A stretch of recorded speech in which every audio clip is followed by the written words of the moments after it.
The German Peasants War, spanning from 1524 to 1525, was a significant uprising across the German-speaking territories of the former Holy Roman Empire.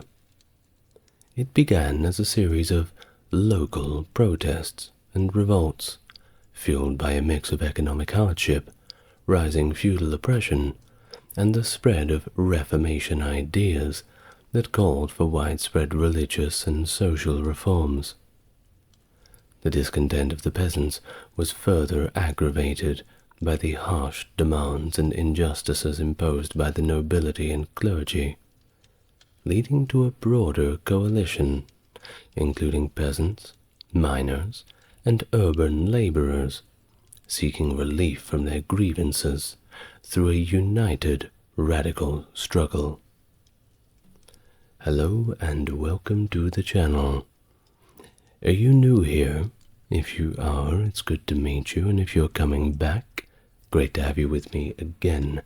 Perhaps you know what to expect. Now, if you'd like to support the channel, there's a link to a Patreon in the description. Otherwise, help me reach my subscriber goal of 15,000 subscribers. I think we can get there pretty quickly. But I'll need your help with a like, comment, and subscribe if you feel inclined to do so. Now, without further ado, let's get on to the topic of today.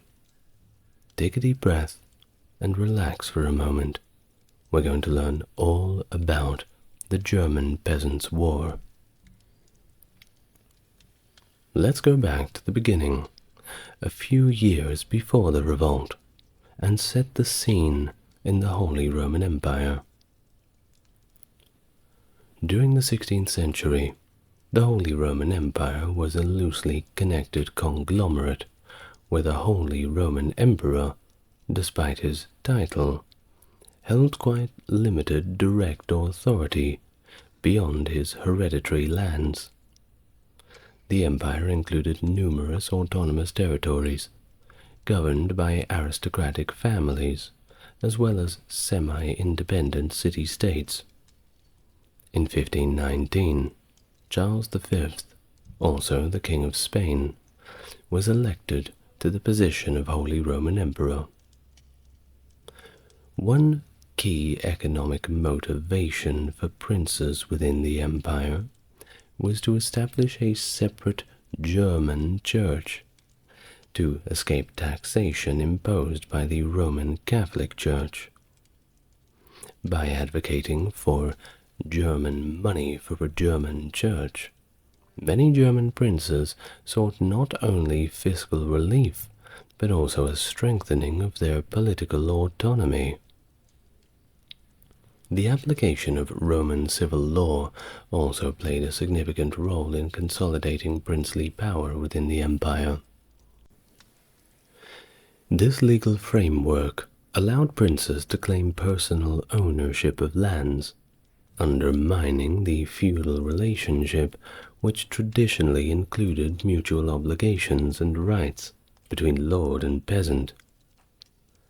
By reinforcing ancient laws that legitimized their rule, princes could enhance their wealth and control by confiscating properties and increasing their authority over peasants. Does it sound fair to you? Well, it isn't. Additionally, the Knights' War from 1522 to 1523 showed tensions between feudal traditions and emerging economic structures. Initiated by the Knights, albeit lesser landholders in the Rhineland, the rebellion was sparked by economic pressures and was not primarily religious in nature, despite the use of religious rhetoric influenced by Martin Luther's Reformation ideas. The Knights aimed to preserve the old feudal order against the new encroaching economic systems that were frankly threatening their livelihoods. Martin Luther, I'm sure you know about him, a key figure in the German Reformation, initially adopted a moderate stance during the Peasants' War, criticizing both the injustices faced by the peasants and their violent reactions to them. He supported the centralization and urbanization of the economy, aligning himself more with the urban middle class than the lesser nobility. Luther believed in the divine duty of work. Peasants were to labor in the fields, and rulers to maintain peace. He opposed the Peasants' War for disrupting this balance, viewing it as a greater evil than the grievances that the peasants were fighting against. As the rebellion reached its height in 1525, Luther's stance shifted drastically towards supporting the secular rulers and their Catholic allies. In his treatise, tellingly titled "Against the Robbing, Murderous Hordes of Peasants," what a title! Luther urged the nobility to suppress the uprising harshly, likening the peasants to rabid dogs that needed to be put down. His words, not mine. While following the war's end, he faced criticism for these views, and he tried to defend his position in an open letter to Caspar Müller, although he admitted that the nobility might have been too harsh. Well, it was a little bit too late to get the common people back on his side. They effectively viewed him as a class traitor. On the other side, Thomas Müntzer, a radical preacher, aligned closely with peasant demands for political and legal reforms. Münzer's theology, developed amidst social turmoil and religious skepticism, advocated for a new social order that resonated with the peasant struggles. At the end of 1524 and early 1525, Müntzer was in southwest Germany, interacting with peasant leaders and possibly influencing their demands. While he did not author the famous 12 Articles of the Swabian peasants, he may have contributed to another key document, i.e., the constitutional draft. Müntzer returned to Saxony and Thuringia in early 1525 to help organize the rebels and lead them in the disastrous Battle of Frankenhausen on May 15, 1525. His involvement in the Peasants' War is debated, with opinions ranging from minimal influence to being a pivotal leader. Regardless, Müntzer saw the uprising as a divine act, positioning himself as a divine agent against the godless. The theological disagreements between Luther and Müntzer were also quite profound, with Luther denouncing the moderate peasants' demands outlined in the 12 Articles. His writings against the peasants were published in the May of 1525, coinciding with the crushing defeat of the peasant armies, underscoring his complete opposition to their cause. Now, in this period of significant transformation, modernizing princes often allied with the clergy and the urban burghers against the lesser nobility and peasants. So let's have a look at the different factions here, starting with the peasants, the princes rather. The rulers of Germany's various principalities acted as autocratic leaders, who acknowledged no authority within their domains, except, of course, their own. And they had the authority to impose taxes and acquire loans whenever they wanted. Driven by the escalating costs of administration and military needs, These princes continually increased demands on their subjects and focused on centralizing power within their towns and estates. Such centralization often economically benefited the princes through the acquisition of lands from the declining lesser nobility. This dynamic fueled the aforementioned Knights' War from 1522 to 1523 in the Rhineland, a conflict that was quelled by the cooperation between both Catholic and Lutheran princes confronting a mutual threat. Lesser nobility.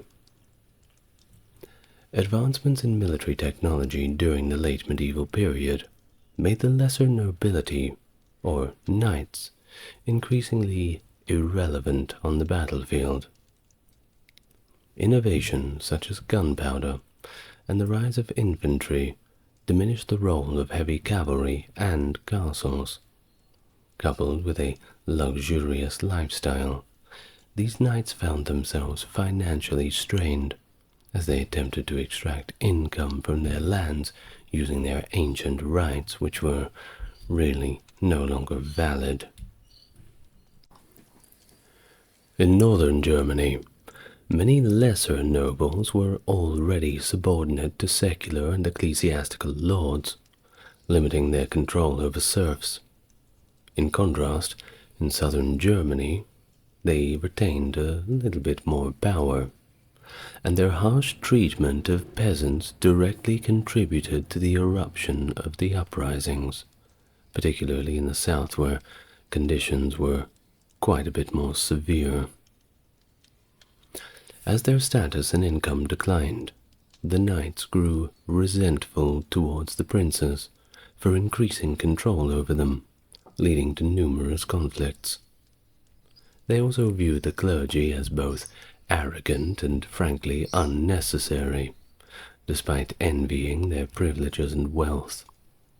Additionally, their relationships with town patricians were strained due to debts, placing them at odds with other social classes in Germany. Both the clergy and the lesser nobility were notably exempt from taxes and often supported their local princes, which further complicated the social dynamics of the time. In 1525, the clergy held a position of intellectual prominence, being among the few literate and the main producers of books during the Middle Ages. They garnered support from both the wealthy and the masses. Yet the clergy's intellectual dominance was waning due to the advent of the printing press, increased commercial activity, and the influence of Renaissance humanism, which of course fostered higher literacy rates. In later times, Friedrich Engels, I know you didn't see him coming, didn't you? Noted that these developments diminished the Catholic Church's monopoly on higher education. Of course, that's probably true. Despite the secular trends of 19th century humanism, earlier Renaissance humanism remained closely tied to the Church, with its advocates often educated in ecclesiastical institutions.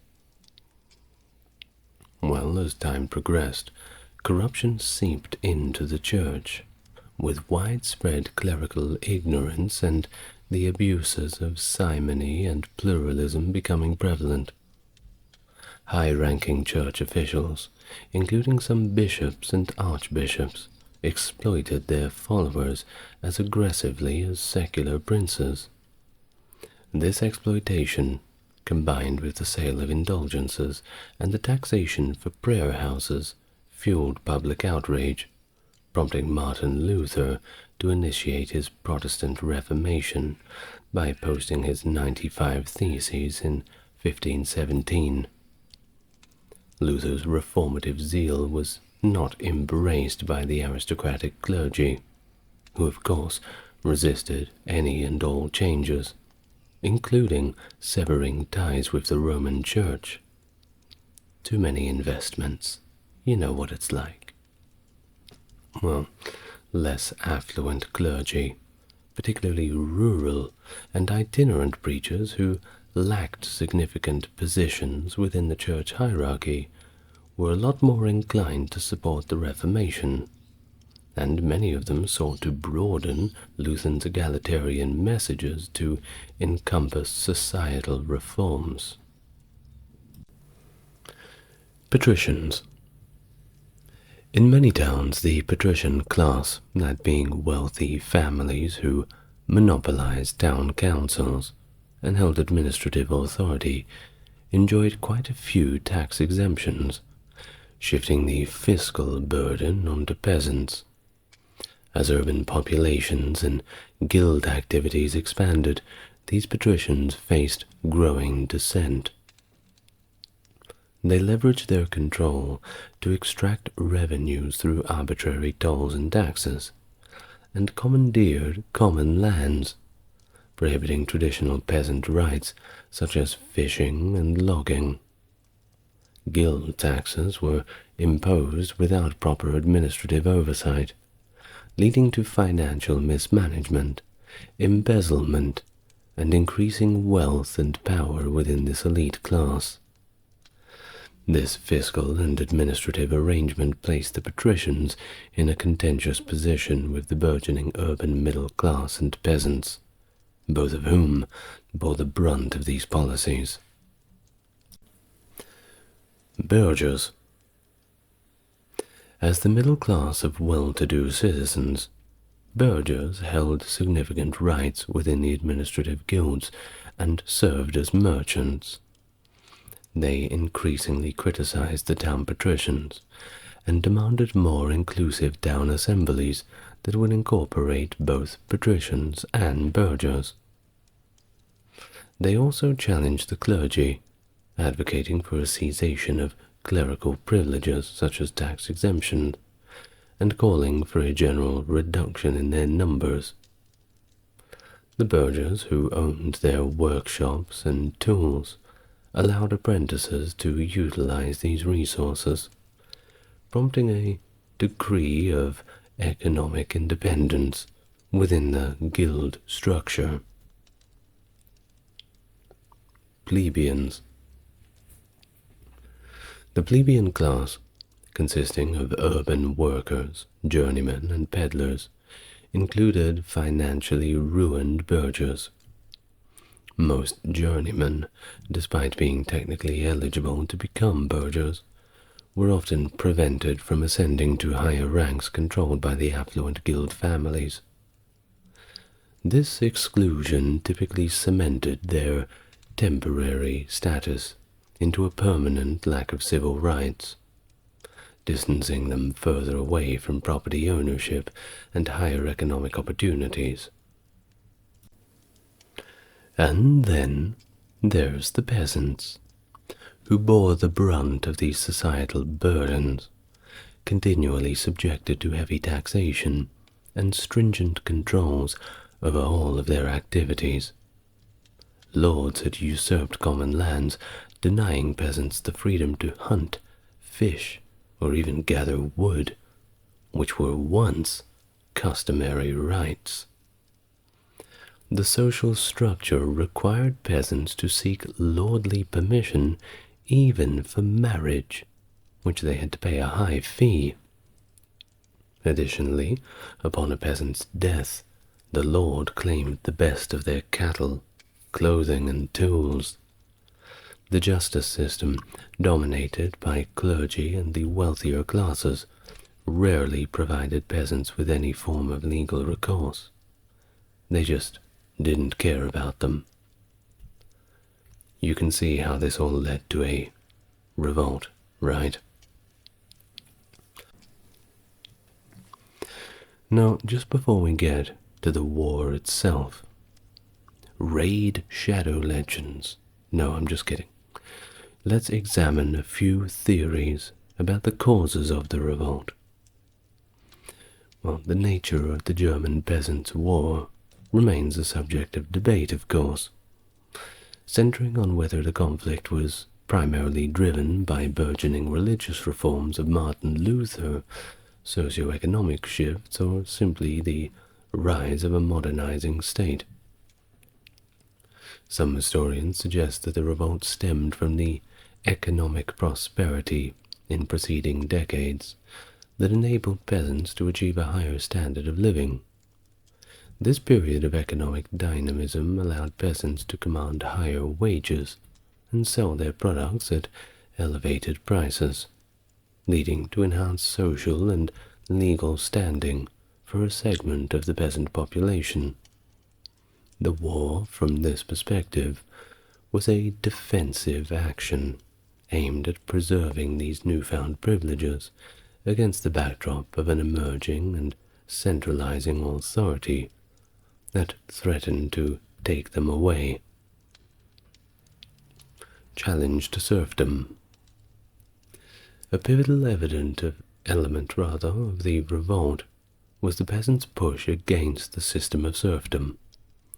With the weakening of the feudal system, peasants saw an opportunity to secure greater freedoms and resist any reversion to the old feudal constraints.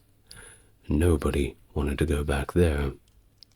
This desire for autonomy was vividly illustrated by incidents like the refusal of Mulhausen peasants to engage in demeaning tasks, such as collecting snail shells for their lady, reflecting a broader refusal to accept these traditional servile roles. Cultural and ideological shifts. The early 16th century was marked by a questioning of established social and religious hierarchies. Works like the Book of 100 Chapters advocated for religious and economic freedoms and critiqued the governing elite, reflecting a broader societal shift towards anti-authoritarian sentiments. These ideas were disseminated through various channels, including the Peasants Revolts, highlighting a growing interconnectedness of reformative and revolutionary thought across different regions.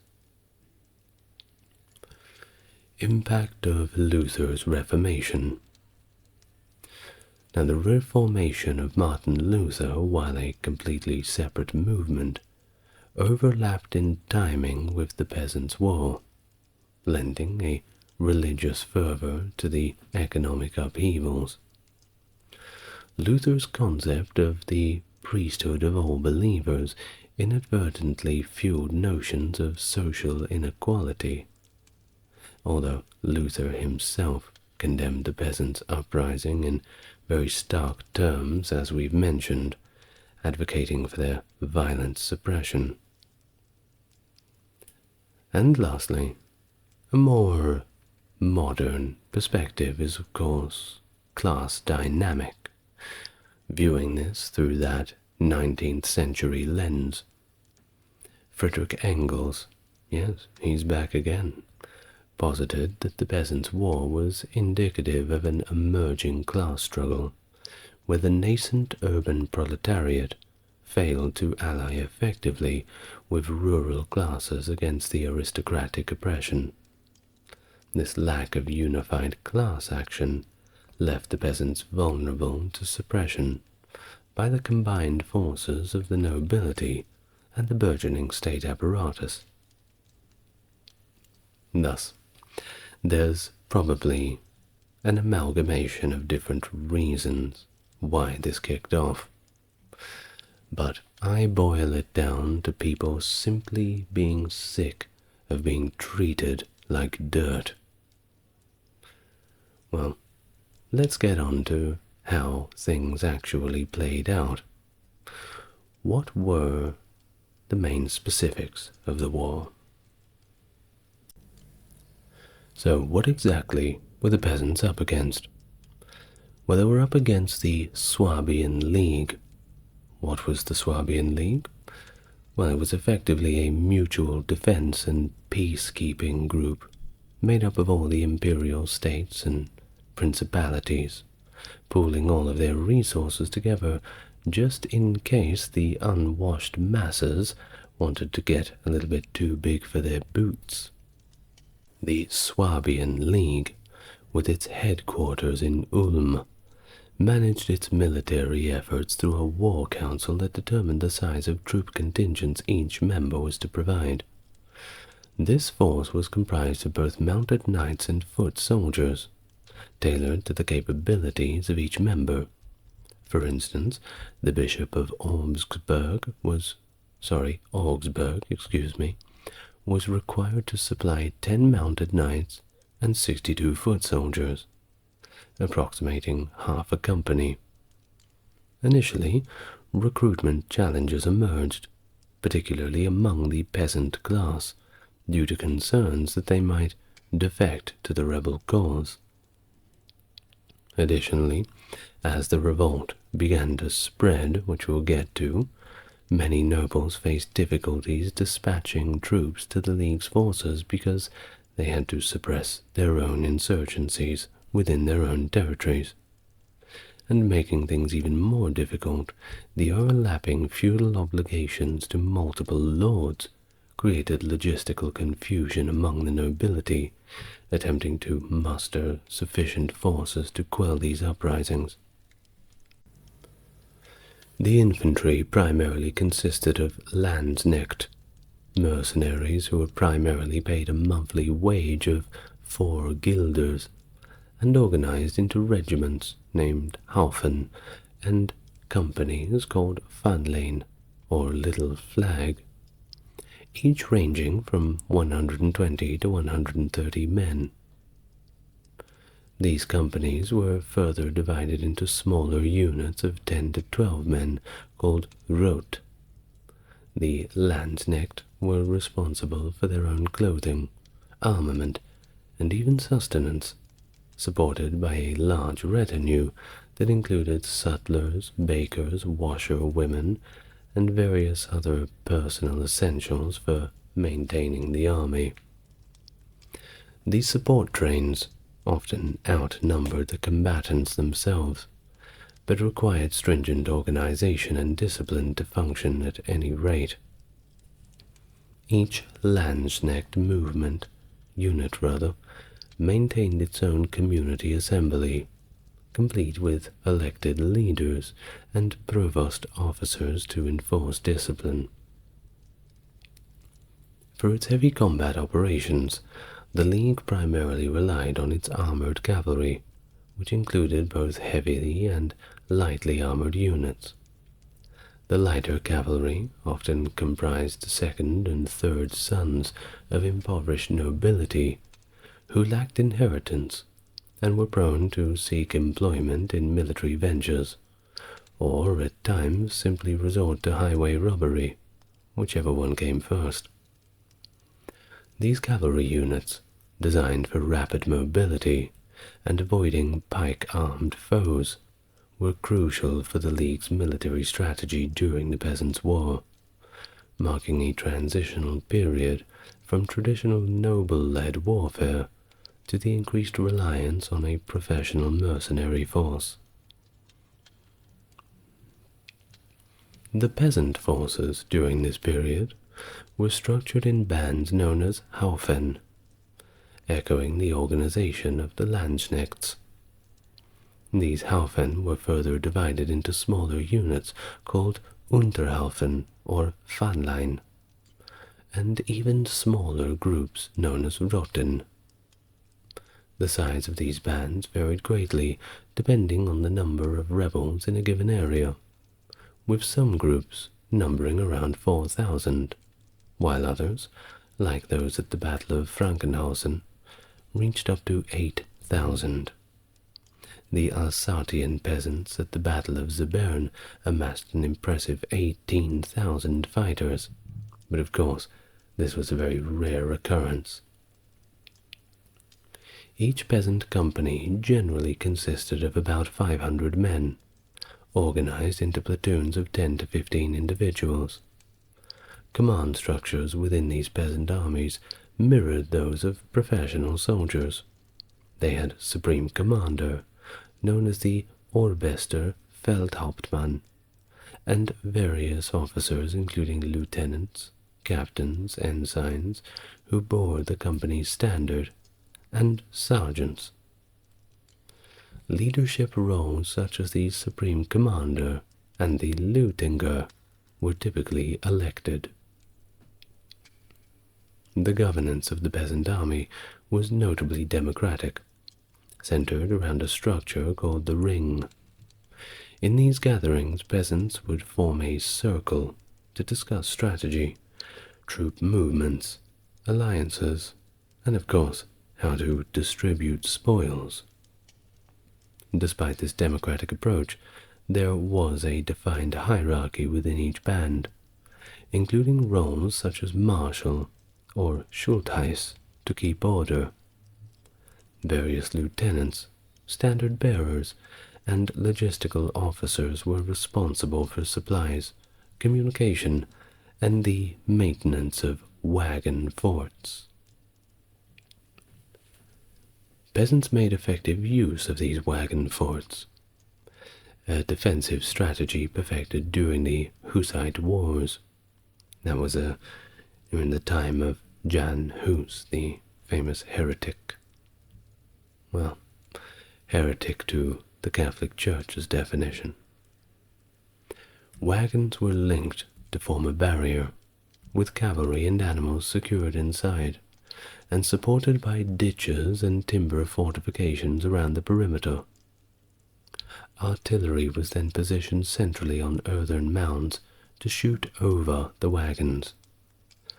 Although mobile and defensive, wagon forts required flat terrain and were less effective in offensive operations. Service in the peasant armies was rotational, allowing peasants to return to their villages periodically. This rotation system also meant that at times peasants inadvertently produced supplies for their adversaries, as seen in the Archbishopric of Salzburg, where peasants mined silver that funded the recruitment of additional landsknechts for the Swabian League. Despite their organizational efforts, the peasant forces were at a disadvantage due to a lack of cavalry, possessing few horses and minimal armor. Their mounted units were primarily used for scouting. The absence of strong cavalry forces to flank the enemy formations or break through densely packed landsknecht squares was a significant tactical and strategic drawback throughout the campaign. So, what kicked it all off? How did it all start? Well, it went a little bit like this. In 1524, following several poor harvests, the Countess of Lupton in Stullingen, south of the Black Forest, tasked her serfs with the laborious job of collecting snail shells to be used as thread spools. This seemingly trivial task sparked outrage among the peasants, and within days 1,200 peasants had gathered, drafted a list of grievances, elected leaders, and raised a banner in protest. By the following weeks, the revolt had spread across most of southwest Germany, spanning from the Black Forest to Lake Constance, through the Swabian highlands, along the upper Danube River, and even into Bavaria and the Tyrol. By the 16th of February, 1525, 25 villages under the jurisdiction of the city of Memmingen openly rebelled, expressing their grievances regarding their economic conditions and perceived political injustices. They highlighted issues such as peonage, land use rights, and unfair ecclesiastical demands. The city responded by forming a committee of villagers to negotiate. They expected rather specific and minor demands, a couple of breadcrumbs here and there, and maybe a few other little trinkets perhaps, That ought to be enough to suit the peasants, right? Well, that's not what happened. In fact, the peasants presented a unified and articulate declaration, a declaration of which that challenged the fundamental relationship between them and the magisterial authorities. It was not what they were expecting. This manifesto later influenced the formulation of the 12 Articles by the Upper Swabian Peasants' Confederation on the 20th of March, 1525. Well, the dissent kept growing, and things were getting pretty heated. Despite assembling a contingent of 200 cavalry and 1,000 infantry, the local forces were inadequate to stop the excitement. By early 1525, the rebellions in regions like the Black Forest, Breisgau, Hegau, Sundgau, and Alsace necessitated a much larger force, estimated at around 3,000 infantry and 300 cavalry. Thus, on the 6th of March 1525, representatives from various Upper Swabian peasant groups, including the Baltringerhaufen and Lake Constance-Haufen, convened in Memmingen. They formed what was to be known as the Christian Association, an alliance aiming to consolidate their efforts against the Swabian League. Subsequent meetings on the 15th and 20th of March led to the adoption of the 12 Articles and the Federal Order, under the symbol of Bunska, a laced boot, emblematic of their unity. These demands were swiftly disseminated across Germany, thanks to the printing press, with over 25,000 copies circulated within 2 months. These 12 articles called for community rights to elect and remove clergymen, proposing that the Great Tithe, a significant church tax on wheat and vine crops, be redirected for public use after providing for a reasonable pastor's salary. They also sought the abolition of the small tithe on other crops. That, and of course the end of serfdom, and the removal of death tolls and restrictive hunting and fishing rights. They demanded the restoration of forest, pasture, and community rights previously seized by the nobility, as well as reductions in excessive labor demands, taxes, and rents. Lastly, they called for the cessation of arbitrary justice and administration, pushing for a fairer and more equitable governance system. So you can see how they were going for the full thing straight away, right? They didn't want this slow build-up, this slow compromise. No, they wanted everything right now. I'm sure you can imagine how the nobility reacted to that. Well, in the early 8th century, Celtic monks founded Kempton Abbey in what is now the Allgäu region of Bavaria, near the borders of Württemberg and Austria, and by 1215, the Holy Roman Emperor Frederick II had elevated the abbots to the Reichsstand, or the imperial estate, conferring upon the abbot the title of duke. Later, in 1289, King Rudolph of Habsburg bestowed special privileges on the urban settlement in the river valley, establishing it as a free imperial city. A significant event occurred in 1525, however, known as the Great Purchase, where the abbey sold its last property rights in the imperial city, leading to the parallel existence of two independent cities with the same name, Kempten, side by side. This dual authority was challenged during the Peasants' War, when the abbey peasants revolted. Thus, they plundered the abbey and began to advance on the town. The tension escalated into the Battle of Leipheim on the 4th of April 1525, when 5,000 peasants mobilized near Leipheim to confront the city of Ulm. Organized into 5 companies and supplemented by about 25 citizens from Leipheim, they strategically positioned themselves west of the town.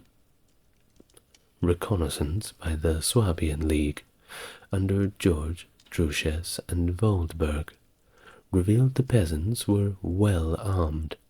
They even had cannons, arquebuses, and some light artillery, numbering between 3,000 and 4,000. They secured strong defensive positions, flanked by woods and marshland, with a wagon fortress to their rear. Despite opening negotiations, Truches von Waldberg simultaneously maneuvered his forces tactically, positioning the bulk of his army facing Leipheim while sending detachments of horse from Hesse and Ulm across the Danube to Elchingen. These detachments clashed with a separate group of 1,200 peasants, routing them and capturing 250. As negotiations continued and ultimately broke down, Truches von Waldberg faced an initial volley from the main peasant group, before commanding a guard of light horse and foot soldiers to assault the peasant fortifications. Upon seeing the size of the approaching main force, which included 1,500 horse, 7,000 foot soldiers, and 18 field guns, the peasants decided that the game might not be worth the candle, and commenced an orderly retreat. Approximately 2,000 did manage to withdraw to Leipheim, transporting their wounded in carts, while others attempted to cross the Danube, resulting in 400 drowned peasants. Additionally, cavalry units from Truches cut down another 500 peasants as they fled. This conflict marked the first significant battle of the war, and unfortunately for the peasants, it would set the overall tone of the conflict. The rebellion in Odenwald saw the Cistercian monastery at Schontal overtaken by the local rebels, who were soon joined by peasant groups from Limburg and Hohenlohe. As the insurrection gained more and more momentum, a significant group from the Neckar Valley, led by Jacob Rohrbach, also joined the movement, coalescing into a formidable force known as the Bright Band, Hellerhaufen in Germany. This enlarged group marched to Weinsberg, capturing the town and the castle, which was less defended due to the garrison's deployment in Italy. The Count of Helfenstein, the Austrian governor of Württemberg, was taken prisoner, along with about 70 nobles. The peasants then executed these captives by forcing them to run the gauntlet of pikes, an execution method borrowed from the people themselves who used to oppress them.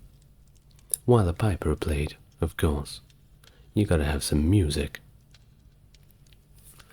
Now, the brutal act caused significant dissent among other peasant leaders. Obviously, not everybody was happy with it, and it led to Rohrbach being ousted and replaced by Gotz von Berchingen, a knight elected as the new supreme commander.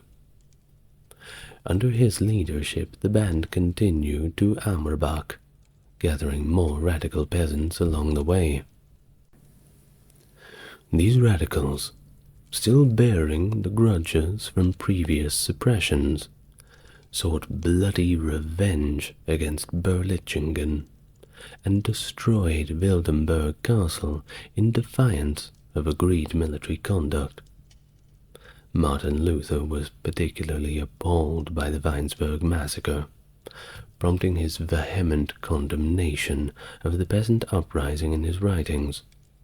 Many of the peasants did not take this very well. On April 29th, Thuringia became a hotspot of rebellion, as town populations joined the peasants in revolt. They besieged and stormed the Schwarzburg Count's castle, growing in numbers. Thomas Munster, with a contingent from Mühlhausen, joined the insurgents, bolstering their ranks to around 6,000.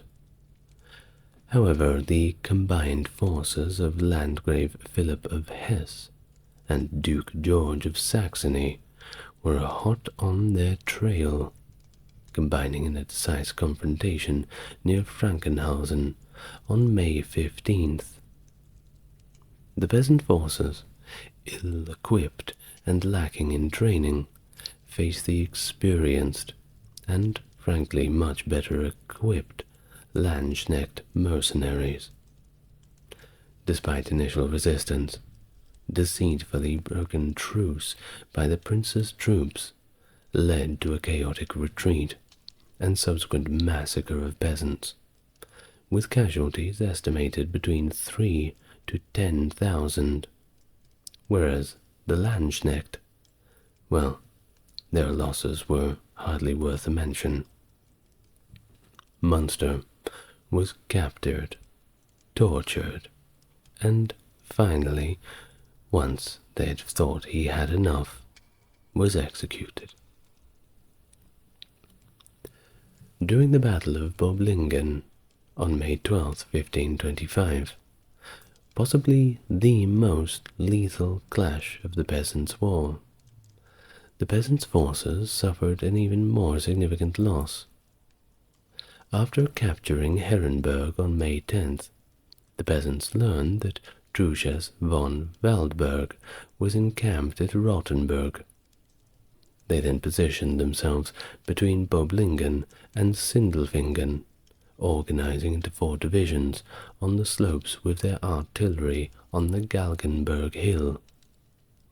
However, they were quickly overwhelmed by the League's cavalry, which encircled and chased them for miles, leading to the death of about 3,000 very out-of-breath peasants.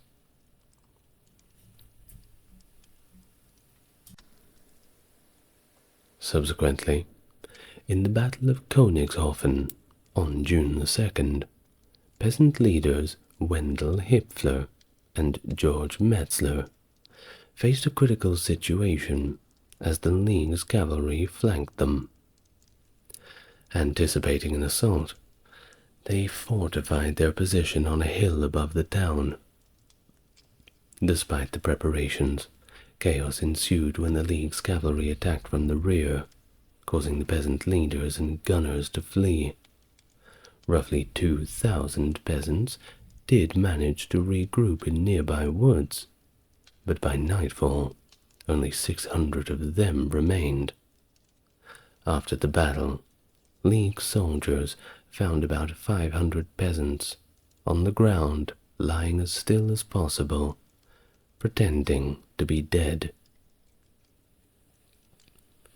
During the siege of Freiburg in Breisgau, peasants faced difficulty as the city, a Habsburg territory, struggled to raise a defending force.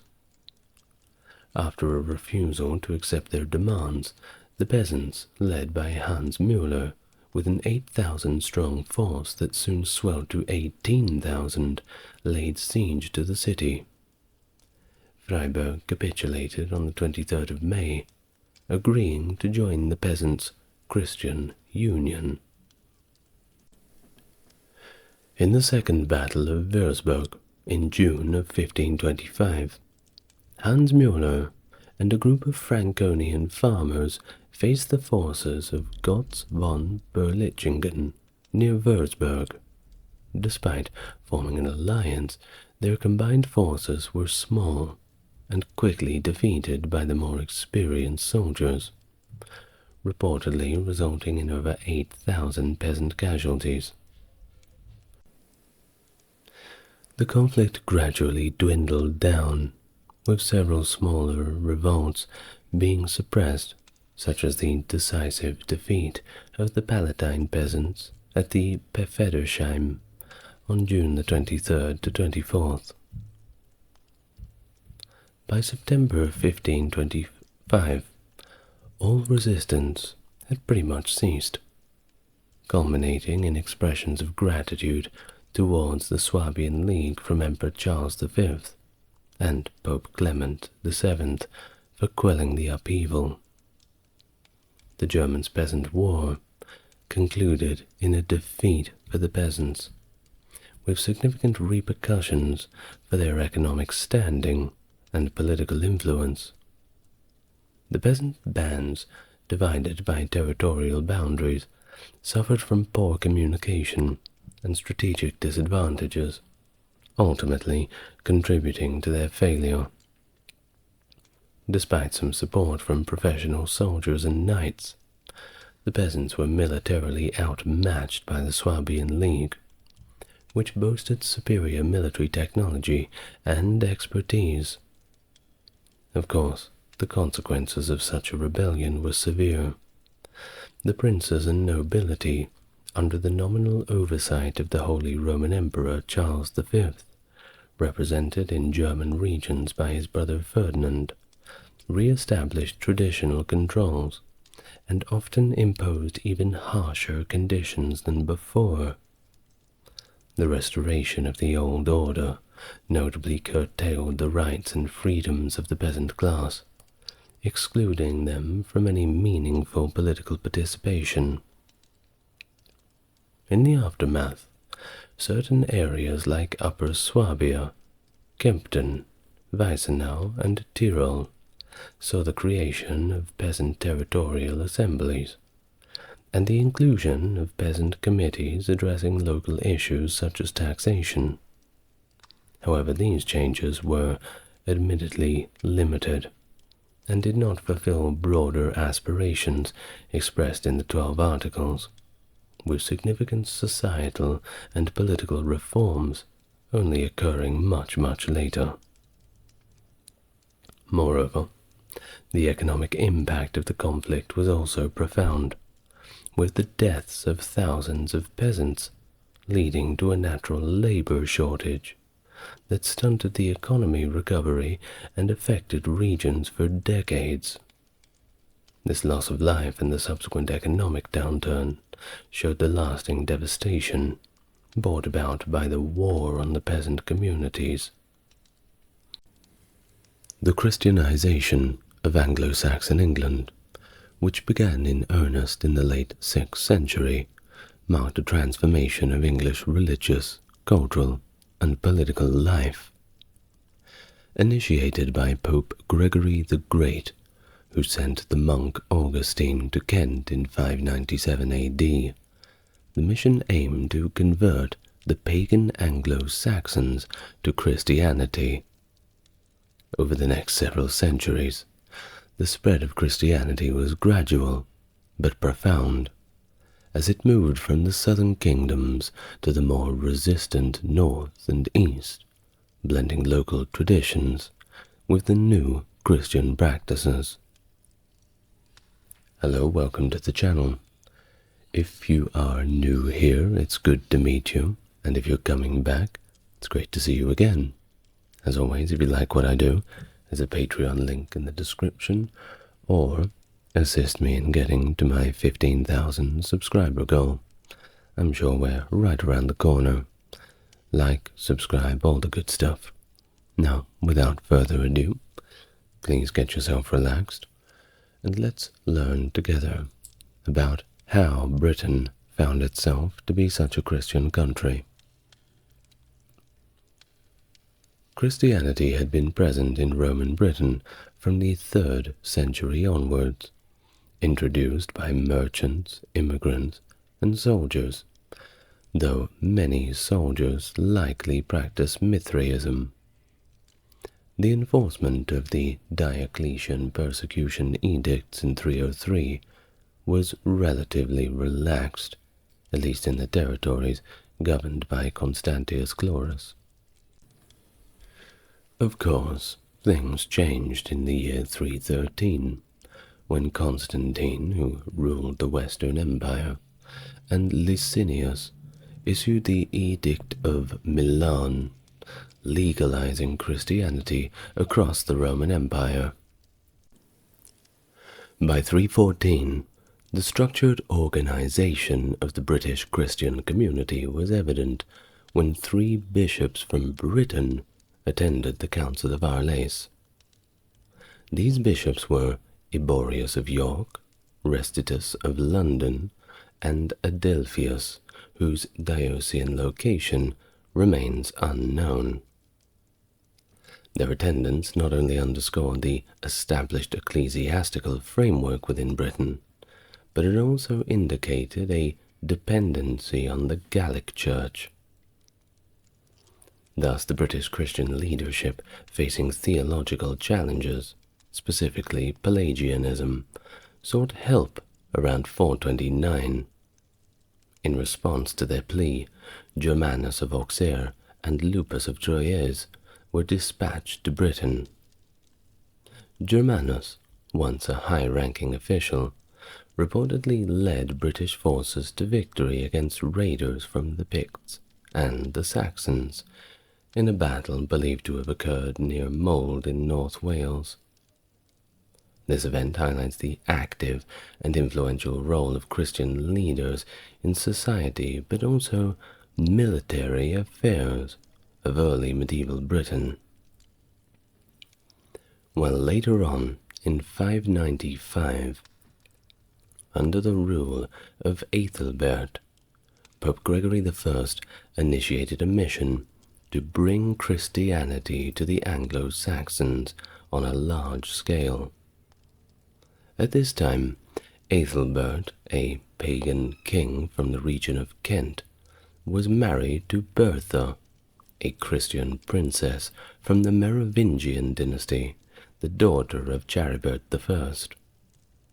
Now their marriage stipulated that Bertha could bring her chaplain, Bishop Leodhard, to Kent.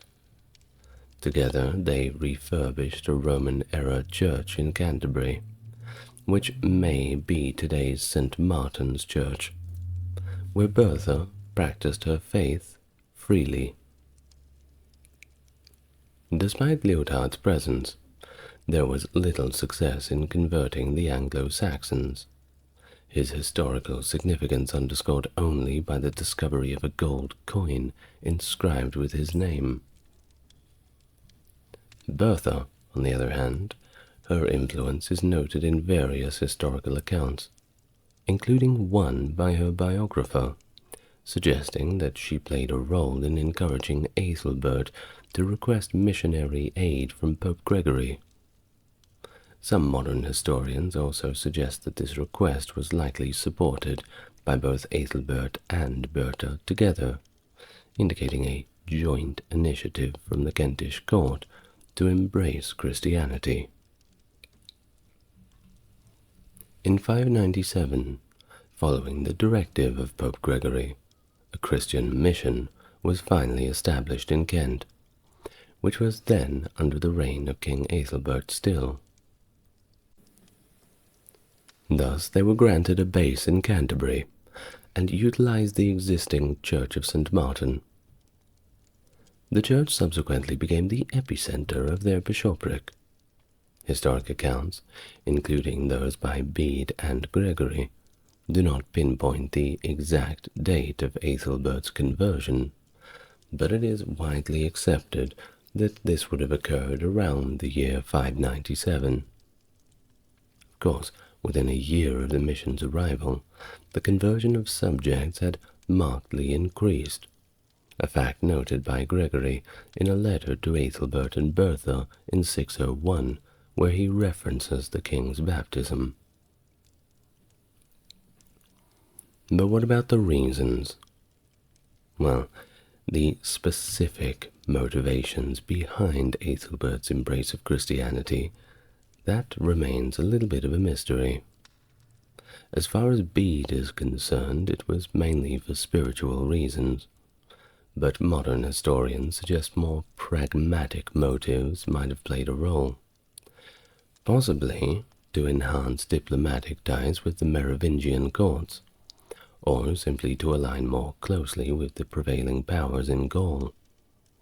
Additionally, embracing Christianity could have been seen as a means to modernize and consolidate administrative control across his kingdom. Evidence provided by Bede indicates that Ethelbert encouraged his subjects towards Christianity, but he did not coerce them, relying instead on softer powers, like royal patronage and personal alliances, to foster voluntary conversions.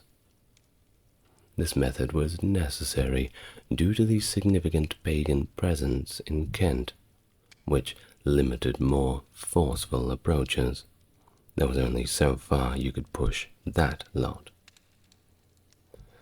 Ethelbert also celebrated the conversion of his subjects and treated Christian believers with particular favor, showing again the king's strategic and inclusive approach to fostering religious change within the realm. Indeed, if you join the club, you get the benefits. But, well, if you remain in the old ways, we're not going to beat you over the head for it. But you just don't get any extra cake after dinner. Now, Eadbald ascended the throne of Kent following the death of his father, Ethelbert, on the 24th of February in either 616 or perhaps 618. Ethelbert, who had been Christian from around the year 600, and his Christian wife Bertha, had significantly influenced the religious landscape of the region. However, prior to Eadbald's rise to power, Bertha had sadly passed away, and Ethelbert took a second wife, whose name remains unrecorded, but it was likely that she was a pagan.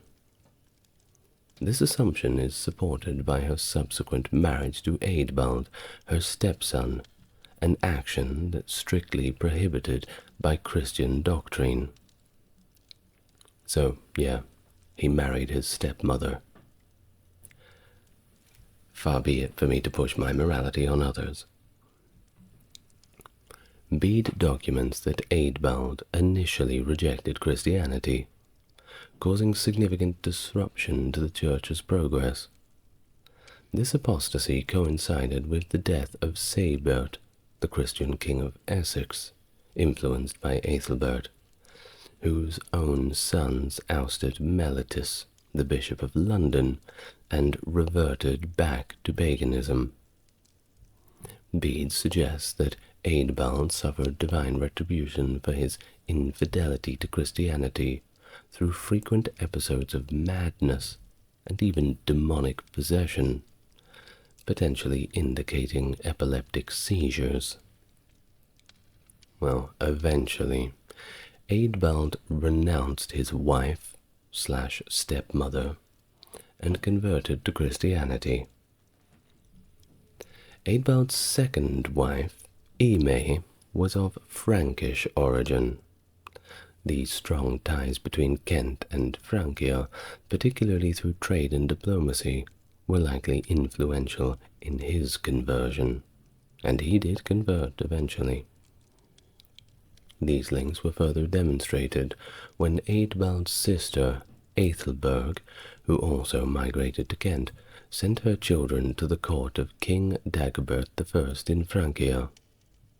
The influence of the Frankish council, and perhaps political pressure, may have been pivotal in Aethelbert's initial conversion, and similarly affected Eadbald's eventual acceptance of Christianity.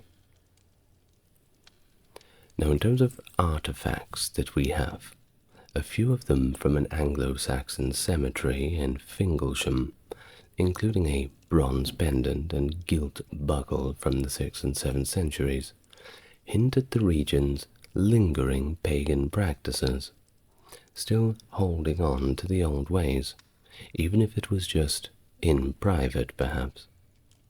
While these items, possibly connected to the worship of the Germanic god Woden, date back to the era known as the Pagan Reaction, and suggest ongoing religious and cultural tension during Eadbald's reign.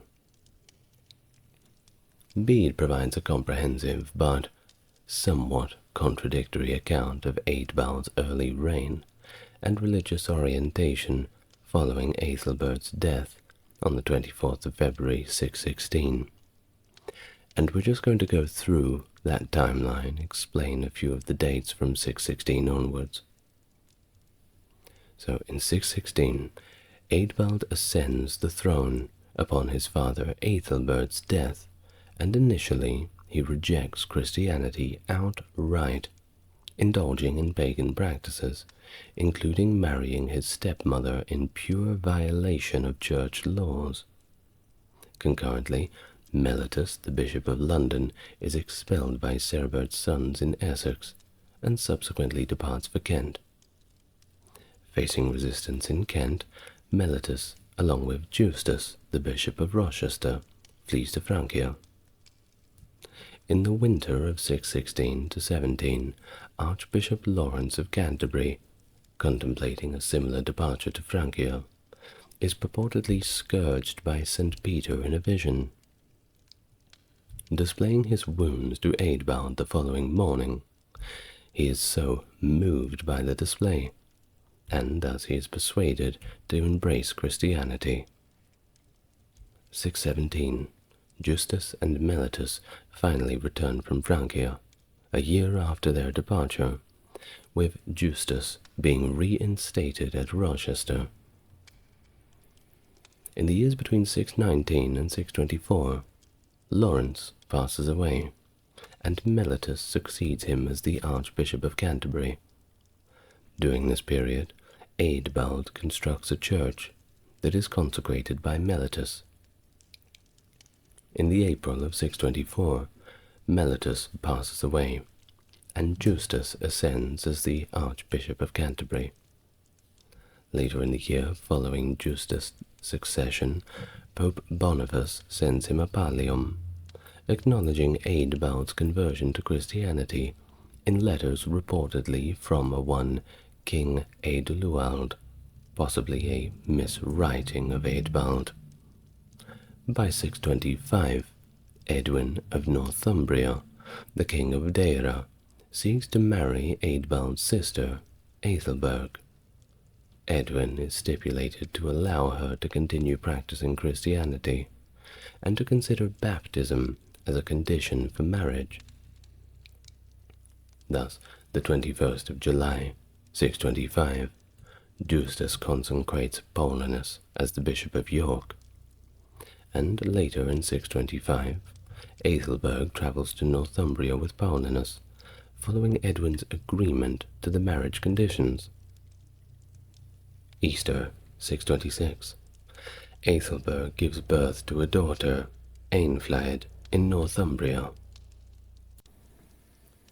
626. Edwin conducts a military campaign against the West Saxons.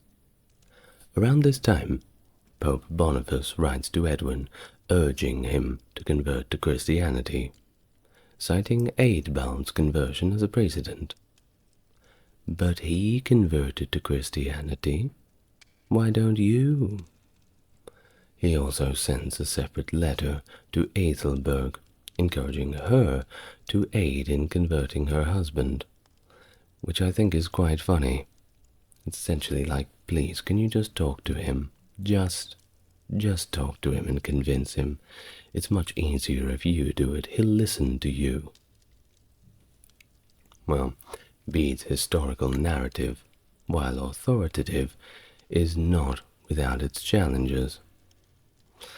There is an alternative chronology that raises questions about the accuracy of the established timeline concerning King Eadbal's conversion. One D.P. Kirby. His re-evaluation hinges particularly on the content of correspondence from Pope Boniface, which suggests that news of Eadbal's conversion was recent at the time of writing. This assertion is critical, as it implies that Boniface, who was likely well informed of significant ecclesiastical developments, only acknowledged Eadbal's conversion shortly before the letter was composed.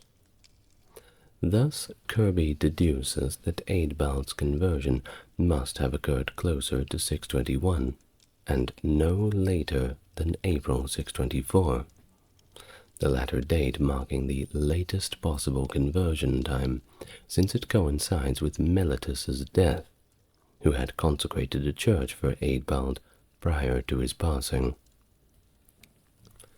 Now, just to make things a little bit more complicated, we can also entertain the possibility that the figure Aduluald mentioned in Boniface's correspondence with Justus, may not actually refer to Eadbald, but to a different ruler, potentially a sub-king or a junior king in western Kent named Aethelwald.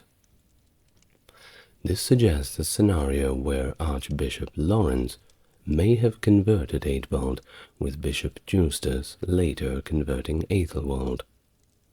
Additionally, Kirby challenges again the significance of the pallium sent to Justus. While it is traditionally viewed as a symbol of Justus' archiepiscopal status, the limited conditions for its use described in the letter do not uniquely elevate Justus, as similar conditions were also set for the Archbishop Augustine, indicating standard practice rather than a specific elevation or recognition. Moreover, Bede might have conflated what were originally two distinct letters from Boniface into a single narrative. This conflation could explain some of the chronological inconsistencies found in Bede's account. Thus, this analysis of the grammatical structure of the letters supports this view, suggesting a singular, unified composition rather than two separate messages.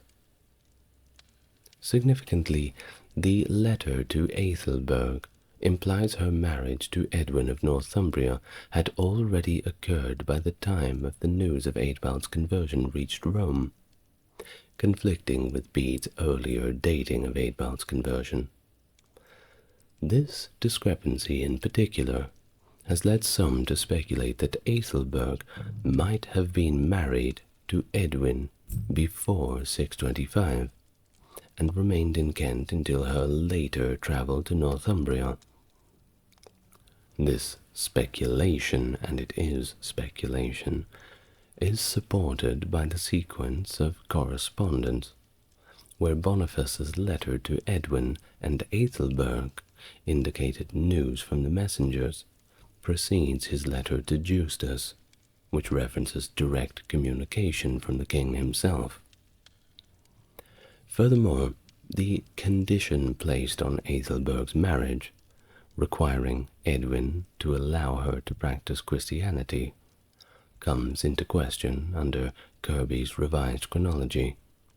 It does seem more plausible that the marriage agreement, potentially controversial from the Church's perspective, occurred prior to Eadbald's conversion, suggesting that Aethelberg was already a Christian by that point.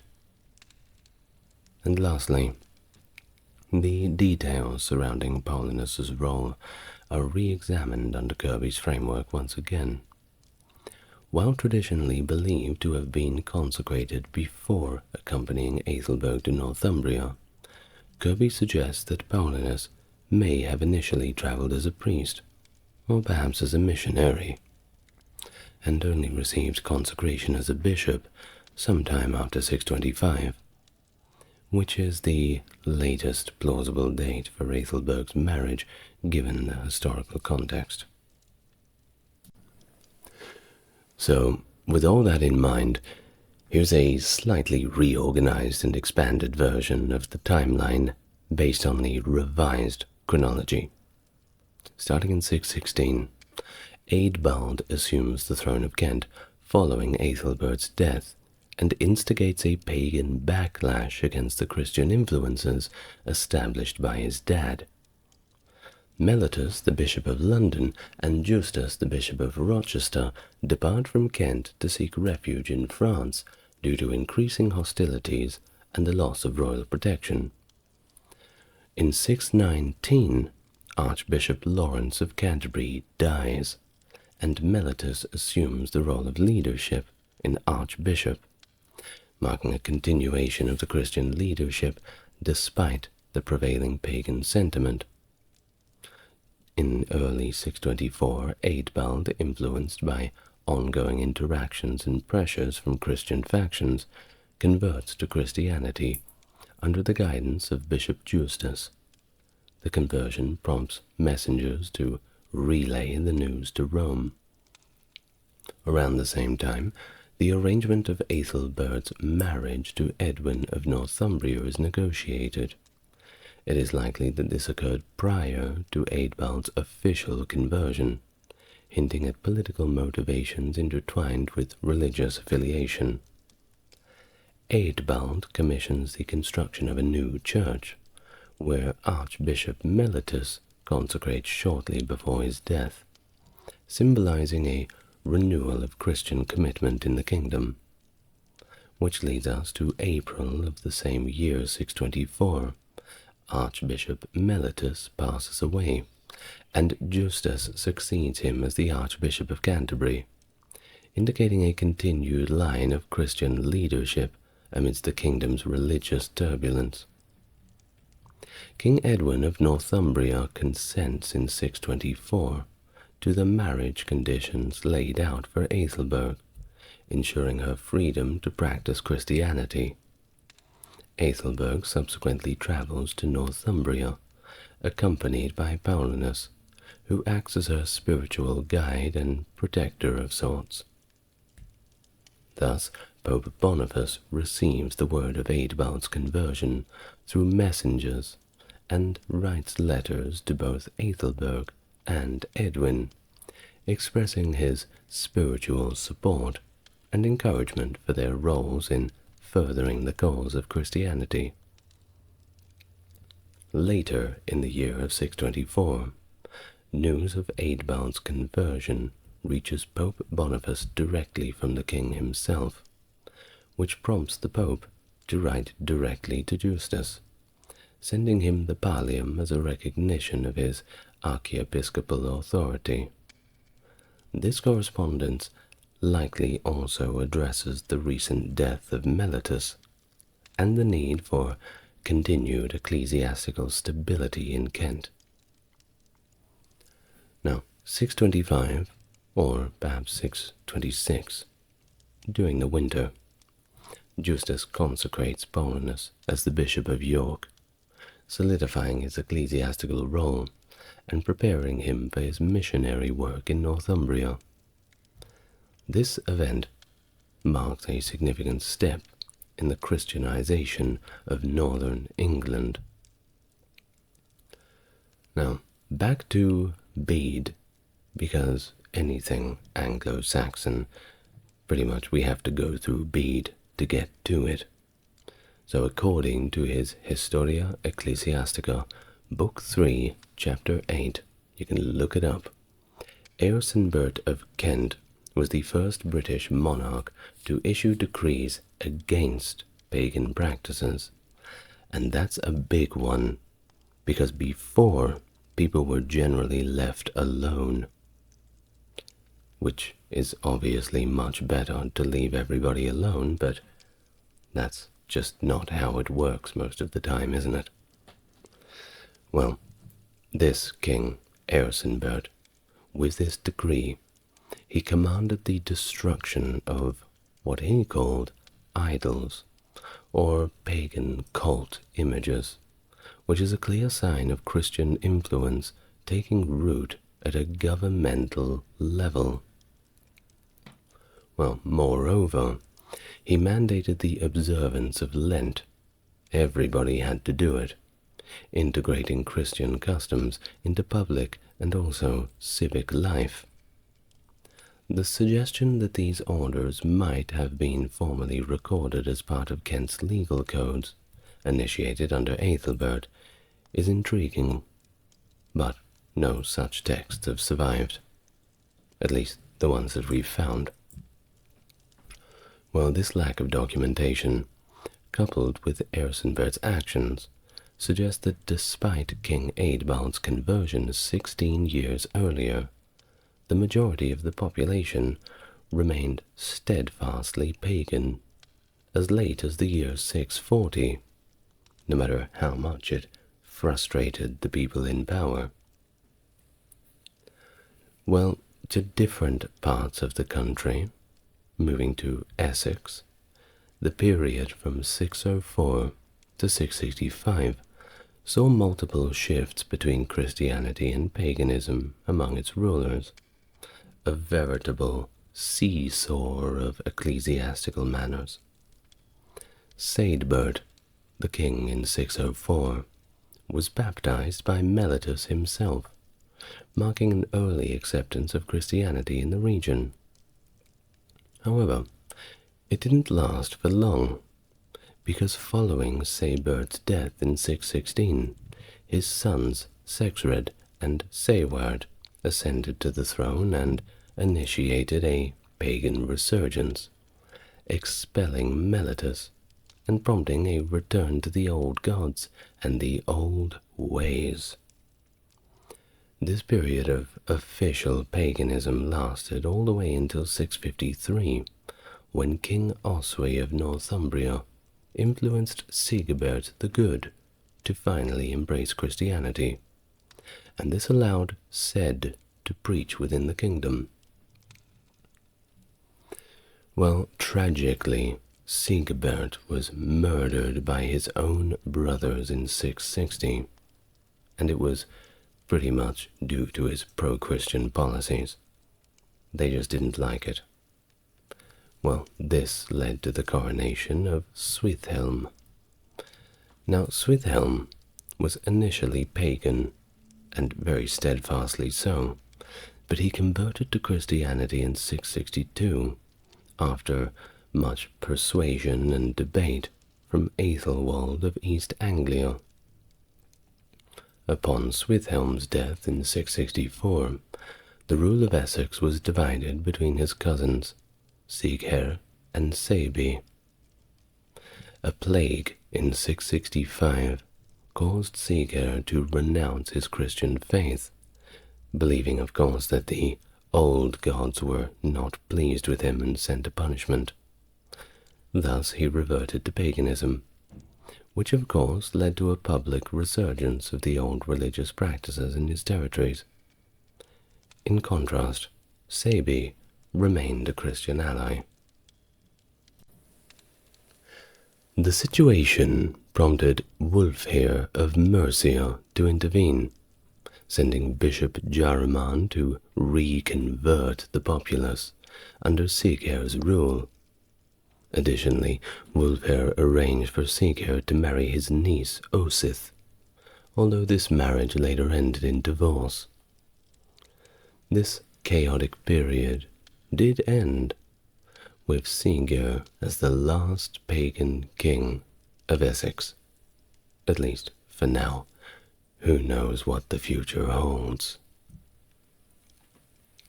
Now, on to another area of the Isles, East Anglia.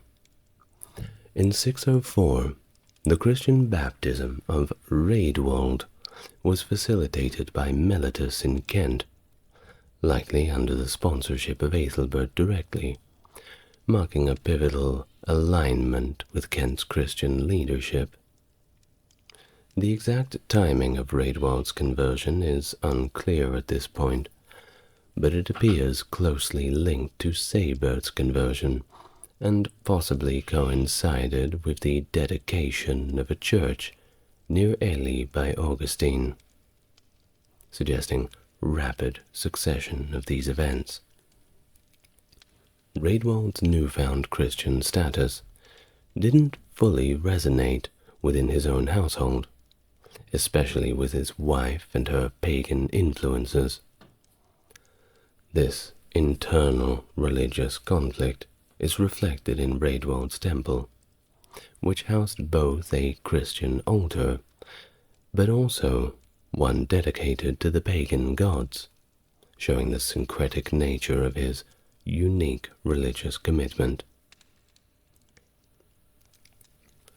Raedwald, believed to be buried in the Sutton Hoo ship, where artifacts from both Christian and pagan contexts have been discovered, died in the year 624, leaving his son Orpwald to inherit a kingdom with a Christian foundation, yes, but a very fragile one at that.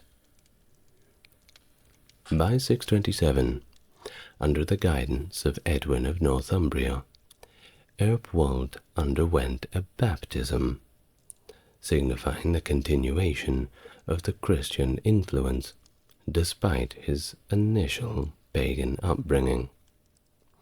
His conversion was likely strategized by Edwin to consolidate Christian governance across the eastern English territories, including Essex. However, Orpwald's reign was abruptly terminated by a pagan named Ricbert, indicating either internal dissent within East Anglia or perhaps external pressures against Edwin's expanding influence. This assassination led to a temporary reversion to paganism under Ricbert's rule, suggesting a complexity between the religious conversion and political allegiance during this period, a very delicate act to balance. Following Earpwald's untimely demise, Sigebert returned from Gaul to claim the throne of East Anglia, likely utilizing his military acumen, for which he was later renowned, to secure his position. He shared governance with Ecgric, described as his cognatus, a term suggesting close familial ties, possibly indicating that Ecgric was either a son of Raedwald or Aethelric, son of Raedwald's brother Eni. Regardless of Egric's precise identity, Sigebert maintained a predominant influence throughout his reign, extending his religious patronage across the kingdom. Thus, Sigbert's ascent to power was significantly bolstered by his conversion to Christianity, aligning him with the few Christian kings of the time, such as Edwin of Northumbria and Eadbald of Kent, who maintained diplomatic ties with the Frankish courts on the continent. This religious shift was pivotal after Dagobert I's accession in Francia in 628, reinforcing the Christian foundations that supported Edwin's dominance. Sigebert likely played a role in encouraging Egric's conversion, further consolidating Christian influence. Thus, all this politics was greatly shaped by marital alliances, exemplified by Edwin arranging the marriage of his grandniece Hersuith to Aethelric, potentially securing a Christian succession in East Anglia. Now, the ecclesiastical framework of East Anglia was profoundly influenced by Felix, a Burgundian missionary bishop, who arrived at the behest of Archbishop Honorius of Canterbury. This event likely marked the beginning of Sigbert's reign around 629 to 630. Felix established his episcopal seat at Domok, with possible locations being Dunwich or Walton, sites steeped in Roman heritage. Siegbert's efforts to foster educational and religious institutions included founding a school where boys could receive instruction in Latin, modeled after his experiences in Gaul, with Felix procuring educators akin to those in Kent. The ecclesiastical allegiance fostered by Felix underscored the Roman traditions of the East Anglian Church, although his training might have been influenced by Irish monastic practices encountered in Luxeuil. The arrival of Fursey, an Irish missionary around 633, before Aidan's mission to Lindisfarne, further diversified the spiritual landscape. Siegbert offered Fursey a monastic site at Knobesberg, now identified with Berg Castle. Felix and Fursey's concerted efforts in evangelization enriched the tapestry of the region, gaining commendations from notable ecclesiastical figures like Archbishop Honorius, showcasing a profound appreciation for their broad missionary work. Thus, Siegbert's reign was, at this point, now characterized by significant ecclesiastical developments and a firm Christian faith. Paulinus journeyed to Bernicia in 625 with the aim of converting King Edwin to Christianity. During this time, Edwin consented to the baptism of his daughter Eanfled and pledged to undergo baptism himself if his military expedition against Cuichelm of Wessex proved victorious. Bede documents that Edwin was ultimately baptized on the 12th of April 627, yet he seems to have made no concerted efforts to convert his people to Christianity. Edwin met his end in battle in 633. While following his demise, Osiric and Eanfrith, Edwin's cousin and nephew, ascended to the thrones of Bernicia and Deira, respectively. Both princes had previously embraced Christianity, while in exile among the Picts, but reverted to paganism upon reclaiming their royal titles. Their reigns, however, were short-lived, as they were both slain by Cadwallum ad Captfan of Gwynedd in 634. Cadwallon himself was defeated and killed later that same year by Oswald, Eanfrith's brother. Now this Oswald, who had accepted Christianity while exiled with the Scots, managed to convince his council to adopt the faith contingent on their triumph over Cadwallon. After this victory, Oswald sought to evangelize his kingdom and requested missionary aid to convert the staunchly pagan Northumbrians. The initial missionary efforts were, however, unsuccessful, with the first bishop sent to the region to Iona failing to make any conversions. In 635, Aidan arrived in Northumbria and dedicated his life to the Christian mission in the region. His persistent efforts gradually transformed the landscape of the region, and he continued his missionary work until his death in 651. Now in Mercia, King Penda allowed Christian missionaries to preach from 653 onwards, following his son Peada's baptism, a requirement for marrying Alfled, daughter of Oswy of Bernicia. Penda, however, was slain in battle against Oswiu on 15th of November 655, leading to Peada's brief reign as Mercia's first Christian king. Unlike other regions, Mercia did not revert to paganism officially after Christianization. In Sussex, Aethelwulf was baptized in Mercia around or slightly before 675, likely as a prerequisite to his marriage to the Christian Queen Aoife of Huis. By 681, Bishop Wilfrid began converting the populace of Sussex, having been converted by Wulfhere of Mercia no later than 675, the very year of Wulfhere's death.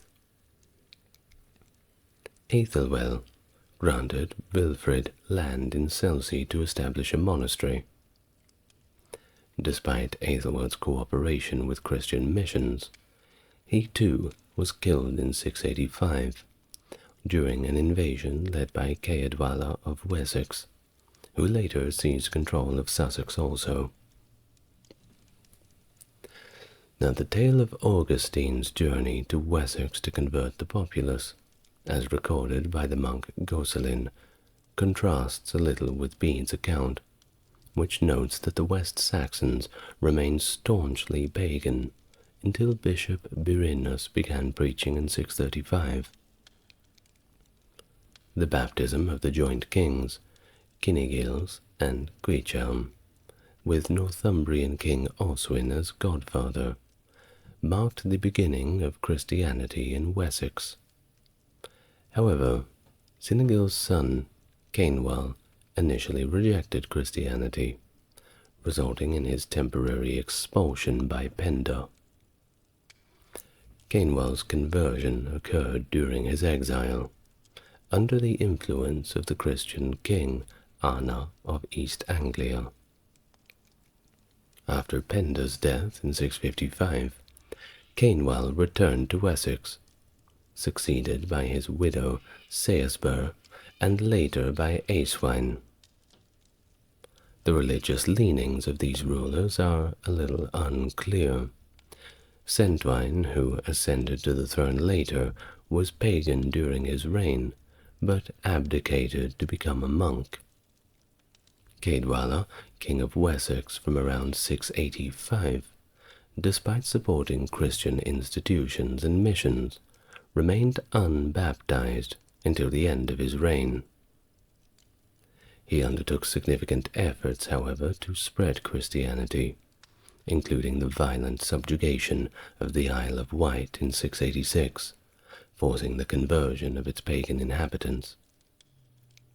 After his conquests, Ceadwalla abdicated in 688 to undertake a pilgrimage to Rome, where he was baptized shortly before his death in 689. His successor, Ine, implemented a law code in 695 that reflected his Christian beliefs, but also indicated a populace still resistant to Christian practices, necessitating laws to enforce baptism and tithing. Matthew Hopkins, often referred to as the Witch-Finder General, a notorious figure in 17th century England, infamous for his roles in the witch hunts that swept through East Anglia during the English Civil War. Starting in the year 1644, Hopkins, with no official title or public office, appointed himself as a hunter of witches, capitalizing on the chaotic social and religious climate of the time. His methods, which included coerced confessions, led to the execution of an estimated 300 women, making him responsible for more witch trials than any individual in England before or since. Despite his brief career, which ended with his retirement in 1647 and his passing away a year later, Hopkins' legacy remains a chilling reminder of the dangers of fanaticism and persecution.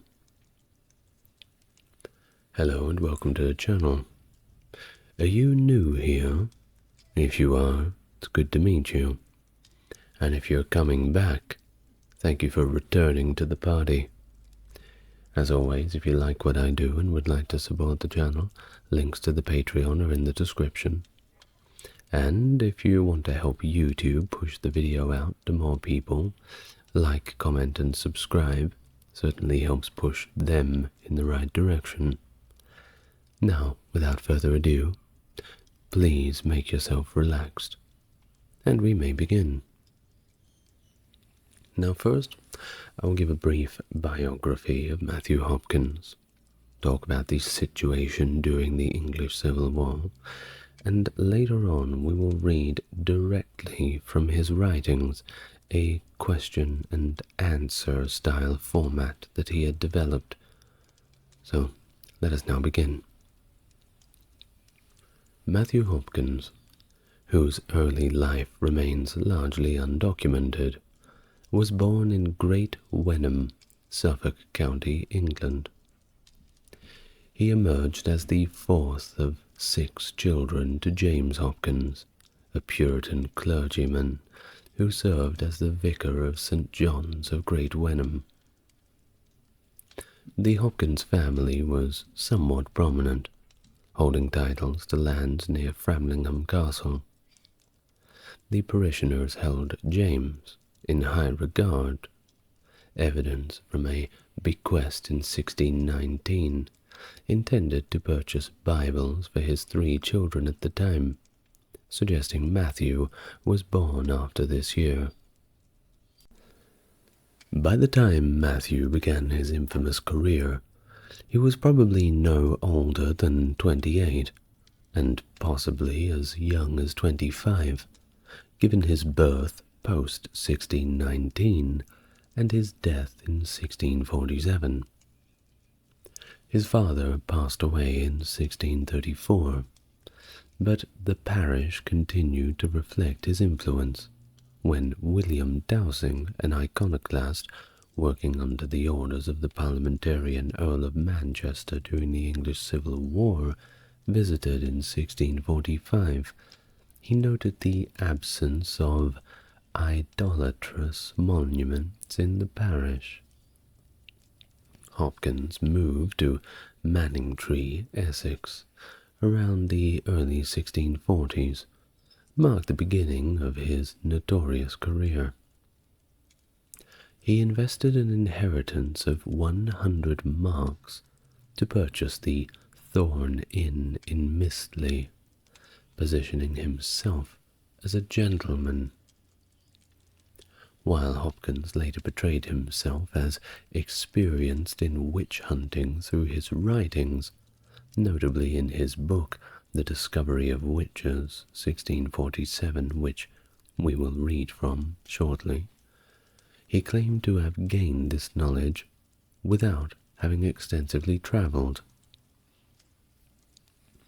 Despite suggestions of legal training from his conduct within trials, there is very little evidence supporting this, and the little evidence that does support it is somewhat circumstantial. His brother, John, became a minister in South Fambridge in 1645, but he was removed in 1646 for neglecting his duties. This further complicated the family's reputation during this chaotic period. Now, following the events of the Lancaster witch trials of 612 to 634, an important shift occurred in the treatment and perception of witchcraft in England. William Harvey, physician to King Charles I, had been tasked with examining 4 women accused during these trials, leading to a significant change in legal procedure concerning witchcraft accusations. From Harvey's involvement, there emerged a requirement for material proof of witchcraft, specifically evidence that an accused individual had formed a covenant with the devil, rather than merely committing acts of the maleficum, or malicious witchcraft. Under this new scrutiny, witches were categorized as heretics against Christianity, which was deemed their most grievous offense. This classification brought witchcraft under the umbrella of Crimean exceptum, with continental and Roman law, and that meant that it was considered so heinous that normal legal protocols could be overridden. So effectively, if you were accused of witchcraft, you no longer had any legal rights. Since the devil would not confess, confessions had to be extracted from the accused humans themselves, often by any means necessary. Well, the witch hunts led by Hopkins and John Stern primarily took place in East Anglia, covering Suffolk, Essex, Norfolk, and Cambridgeshire, with some activities extending to Northamptonshire and Bedfordshire.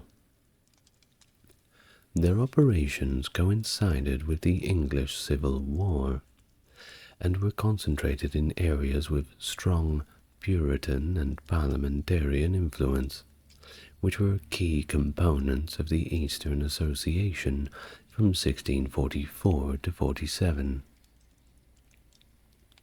Hopkins started his career officially in the March of 1644, after overhearing a conversation reportedly about demonic dealings in the nearby hamlet of Manningtree.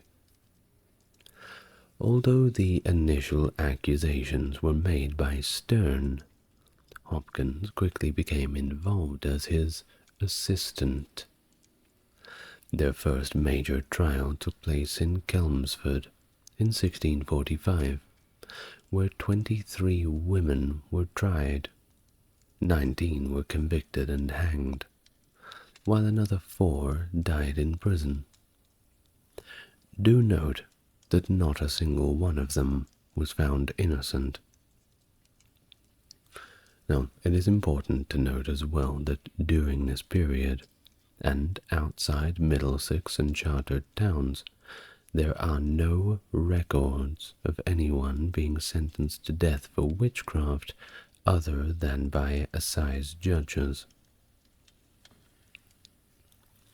Hopkins and Stern, along with women who performed the pricking test, travelled across England and, claiming Parliament had officially commissioned them to expose and prosecute witches. Now, no doubt when I just mentioned the pricking test, a few eyebrows raised. Well, what exactly is witch pricking? You see, it stemmed from the belief that after dealings with the devil, one would receive a mark on their body that was unable to feel pain or bleed. It was kind of like a receipt or a mark that the devil had left behind to show he was there and mark his territory. Kind of like that. So, witch prickers would have this set of needles that they would poke into the skin of suspects, trying to find which one of the marks on their bodies was the old receipt from the devil. Now, one can only imagine that if the suspect had a lot of freckles or just a few little sunspots, which many people did since people worked outside back then, how long this ordeal would take. Reportedly, the witch prickers were very thorough, which led to, most of the time, it was so painful that people would simply confess. False confessions, of course. Of course, they didn't see this as torture. They just saw this as a test. Well, of course, we know nowadays that confessions under torture are not very valid, but back in those days, a confession was a confession. Of course, don't worry. The witch-finders are the good guys. They said so, right? Well, let's continue on. You know that they received substantial payments for their services. This wasn't a charity job at all. No, this was a proper business. Indeed, capitalizing on people's fear and being called out to a village to get rid of a witch, well, of course, that had expenses. And the more the hysteria spread, the more profitable this became. Well, this all, of course, has led a lot of historians to suggest a financial gain as a motivation. It very well could be. Hopkins himself declared that his fees covered the upkeep of his company, which included 3 horses, and he charged towns 20 shillings each. The financial burden on local communities was, of course, considerable. Stowmarket was charged £23, equivalent to about £4,000 in 2021, which is, I think, around $4,500 US. My conversion maths is not so good. Plus travel expenses, of course. Now, this might not sound like too much, but you have to remember that these are small villages filled with peasants, ran by peasants, and perhaps a somewhat underqualified bishop, local priest. Of course, when you have someone come from the big city, it's very easy to trust everything they tell you, especially when it's for your own safety and for your own good. So that's what Mr. Hopkins was very good at doing. Now, the impact of their activities was profound enough that Ipswich, which is a very large city in modern times, had to levy a special tax in 1645 to cover the costs. The activities of Hopkins and his team were well known to Parliament, by the way, and as evidenced by reports and concerns raised during the Bury St. Edmunds trials in 1645. A report to Parliament highlighted suspicions that some had resorted to dubious methods to extract confessions. Of course, you get paid for how many witches you find. If you show up to the town and there's no witches there, well, I suppose you don't really get any money for that, don't you? So it's in the best interest to make sure you get as many as you can to make the trip worthwhile. Now, the subsequent trial and executions were also met with quite a lot of discomfort and criticism, notably in an editorial from the parliamentary paper, the Moderate Intelligencer, which reflected unease with the conduct and outcomes of these witch trials. So do not think that everybody was whipped up in the frenzy. Whether it be the common people, the middle class, or even indeed the people in Parliament, there were quite a few people who were willing to ask questions about the methods and techniques, and even the whole institution of having witch hunters. Well, the techniques that Matthew Hopkins employed in his witch-hunting pursuits drew heavily from a text authored by King James I, called Demonology, and I'll have a large video on that quite soon, which Hopkins referenced in his own publication, The Discovery of the Witches. Despite torture being officially illegal in England, Hopkins engaged in coercive methods, such as sleep deprivation, to force confessions from those he accused. So basically they would put you in a room and keep you up for so long whenever you'd go to doze off, they'd find some way to wake you up. Now, I get quite cranky when I haven't had my afternoon nap, so I would admit to anything just so I can get that extra 10 minutes beyond the snooze button. Additionally, he utilized a method where he would attempt to cut the arm of the accused with a blunt knife, believing that if the individual did not bleed, it indicated witchcraft. And here's another controversial method employed by Hopkins that you might know about: the swimming test, premised on the belief that witches, having renounced their baptism, would be rejected by water. The accused were tied up onto a chair and submerged in water. Floating was considered proof of witchcraft. They'd be dunked in the water and out of the water until the desired result was achieved. However, due to legal and ethical concerns, Hopkins was cautioned against using this method without the consent of the accused, leading to its official discontinuation by late 1645. Now, of course, we mentioned the consent of the accused. Now, this was one of those punishments that was, yes, very unpleasant, but if you started sinking in the water, it was pretty obvious to everybody around that you were innocent.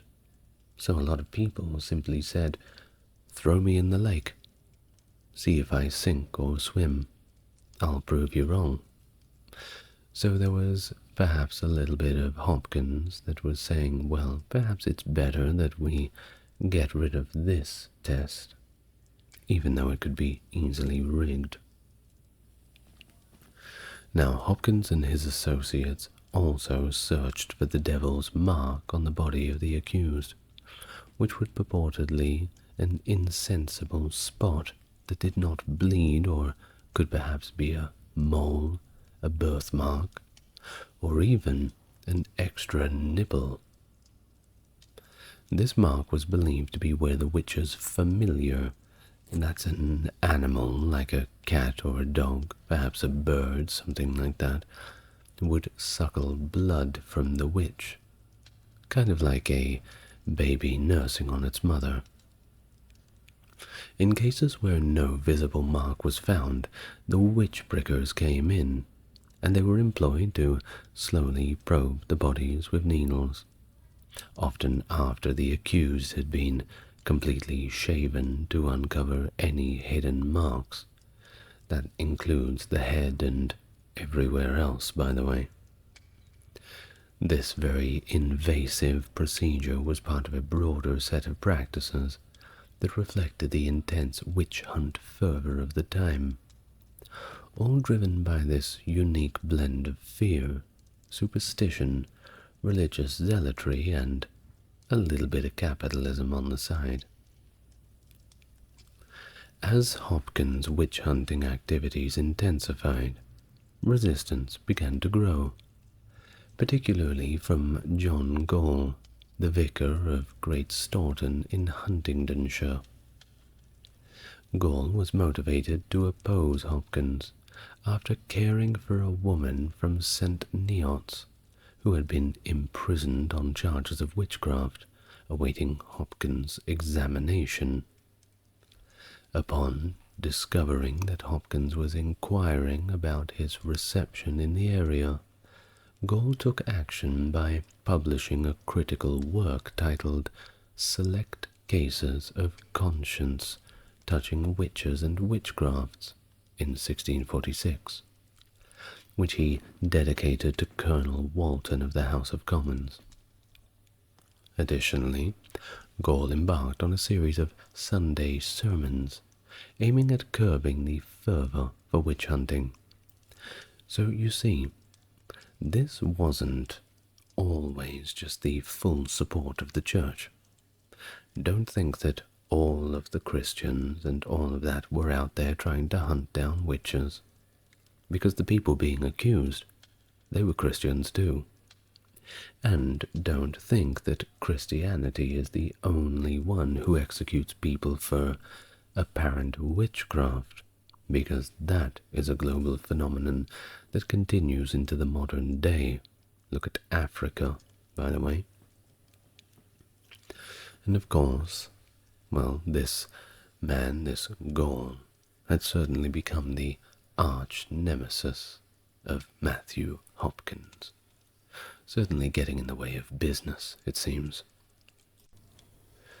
In Norfolk, the legitimacy of Hopkins and his associate John Sterne's methods came under further scrutiny by the justices of the Assize. They were questioned about the ethicality of their torture techniques, and also the rather large fees that they charged for their services. Accusations were made, fingers were pointed, and they suggested that Hopkins' investigative methods might classify him and his followers as witches themselves. Pulling out the Uno reverse card on them, it seems. Questions also arose about whether Hopkins possessed undisclosed knowledge or had resorted to unlawful courses of torture in his pursuit of alleged witches. By 1647, as the judicial sessions resumed, both Hopkins and Sterne had withdrawn from witch hunting, with Hopkins retiring to Manningtree and Sterne to Bury St. Edmunds. This withdrawal marked a significant retreat in the face of growing legal and public opposition to their controversial methods and the ethical implications of their witch hunt practices. Well, Matthew Hopkins' influence on witch hunting extended beyond England's borders, outlined in his 1647 publication, The Discovery of Witches. His methods, detailed in this book, which we'll read from a little later, were adopted and recommended in various law books, significantly impacting witch trials in the New England colonies. The first recorded witchcraft execution in New England was Alce Young of Windsor, Connecticut, who was hanged on the 26th of May, 1647. Shortly after, Margaret Jones was tried and executed using evidence collected from techniques described by Hopkins, such as searching and watching, as noted in the journal of Governor John Winthrop. The execution of Margaret Jones, the first person to be executed for witchcraft in Massachusetts, marked the beginning of a sustained period of witch trials in New England that lasted from 1648 to 1663. And just a quick note on Margaret Jones. We actually have some case files from the trial itself. A little journal that was kept by John Winthrop, the Massachusetts governor at the time. The trial of Margaret Jones was notable for its reliance on watching, and this is what is detailed in Governor Winthrop's journal. He recorded in his journal during his vigil that he kept watching over her, an imp, kind of like a little demon, believed to be a witch's familiar, appeared in broad daylight, which was used as key evidence in her conviction. Now let's read from Winthrop's journal now. June 15th, 1648. At this court, one Margaret Jones of Charlestown was indicted and found guilty of witchcraft, and hanged for it. The evidence against her was 1. That she was found to have such a malignant touch as many persons, men, women, and children, whom she stroked or touched with any affection or displeasure or etc., were taken with deafness, vomiting, or other violent pains and sickness. 2. She, practicing physic, and her medicines being such things as, by her own confession, were harmless, as anise seed, liquors, etc., yet had extraordinarily violent effects. 3. She would use to tell such as would not make use of her physic, that they would never be healed, and accordingly their diseases and hurts continued, with relapse against the ordinary course, and beyond the apprehension of all physicians and surgeons. 4. Some things which she foretold came to pass accordingly. Other things she would tell of at secret speeches, etc., which she had no ordinary means to come to the knowledge of. 5. She had, upon search, an apparent teat as fresh as it had been newly sucked, and after it had been scanned, upon a forced search, that was withered, and another began on the opposite side. 6. In the prison, in the clear daylight, there was seen in her arms, she sitting on the floor and her clothes up, etc., a little child, which ran from her into another room, and the officer following it, it was vanished. The like child was seen in 2 other places to which she had relation, and one maid that saw it fell sick upon it, and was cured by the said Margaret, who used means to be employed to that end. Her behaviour at the trial was very intemperate, lying notoriously, and railing upon the jury and witnesses. And in the like distemper she died. The same day and hour she was executed. There was a very great tempest at Connecticut, which blew down many trees, etc. End of the passage from John Winthrop's journal. Thus Margaret was executed on June 15th, 1648. Years later, some of Hopkins' interrogation and trial methods resurfaced during the infamous Salem witch trials in Massachusetts between 1692 and 1693. These trials saw 19 individuals executed for witchcraft, with Giles Corey notably being pressed to death for refusing to enter a plea, and over 150 others imprisoned. Now, pressed to death, I will quickly explain.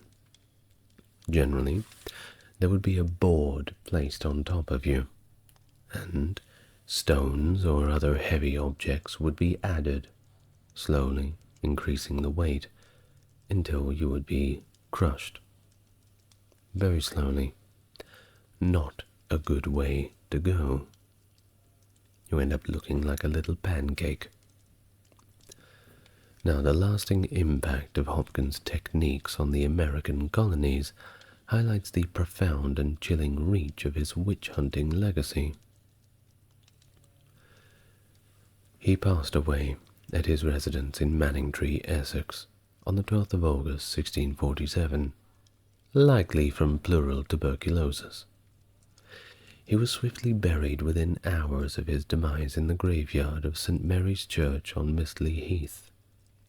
The legacy of Hopkins, as historian Malcolm Gaskell notes, continues to pervade that of an anti-hero and boogeyman, with his image remaining highly adaptable and eternally insubstantial.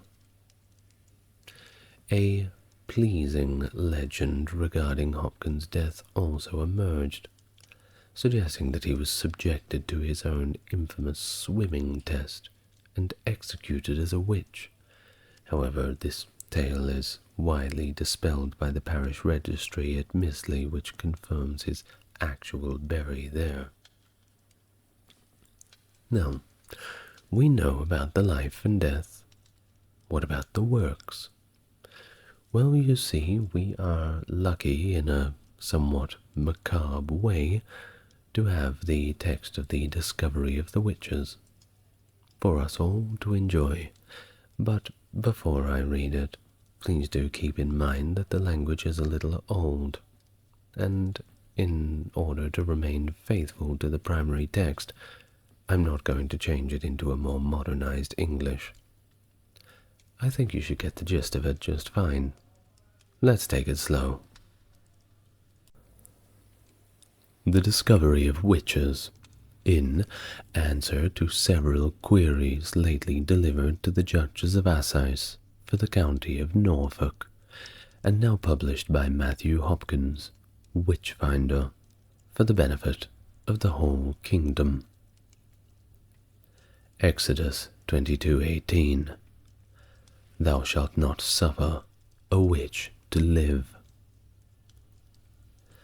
Certain queries answered, which have been and are likely to be objected against Matthew Hopkins in his way of finding witches. Query 1. That he must needs to be the greatest witch, sorcerer, and wizard himself, else he could not do it. Answer. If Satan's kingdom be divided against itself, how shall it stand? Query 2. If he never went so far as is before mentioned, yet for certain he met with the devil and cheated him of his book, wherein were written all the witches' names in England, and if he looks on any witch, he can tell by her countenance what she is. So by this, his help is from the devil. Answer. If he had been too hard for the devil and got his book, it had been to his great condemnation, and no disgrace at all. And for my judgment in physiognomy, he hath no more than any man else whatsoever. Query 3. From whence proceedeth this his skill? Was it from his profound learning, or from much reading of learned authors concerning the subject? Answer. From neither of both, but from experience, which, though it may be meanly esteemed of, yet the surest and safest way to judge by. Query 4. I pray, where was this experience gained, and why gained by him, and not by others? Answer.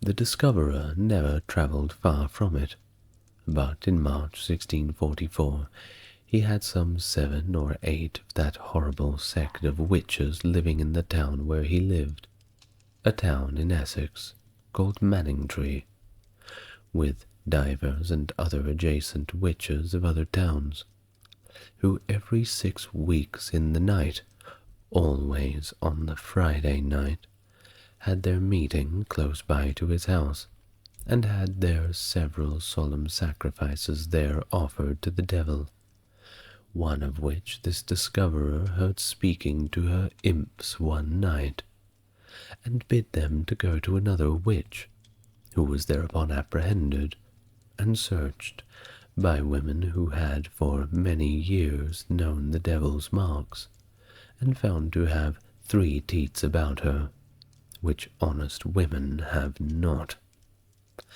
So, upon command from the justice, they were to keep her from sleep for 2 or 3 nights, expecting that in time to see her familiars, which the fourth night she called in by their several names, and told them what shapes, a quarter of an hour before they came in, there being 10 of us in the room. The first she called was 1. Holt, who came in like a white kitling. 2.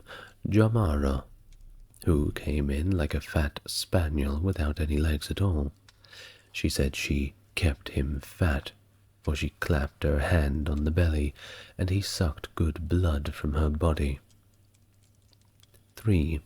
Vinegar Tom, who was like a long-legged greyhound, with the head of an ox, with a long tail and broad eyes, who when this discoverer spoke to, and bade him go to the place provided for him and his angels, immediately transformed himself into the shape of a child of 4 years old, without a head, and gave 6 turns about the house, and vanished at the door. 4. Sack and sugar, like a black rabbit. 5. Newes, like a polecat. All these vanished away in a little time. Immediately after this witch confessed several other witches, from whom she had her imps, and named to divers women where their marks were, the number of their marks, and imps' names, as Elamaser, Pewakit, Pekin the Crown, Grizel, and Greedigut, which no mortal could invent. And upon their searches the same marks were found, the same number, and in the same place, and the like confessions from them of the same imps, though they knew not that we were told before, and so paged one another thereabouts, and joined together in the like damnable practice that in our 100 in Essex. 29 were condemned at once, 4 brought 25. Miles to be hanged, where this discoverer lives, for sending the devil like a bear to kill him in his garden. So by seeing divers of the men's paps, and trying ways with hundreds of them, he gained this experience, and for aught he knows any man else may find them as well as he and his company, if they had the same skill and experience. Query 5.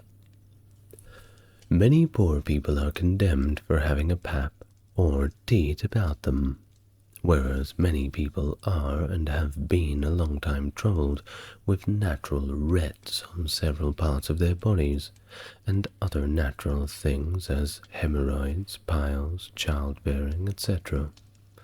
And these shall be judged only by one man alone and a woman, and so accused or acquitted. Answer. The parties so judging can justify their skill to any, and shew good reasons why such marks are not merely natural, neither that they can happen by such natural cause as is before expressed. And for further answer for their private judgments alone, it is most false and untrue. For never was any man tried by search of his body, but commonly 12 of the ablest men in the parish or elsewhere were present, and most commonly as many ancient skilful matrons and midwives present when the women are tried, which marks not only he and his company attest to be very suspicious, but all beholders, the skilfullest of them, do not approve of them, but likewise assent that such tokens cannot in their judgments proceed from any the above-mentioned causes. Query 6. It is a thing impossible for any or woman to judge rightly on such marks. They are so near to natural, and they have that they find them, durst not presently give oath that they were drawn by evil spirits, till they have used unlawful courses of torture to make them say anything for ease and quiet, as who would not do? But I would know the reasons he speaks of, how and whereby to discover the one from the other, and so be satisfied in that. Answer. The reasons in brief are three, which for the present he judges to differ from the natural marks, which are: 1. He judgeth by the unusualness of the place where he findeth the deeds in, or on their bodies being fair distant from any usual place, from whence such natural marks proceed, as if a witch plead the marks found are emerods. If I find them on the bottom of the backbone, shall I assent with him, knowing that they are not near that vein, and so others by childbearing, when it may be they are in the contrary part? 2. They are the most commonly insensible, and feel neither pin, needle, awl, etc. thrust through them. 3. The often variations and mutations of these marks into several forms confirms the matter, as if a witch hear a month or two before that the witch-finder, as they call him, is coming, they will and have put out their imps to others to suckle them, even to their own young and tender children. These upon search are found to have dry skinness and films only, and be close to the flesh, keep her 24 hours with a diligent eye, that none of her spirits come in any visible shape to suck her. The woman have seen the next day after her teats extended out to the former filling length, full of corruption, ready to burst, and leaving her alone then 1/4 of an hour, and let the women go up again, and she will have them drawn by her imps close again. Probatum est. Now for answer to their tortures in its due place. Query 7.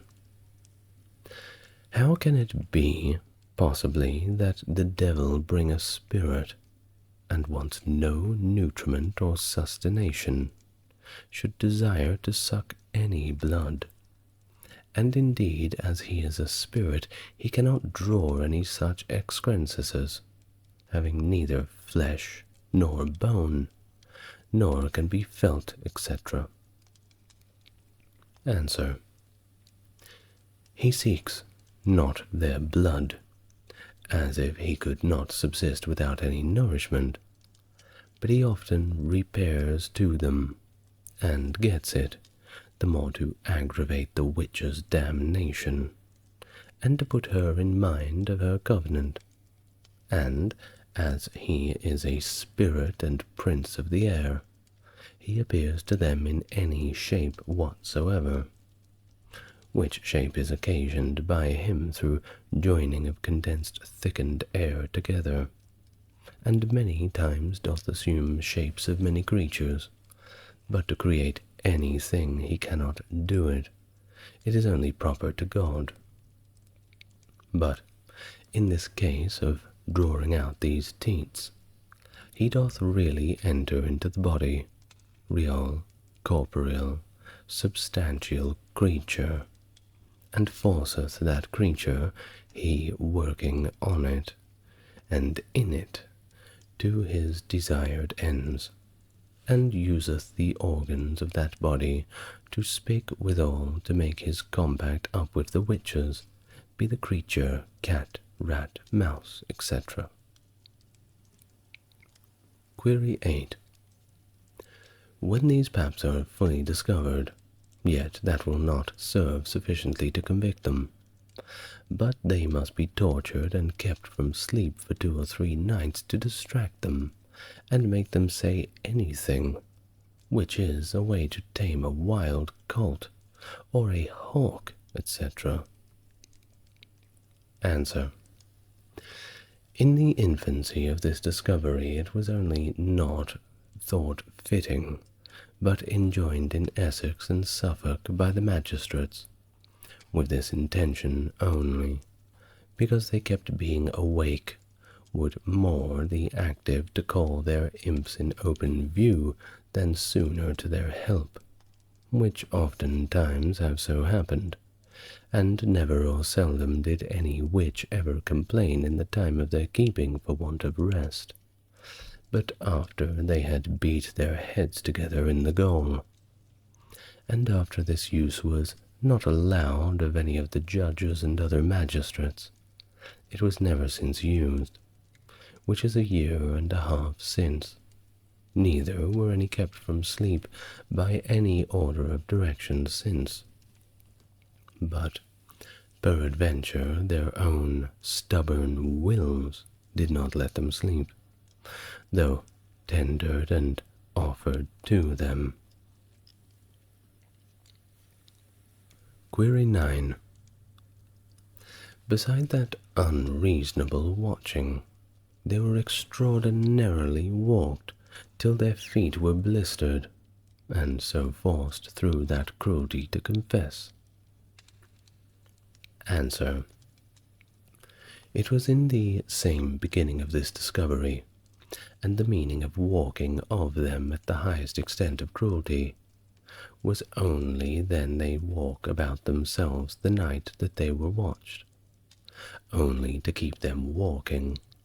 And the reason was this: when they did lie or sit in a chair, if they did offer to couch down, then the watchers only desire to sit up and walk about, for indeed when they be suffered so to couch, immediately comes their familiars into the room, and scareth the watchers, and hardeneth on the witch, though, contrary to the true meaning of the same instructions, diverse had been the rustical people, they hearing them to confess to the witches, misused, spoiled, and abused, diverse whereof have suffered for the same, but could never be proved against the discoverer to have a hand in it, or consent to it, and hath likewise been unused by him and others,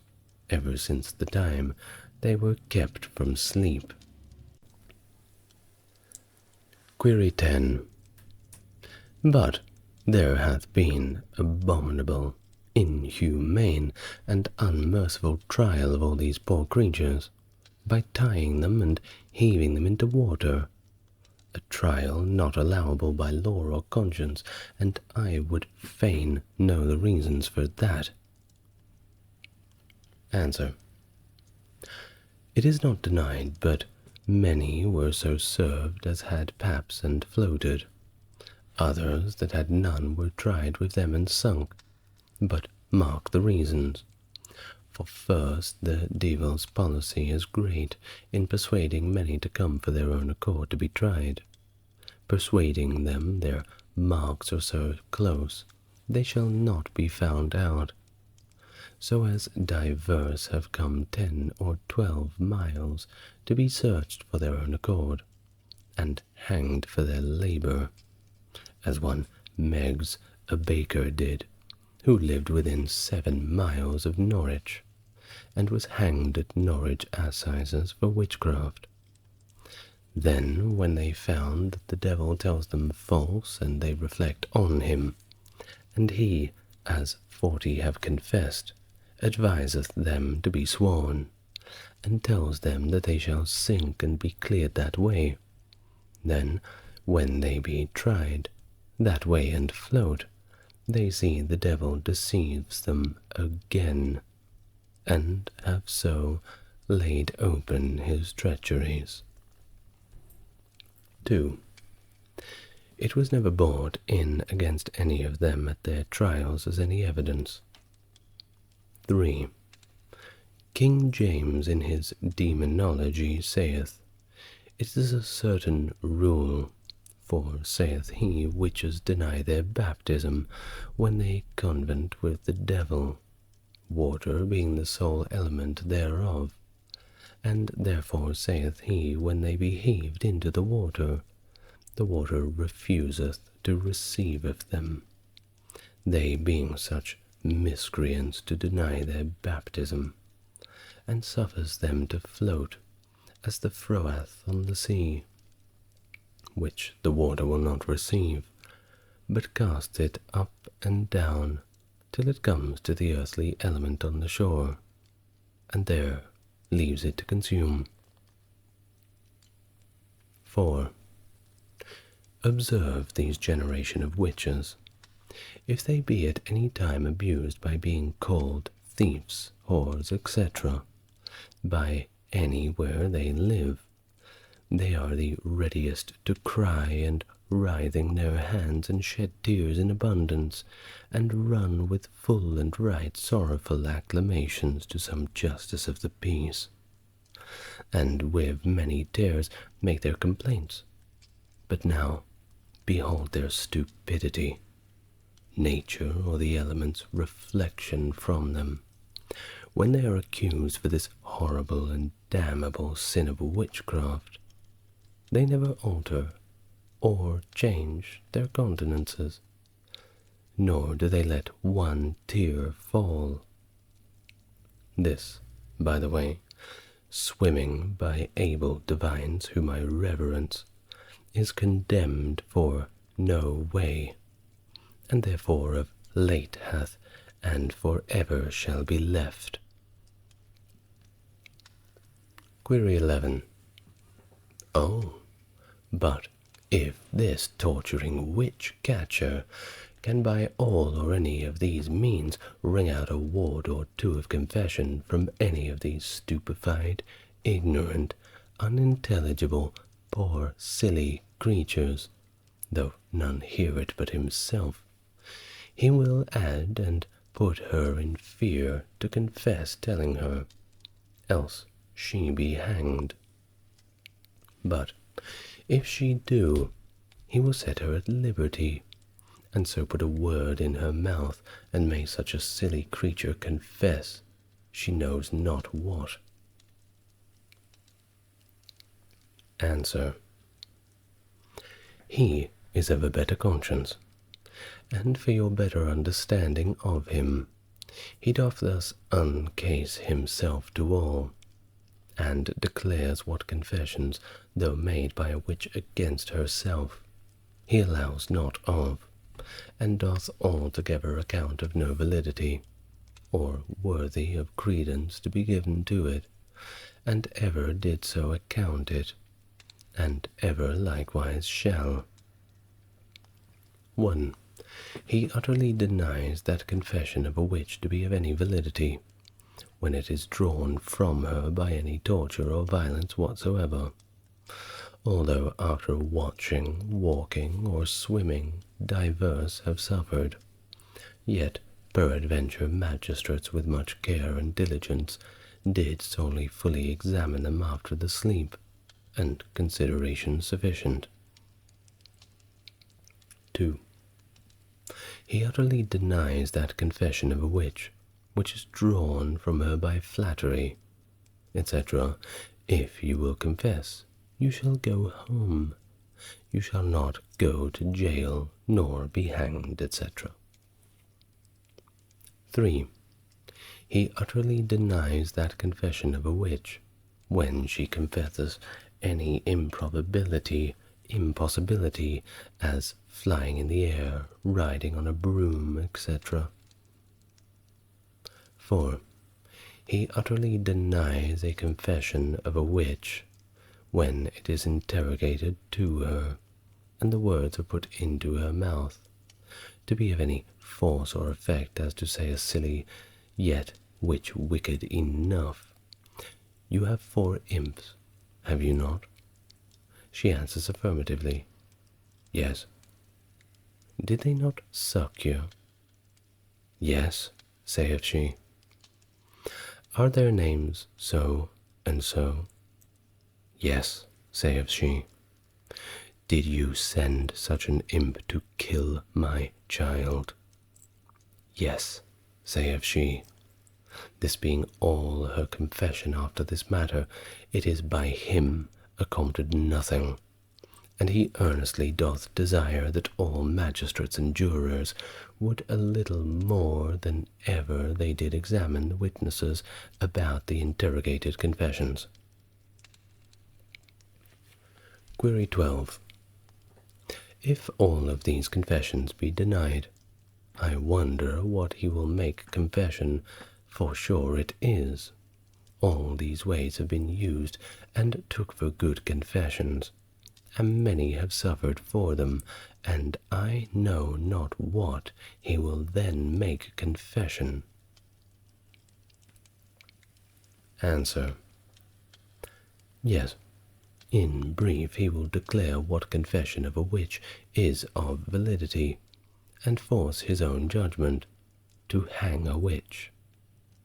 When a witch is first found with teats, then sequestered from her house, which is only to keep her old associates from her, and so by good counsel brought into a sad condition, by understanding of horribleness of her sin, and the judgments threatened against her, and knowing the devil's malice, subtle circumventions, is brought to remorse and sorrow for complying with Satan so long, and disobeying God's sacred commands, doth then desire to unfold her mind with much bitterness, and then without any of the before-mentioned hard usages or questions put to her, doth of her own accord declare what was the occasion of the devil's appearing to her, whether ignorance, pride, anger, malice was predominant over her.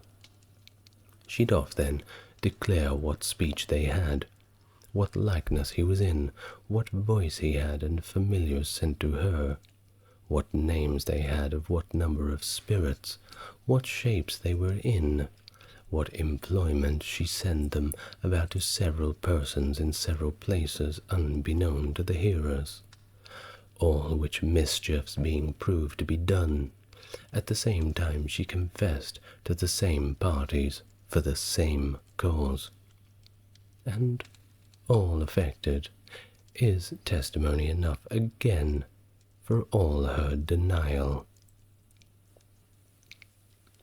Question 13.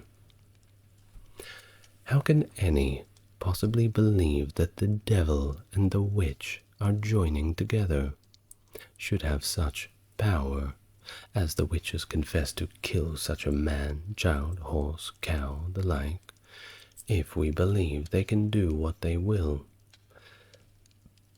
Then we derogate from God's power, who for certain limits the devil and the witch, and I cannot believe they have any power at all. Answer.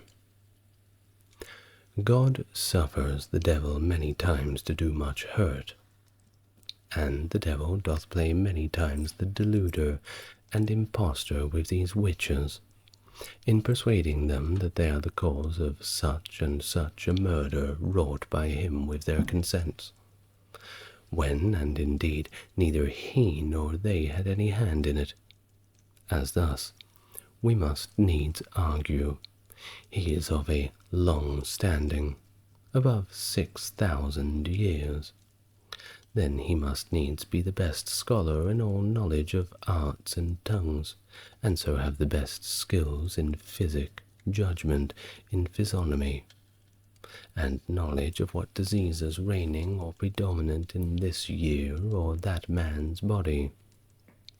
And so for cattle too, by reason of his long experience.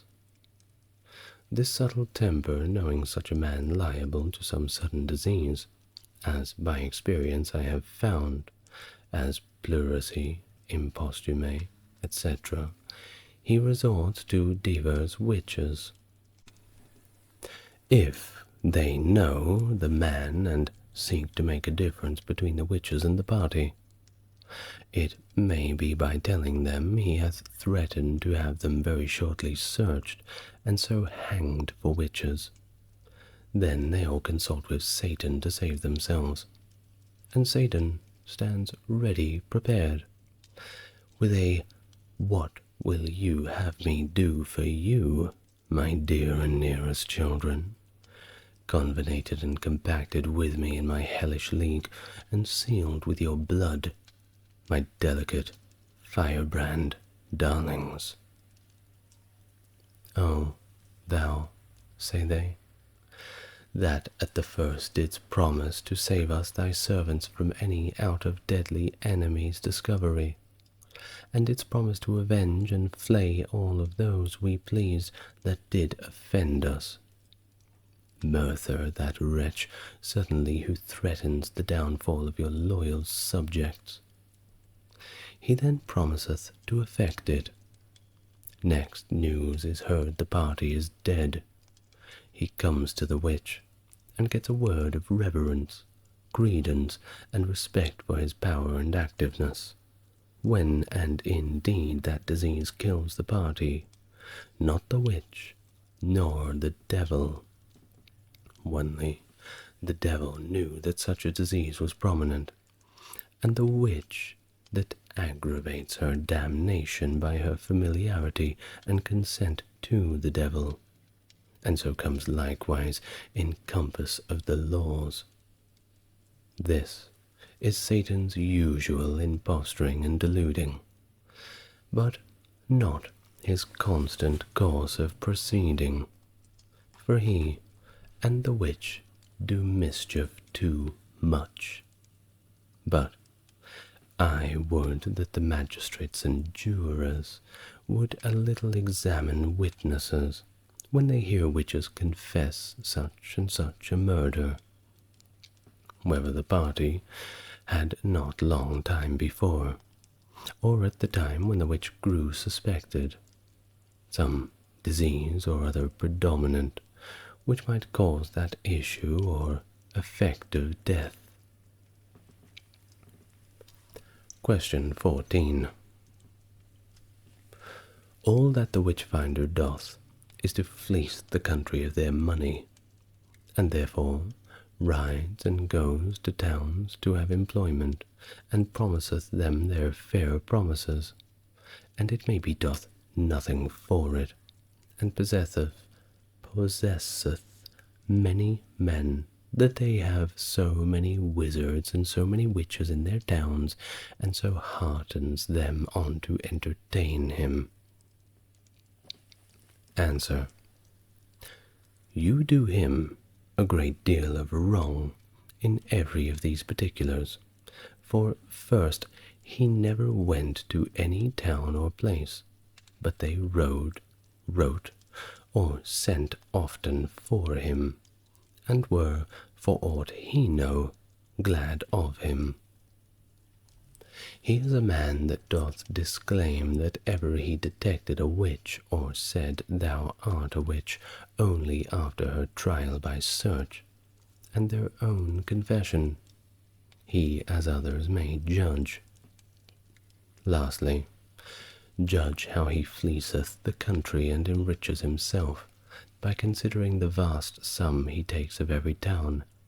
He demands but 20 per town, and doth sometimes ride 20 miles for that, hath no more than for all his charges thither and back again, and it may stays a week there, and find there 3 or 4 witches, if it be but one, cheap enough, and this is the great sum that he takes to maintain his company with 3 horses. End of the Project Gutenberg source for discovery of the witches. Well, isn't the English language beautiful? I certainly think it is. I would like to thank you for getting this far, and I would like to especially thank my top-tier Patreon subscribers, whatever we call them, patrons, I suppose. Stark Factory, JC, Jeffrey, and Susan. Thank you very much. And now that I have read for you The Discovery of Witches, don't go out and try and find any. You may be a little disappointed. Well, if you do find any, I think these days they're far more interested in selling you crystals and salt lamps and having you subscribe to their TikTok accounts. Witches just ain't what they used to be. The French Wars of Religion, lasting from 1562 to 1598, were a series of excruciatingly brutal conflicts in France, marked by intense religious and political strife between the Catholic majority and the Protestant Huguenots. This period featured several key events, including the infamous St. Bartholomew's Day massacre of 1572, where thousands of Huguenots lost their lives. The wars reflected deeper power struggles within the French nobility, particularly among the Catholic Guises, Bourbons, and Montmorency Chatillons, who exploited religious divisions to enhance their power. The hostilities finally concluded with the Edict of Nantes in 1598, issued by Henry IV, which granted significant rights to the Huguenots, aiming to stabilize and unify France under a more tolerant and centralized regime. Hello there and welcome to the channel. If it's your first time here, it's good to meet you. And if you're coming back, it's good to see you again. As always, if you like what I do and want to support the channel, link to Patreon's in the description. Or, if you want to help me get to 6,000 subscribers, we are very close to getting there. Click that subscribe button and like the video to get YouTube into gear pushing it out. Now, without further ado, get yourself relaxed, take a very deep breath, and let's begin our full history of the French Wars of Religion. Let's try and trace the roots all the way back in the 14th century Italy. Renaissance humanism, emerging in 14th century Italy, reached France in the early 16th century, aligning with the rise of Protestantism. This movement stressed the importance of returning to the original sources, the ad fontes, initially concerning on reconstructing secular Greek and Latin texts. It did evolve to include the study of translation and New Testament and the Church Fathers' works, aiming for significant religious reform. Humanist scholars contended that biblical interpretation required knowledge of the original Greek and Hebrew, rather than relying solely on the Latin Vulgate Bible translation from the 4th century.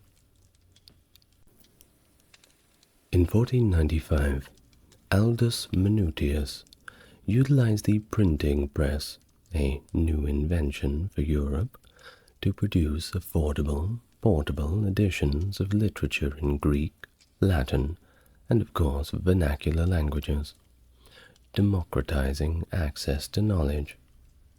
By 1519, the impact of printing was evident as John Froben published and widely distributed Martin Luther's works, indicating the rapid dissemination of religious ideas. And if you want to know all about Martin Luther, I've got a video on him in the biographies playlist. By 1521, the Circle of Meaux, formed by reformers like Jacques Lefebvre and Guillaume Brissonnet, focused on enhancing preaching and general religious life. Notables such as François Vatable and Guillaume Boudet, with their expertise in Hebrew and classics, supported this initiative. Lefebvre's works pushed for a literal Bible interpretation and underscored Christ's centrality, aligning closely with Martin Luther's teachings. The circle also included Marguerite de Navarre and Guillaume Farel, who later influenced John Calvin in Geneva. Despite their eventual banishment from Geneva in 1538 over conflicts about government and ecclesiastical relations, Calvin returned in 1541, refining and firmly establishing Calvinism. Now, the Reformation was partly motivated by the clergy's corruption, which Luther vehemently criticized, a sentiment amplified by the printing press's ability to spread such critiques far and wide. For instance, Marguerite's Heptameron highlighted clerical immorality, and Farel's writings on prayer challenged the clergy's role in obstructing genuine faith, emphasizing salvation as a divine gift and the importance of personal understanding in prayer. The revival of classical learning in Italy greatly influenced Francis I of France, who was drawn to ancient literature and subsequently established royal professorships in Paris. However, his enthusiasm for classical revival did not extend to religious reform.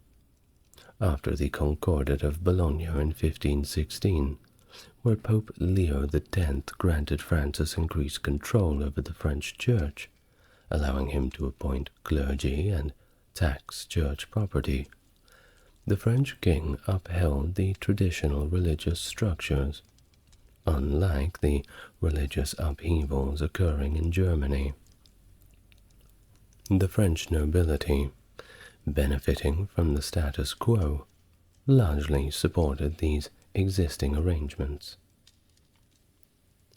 Despite personal reservations, Francis initially tolerated the spread of Martin Luther's ideas.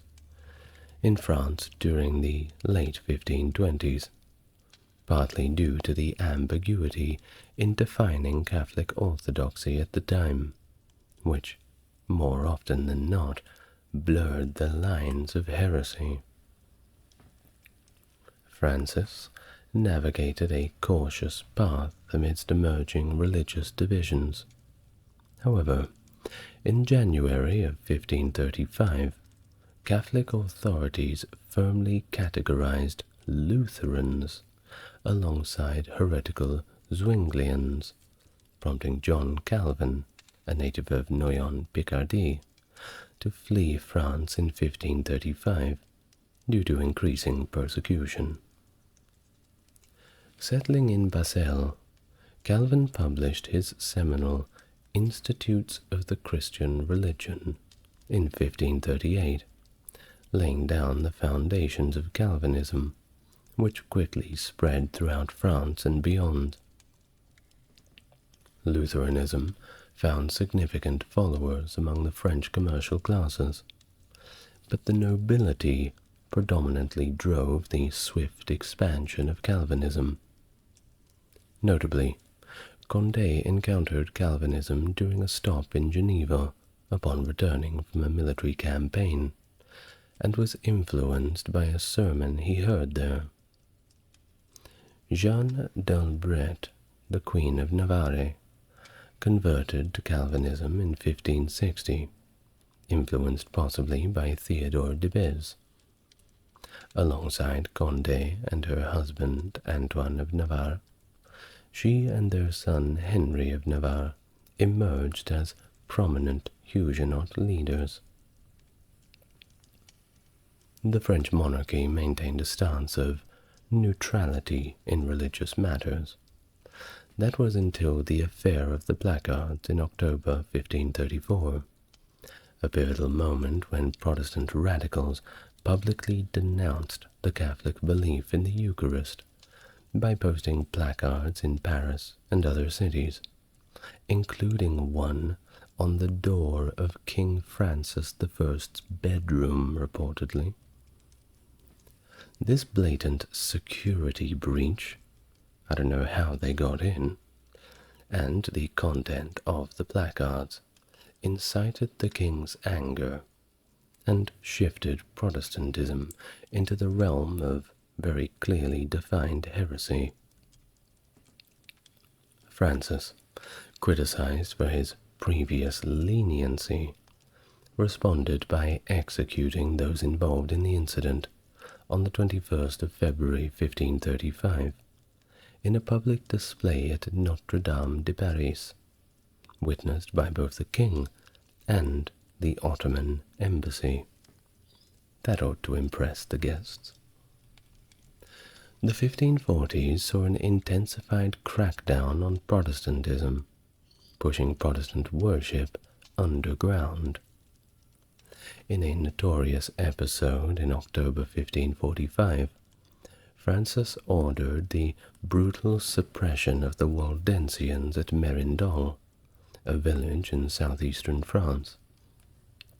This group, which had connections to proto-Protestantism dating back to the 13th century, and had recently aligned with the Reformed Church, was targeted for its increasing militancy. The ensuing massacre of Merindol led to the death of many villagers and widespread condemnation. Also the destruction of about 22 to 28 surrounding villages. And the men that survived were very unfortunately conscripted as galley slaves. Now, if you don't know what a galley slave is, the galley is the deck on a ship that has the rowing oars. So effectively, you're thrown down there in that hot, humid, sweaty compartment with 50 to 60 other guys, and you just have to row the boat all day. Not a good job. Now, Francis I passed away on the 31st of March, 1547, and his son, Henry II, ascended to the throne, continuing and intensifying his father's policies of religious repression. Believing firmly in the heretical nature of all Protestant beliefs, Henry enacted the Edict of Chateaubriand on the 27th of June, 1551, which significantly restricted Protestant worship and authorized the confiscation of property from those who were labeled as heretics.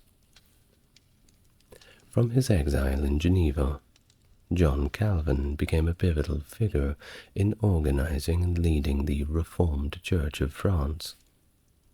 Calvinism appealed widely, crossing both social and occupational lines, and spread in a highly regionalized manner without a clear geographical pattern. Despite facing persecution, the number of Calvinists, including a significant portion of the French nobility, grew substantially. By the onset of the religious wars in 1562, historians estimate that France had around 2 million Calvinists, supported by 1,200 to 1,250 congregations, representing a formidable challenge to the French monarchy. Well, Henry wasn't around for too long. His sudden death in July of 1559 led to a power vacuum in France, which the adolescent Francis II struggled to manage. His uncle, the Duke of Guise, swiftly capitalized on this instability, leveraging his familial ties. He was the uncle of Francis II's wife, Mary, Queen of Scots, to dominate the royal court. Within days of Francis II's coronation, the English ambassador noted the overwhelming influence of the Guise family at court. In a bold move on the 10th of March 1560, a faction of discontented nobles, led by Jean du Barry, plotted to abduct the young king to diminish the Guises' control. The plot, however, was uncovered before it could be executed, leading to severe repercussions, including the execution of du Barry and the many alleged conspirators. The Guise family also had suspected Louis I of Bourbon, the Prince of Condé, of involvement, leading to his arrest and a subsequent death sentence. However, he was later freed amid the chaos following Francis II's unexpected death in December of 1560. Very lucky for him. This period also saw the rise of the term Huguenot to describe French Protestants. Following incidents of Protestant iconoclasm in cities like Rouen and La Rochelle during 1561. These acts of iconoclasm, involving the destruction of Catholic imagery, led to retaliatory violence against Protestants across France. Upon the death of Francis II on the 5th of December 1560, his mother, Catherine de' Medici, assumed the regency for her younger son, Charles IX. With the kingdom financially depleted by the Italian wars, Catherine aimed to balance the competing noble factions. She navigated the politics by securing the release of Condé in exchange for Antoine of Navarre's withdrawal from a claim to the regency. Catherine had faced considerable challenges in addressing religious tensions. Options included continuing her husband's harsh suppression of Protestantism, or simply adopting Protestantism to appease the rising Calvinist forces within the kingdom. Ultimately, she opted for the moderate path, slightly easing persecution without fully embracing Protestant demands for full religious freedom. This moderate stance was reflected in her handling of the Estates General convened in December 1560, which failed to resolve religious disputes, but did agree on pardons for past religious offences. Catherine further sought to placate religious tensions by issuing the Edict of Saint-Germain in 1562, granting limited rights to Protestant worship, and I use the term limited. However, this very fragile peace was shattered when the Duke of Guise forces massacred Protestant worshippers in Vassy on the 1st of March 1562, and this was the event that really ignited the French wars of religion. Took us a while to get there, but the background is important. Now, the situation in regions like Guyenne became increasingly volatile, with figures such as Jean d'Albret and Antoine of Navarre influencing the rise of Calvinism among the nobility, marking a region a focal point for religious conflict. While traditional explanations for the escalation of violence in Guyenne have emphasized the socio-economic factors and influence of radical preachers, like Thomas Aquinas, recent scholarship has highlighted the politicization of religious divisions as a primary catalyst for the violent outbreaks that characterized the late 16th century France. The initial mobilization of the Huguenots prior to the Vassy massacre intensified following the violent event, affirming their fears that they could not depend on the Edict of Saint-Germain for protection. In a defiant response, led by Condé, a group of Protestant nobles took decisive action by capturing Orléans on the 2nd of April 1562, signaling the start of open rebellion. This action set off a chain reaction, with Protestant forces quickly seizing control of key cities along the Loire, such as Angers, Blois, and Tours, and even attacking Valence in the Rhône. The situation escalated further when Lyon was overtaken on the 30th of April. The city's Catholic institutions were not only looted, but also destroyed. In Toulouse, efforts by the local Huguenots to align the city with Condé sparked violent confrontations with Catholic residents, leading to street battles and a death toll of over 3,000, predominantly Huguenots. Similarly, massacres targeting Huguenots occurred in Sens on the 12th of April and Tours in July. As violence surged, the crown, influenced by the Guise faction, rescinded the Edict of Saint-Germain. The conflict then saw significant battles at Rouen, Dreux, and Orléans. During the siege of Rouen, from May to October 1562, the crown forces retook the city, though it was at the cost of Antoine of Navarre's life due to wounds. The Battle of Dreux in December saw the capture of both Condé by royal forces and Montmorency by the opposing side.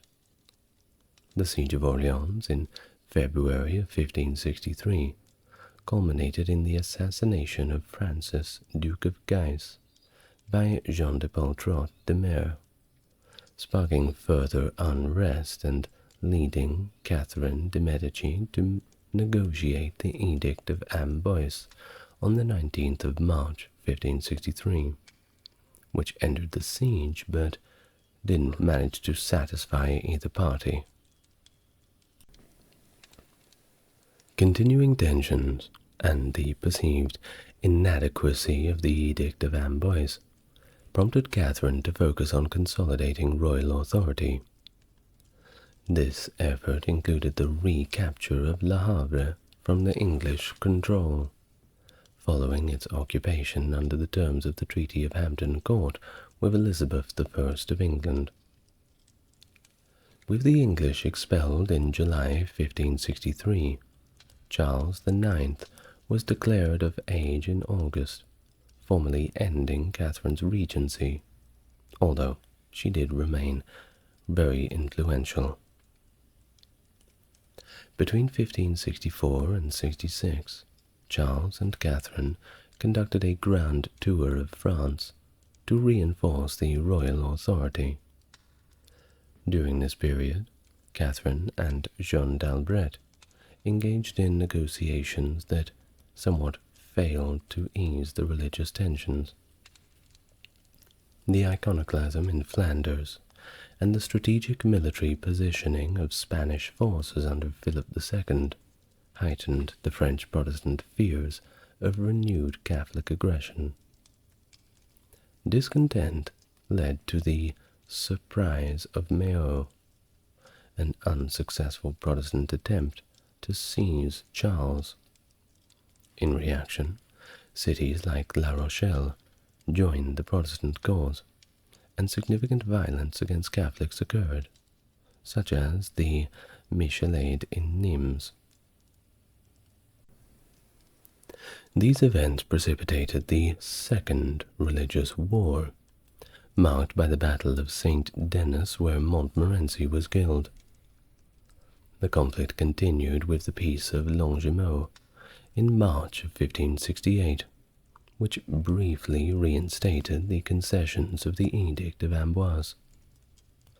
However, the deep-seated hostilities were so entrenched that even after the truce was declared, the siege of the Protestant stronghold, Puy-Lorenz, continued for an additional week, illustrating the persistent and bitter divisions. Following the Peace of Longjumeau, Catholic groups throughout France openly defied the conciliatory measures by forming confraternities and leagues in the summer of 1568. The escalating tension prompted Huguenot leaders like Condé and Coligny to flee the court, fearing for their safety, as many of their adherents faced violence and murder. The situation managed to worsen in September, when the Edict of Saint-Maur severely restricted Huguenot freedoms, essentially revoking their right to worship completely. Well, they weren't going to take that sitting down, so it all led to further strife. In November, William of Orange entered France with an army to aid the Protestants. However, struggling with financial issues, he negotiated with the French crown, accepting money and safe passage out of the country in return for withdrawing his forces. I suppose everybody has their price. Meanwhile, the Huguenots, undeterred, rallied a substantial force under Condé, with additional support from southern French forces led by Paul de Morvans and German Protestant militias, including 14,000 Reiters, commanded by the Calvinist Duke of Zweibrücken. After the Duke's death in battle, his troops continued to fight under the Huguenot banner, funded in part by a loan secured by Jean d'Albret's crown jewels, and substantial financial support from Queen Elizabeth of England, influenced heavily by Sir Francis Walsingham. The Catholic forces, under the future King Henry III, then Duke of Anjou, were reinforced by troops from Spain, the Papal States, and Tuscany. This formidable alliance faced the Protestants as they laid siege to cities like Poitiers, Saint-Ouen, to secure Rochelle, followed by assaults on Angoulême and Cognac. This conflict reached a critical point at the Battle of Jarnac on the 16th of March 1569, where Condé was killed, leaving Admiral de Coligny to lead the Protestant forces. Coligny's leadership extended to protecting the young Henry of Condé and Henry of Navarre, both presented by Jean d'Albret as the rightful Huguenot leaders. Despite a minor victory at La Roche-l'Abeille, the Huguenots failed to capture Poitiers and suffered a major defeat at Moncontour on the 30th of October 1569. Coligny then led a strategic retreat to the southwest, where he joined forces with Gabriel, Comte de Montgomery. In the spring of 1570, they launched a devastating raid through southern France, reaching as far as La Charité-sur-Loire. The extensive military campaigns, coupled with the burgeoning royal debt and Charles IX's inclination towards a peaceful resolution, culminated in the Peace of Saint-Germain-en-Laye on the 8th of August 1570.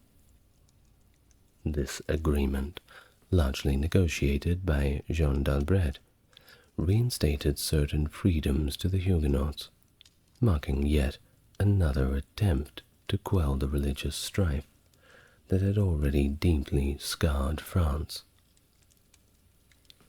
Following St. Bartholomew's Day massacre in 1572, the French monarchy pursued a strategy aimed at national reconciliation, focusing significantly on a matrimonial alliance between the Protestant and Catholic nobility.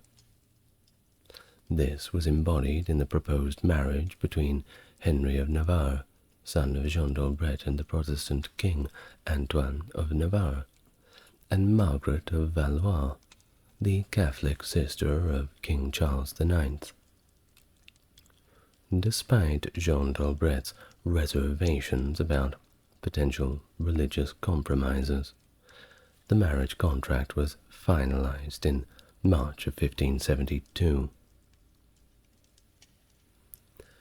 Now, Admiral Gaspard de Coligny, a prominent Huguenot leader who had been marginalized during the Civil War, saw his fortunes reversed with the Peace of Saint-Germain-en-Laye.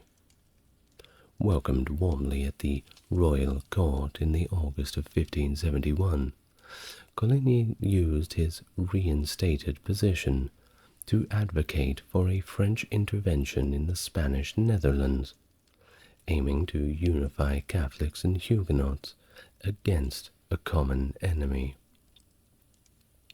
However, the French council, including King Charles IX, was reluctant to provoke a direct conflict with Spain, leading to Coligny's departure from court due to its reportedly unwelcoming atmosphere.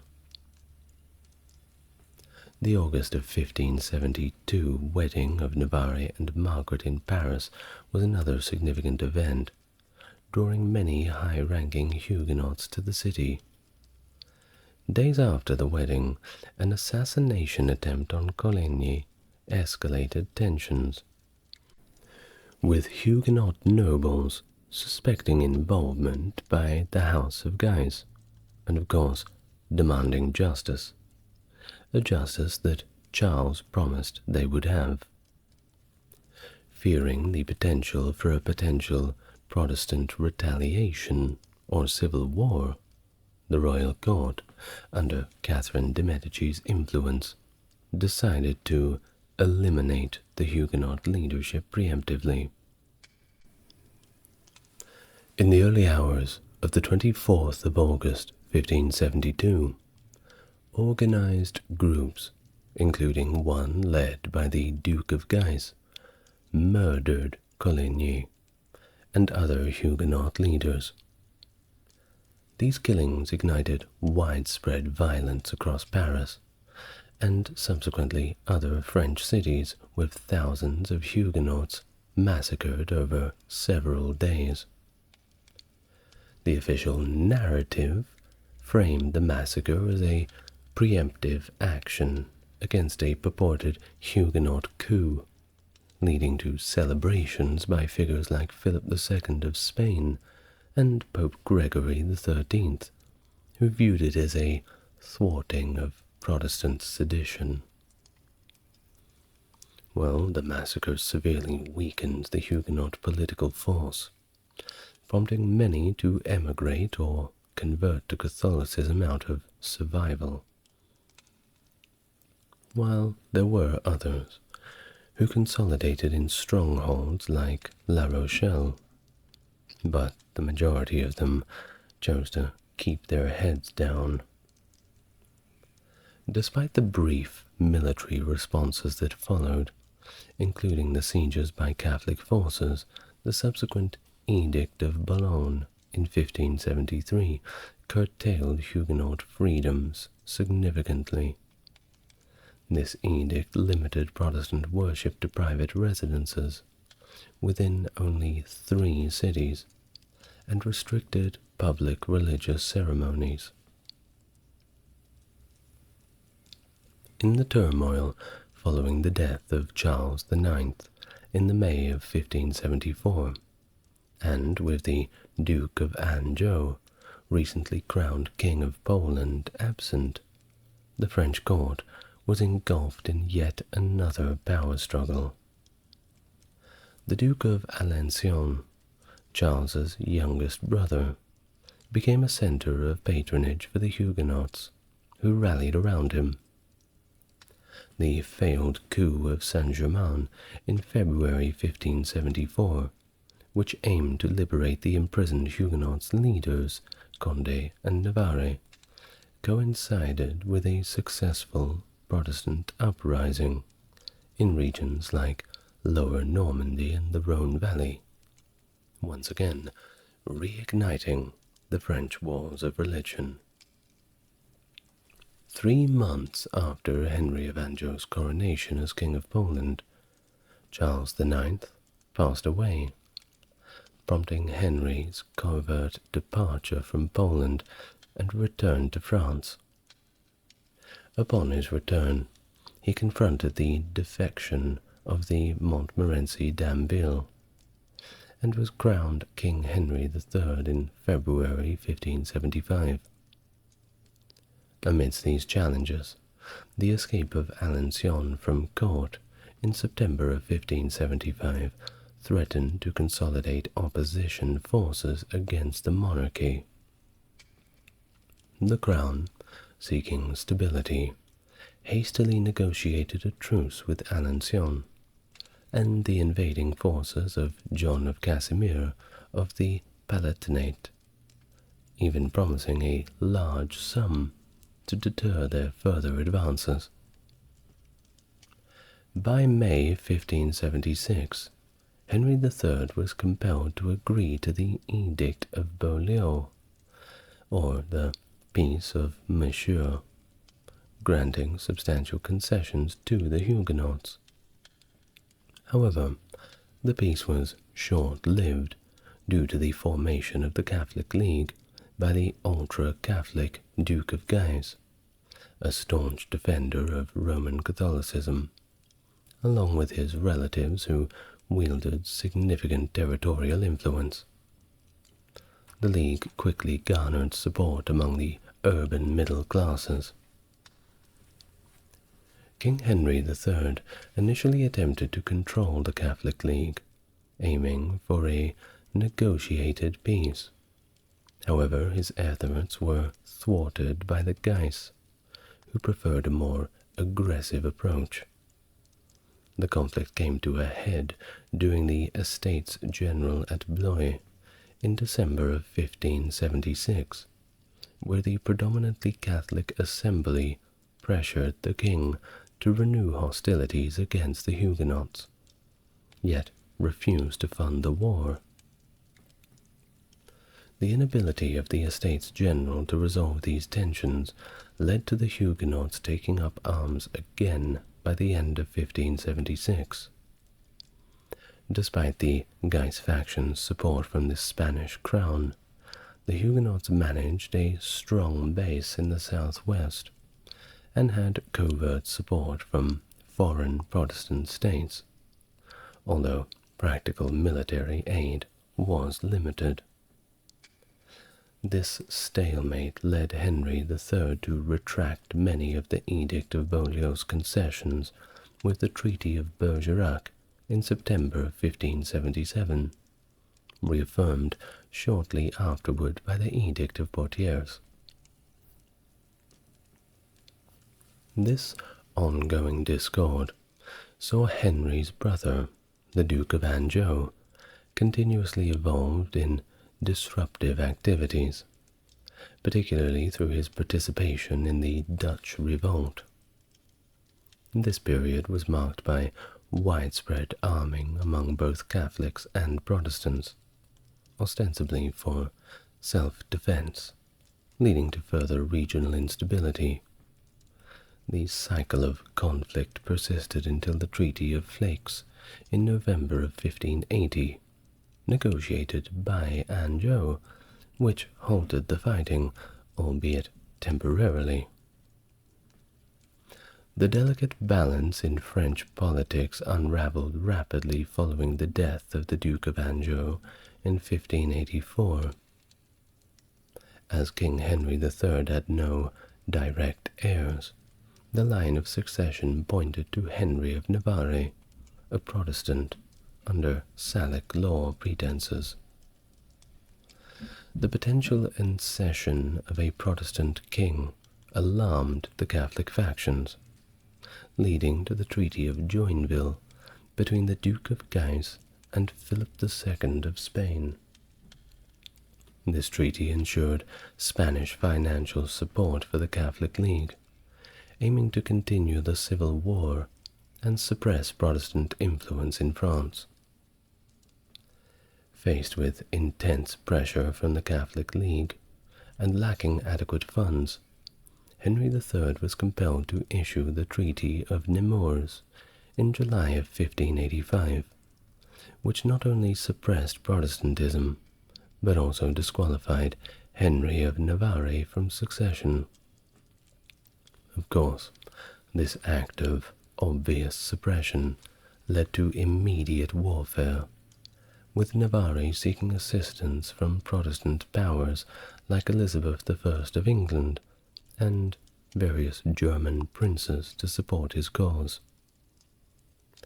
The political climate in Paris grew increasingly volatile, culminating in the Day of the Barricades on the 12th of May 1588. The Parisians rose up, barricading the streets to protect the Duke of Guise from perceived royal hostility, forcing Henry III to flee from the capital. The control of Paris fell to the Committee of 16, who imposed almost complete control over the government in favor of the Catholic League. In a desperate bid to regain authority, Henry III convened the Estates General at Blois. However, the situation escalated when Henry, suspecting the Guise of inciting the Duke of Savoy's invasion and manipulating the Estates General, decided to eliminate the Guise threat. The 23rd of December, 1588, in a dramatic confrontation at the Château de Blois, the Duke of Guise and his brother, the Cardinal, were assassinated by royal guards. This bold action, however, had a dramatic backfire. The Duke's popularity made him a martyr for the Catholic cause, and the Catholic League, led by the Duke's brother, the Duke of Mayenne, intensified its opposition. The Sorbonne even declared it just and necessary to depose Henry, legitimizing regicide. In July of 1589, the conflict reached its peak when a Dominican friar assassinated Henry III at St. Cloud. On his deathbed, Henry named Henry of Navarre as his successor, urging him to convert to Catholicism to avoid further conflict. Though Navarre promised to uphold the Catholic faith, his Protestant background made his succession controversial among Catholics. In 1589, France was once again starkly divided along religious lines following the death of Henry III. Henry IV, a Protestant, controlled southern and western France, while the Catholic League, led by the Duke of Mayenne as Lieutenant General, dominated the north and the east, including a significant part of rural Normandy. Early in his reign, Henry IV aimed to consolidate his rule by taking Paris, the stronghold of the Catholic League, which was fiercely resistant to a Calvinist king. Thus, Henry IV's campaign began with a strategic victory at the Battle of Arques in September 1589, followed by a series of successful military engagements that allowed him to sweep through Normandy. Despite the Catholic League's efforts to vilify Henry, by spreading tales of Protestant atrocities in England, Henry continued his push towards Paris. The pivotal Battle of Ivry on the 14th of March 1590 marked yet another significant victory for Henry, bolstering his forces to besiege Paris. However, the siege was a grueling affair.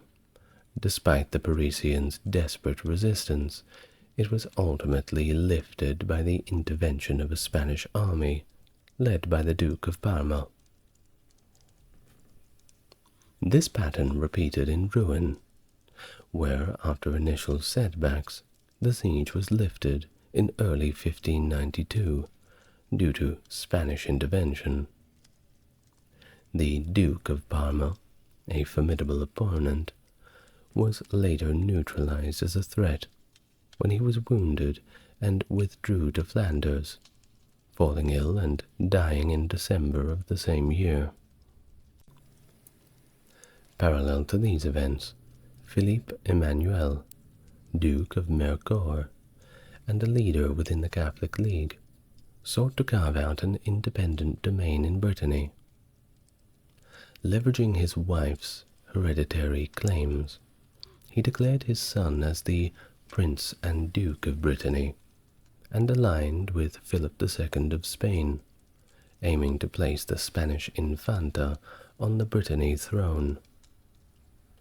Despite initial successes, including a victory at the Battle of Créon in 1592, Mercoeur's forces were eventually overwhelmed by combined Franco-English efforts.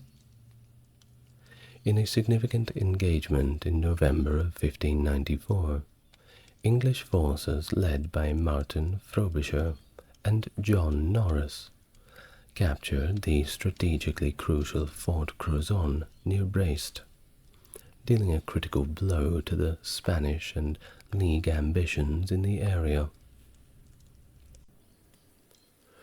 Throughout these chaotic years, Henry IV faced not only military challenges, but also the formidable task of navigating the complex politics of a France deeply divided by religious conflicts.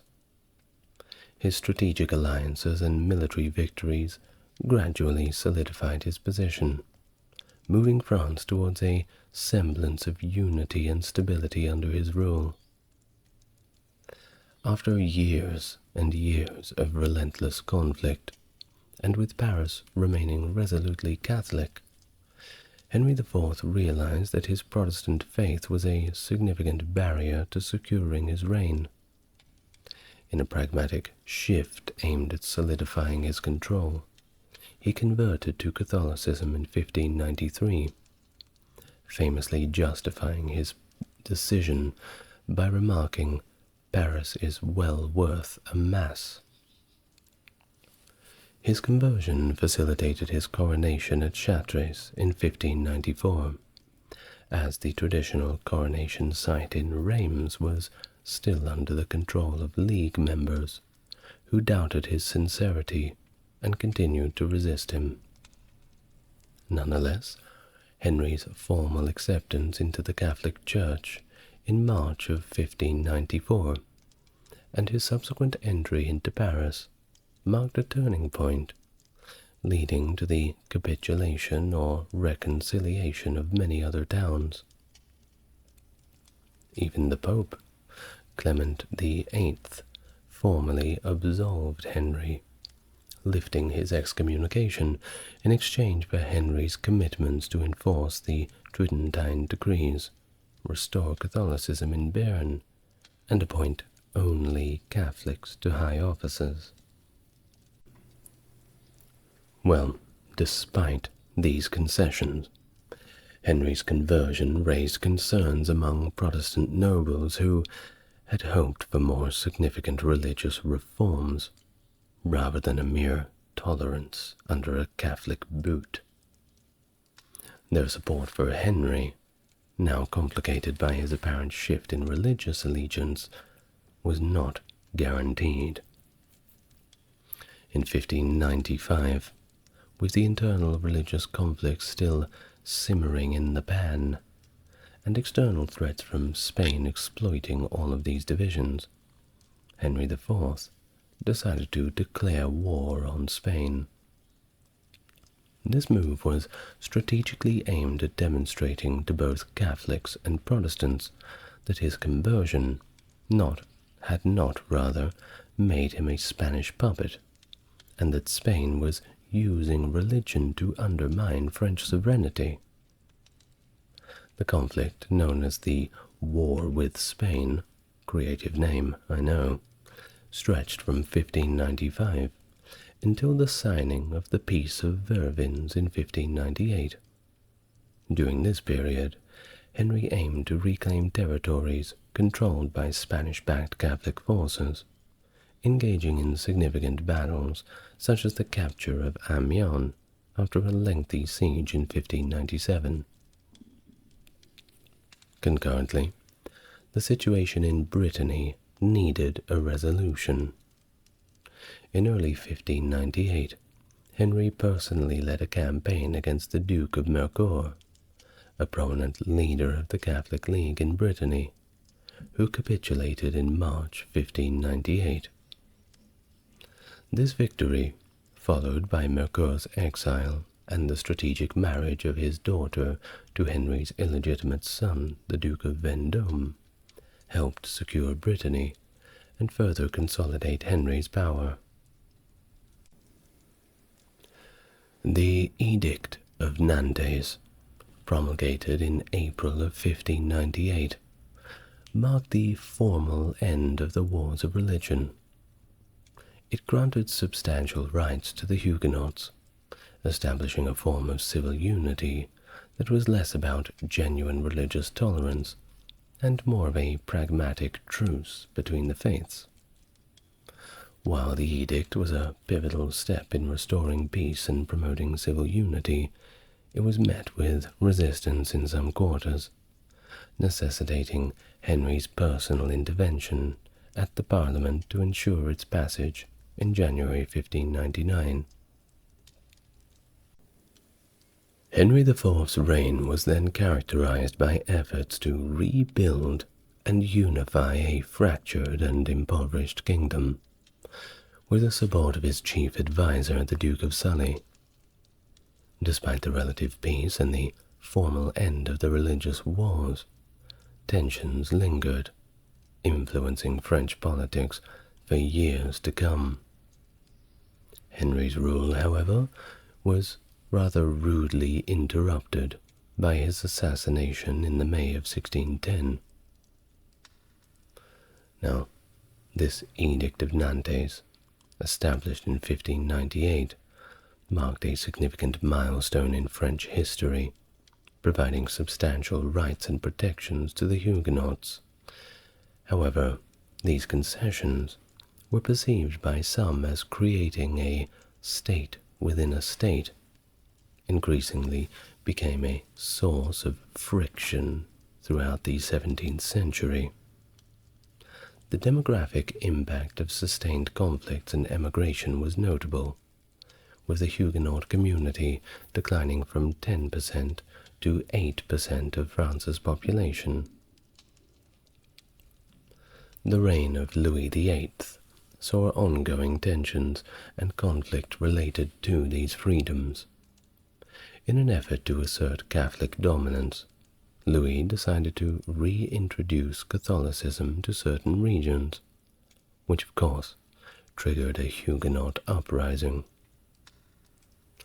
The resulting Peace of Montpellier in 1622 drastically reduced the number of fortified Protestant towns to just 2, being La Rochelle and Montauban.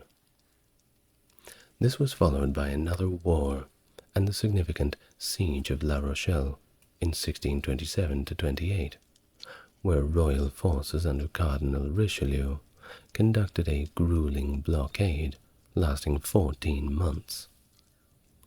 The siege finally ended in 1629 with the Peace of La Rochelle, which, while revoking the military and pastoral privileges granted by the Edict of Nantes, left the Huguenots' religious freedoms intact.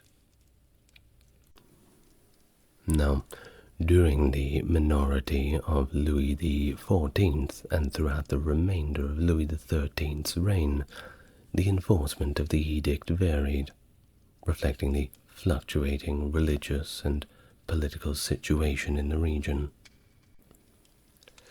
By 1661, Louis XIV began to exert greater personal control over his government, and increasingly neglected the edict's provisions. His hostility towards Huguenots intensified, culminating in 1681 with the implementation of the Dragonnades policy. This policy aimed to coerce Huguenot families into converting to Roman Catholicism, or emigrating through the billeting of dragoons, who would intimidate and harass them. The situation for the Huguenots became dire in 1685, when Louis XIV formally revoked the Edict of Nantes through the Edict of Fontainebleau, marking Protestantism as something illegal in France. This revocation forced many Huguenots to flee France for more tolerant nations, such as England, Brandenburg Prussia, the Dutch Republic, Switzerland, and, of course, the Americas, significantly depleting France's industrial and intellectual resources. Despite the official suppression of Protestantism, significant numbers of Huguenots remained, particularly in the isolated Cevennes region of the massive Central. Known as the Camisards, these Protestants openly revolted against the government in 1702, resulting in a protracted conflict known as the Camisard Revolt, which lasted for 13 years, finally ending in 1715. This rebellion was characterized by guerrilla warfare and severe repression, eventually winding down when the government largely ceased its active pursuit of the Camisards, allowing them to finally live in relative peace. The Great Charter, or the Magna Carta, was a landmark document drafted in 1215 and sealed by King John of England. Born out of the need to resolve a political crisis between the king and his rebellious barons who were rather upset over his tyrannical rule and heavy taxation. The Magna Carta is celebrated as one of the first steps towards a more systematic legal system in England, establishing the principle that everyone, including the king, is subject to the law. Hello and welcome to the channel. If it's your first time here, good to meet you. And if you're coming back, it's great to have you back here with me again. As always, if you enjoy what I do and want to support the channel, Patreon link is in the description. Otherwise, help me reach my goal of 10,000 subscribers by doing all the other good stuff. Like, subscribe, comment, you know what to do. Now, without further ado, let's get on to our video for today. First, I'll provide a brief timeline and history of how the Magna Carta came about and how it developed, and then we will have a look at a few of the specifics within the document itself. So I'll invite you to take a deep breath, relax, and we may begin. Magna Carta, which emerged in the year 1215, was initially an effort to reconcile conflicting royalist and rebel factions, marking a key precursor to the First Barons' War. King John, the third Angevin monarch, ruled England during this turbulent period. Now the Angevins were quite known for their ambitious and, more often than not, arbitrary style of governance, characterized by the principle of what they called force and will, where decisions were made unilaterally, often justified by the notion that the king was simply above the law. This, of course, caused more than a few raised eyebrows among the lower classes. This stood in contrast held to the belief by many contemporary writers that monarchs should govern in accordance with established customs and laws, and of course with advice from the realm's leading members. John's rule was particularly challenged after he lost significant territories in France to King Philip in 1204, which led him to impose heavy taxes on the English barons to fund his unsuccessful military campaigns to reclaim these lands. His defeat at the Battle of the Bovines in the year 1214 further weakened his position, compelling him to sue for peace and pay reparations.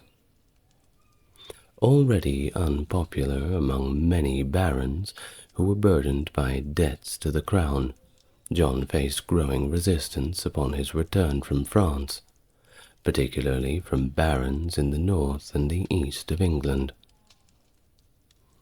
The dissenting barons demanded that John reaffirm the earlier Charter of Liberties, a set of rights that was initially established under King Henry I, which they believed safeguarded their privileges and also their liberties. The leadership of the rebels, though not particularly distinguished and even considered disreputable by some observers, was united in their disdain for John. He was not a popular ruler, especially at this point. Now this group included key figures like Robert Fitzwaller, who would become a prominent leader of the rebels. He had previously accused John of attempting to S.A. his daughter, and had been linked to an earlier plot to kill the king. In the early days of 1215, King John convened a council in London to discuss certain potential reforms, later facilitating discussions between his representatives and the rebels in Oxford. It was during these negotiations that both sides sought assistance from Pope Innocent III, and amidst these negotiations, the rebel barons presented a document known as the Unknown Charter of Liberties, which borrowed heavily from the earlier Charter of Liberties issued by Henry I. Several of its provisions would later be incorporated into the Articles of the Barons, and ultimately the Magna Carta. Hoping for support from the Pope, John, who had declared himself a vassal of the papacy in 1213, played for time, while mustering in secret mercenary forces from France. He also took an oath to become a crusader, gaining a semblance of political protection under church law, though many who were around at the time were questioning the sincerity of this commitment. By April, the Pope sent letters supporting John, but by then the rebel barons had already organized into a strong military group. In May, they assembled at Northampton, formally renounced their fealty to the crown, and advanced on key cities, including London, Lincoln, and Exeter. Although John's initial efforts to project moderation had been somewhat effective, the seizure of London by the rebels attracted new defectors to the royalist side. Indeed, it seemed like they were certainly on a roll, and if you wanted to get some civil rights, now was the time to do it. As the conflict intensified, John proposed that the dispute be settled by a committee with the Pope as the final arbiter and mediator.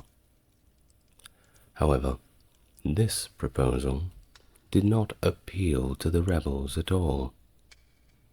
When this initiative failed, John tasked Stephen Langton, the Archbishop of Canterbury, who had been working closely with the rebels on their demands, to organize peace talks.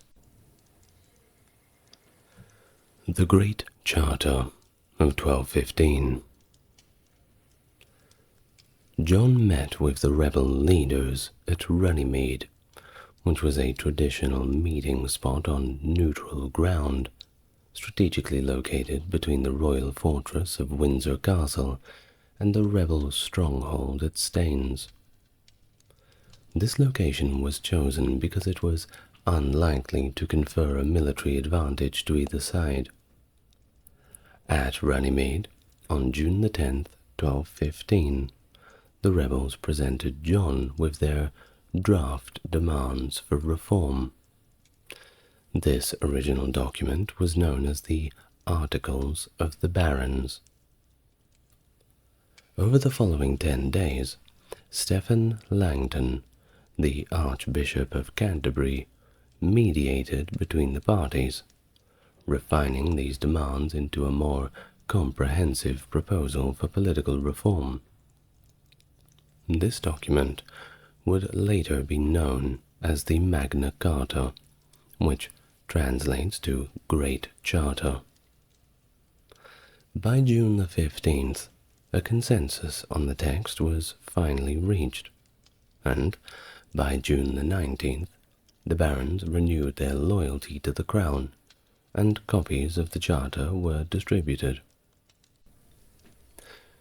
This document, the Magna Carta, contained clauses that promised the protection of church rights, the protection against illegal imprisonment, access to swift justice, and limitations on feudal payments to the crown, including stipulations that certain taxes could not be levied without baronial consent. It explicitly stated that the rights of free men, particularly the barons, and included specific protections for rights of serfs in several articles. The document drew upon the Charter of Liberties by Henry I, as well as existing legal traditions and royal charters previously granted to towns, blending these influences into a charter that was both innovative and rooted in established practice. A pivotal component of the document was Clause 61, the Security Clause, which established a council of 25 barons tasked with ensuring the king's adherence to the charter. If it was the case that John or any other ruler failed to comply with the charter's provisions within 40 days of a violation being notified by the council, the barons were thus authorized to seize royal castles and lands as a means of enforcement until amends were made. This clause also allowed for the collective coercion of the king by mandating that men swear support to the council's decisions, representing a formal mechanism for enforcing the charter. Despite these measures, mutual distrust between John and the rebel barons prevented any serious implementation of the peace accord. The council of 25 barons comprised solely rebels, fostering further divisions. Disputes emerged over the return of confiscated lands, and many rebels remained militarily mobilized. John then sought the annulment of the charter from Pope Innocent, claiming it undermined papal authority in England. The Pope, who was supporting John, then declared the Magna Carta null and void, in the August of 1215, leading to its repudiation by John and the loyalist barons. Well, people were obviously not impressed by this, and the situation deteriorated into violence, marking the collapse of the peace agreement and the onset of the First Barons' War. The rebel barons, concluding that peace with John was unattainable, offered the English throne to Prince Louis of France. The conflict continued until John's death in the following year of October, leaving his 9-year-old son, Henry III, as his successor. Well, the Magna Carta not only addressed the issues between King John and the English barons, but also included specific provisions relating to Wales, marking a significant moment where the English and the Welsh were referenced together in a major legal document. This inclusion underlined the interconnectedness of English and Welsh territories during the period. Chapter 56 of the Magna Carta stipulated that the return of lands and liberties to Welsh individuals that had been seized by the English without lawful judgment by peers and, of course, vice versa.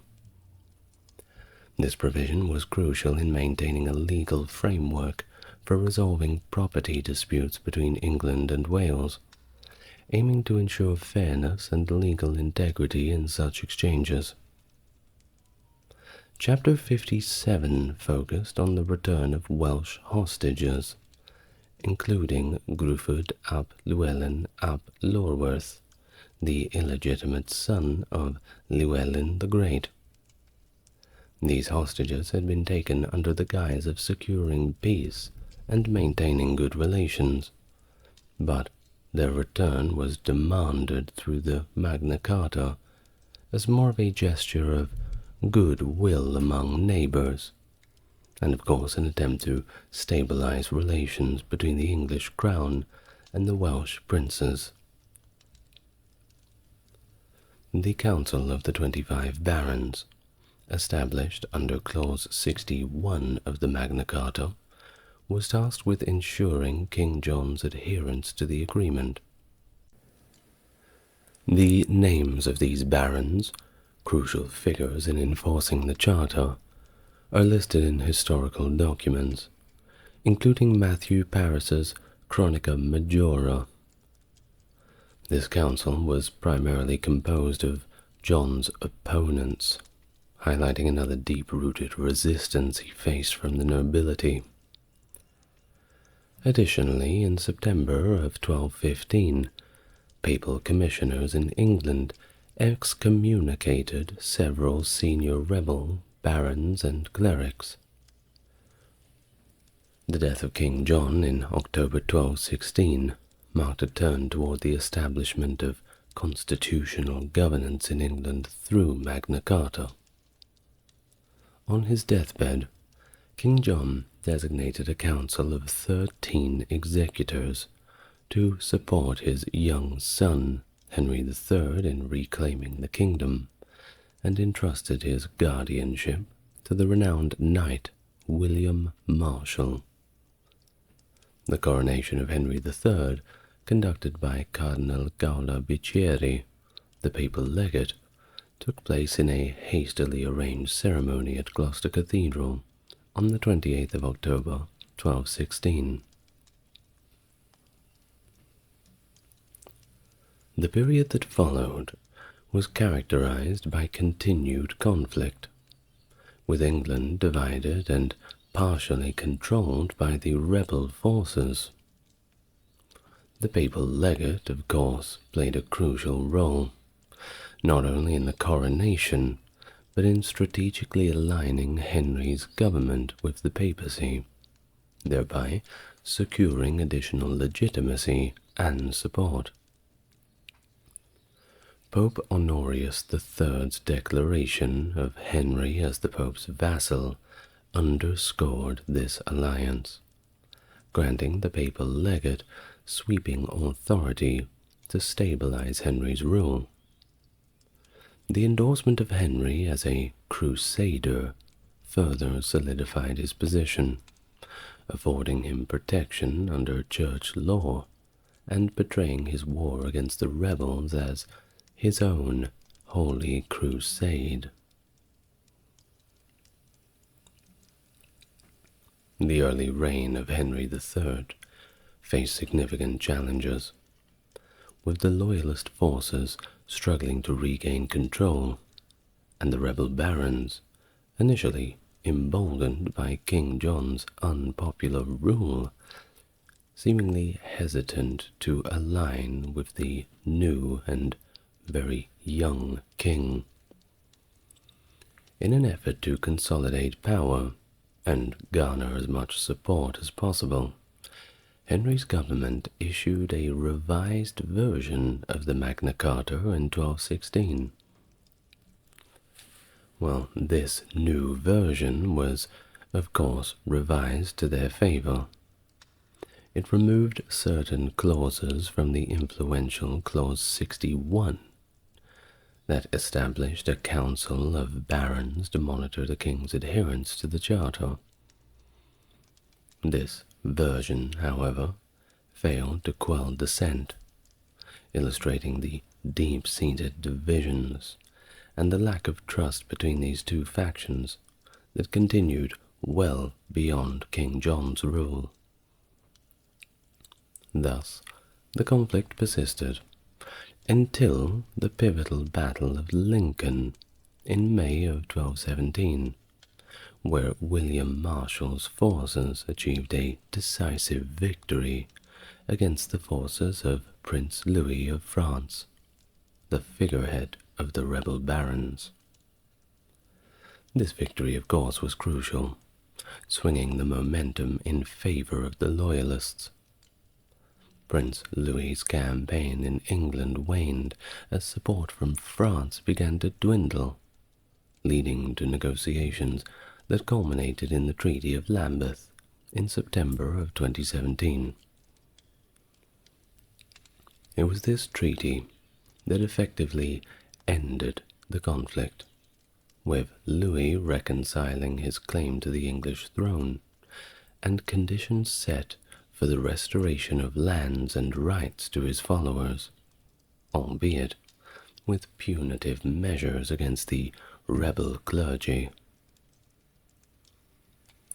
In the aftermath of the war, the Charter of 1217, also known as the Charter of Liberties, was issued, reflecting a continuation of the efforts to placate the barons, but at the same time slightly adjusting the protections and obligations that were outlined in the earlier charter. It was this document, along with the complementary Charter of the Forest, that addressed grievances related to royal forests and forest courts, which had been sources of royal revenue but also public discontent. These charters laid foundational principles that would influence English governance and also jurisprudence, establishing precedents for the role of law in curbing absolute monarchy and outlining the liberties of the realm's subjects. Thus, Magna Carta's influence continued to grow steadily throughout the minority of King Henry III, following John's death. As Henry matured and the kingdom began to stabilize somewhat, the administration worked diligently to reassert control over English counties, encountering resistance, of course, from communities that invoked Magna Carta in defense of their newfound rights, though not always accurately. These debates surrounding the king's obligation to uphold the charters, despite his youth and the manner of their establishment, just shows another testament to the ongoing tension. By 1225, with the security of his French territories under threat from King Louis VII, Henry needed substantial military support to defend his lands. The Great Council's demand for a reissue of Magna Carta in return for tax support reflected the enduring power of the document.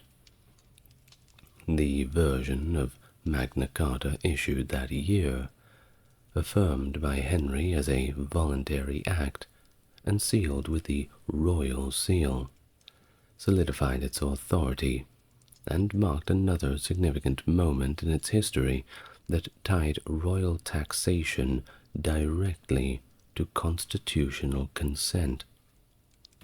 No taxation without representation. See, it is enduring. However, when Henry declared himself of age to rule independently, things began to change. He challenged the validity of previous charters issued during his minority.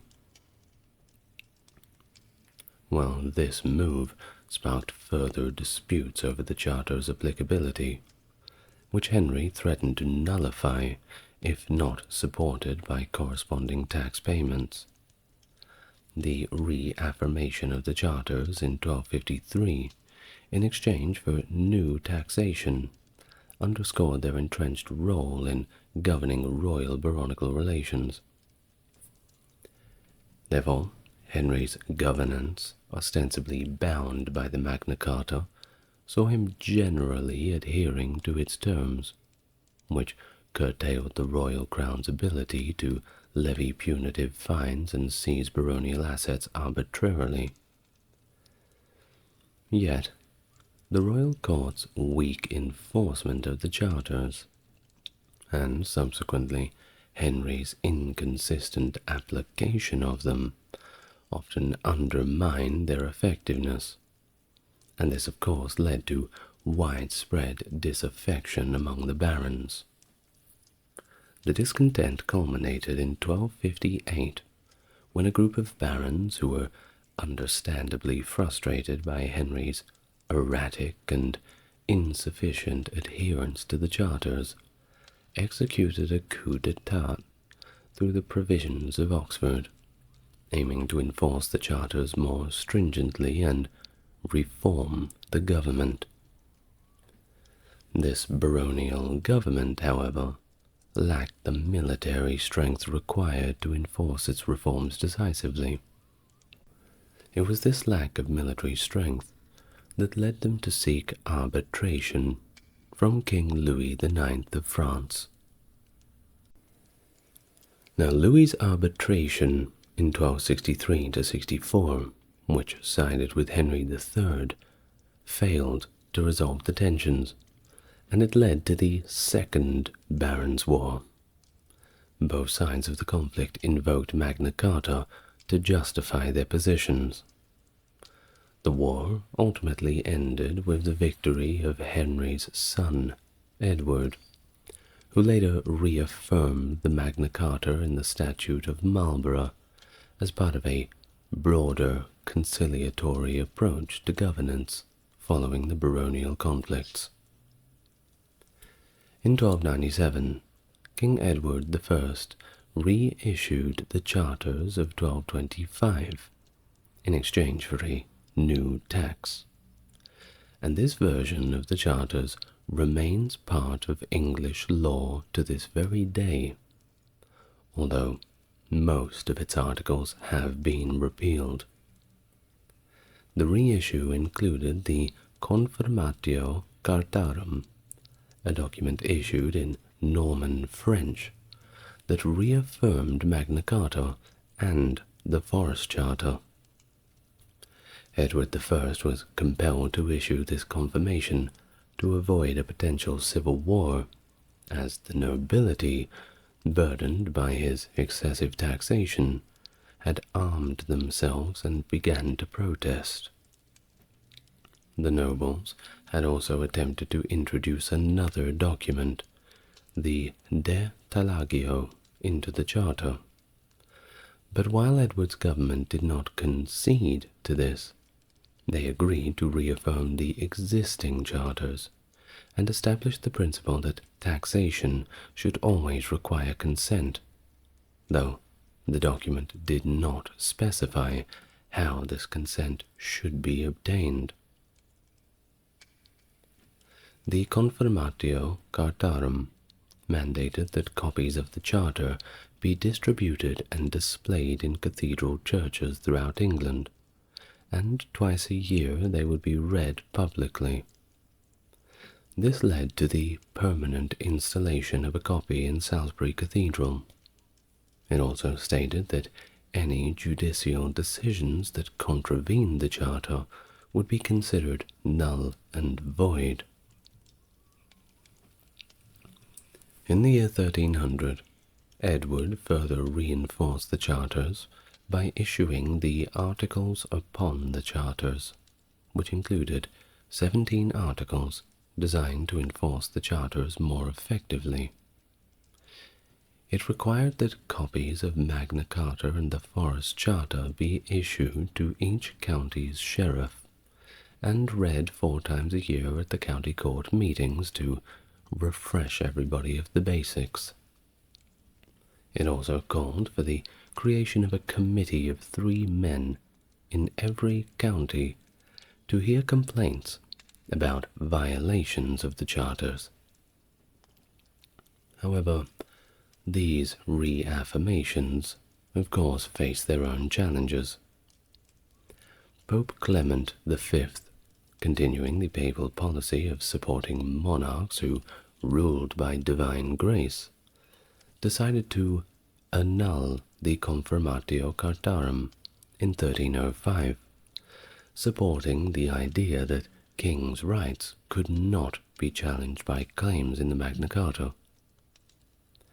Edward I took this papal backing as support to reassert forest laws over areas that had been disafforested, leading to accusations of perjury against both the Pope and the King by contemporary chroniclers.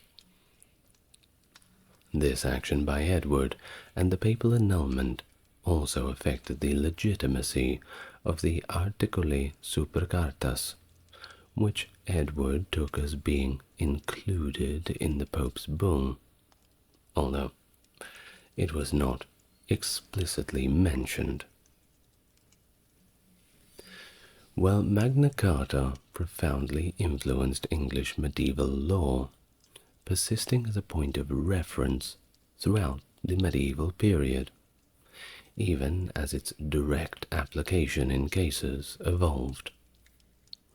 By 1226, the Knights of Lincolnshire cited Magna Carta in resisting changes to local judicial practices by their sheriff, exemplifying the early legal reliance on the Charter to assert regional rights against royal officers directly.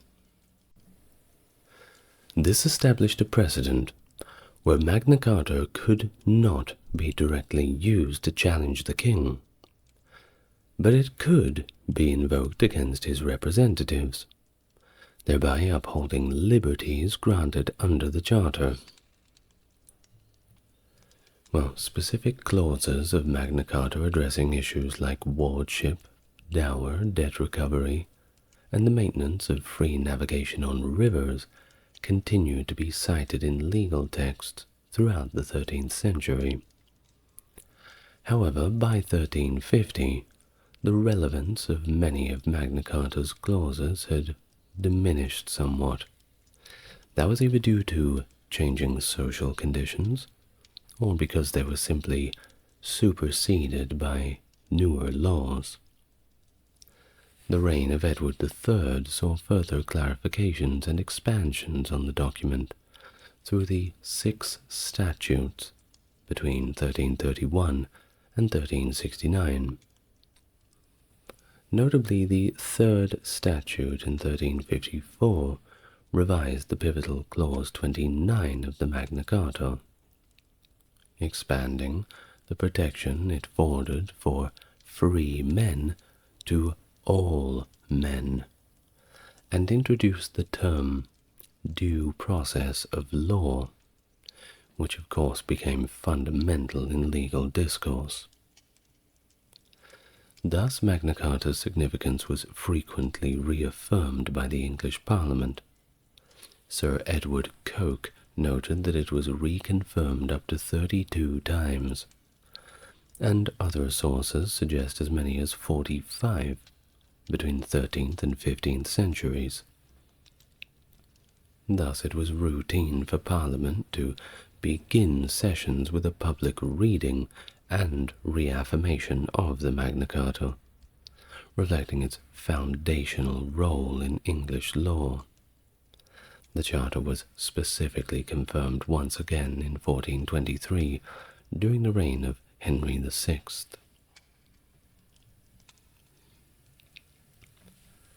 Well, despite its diminished direct influence on political governance by the mid-15th century, as monarchs began to reassert their authority, Magna Carta remained crucial in legal contexts, particularly in the protection of property rights. Its relevance was sustained by wider dissemination through printed versions and increased literacy, ensuring that the document continued to be a critical resource for lawyers and scholars alike. During the 16th century, interpretations of Magna Carta and the narratives surrounding the First Barons' War began to evolve significantly, particularly under the influence of Tudor monarchs like Henry VII and Henry VIII. These rulers, emerging from the chaotic Wars of the Roses, used propaganda to reinforce the legitimacy of their rule, emphasizing the illegitimacy of rebellion and prioritizing the crown's authority, especially in its conflicts with the papacy. Tudor historians revisited earlier sources, such as the Barnwell Chronicler, which portrayed King John a lot more favorably to other 13th century narratives. It's been noted that these historians viewed John quite positively as a monarch contending against papal authority, and exhibited limited sympathy for the rebel barons, or even the Magna Carta itself. This perspective coincided with events like the 1536 uprising, during which pro-Catholic demonstrators invoked Magna Carta, accusing the Crown of undermining its principles.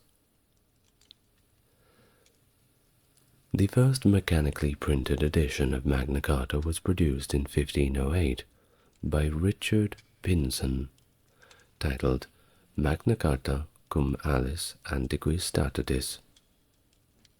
However, early printed versions, including those in the 16th century, mistakenly attribute the Charter's origins to Henry III in 1225, rather than John in 1215, leading to a few inaccuracies in the historical text. Subsequent editions, such as those by John Rastell in 1527, and Thomas Bertholet during 1530 to 1547, aimed to correct these misunderstandings.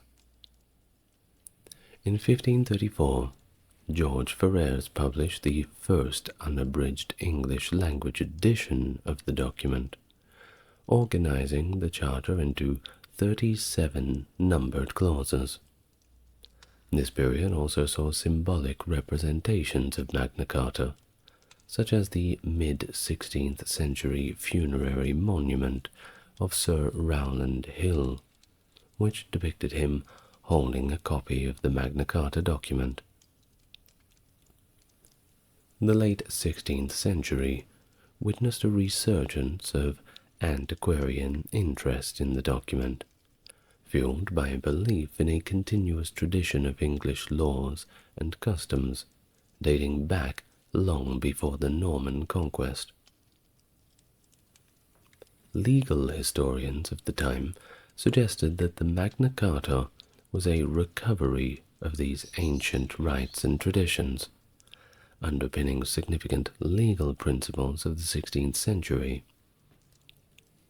Now, while it sounds like a very good story, it's perhaps one drummed up to make things a little bit more interesting than they actually are. Most modern historians typically view it as a bit of a myth. Well, antiquarians like William Lambarde worked to connect the 16th century English Parliament to these supposed Anglo-Saxon and Norman legal codes, though often misdating documents in the process. Figures like Francis Bacon interpreted specific clauses of the Magna Carta, such as Clause 39, as foundational to contemporary legal processes, for example, the jury system. Others, including Robert Beale, James Maurice, and Richard Cosin, argued for Magna Carta's role as a fundamental declaration of liberty and a supreme law. Critics of these interpretations, such as Arthur Hall, faced significant repercussions. Now we could move into the modern period, all the way up to our current year, but I don't like the modern period. So instead, we are going to just discuss the content of the document before we finish up the video for today. Magna Carta's provisions were fundamentally designed to manage and mitigate the feudal rights of the crown over the barons, a response to the frequent and, frankly, often arbitrary exertion of these rights under King John's reign. These feudal rights, such as feudal relief cited in clauses 2 and 3, directly impacted the barons' financial obligations to the crown when inheriting land or estates. These clauses aim to standardize the fees associated with these events, setting clearer and consistent rates to prevent the crown from leveraging them as a source of arbitrary income. Scutage, a form of medieval taxation, permitted knights and nobles to substitute military service, required as a condition for their land tenure, with a monetary payment. That was clauses 12 and 14. The administration of scutage has been contentious, lacking in consistency regarding the rate and the circumstances under which it was imposed. The reforms sought to regularize this process, defining clearer rules for when and how the crown could demand these payments, moving away from the arbitrary demands of the king, which seemed to be somewhat randomized and brought out on a whim. The English judicial system had evolved significantly, with royal judges playing increasing roles across the country. Under King John, the judicial system had been manipulated in a way as a means to generate income, with the king often requiring payments for favorable judgments. Thus, clauses 39 and 40 of the document demanded that due process be observed within this system, seeking to eliminate the crown's direct interference in judicial outcomes. Furthermore, Clause 45 addressed the qualifications of royal officials, insisting knowledgeable appointees to ensure a fair and informed administration of justice. Royal forests, another significant economic resource, were under special royal jurisdiction. Their management and expansion had become a point of contention. Thus, clauses 47, 48, 53, and 44 of the Charter dealt directly with issues of deforestation and the legal operations within royal forests, attempting to limit the crown's arbitrary authority and addressing grievances regarding the expansion of these lands under King John. Regarding economic concerns, clauses 10 and 11 tackled the sensitive topic of debts, particularly those that were owed to Jewish moneylenders, a group under special royal protection, yet frequently targeted for extortion. While these clauses attempted to regulate the treatment of such debts, they also reflected the broader concerns about the implications of the Crown's financial policies. And lastly, the role of the English Church, which had long been a powerful entity within the kingdom, was explicitly addressed in the first clause of the Magna Carta. This clause underlined the Church's liberties and freedoms, likely influenced by Archbishop Stephen Langton, who played a crucial role in the Charter's negotiations. The provision was particularly significant against the backdrop of ongoing struggles between the Crown and the papacy over the control of ecclesiastical appointments and church governance. Now, the most famous clauses of the document are namely 39 and 40. Clause 39 goes like this: "No free man shall be seized or imprisoned, or stripped of his rights or possessions, or outlawed or exiled, or deprived of his standing in any way, nor will we proceed with force against him, or send others to do so, except by the lawful judgment of his equals, or by the law of the land." Clause 40. "To no one will we sell, to no one will we refuse or delay the right of justice." Thomas Aquinas was an Italian Dominican friar, philosopher, and theologian who became one of the most influential medieval thinkers of the Western world. His integration of the philosophical principles of Aristotle with the theology of the Christian faith set the framework for the Catholic theology and helped develop the system known as Scholasticism, which sought to reconcile faith and reason.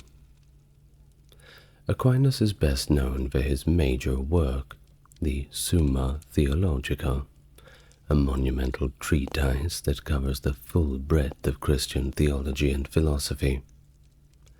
His teachings on the natural law, the virtues, and the relationship between faith and reason have had a profound and lasting impact on Christian theology and Western philosophical thought. And if you want to learn about him, you're certainly in the right place. Hello and welcome to the channel. If you are new here, it's good to meet you, and if you're coming back, it's great to have you back here with me again. As always, if you'd like to support the channel, if you like what I do, and want to help keep me going, links to the Patreon are in the description and comments. Otherwise, help YouTube push the video out to a greater audience by liking, commenting, and subscribing if you feel inclined to do so. Now, without further ado, let's get on to our life of Thomas Aquinas. Please first make yourself comfortable, and we may begin. Thomas Aquinas, born around 1225 in the family castle of Roccasecca near Aquino in the Kingdom of Sicily, was destined for a religious career from an early age. His family was part of the southern Italian nobility, with his father, Landulf of Aquino, serving as a knight under Emperor Frederick II. Unlike his brothers, who pursued military careers, Thomas was intended to follow his uncle into the abbacy of Monte Cassino, the oldest Benedictine monastery. At just 5 years old, Thomas began his early education at Monte Cassino. However, the ongoing military conflict between Emperor Frederick II and Pope Gregory IX soon disrupted his stay, leading his parents to enroll him at the University of Naples. There, Thomas was introduced to the works of Aristotle, Averroes, and Maimonides, which deeply influenced his theological philosophy. He also came under the influence of John of St. Julian, a Dominican preacher, whose teachings inspired Thomas to join the Dominican order at the age of 19. His decision to join the Dominicans was met with fierce opposition from his family, particularly from his mother, Theodora. To prevent him from pursuing a religious life, his family held him captive in their castles at Monte San Giovanni and Roccasecca for nearly a year. That's right, he was effectively grounded. During this period, Thomas tutored his sisters and maintained communication with the Dominicans. His family's efforts to dissuade him included a rather humorous attempt to break his faith and tempt him by hiring a lady of the night. That's one way of doing it. But unfortunately, this event only strengthened his resolve, and apparently led to a mystical experience in which he was granted the celestial gift of perfect chastity. Certainly a backfire for his parents, I'm sure. Well, in 1244, finally realizing that her efforts were futile, Theodora arranged for Thomas to escape from captivity in secret. This allowed him to maintain his dignity and that of his family. Thomas then traveled to Naples and Rome, where he officially joined up with the Dominican order under Johannes von Wildeshausen, the Master General. In 1245, a year later, Thomas Aquinas began his studies at the Faculty of Arts at the University of Paris, which was one of the leading centers of academic learning in the medieval world at the time. It was here that he likely first encountered Albertus Magnus, a prominent Dominican scholar and chair of theology at the College of St. James in Paris. This meeting would prove significant, as Albertus would become Thomas's mentor and guide in the early stages of his academic and also theological career. When Albertus was transferred to Cologne in 1248 to teach at the newly established Studium Generale, Thomas followed him there, choosing to continue his studies under Albertus rather than accept the position of abbot at Monte Cassino, which was offered to him personally by Pope Innocent IV. This decision marked Thomas's deep commitment to the Dominican order and his pursuit of an academic career. In Cologne, Albertus recognized Thomas's potential and appointed him Magister Studentium. Despite Thomas's quiet demeanor, which led some to underestimate him, Albertus famously predicted that Thomas would one day produce a bellowing in his teachings that would resonate across the entire world. During his time in Cologne, Thomas served as an apprentice professor, teaching on the Old Testament and writing commentaries on the books of Isaiah, Jeremiah, and Lamentations. His early academic work displayed his growing interest in biblical studies, and his capability as a scholar. In 1252, Thomas returned to Paris to pursue a master's degree in theology. He lectured as an apprentice professor on the Bible, and his studies culminated in his commentary on Peter Lombard's Sentences, a foundational theological text of the medieval period. This work, along with others such as De Ente et Essentia, highlight his deepening understanding of both theology but also philosophy. By 1256, 4 years later, Thomas had achieved the coveted position of Regent Master in Theology at Paris. One of his first significant works in this capacity was Contra Impugnantes de Cultum et Religionem, sorry for the Latin pronunciation, in which he defended the mendicant orders against critics like William of St. Amour. This period was incredibly productive for Thomas, as he authored several key texts that contributed to his reputation as a premier theologian and professor. These works included Questiones Disputate de Veritate, a collection of disputed questions that he addressed during public debates, effectively a FAQ, and also extensive commentaries on the works of Boethius. Throughout his tenure in Paris, Thomas's work continued to evolve, culminating in the beginning of his efforts on Summa Contra Gentiles, one of his most famous and comprehensive works, aimed at explicating and defending the Christian faith against dissenting views. This work, among others, solidified his place as one of the most influential thinkers of the Middle Ages. And if you ask a lot of people about what their main work of Thomas Aquinas was, don't be surprised if they do say Summa Contra Gentiles. But that, of course, was not the first, but also definitely not the last.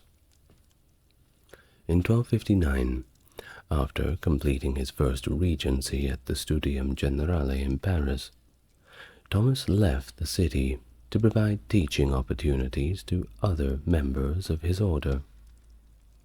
He returned to Naples, where he was appointed as the general preacher by the provincial chapter on September the 29th, 1260. The following year, he was summoned to Orvieto to serve as the conventual lector, responsible for pastoral formation of friars who could not attend a studium generale. Now, during his time in Orvieto, Thomas completed many more significant works, including the finalized version of Summa Contra Gentiles and the Golden Chain, Catena Aurea, and several works that were commissioned by Pope Urban IV, such as the Liturgy for the newly established Feast of Corpus Christi and Contra Errores Graecorum, against the errors of the Greeks. He also composed hymns for the Feast of Corpus Christi, including the Pange Lingua and the Panis Angelicus, which remained part of the Christ liturgy today, the Church's liturgy, rather, Now, in February 1265, newly elected Pope Clement IV summoned Thomas to Rome to serve as papal theologian. That same year, he was directed by the Dominican chapter of Agnani to teach at the Stadium Conventuale at the Roman convent of Santa Sabina, which was founded in 1222. This studium was now designated as the order's first studium provinciale, a more advanced school that bridged the gap between the simpler convent schools and the studium generale, kind of a middle ground. Now, while there at Santa Sabina, Thomas began his most famous work, the Summa Theologiae. This work was intended as a teaching tool for beginners in theology, laying out the Christian religion in a way that was accessible to those new to the subject, kind of like Christianity 101, how to answer all of those pesky questions from the people who are thinking too much, and all of the other little details that you would need to know. He also wrote other significant theological works during this period, including the unfinished Compendium Theologiae and the Responsio ad Vir Leonanum Verscalensum de Articulus, and I'm not going to read the rest of it. There is simply too much Latin, I'm afraid. Now, Thomas also conducted a series of disputations on the power of God, which were later compiled into his work De Potentia. His teaching at the Santa Sabina Studium had a significant impact, and he trained numerous future scholars and church leaders, including notable ones such as Nicholas Brunacchi and the blessed Tomasello de Perugia. Now in 1268, Thomas was called back to Paris for a second teaching regency. His departure marked the end of his direct involvement with the Santa Sabina Studium, which he continued to evolve and expand.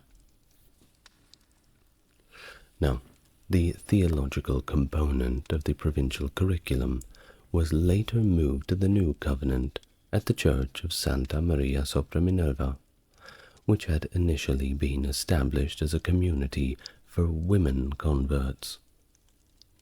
This studium was eventually transformed into the College of St. Thomas in the 16th century, and in the 20th century it became the Pontifical University of St. Thomas Aquinas, also known as the Angelicum.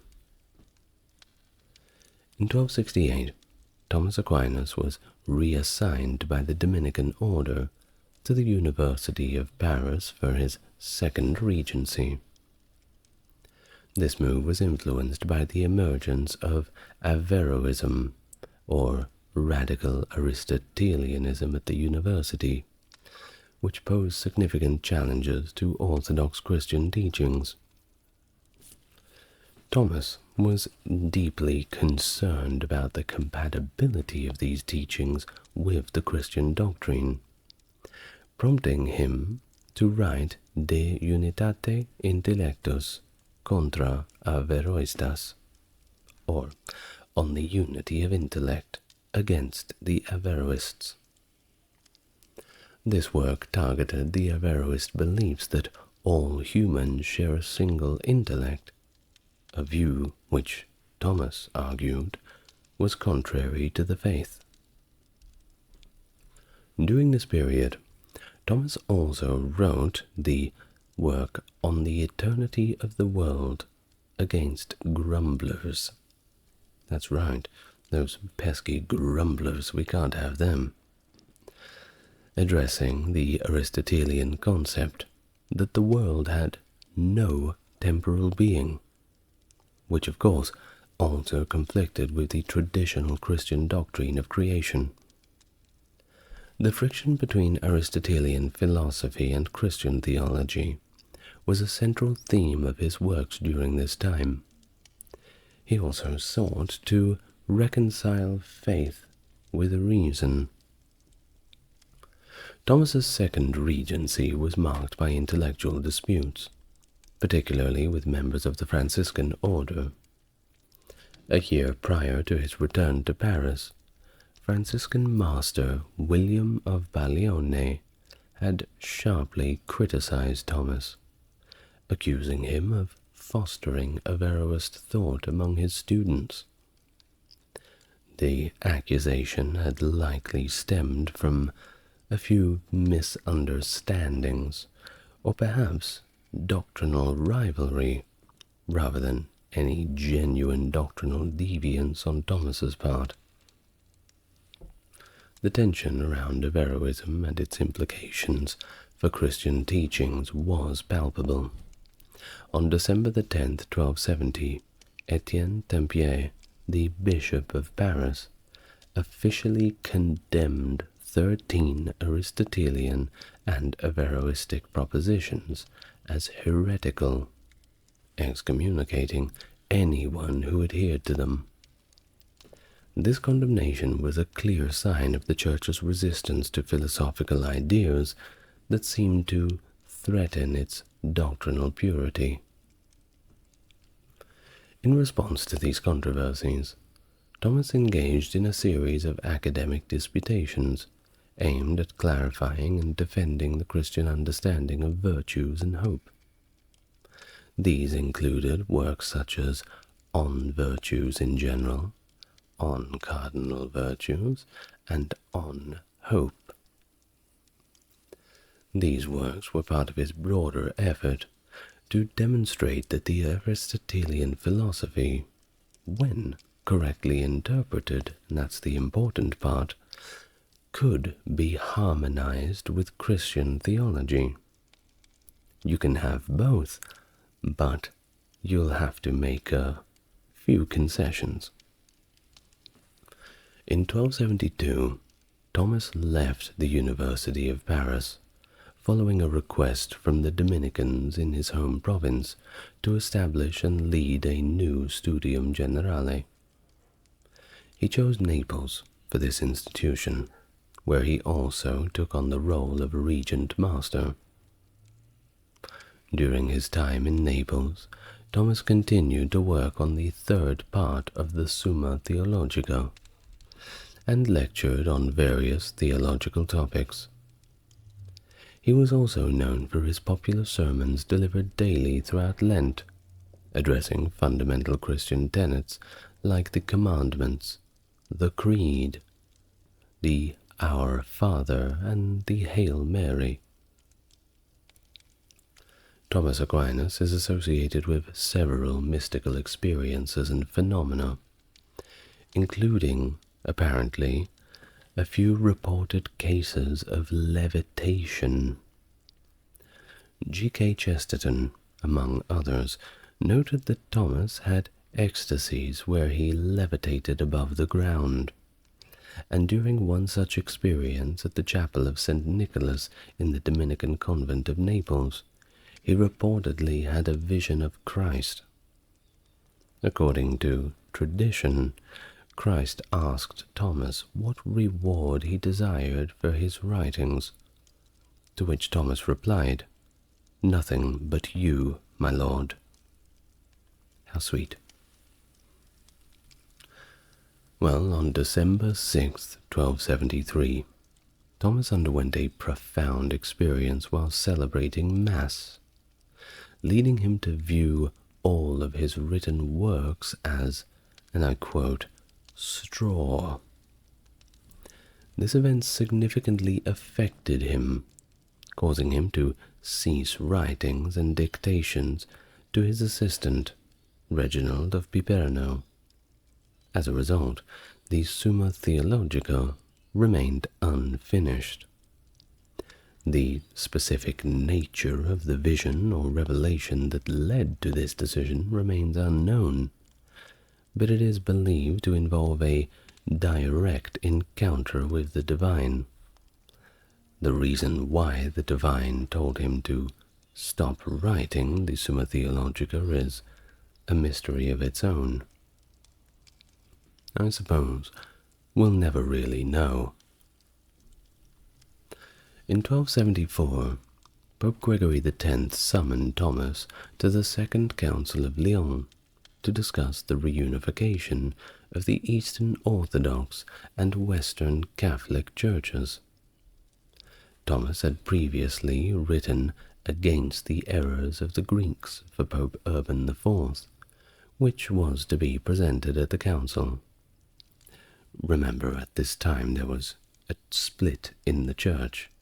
Over in the Eastern Roman Empire or the Byzantine Empire, they believed in a different kind of Christianity, while back in the Roman world, if we may still call it that at this point, it was a more Catholic orthodoxy. Well, however, while travelling to Lyon, he met a little bit of bad luck, and he suffered a severe head injury that led to his eventual death. He became ill again and stopped at the Cistercian Fosanova Abbey, where he spent 5 days. During his last rites, he reaffirmed his faith and the teachings he had written about, particularly concerning the Eucharist and the Roman Church. Thomas Aquinas passed away then on the 7th of March, 1274, leaving behind a legacy as one of the most influential theologians and philosophers of the Middle Ages, whose works continue to be studied for their insightful integration of Aristotelian philosophy with Christian theology, deeply impacting the intellectual landscape of Western Christianity and filling out the next half hour of this video.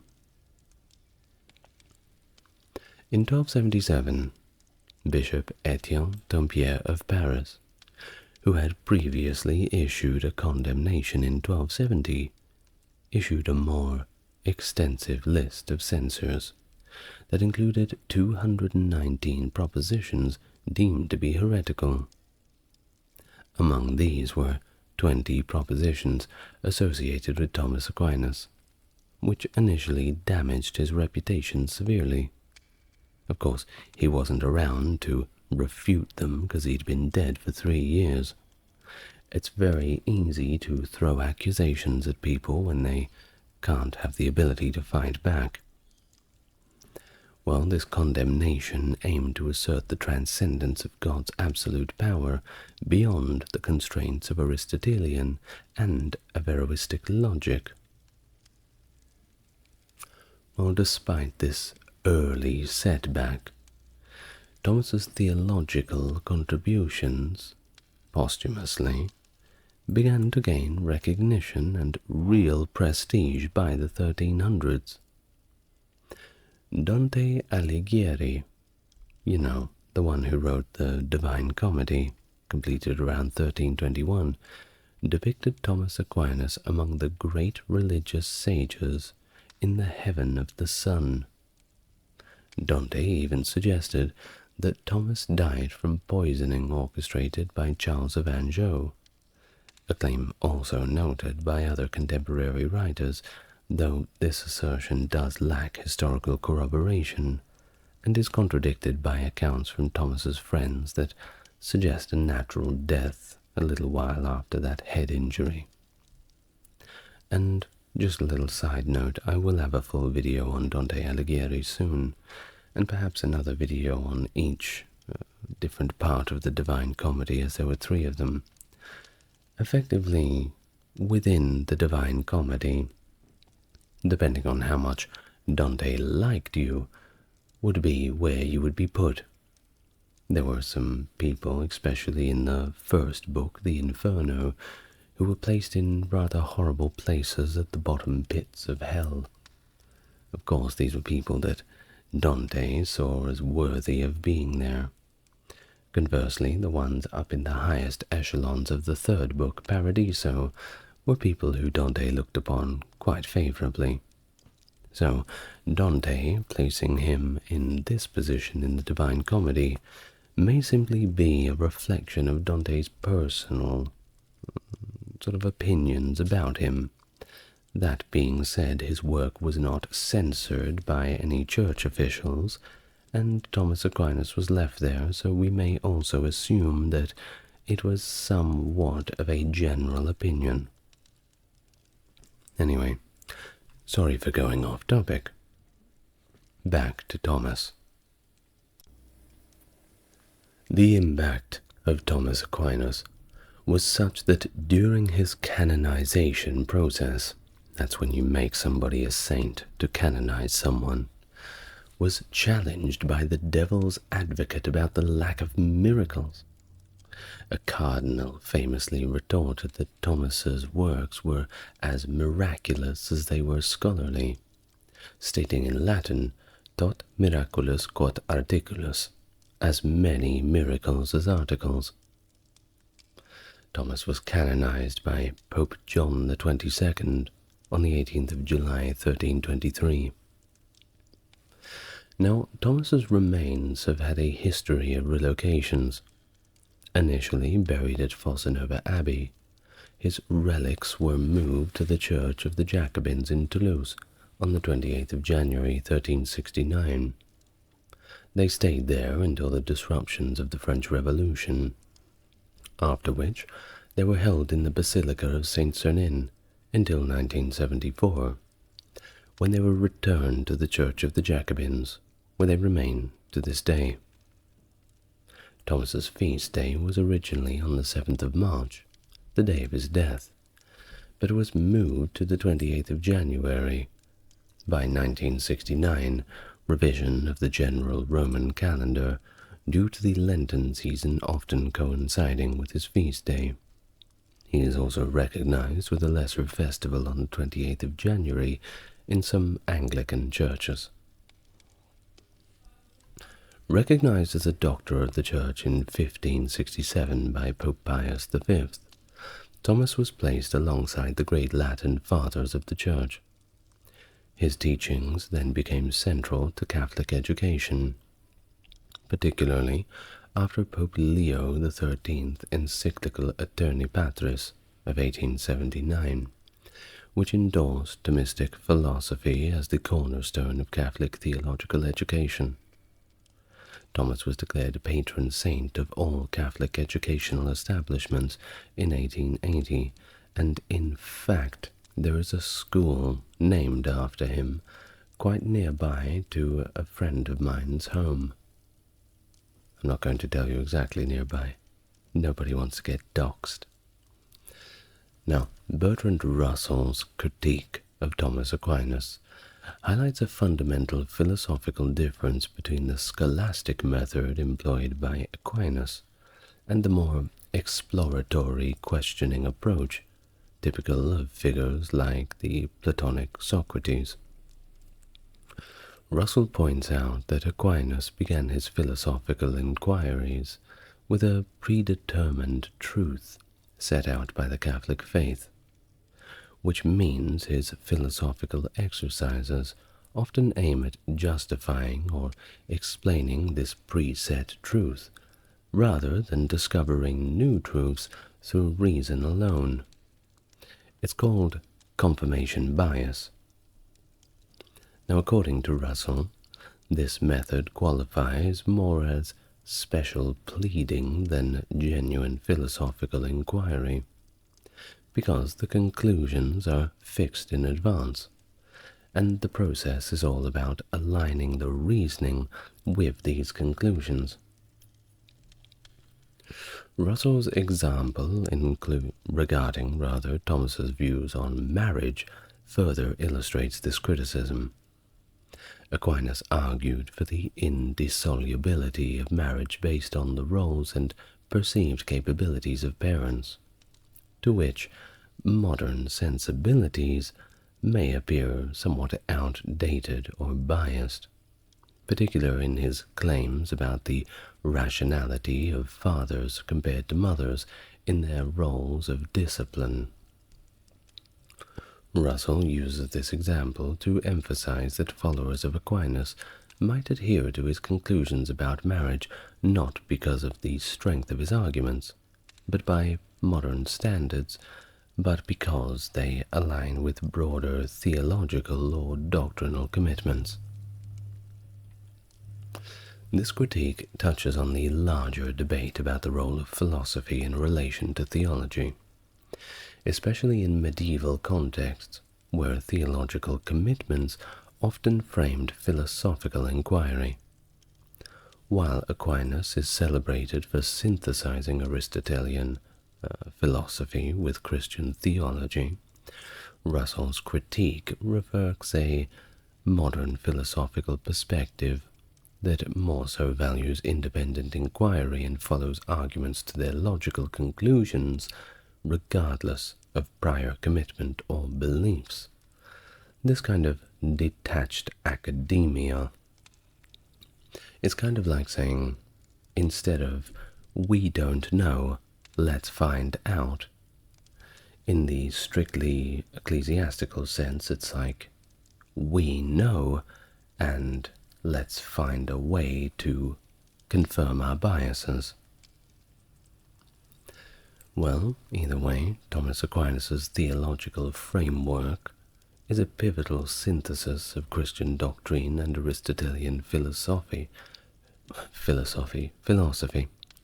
which aims to reconcile faith and reason within this comprehensive system of thought. He asserts that both faith and reason are essential for understanding the truth about God. But does one come before the other? Is it an even scale? And is reason really reasonable if it contradicts the set principles of the Church? If we were to make an argument based in reason that would go against orthodoxy, well, it's all of a sudden unreasonable. Well, let's have a look at just a few of Thomas's views, taken from his writings, and try to understand a little bit more about where he was coming from. Starting, of course, with his theological approach and natural theology. Thomas views theology, or sacred doctrine, not as some kind of philosophy, but as a science, not in the modern sense of empirical investigation, but as an organized body of knowledge that progresses from these fundamental principles. He argues that this body of knowledge arises both from human reason, natural revelation, and divine revelation, supernatural revelation. Natural revelation involves what can be known of God through reason alone, such as the existence of God and his attributes, which Thomas thought could be demonstrated philosophically. Supernatural revelation, conveyed through scripture and church tradition, includes truths beyond the grasp of reason. For example, let's say the Trinity and incarnation. These things that are just that little bit over our heads in terms of the church's reasoning and understanding of what the general population should have a grasp on. Integration of faith and reason. For Thomas Aquinas, reason is not only compatible with faith, but a necessary component of it. He suggests that reason can explore the truths of divine revelation without contradicting them, suggesting that God's creation, i.e. nature, and God's revelation, i.e. scripture, ultimately come from the same divine source, and must therefore be coherent with each other. When discrepancies arise, they are of course due to human errors, either in scientific understandings or in scriptural interpretations, not because of the fault in the truths themselves. Philosophical and theological contributions. Existence of God. Thomas is well known for his 5 ways, these logical arguments that lead to the proof of the existence of God by his standard. These include the argument from motion, causation, possibility and necessity, degrees of perfection, and governance of the world. Drawing on the works of earlier theologians like Augustine and incorporating these Aristotelian principles, he discusses God's nature extensively. He utilizes both affirmative or cataphatic theology, which articulates what God is, and negative, apophatic theology, which explains what God is not. This innovative approach led to the development of what is known as existential theology, emphasizing God's existence as his essence. Moral and virtue theory. Thomas's moral philosophy, which includes discussions on the virtues, law, and ethics, is another notable area where he applies Aristotelian thought to Christian doctrine. He views virtues as habits, that dispose individuals to act in accordance with reason and faith. The reception of Thomas Aquinas' ideas was initially mixed, facing criticism and even outright condemnation.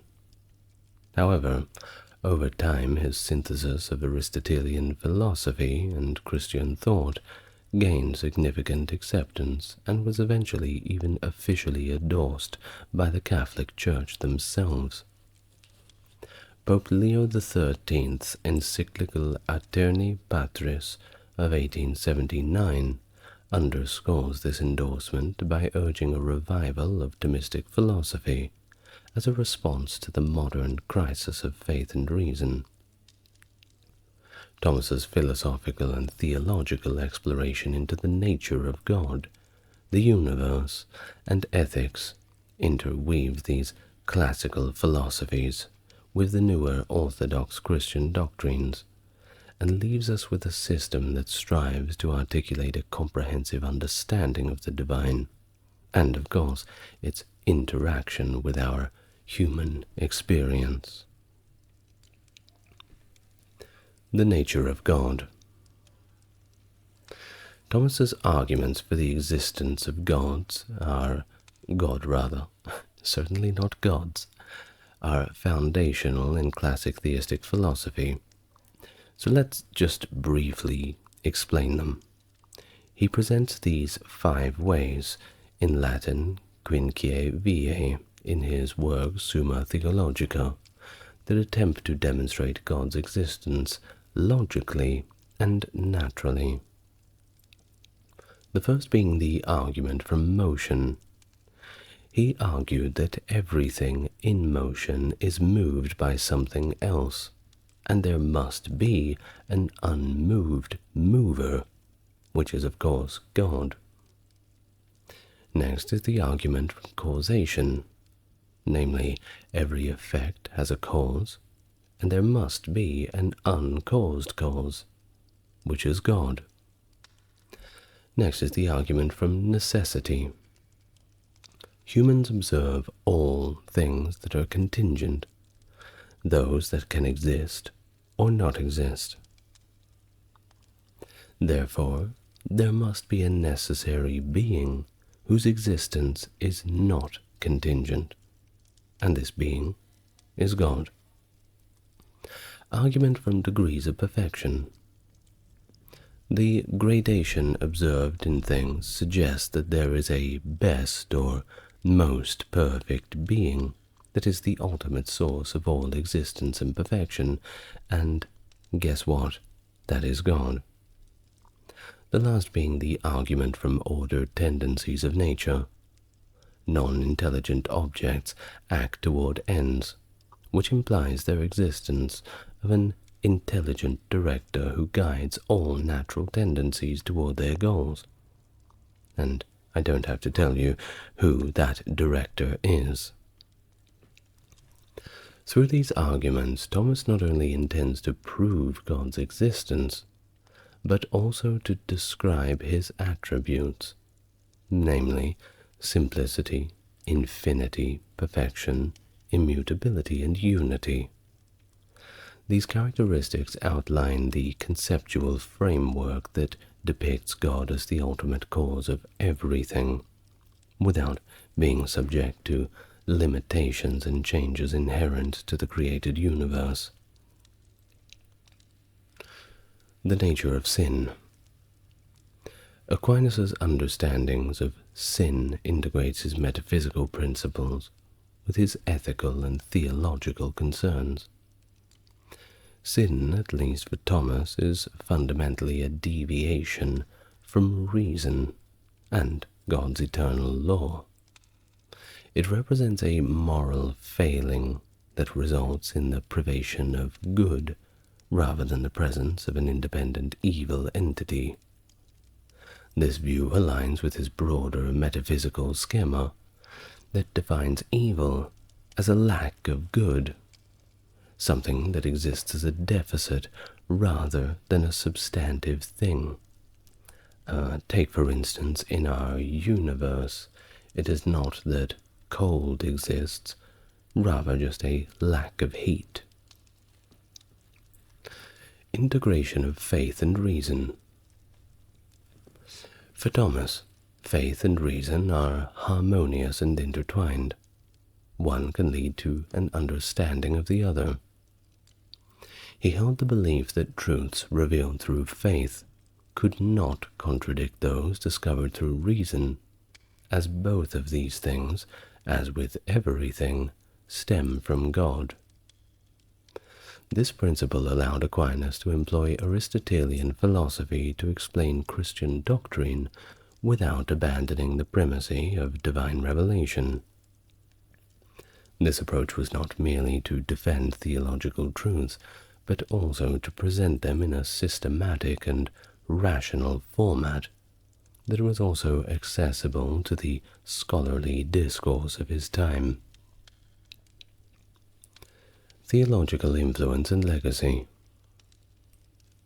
The integration of Aristotelian philosophy into Christian theology by Aquinas was initially controversial, but posthumously gained quite a lot of acceptance. His works have become a central element of Catholic education and theological study, influencing countless thinkers and establishing him as a pivotal figure in Western philosophy and theology. His methods and doctrines continue to be studied and widely revered, shaping theological discussions and supporting the view that intellectual inquiry can indeed coexist with faith-based convictions. His extensive discussions on the nature of God, the Trinity, and Christology are integral to understanding his philosophical and theological framework. It is a work that blends rigorous logical analysis with deep theological insight. The Trinity. Aquinas elucidates the concept of the Trinity using philosophical reasoning grounded in doctrine. For Thomas, God is perfectly one in essence, but also distinctly three in persons, namely being the Father, the Son, and the Holy Spirit.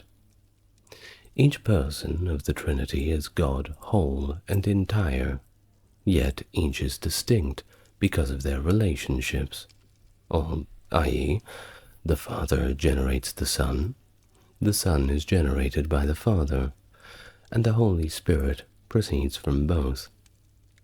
This relational distinction does not imply a division in the divine essence, but rather a communion of persons sharing pretty much the same divine nature.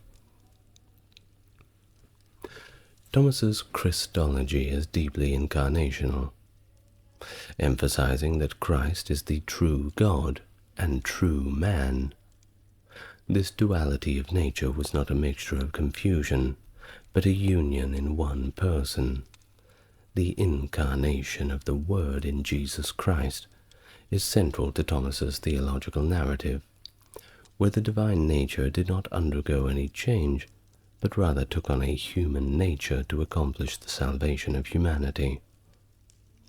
Through the incarnation, God made it possible for humans to overcome sin and attain salvation, a process that could not be achieved through human effort alone.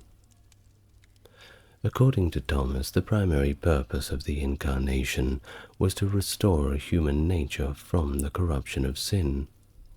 The soteriological theme is prominent in his writings, where he argues that Christ's redemptive death was necessary for the repair of human nature.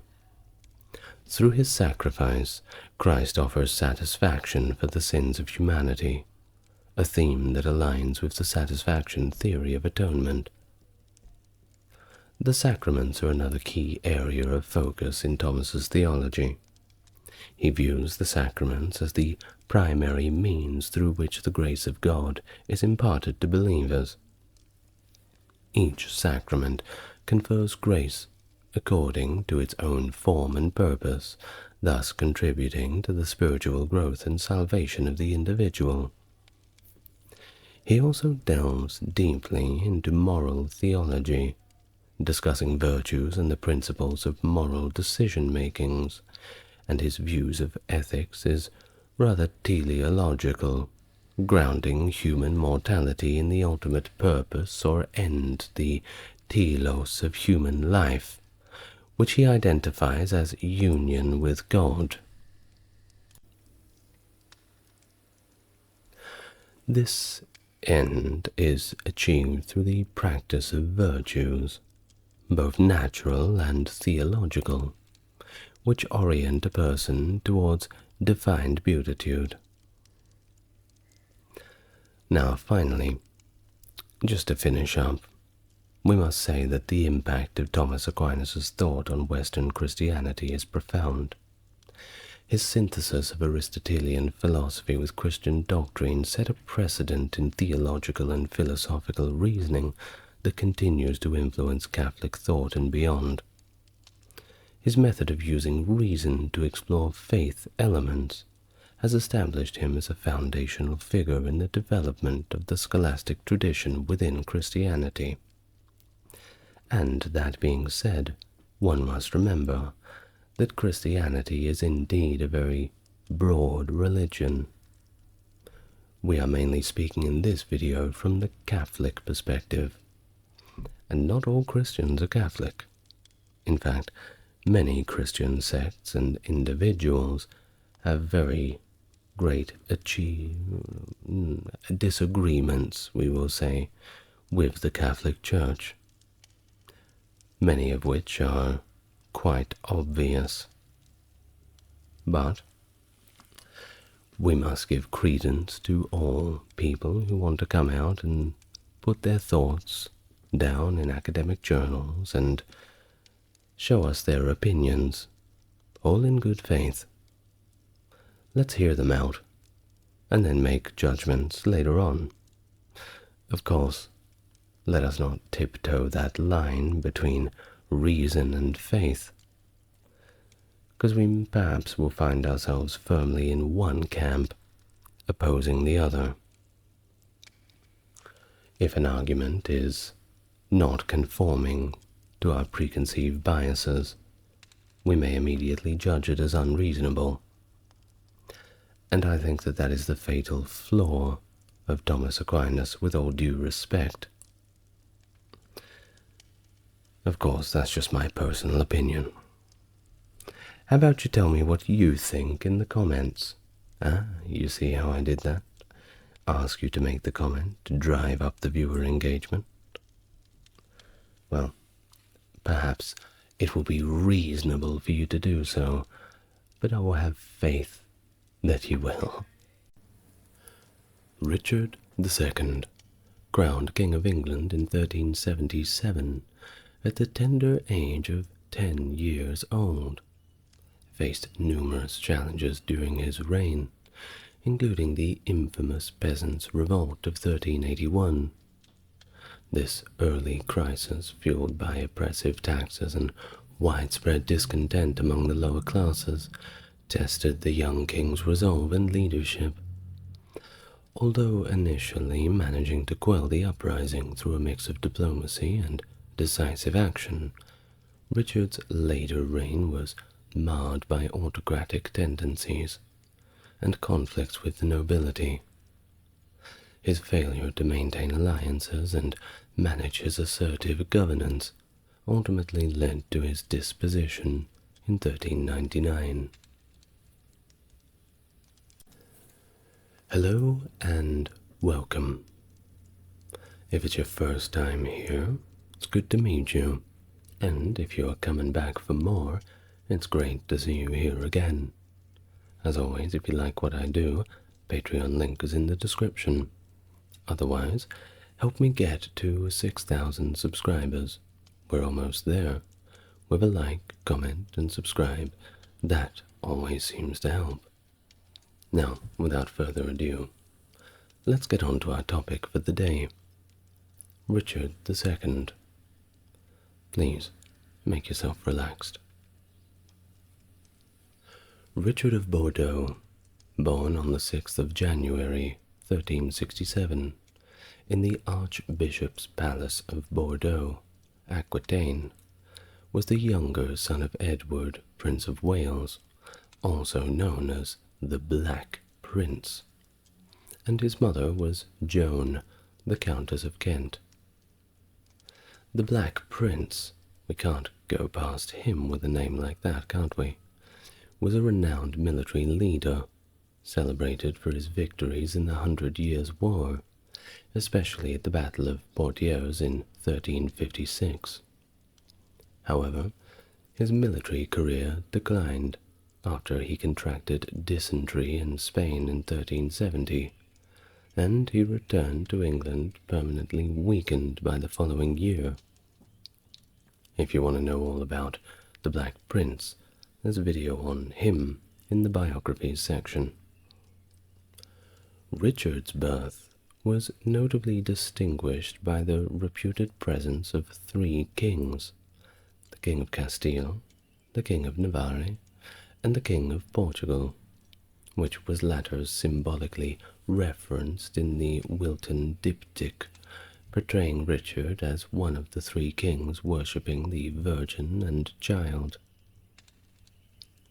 Now Richard's elder brother, Edward of Angoulême, died in 1370, rather a little bit before his 6th birthday, which is terrible. But this made Richard the heir apparent after his father's death in 1376. The English Parliament, wary of potential usurpation by Richard's ambitious uncle John of Gaunt, acted quickly to secure Richard's position by investing him with the titles previously held by his father, and this included the princedom of Wales. Well, upon the death of his grandfather, Edward III, on the 21st of June, 1377, 10-year-old Richard ascended the throne. Edward III's long and debilitating illness had left the throne very vulnerable, intensifying those fears about John of Gaunt's possible intentions to claim, or rather steal away, the kingship. To mitigate this, Richard was crowned quickly on the 16th of July, 1377, at Westminster Abbey, and a regency was eschewed in favor of a governance model involving continual councils, from which John of Gaunt was conveniently excluded from. Well, despite John of Gaunt's exclusion from direct governance, he and his brother, Thomas of Woodstock, the Earl of Buckingham, maintained considerable informal influence over state affairs. However, it was Richard's councillors, particularly Sir Simon de Burghley and Robert de Vere, the 9th Earl of Oxford, who increasingly dominated the administration. This shift in power dynamics led to their gaining substantial control over royal affairs within 3 years, a development that did not sit well with the English Parliament. The growing dissatisfaction was compounded by the imposition of 3 poll taxes between 1377 and 1381 to fund somewhat unsuccessful military campaigns in Europe, exacerbating the discontent among the lower classes of English society. By 1381, this unrest culminated in a widespread resentment against the governing classes. The Peasants Revolt of 1381, while ignited by the imposition of a third poll tax, was more fundamentally rooted in the deeper social and economic tensions exacerbated by the Black Death and its immediate aftermath, which severely disrupted medieval England's agrarian economy and demographics. Now, one thing that really kicked this off was, because there was so much fewer peasants around, the peasants found themselves on the better end of the supply and demand scale. Thus, if they wanted to get a better wage, they could quite easily go and seek one out. There simply was not enough poor people to till the fields. So, this is what they started doing. They would go from one place to another and trade their time to the highest bidder. Of course, this became a problem, and a law came in to cap their salaries as peasants. This, of course, made the peasants very angry, so angry that the peasants revolted. Hence the name Peasants Revolt, you know. Well, the revolt began in earnest in Kent and Essex toward the end of May 1381, and it escalated rapidly as peasant bands from all over the country, driven by years of oppressive taxes and the stagnation of serfdom, converged on Blackheath, near London, on the 12th of June under leaders such as Wat Tyler, John Ball, and Jack Straw. The fury of the rebels led to the destruction of symbols of royal authority and wealth, including the burning down of John of Gaunt's Savoy Palace, one of the grandest noble residences in London. Not anymore. The insurrectionists also targeted key figures within the government. Simon Sudbury, the Archbishop of Canterbury and Lord Chancellor, alongside Robert Hales, the High Treasurer, were both captured and executed by the rebels, who were vocally demanding the abolition of serfdom altogether. How could they do that? Just capture members of the government and dispose of them? What a novel idea.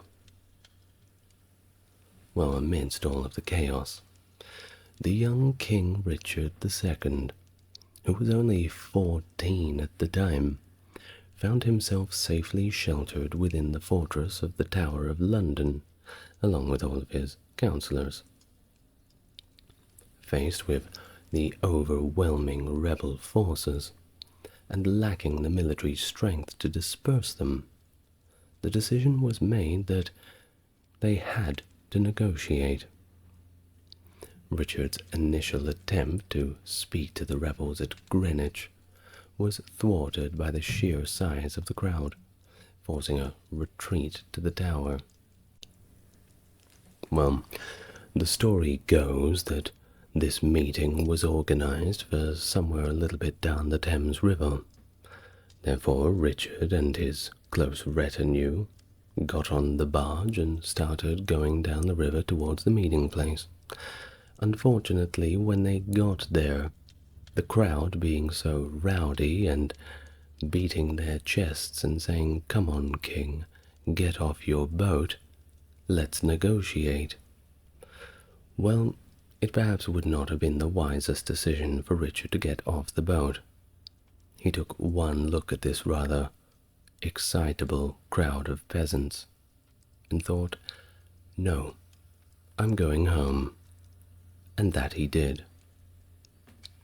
Well, that being said, it wasn't the end of it.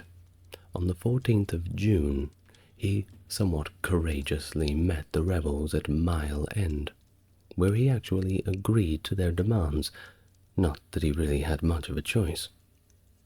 Yet, rather than pacifying them, this concession rather emboldened them to simply continue their rampage throughout the city. The situation escalated the following day at Smithfield, where Richard met with Wat Tyler again. Now, during the talks, Tyler was, perhaps from his confidence, addressing the king in a manner that he should not be addressing him. I think he was calling him brother or something. From memory. You'll have to watch my full video on the Peasants Revolt, but it was definitely a breach of etiquette. Thus, during the talks, a scuffle broke out, and Tyler was fatally wounded by William Walworth, the mayor of London, who simply jumped out and started stabbing him to death, Julius Caesar style. This, of course, set the crowd into quite a frenzy. But you see, Richard, in a rather critical and frankly surprising moment of leadership for a 14-year-old, he addressed the stunned crowd and declared himself their leader, and diffusing the immediate threat by diverting them from the scene of Tyler's death. Following this confrontation, Walworth, the mayor of London, quickly organized forces to encircle the rebels, while the king promised clemency, allowing them to disperse back to their homes. However, Richard soon reneged on the charters of freedom and pardon he had issued, reinstating royal authority through brute force. He personally led efforts to quell the remaining disturbances, decisively ending the revolt on the 28th of June at Billericay, with a minor skirmish that saw the last remnants of the rebel forces finally defeated. The suppression of the Peasants' Revolt had a profound impact on the young Richard, showcasing his potential for decisive leadership, but also exposing him to the stark realities of ruling in a period of social unrest. The rebellion undoubtedly influenced his later governance, contributing to the development of a more absolutist approach to kingship, which would eventually contribute to his downfall, but we'll get to that later. His handling of the revolt highlighted both his capabilities and also the limitations of the royal authority in medieval England, and it set the stage for the turbulent remainder of his reign no one ever really forgot. Of course, if you want to learn about the Peasants' Revolt in particular, then go and watch the whole video on it. This is just a brief little gloss over of the events. Well, following the Peasants' Revolt, Richard began to assert his authority in a more visible manner, notably through his marriage on the 20th of January 1382 to Anne of Bohemia, the daughter of the Holy Roman Emperor Charles IV. Don't worry, we'll get to the other marriage later. Those who know a little bit about Richard II, you know what I'm talking about. Well, this union was strategically aimed at securing European allies amid the fractious divisions caused by the Western Schism, particularly to counter France's influence during the ongoing 100 Years' War, which just seemed to never end. However, the marriage, while symbolically significant, failed to garner the expected military or political gains, and was unpopular due to the substantial financial dowry and the significant burden on England's treasury because of it.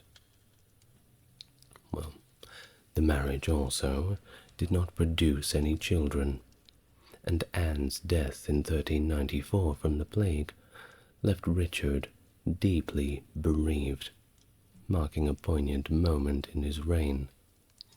And this is a bit relevant to his second marriage, I believe, so we'll get back to it later.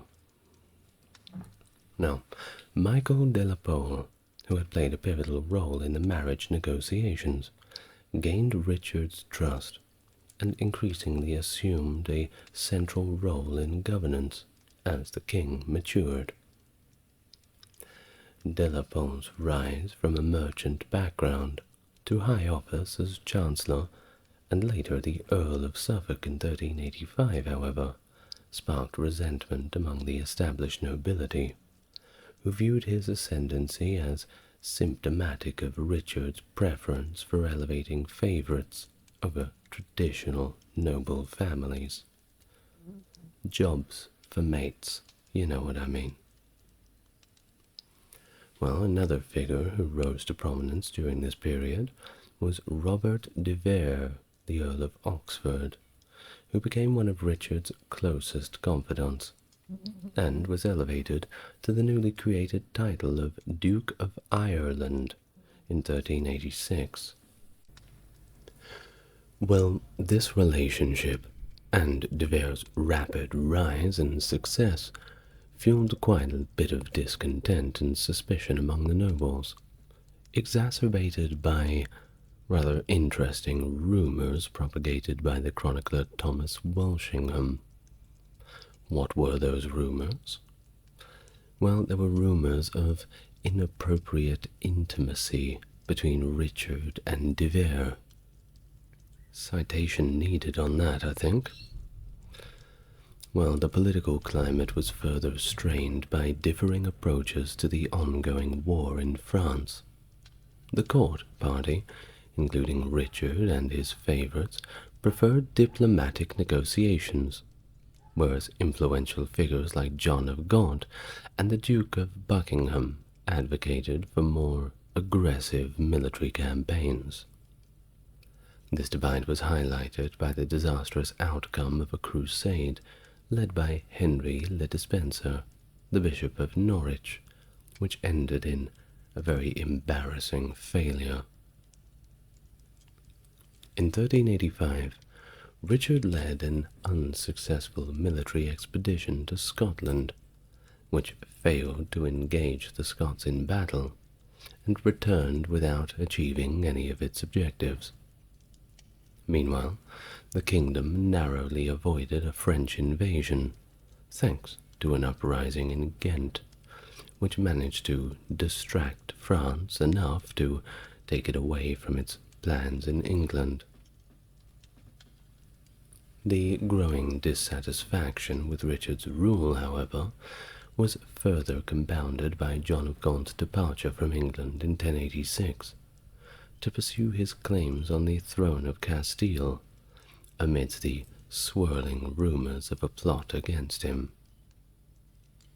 In Gaunt's absence, the opposition to Richard coalesced around the Duke of Gloucester and Richard Fitzalan, the fourth Earl of Arundel, who assumed unofficial leadership of the increasingly restive nobility.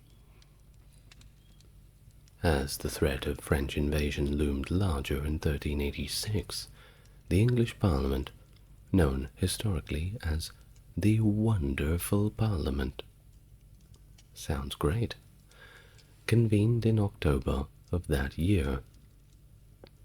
In an unprecedented move, Michael de la Pole, the Chancellor, requested significant taxation to fund the realm's defense.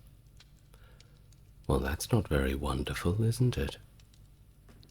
However, the Parliament, influenced by Duke of Gloucester and Richard Fitzalan, the Earl of Arundel, pushed back vehemently, refusing to entertain any fiscal proposals until de la Pole was removed from office.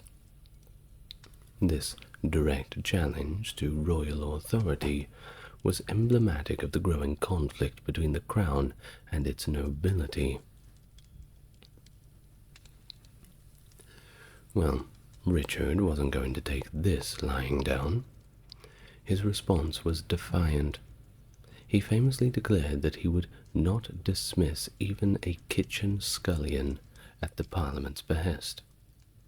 It was only under the threat of deposition that Richard reluctantly acquiesced, dismissing Delapole. Well, the Parliament were not quite done yet. They didn't stop there. It instituted a commission to oversee and control the royal finances for a year, further curtailing the king's autonomy in governance. Well, these series of events deeply troubled Richard, for obvious reasons, leading him to undertake a nationwide tour from February to November of 1387 to drum up support for his cause. Now, during this period, he strategically appointed Robert de Vere, his best buddy, as Justice of Chester, aiming to build a loyal military base in Cheshire. Moreover, Richard secured a controversial legal opinion from Chief Justice Robert Tressilian, which asserted that the actions of the Parliament were not only unlawful, but they constituted outright treason. Well, this was music to Richard's ears, I'm sure. Upon his return to London, tensions came to a head. Gloucester, Arundel, and Thomas de Beauchamp, the 12th Earl of Warwick, escalated the political crisis by formally accusing Delapole, de Vere, Tressilian, Nicholas Brembre, the Mayor of London, and Alexander Neville, the Archbishop of York, of treason. This move was a calculated strategy to eliminate the king's closest advisers and confidants, further isolating him. Negotiations faltered as Richard played for time, anticipating military reinforcements from de Vere. However, the situation quickly deteriorated when the Lords Appellant, a group comprising the Duke of Gloucester, Earl of Warwick, Arundel, and Henry Bolingbroke, the Earl of Derby and son of John of Gaunt, along with Thomas de Mowbray, the Earl of Nottingham, decisively defeated de Vere at the Battle of Radcott Bridge on the 20th of September 1387. De Vere's forces were then routed, and he was forced to flee the country, which he did. Well, old Richard was not quite feeling as chipper as he would have liked.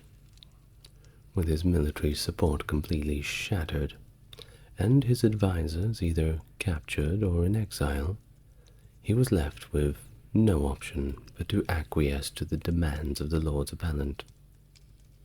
The subsequent merciless Parliament of February 1388, not wonderful anymore, rather merciless, saw the execution of Brembre and Tressilian, while de Vere and Delapole were sentenced to death in absentia.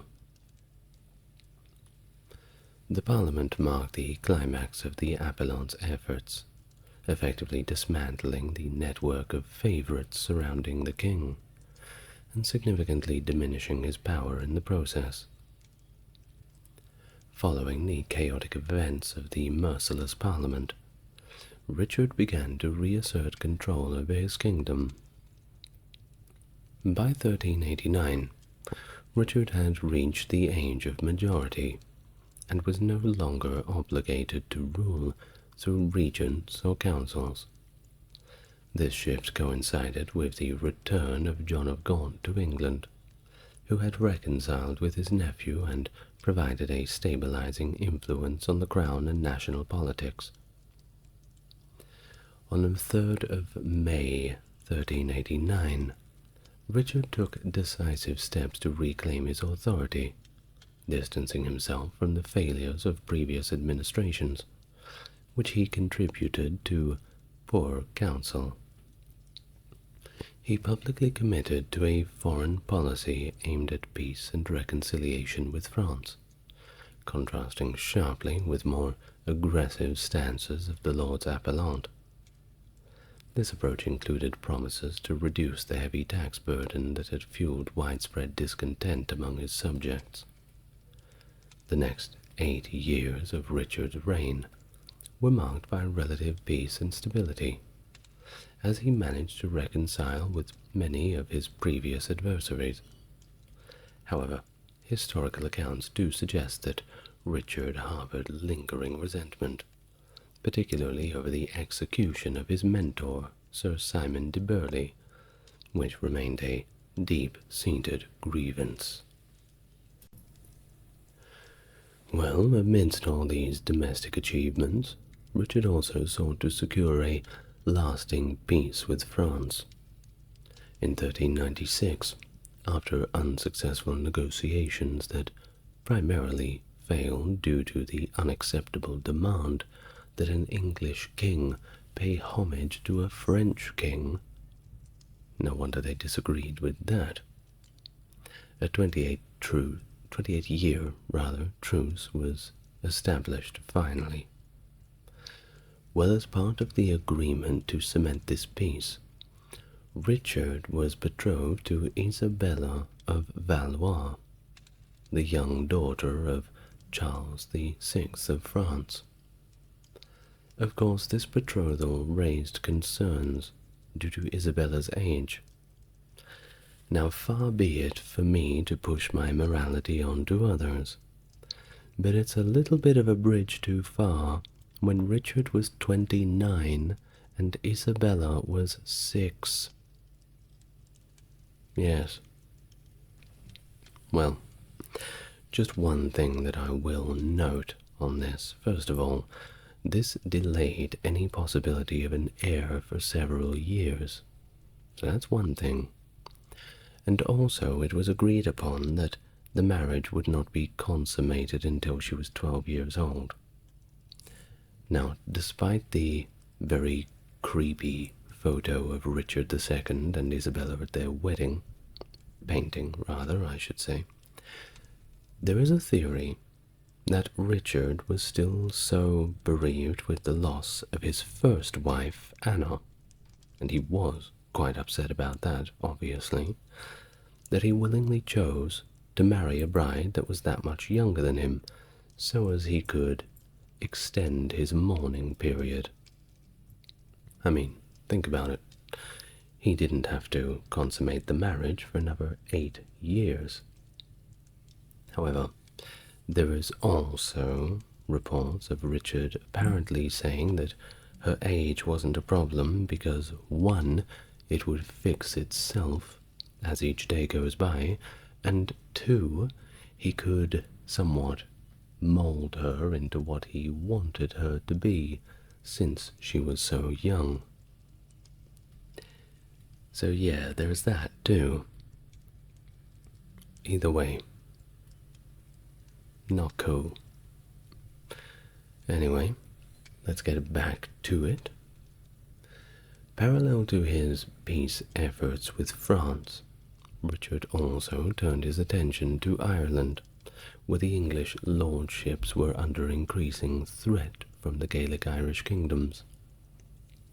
In response to this, Richard led a significant military campaign to Ireland in the autumn of 1394, commanding an army of over 8,000 men, which was unprecedented in the late Middle Ages for its size. The campaign proved to be a success, albeit a temporary one, with several Irish chieftains submitting to English rule.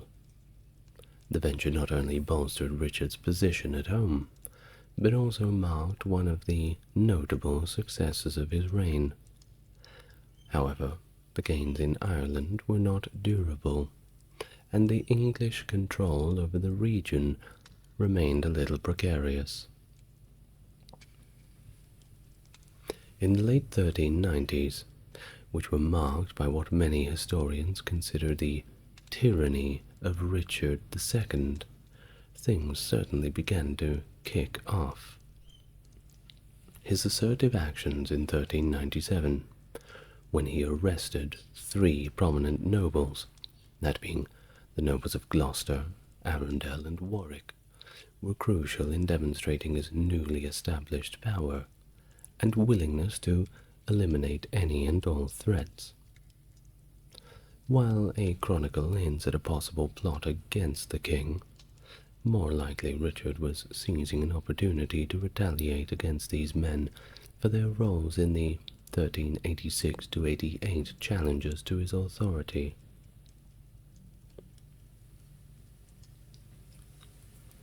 Arundel faced a swift trial in the Parliament of September 1397, where a direct confrontation with the king led to his execution. Gloucester, meanwhile, was held in Calais under the Earl of Nottingham's watch. Before he could be brought to trial, Nottingham announced Gloucester's death, widely believed to have been ordered by Richard to avoid the scandal of executing a prince. Warwick, though initially sentenced to death, had his penalty commuted to life imprisoned. Thomas Arundel, Archbishop of Canterbury and Arundel's brother, was exiled. Following these high-profile actions, Richard extended his retribution to local supporters of the Lords Appellant, leveraging heavy fines to enrich the crown. This campaign was both financially and politically motivated, strengthening Richard's control at the local level and demonstrating his reach beyond the nobility. During this period, Richard's court saw significant changes in its composition, with a new group of loyalists, derogatively called duchetti by critics, rising to prominence. These included Henry Bolingbroke, the Duke of Hereford, Thomas Mowbray, elevated to Duke of Norfolk, and several others who were granted new titles and lands from confiscated estates of their convicted appellants. While despite Richard's efforts to solidify his power, the House of Lancaster remained a significant threat due to its wealth, royal lineage, and potential claims on the throne, especially in any absence of direct heirs from Richard.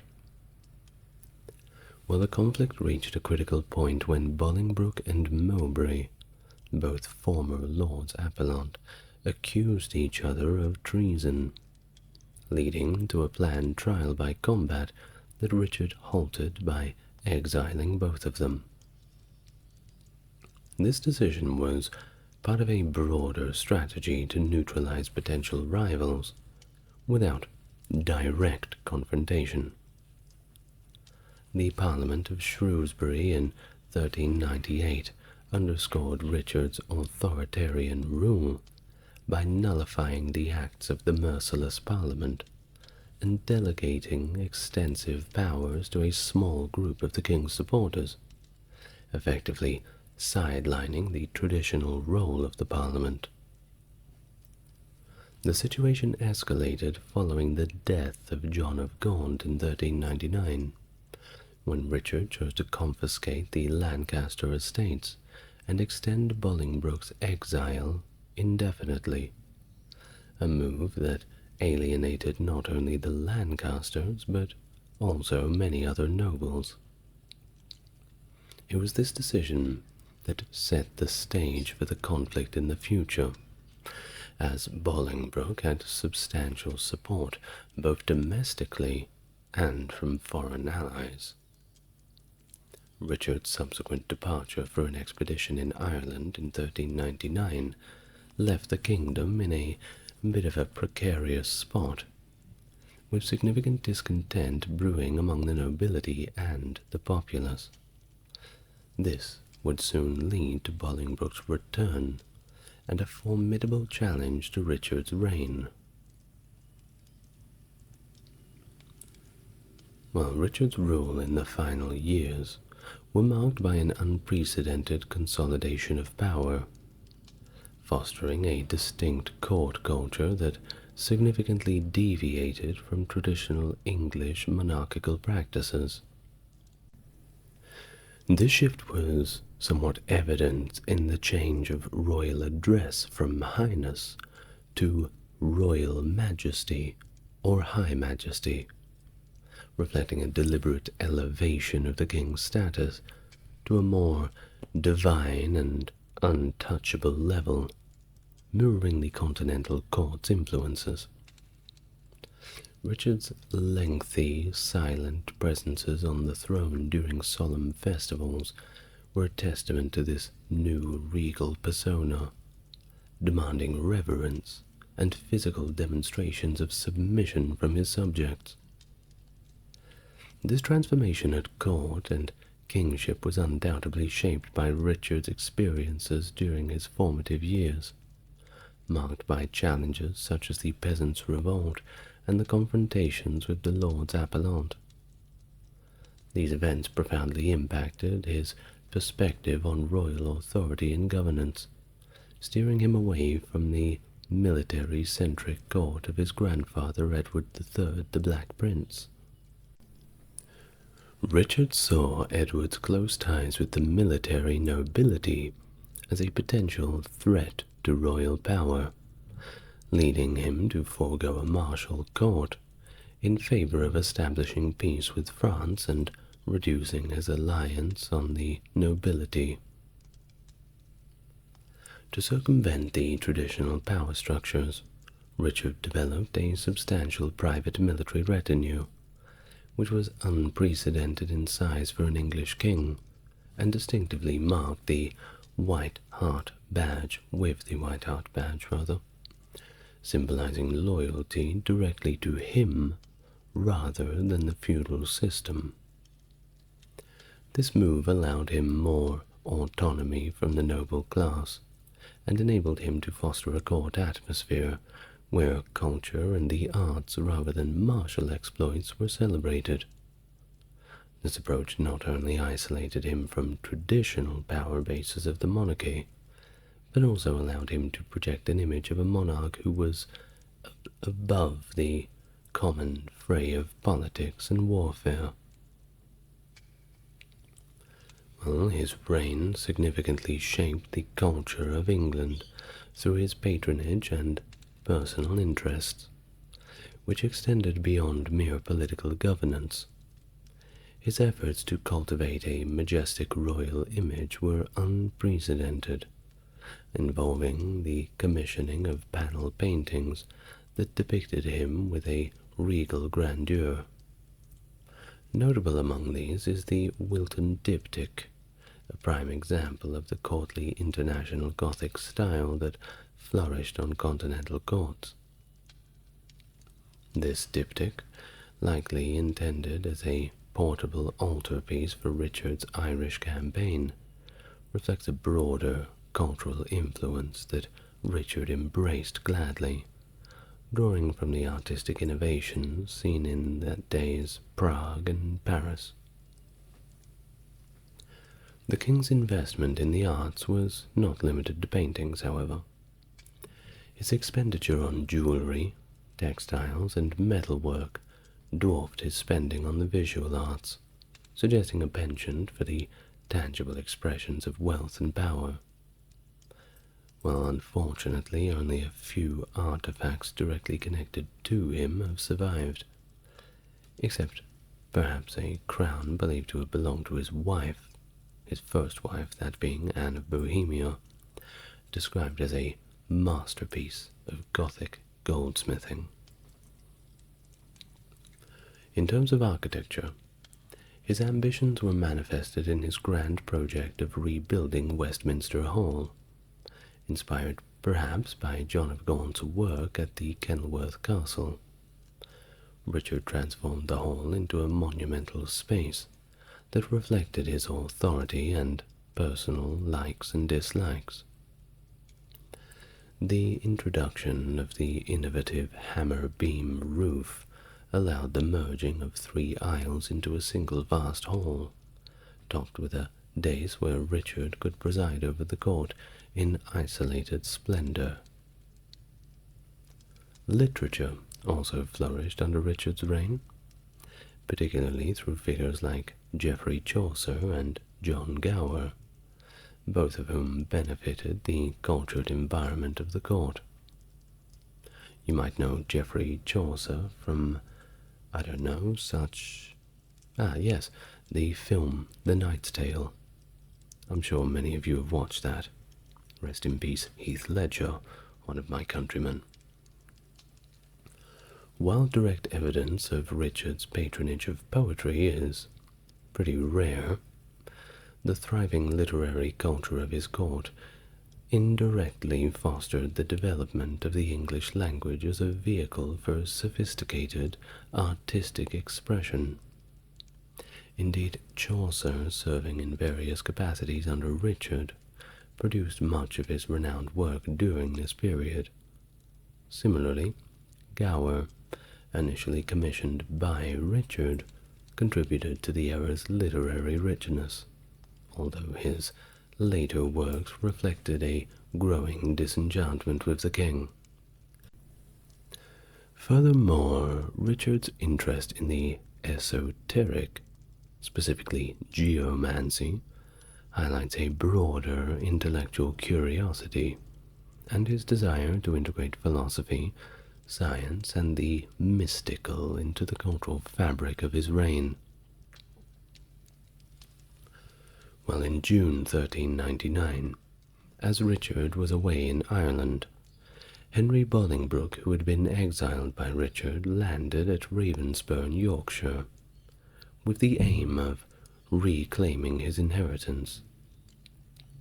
His landing was facilitated by Louis I, the Duke of Orleans, who controlled the French court and saw political advantage in destabilizing England.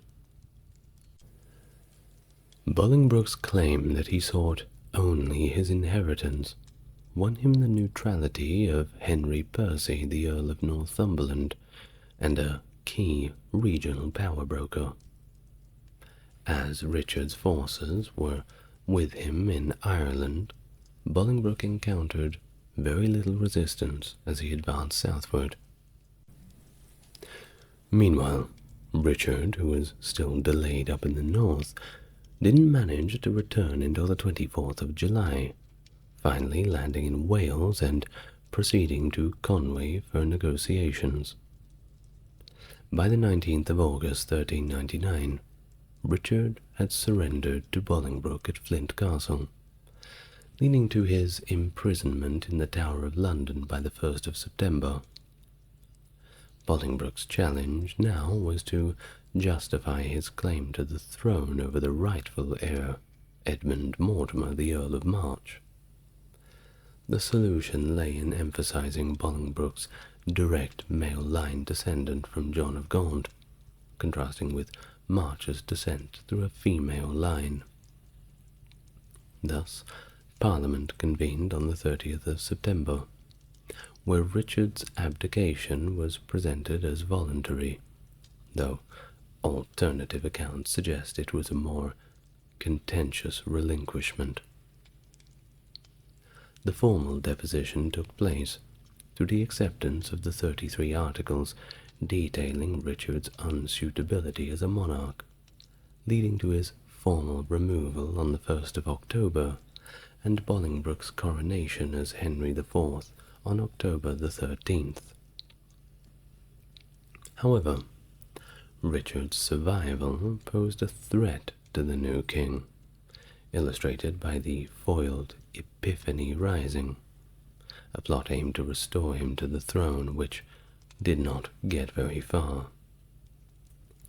This, of course, led to the decision to take the easy option and simply eliminate Richard, who reportedly died of starvation in Pontefract Castle around the 14th of February, the year 1400.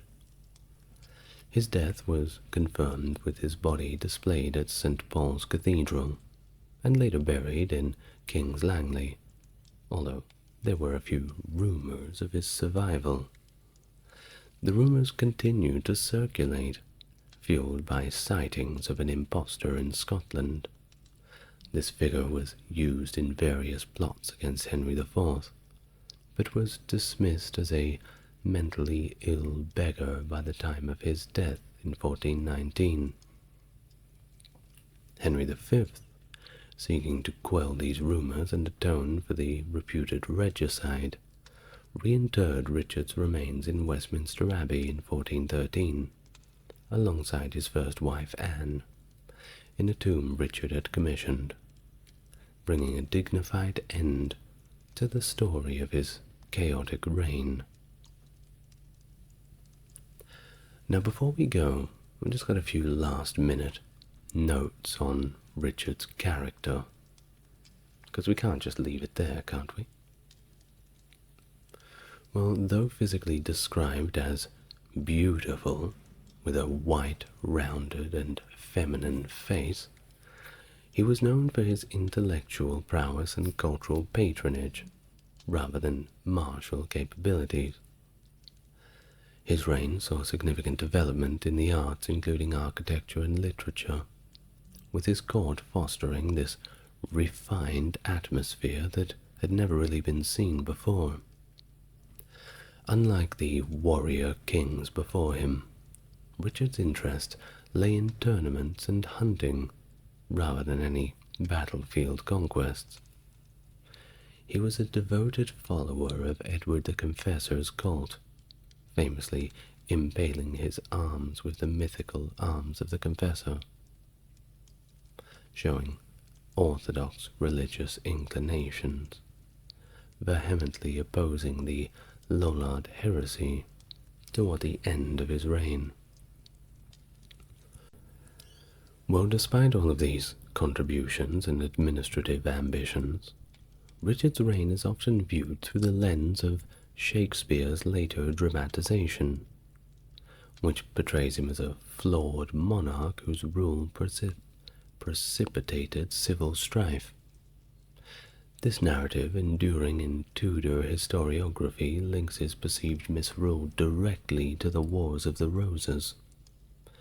Modern historiography has somewhat questioned this connection, however, suggesting a more nuanced evaluation of his political actions, independent of the conflicts that followed.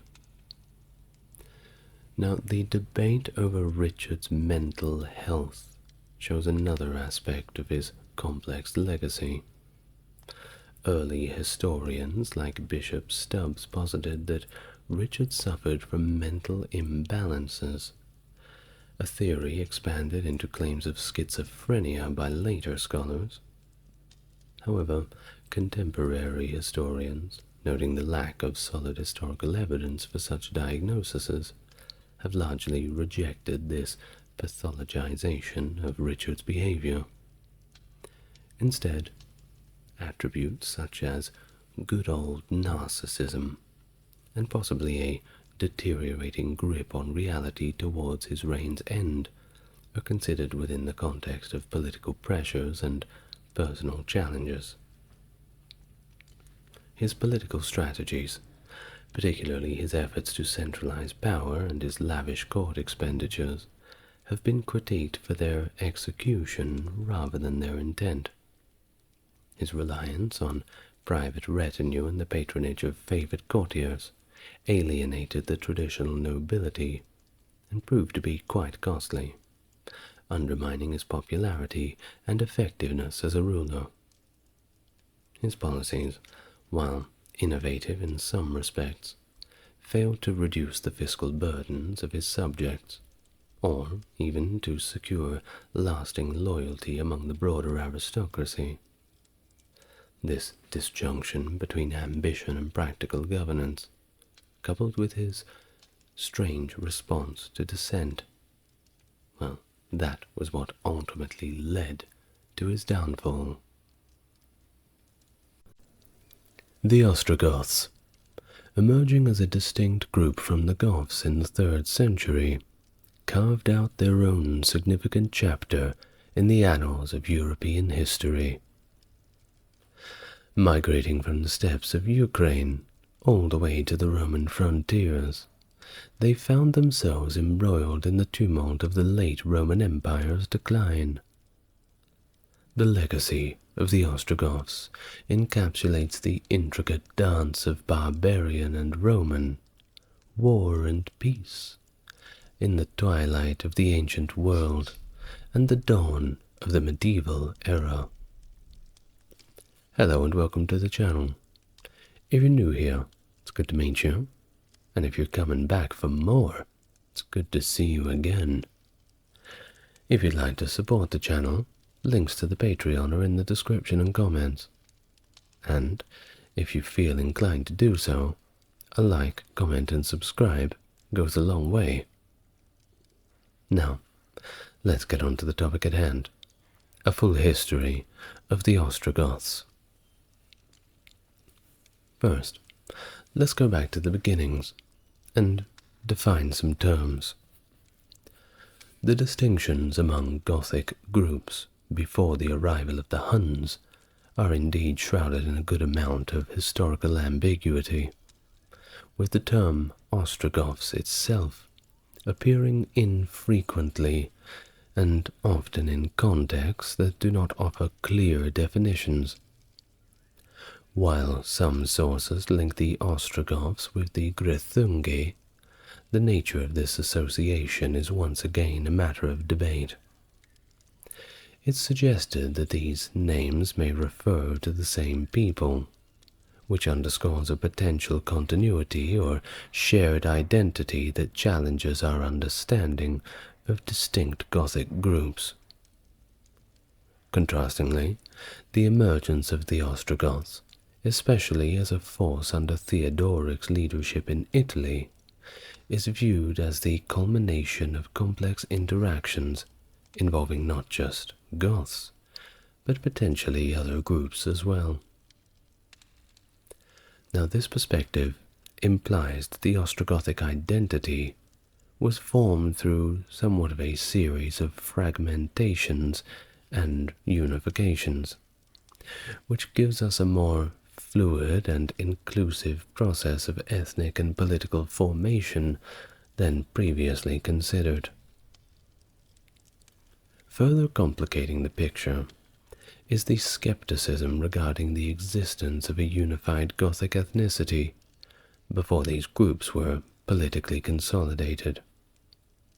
The viewpoint questions the assumption of a cohesive Gothic identity, suggesting instead that what later became known as the Ostrogoths may have been a conglomerate of various peoples brought together under a common leadership.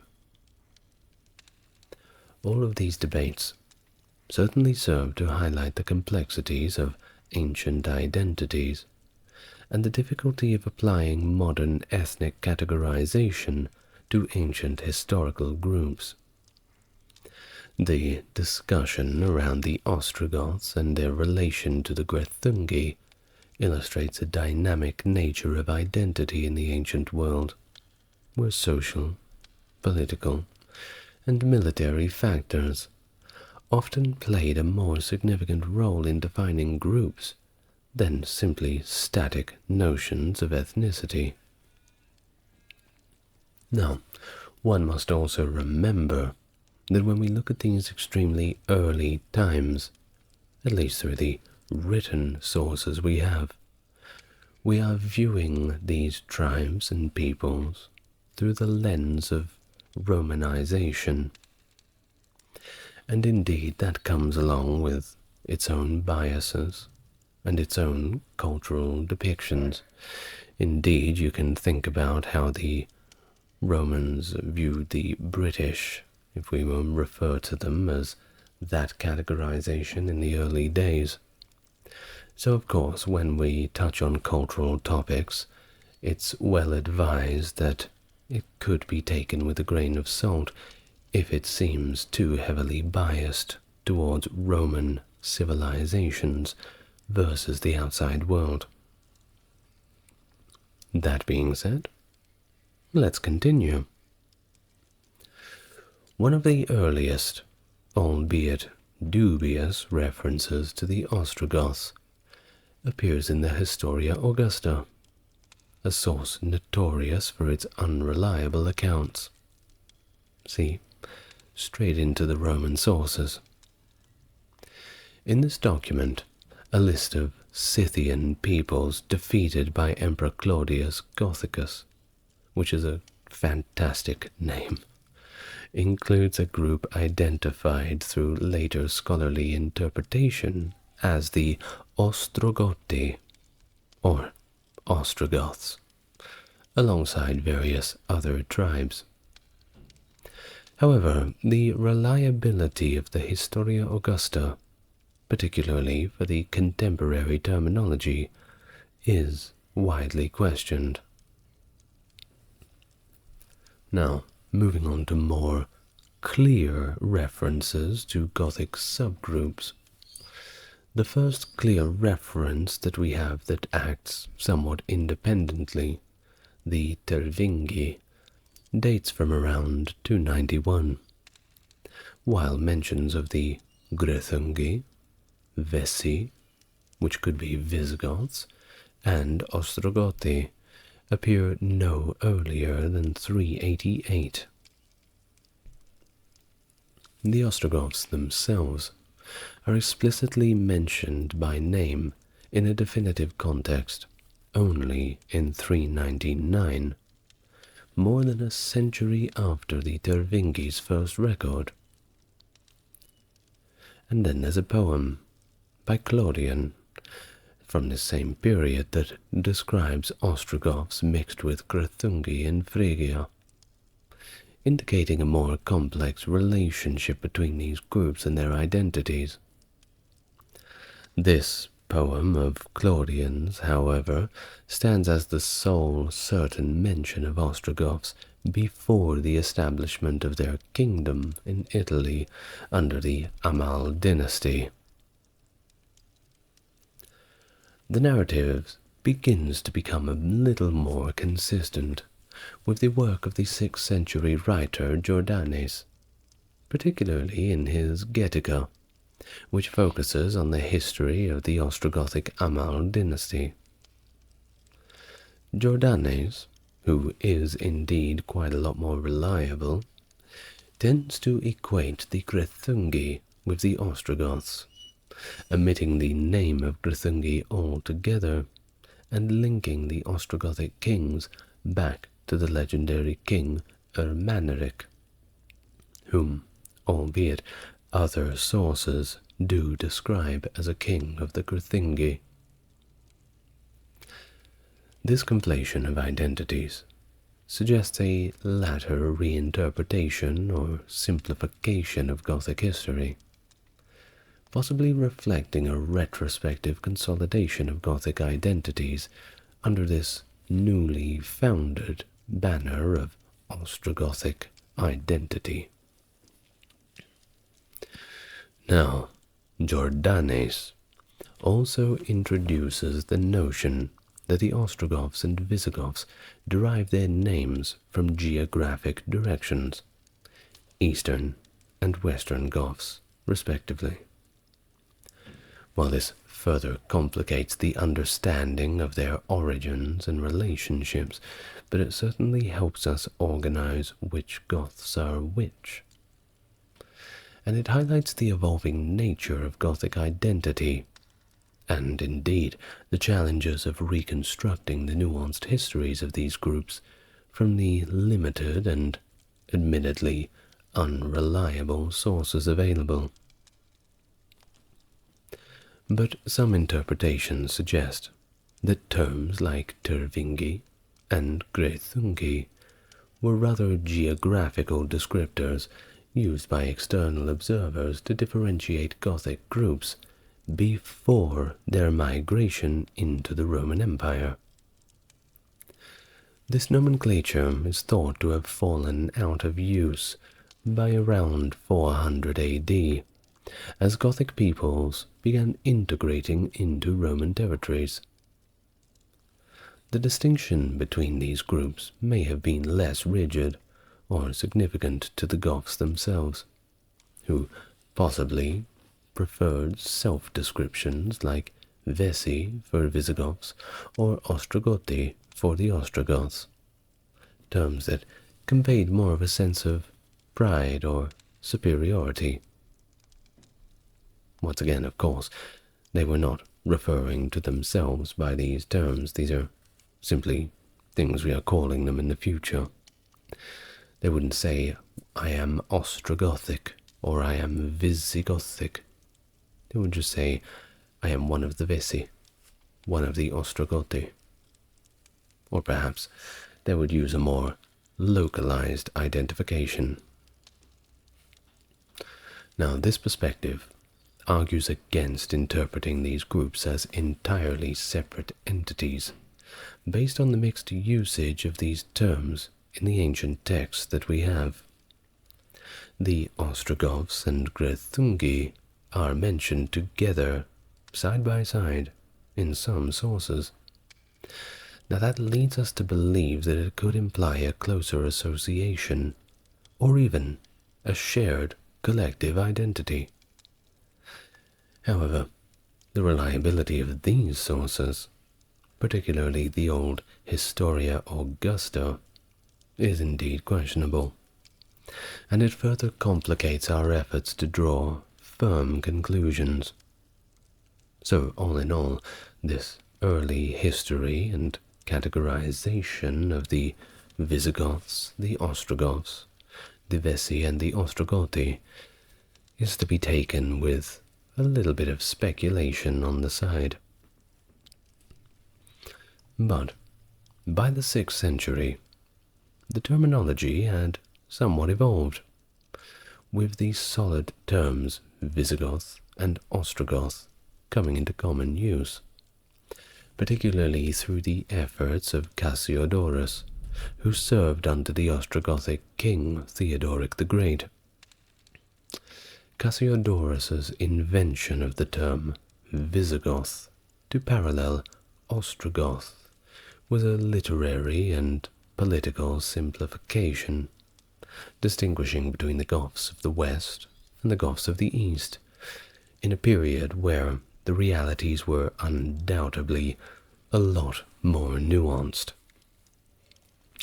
Now, this division, while serving to clarify distinctions for historical and administrative purposes, may not fully capture the complexity of Gothic social and political structures. Think of a scene from King of the Hill, and I know this is a little off topic, but there is a scene where there is a character who is Laotian, and the Texans, who are somewhat ignorant of the outside world, albeit a terrible stereotype of Texans, may I say, ask the man in question, so are you Chinese or are you Japanese? And he responds saying, I'm from Laos, and begins to provide a brief description and abridged facts about Laos.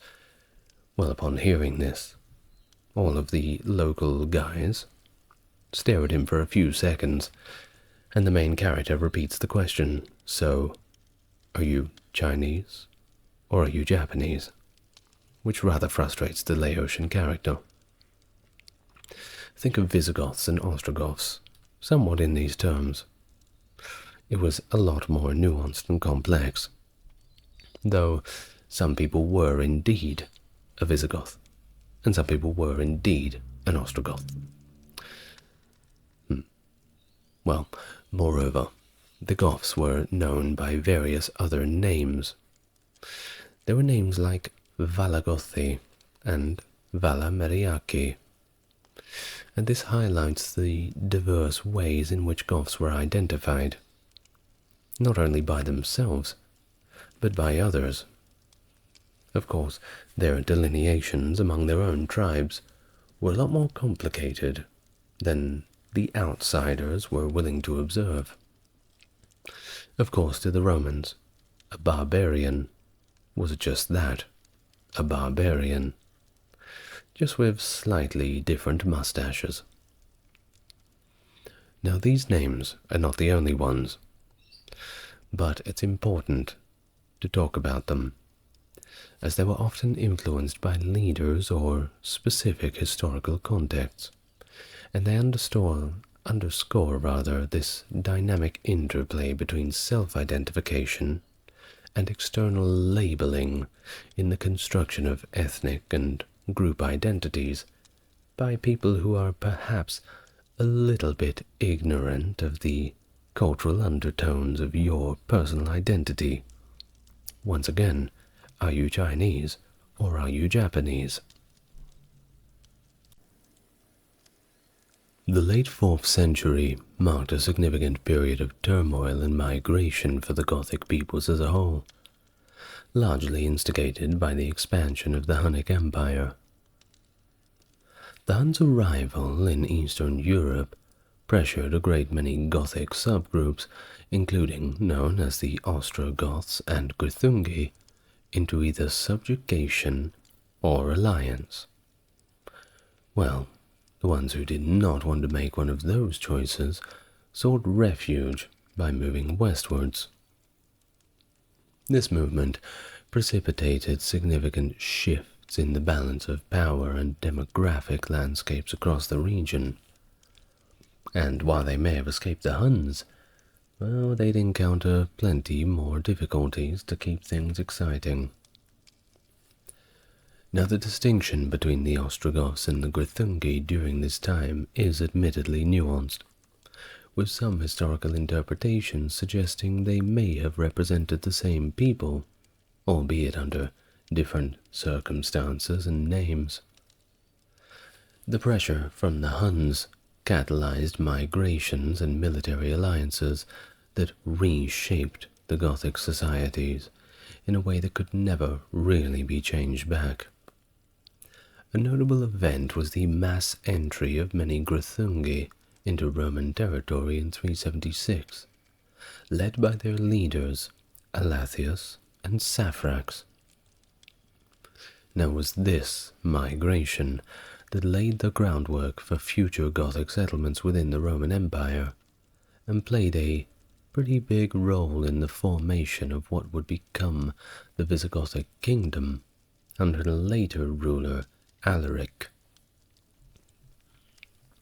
Additionally, there is evidence that both Ostrogoths and Greuthungi were settled by the Romans in Phrygia during the 380s, indicating a policy of using barbarian troops as federates within the empire's borders. This settlement strategy reflects the empire's broader approach to managing its frontiers, and the diverse peoples who crossed into Roman territory, whether as refugees, allies, or adversaries. The emergence of the Ostrogothic political entity in the 5th century, particularly in the Balkans, signifies a consolidation of Gothic groups under a new unified leadership. The Amal dynasty, renowned for their leadership and valor, including service under Attila Hun, eventually founded an Ostrogothic kingdom of their own in the region of Pannonia. The Amal's ascendancy to power was not merely a military achievement, but also a unifying force that coalesced various Gothic and local groups into a new cohesive political entity. Now, this kingdom's formation, around 483 to 484 AD, was marked by the integration of the Thracian Goths, further emphasizing the amalgamation of diverse Gothic and non-Gothic groups under this new Ostrogothic banner. Now, under the shadow of the Hunnic Empire, the Ostrogoths initially served as one of the many vassal groups to the Huns. Well, they didn't really have much of a choice, fighting alongside Alans and Huns in significant battles, such as the Battle of Chalons in 451. Now, despite dramatic accounts of their role in such conflicts, particularly as depicted by Jordanes, the historical reality of their contributions and the dynamics of these alliances are still up for debate. Jordanes, for example, is widely criticized for his somewhat biased account favoring the Goths, especially attributing the victory at Chalons largely to them, whereas other sources highlight the critical role of the Alans in the Roman defense. Now, the narrative of the Ostrogoths begins to get clearer focus following the decline of the Hunnic power after Attila's death in 453. The Ostrogoths, led by the Amal dynasty, including figures like Valamir, emerged as a distinct political entity in the Middle Danube region, asserting their independence in the aftermath of the Battle of Nidau in 454. This period marks the beginning of the Ostrogoths' transition from Hunnic vassals into a completely independent power, navigating the complex politics of the post-Hunnic Europe. Well, their settlement in Pannonia, however, faced its own challenges, including conflicts with other groups like the Suebi and the Sciri, and a dependence on Roman subsidies due to their own difficulties in land management. But these challenges did not prevent the Ostrogoths from expanding and consolidating their position under the leadership of Theodomir and his son, Theodoric the Great. The Ostrogoths' movements and settlements across the Balkans, their engagements with the Roman Empire, and the internal leadership dynamics reflect a broader process of migration, conflict, and political negotiation that was characteristic of what was needed at the time. Which brings us to the 460s. The Thracian Goths, who had been present since the 420s, became a unified people, likely under Hunnic influence. Now, Theodoric Strabo, potentially from the Amal family, became a key figure, especially after the death of Aspar, an Eastern Roman military leader who was actually of Gothic descent in 471. Now, Theodoric Strabo led a revolt in 473, demanding recognition as the sole Gothic king and settlement in Thrace, alongside compensation previously tied to Aspar. And after some conflict, the emperor agreed, offering annual gold payments in exchange for military support, excluding actions against the Vandals in North Africa. Now, with Emperor Leo II's death and Zeno's rise in 474, Theodoric Strabo lost imperial favor, benefiting the younger Theodoric, Theodomir's son. By 476, Theodoric was definitely the favorite guy, and he was bestowed honors like the Son in Arms, making him a friend of the emperor, and granting him the title of Patricius and Commander-in-Chief.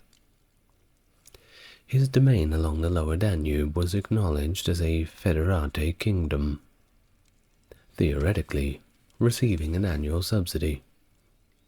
However, in 478, when Zeno orchestrated a confrontation between the two Gothic factions, Theodoric Strabo reached out to the Amal-led Goths, advocating for unity among all the Gothic people. Now, despite Strabo's efforts, Zeno continued to make offers to Theodoric the Amal, which were ultimately rejected, leading to warfare between the Goths and the Empire, prompting the Amal-led Goths to abandon the region of Moesia. Zeno then suggested establishing a new federated kingdom in Dacia for them, but the Goths tried and failed to seize Dures, being repelled by Roman forces. From 479 to 481, the Romans were primarily engaged with the Thracian Goths under Theodoric Strabo. His unexpected death in 481, caused by a fall from his horse, left his group without a leader. His son, Resetac, unable to maintain support among the Goths, was also killed in 484, some 3 years later. Likely on Theodoric the Amal's orders, but we're not sure. It seems the most likely. Now this event, however, allowed Theodoric the Amal to consolidate the two Gothic factions under his leadership, and following these developments, Zeno was compelled to negotiate a treaty, recognizing Theodoric the Amal's position by naming him consul in 484.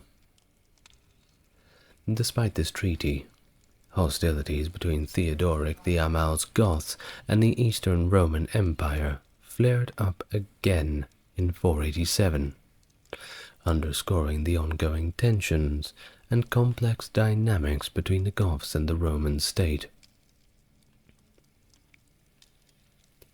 Theodoric the Great, born around 454, just after the Battle of Nidau, emerged as the most distinguished Ostrogothic king, leading the Kingdom of Italy. His early years were spent as a diplomatic hostage in Constantinople, but this did give him an opportunity to receive a rather comprehensive education. Throughout his life, Theodoric navigated a complex relationship with the Byzantine Empire, sometimes allying with it, and at other times standing as its adversary, contending with Theodoric Strabo, the Thracian Gothic leader and distant relative of his. Now, despite all of the politics, Theodoric maintained his role as Ostrogothic king quite well, earning recognition from the empire through titles such as patrician and consul. And his reign is notable for fostering religious tolerance. Didn't see that coming, didn't you? An approach that was groundbreaking at the time. Theodoric, an Arian Christian, sought to maintain a strong alliance with the Catholic Church, respecting its authority over Rome and working to harmonize relations with Italy's nobility, the Roman Senate, and the Church itself. Now, by doing all of this, he made some pretty good friends, maintained the network, thus solidifying his leadership in Italy. Now, aiming to relieve Roman traditions and governance, Theodoric benefited the Italian populace significantly. With support from Emperor Zeno, he embarked on a mission in 488 to reclaim Italy from Odoacer, rallying the Rugi and other Germanic tribes to his cause. By 493, after capturing Ravenna and establishing it as his capital, Theodoric solidified Ostrogothic dominance by defeating Odoacer. His reign extended over Italy, Sicily, Dalmatia, and regions of northern Italy, marking around 500 CE the celebration as his 30 years as king. His efforts to unite the Ostrogoths with the Visigoths led to a broad confederation of Germanic peoples, enhancing their collective strength against the Roman Empire. His regency over the Visigothic kingdom further expanded his influence across Gaul and the Iberian Peninsula. Through the use of strategic alliances, including diplomatic marriages with the Visigoths, Alemanni, Franks, and Burgundians. Theodoric managed to further extend his power and cement his legacy as a pivotal figure in the transition from Roman Europe to medieval Europe. Of course, under Theodoric the Great, the Ostrogothic realm achieved a splendor reminiscent of Hermanoric's era.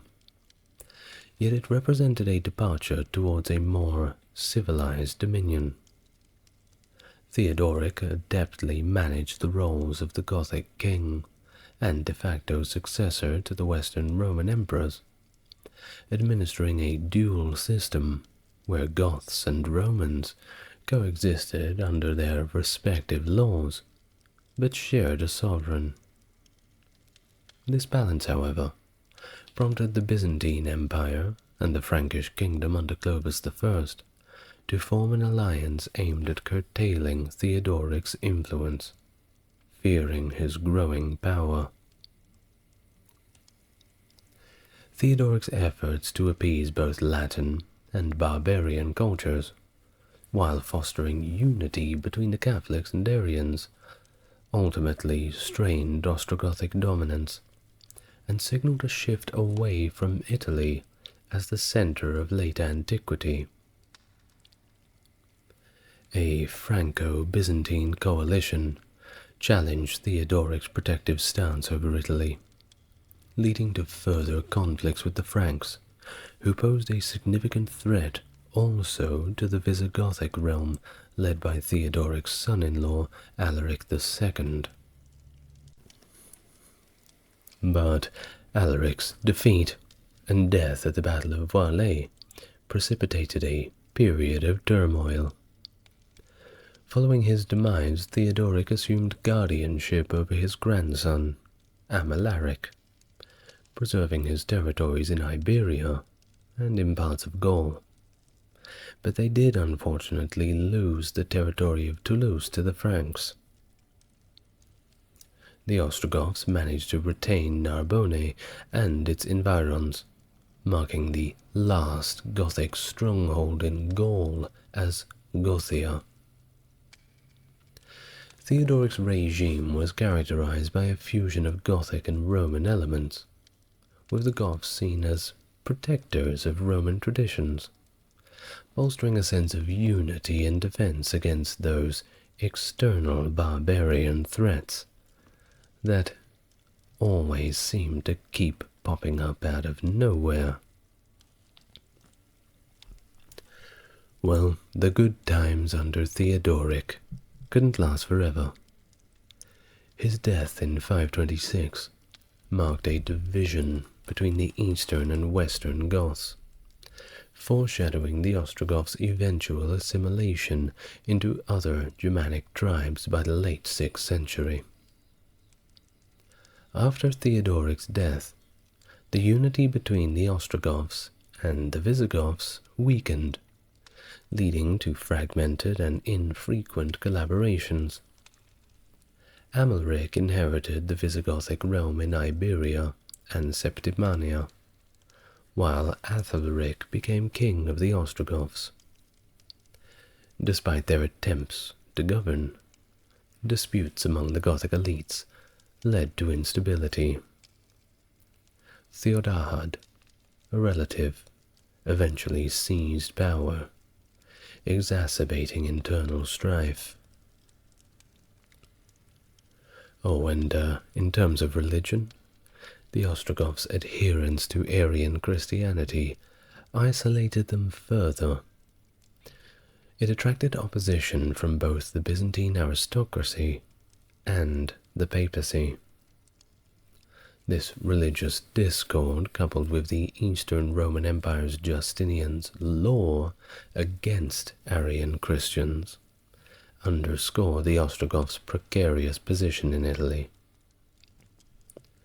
Well, Justinian, aiming to reclaim the Western Roman Empire, initiated a reconquest in 535,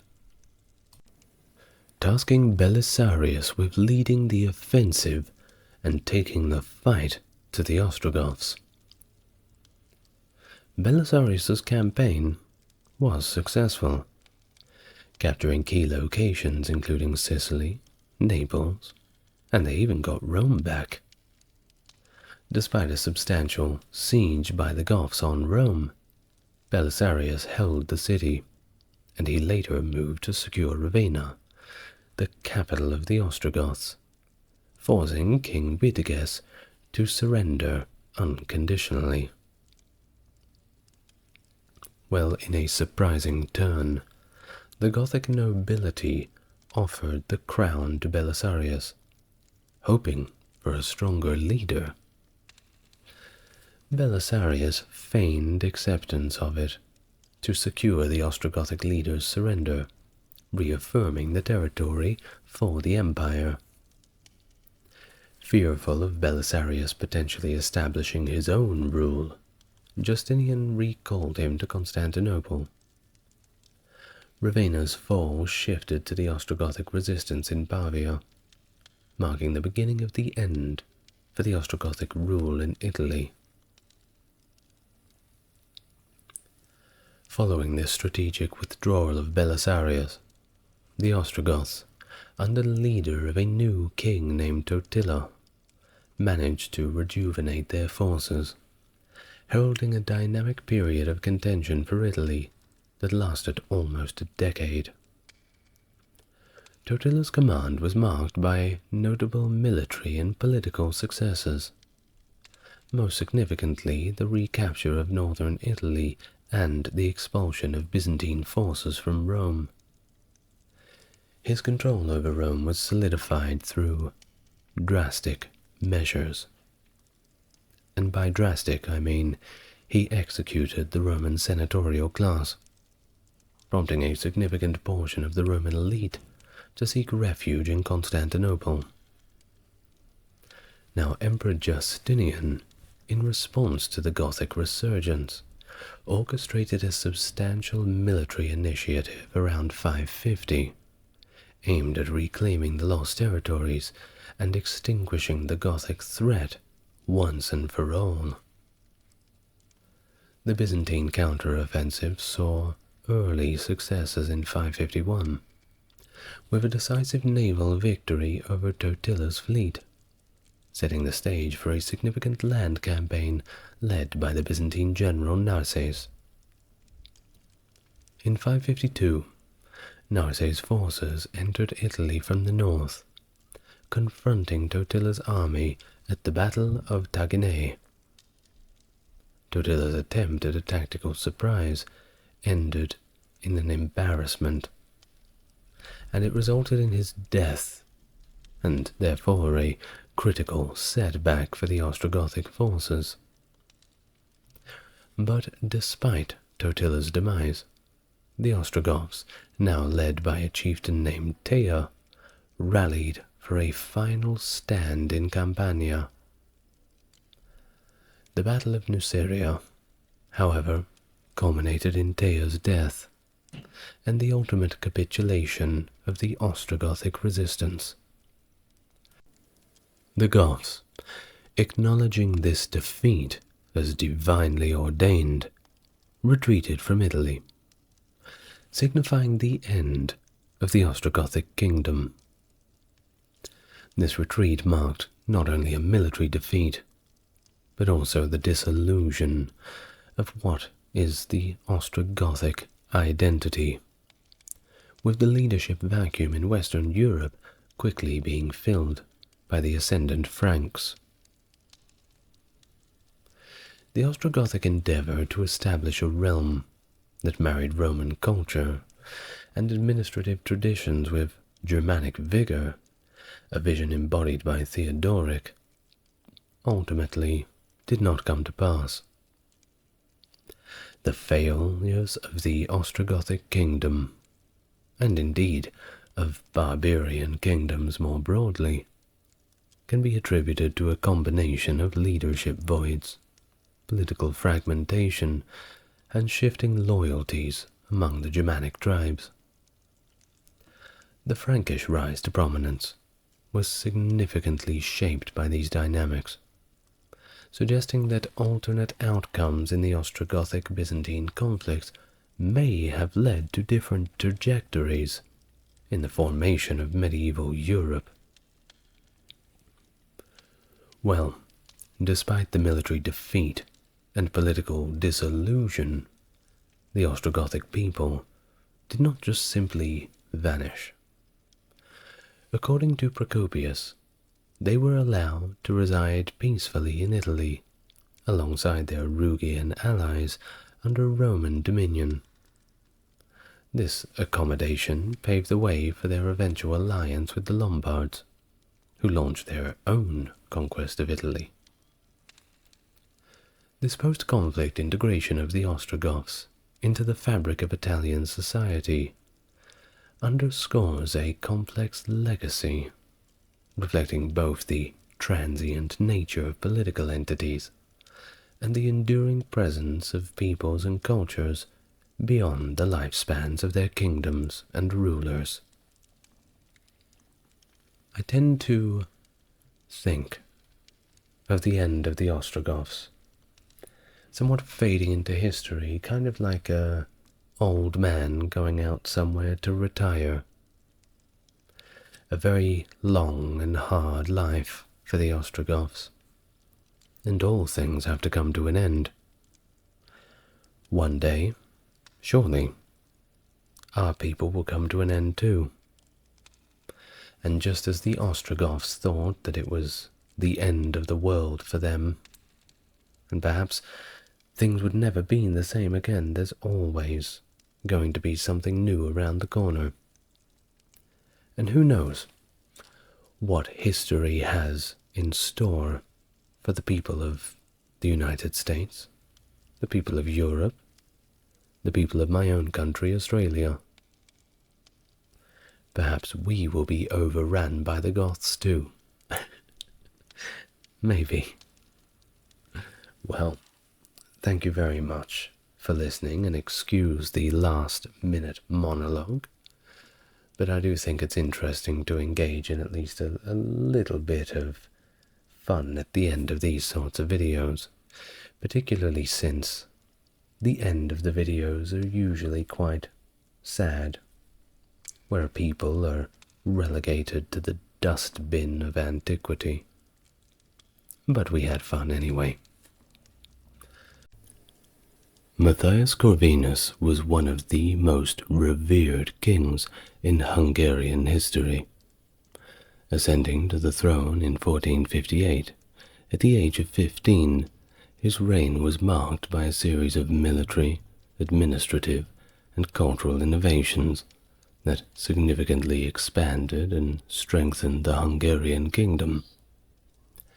He was also known for his wise governance, not only a patron of the arts and sciences, but also establishing the Bibliotheca Corviniana, one of Europe's largest libraries at the time, becoming an attraction for scholars and artists from across the continent.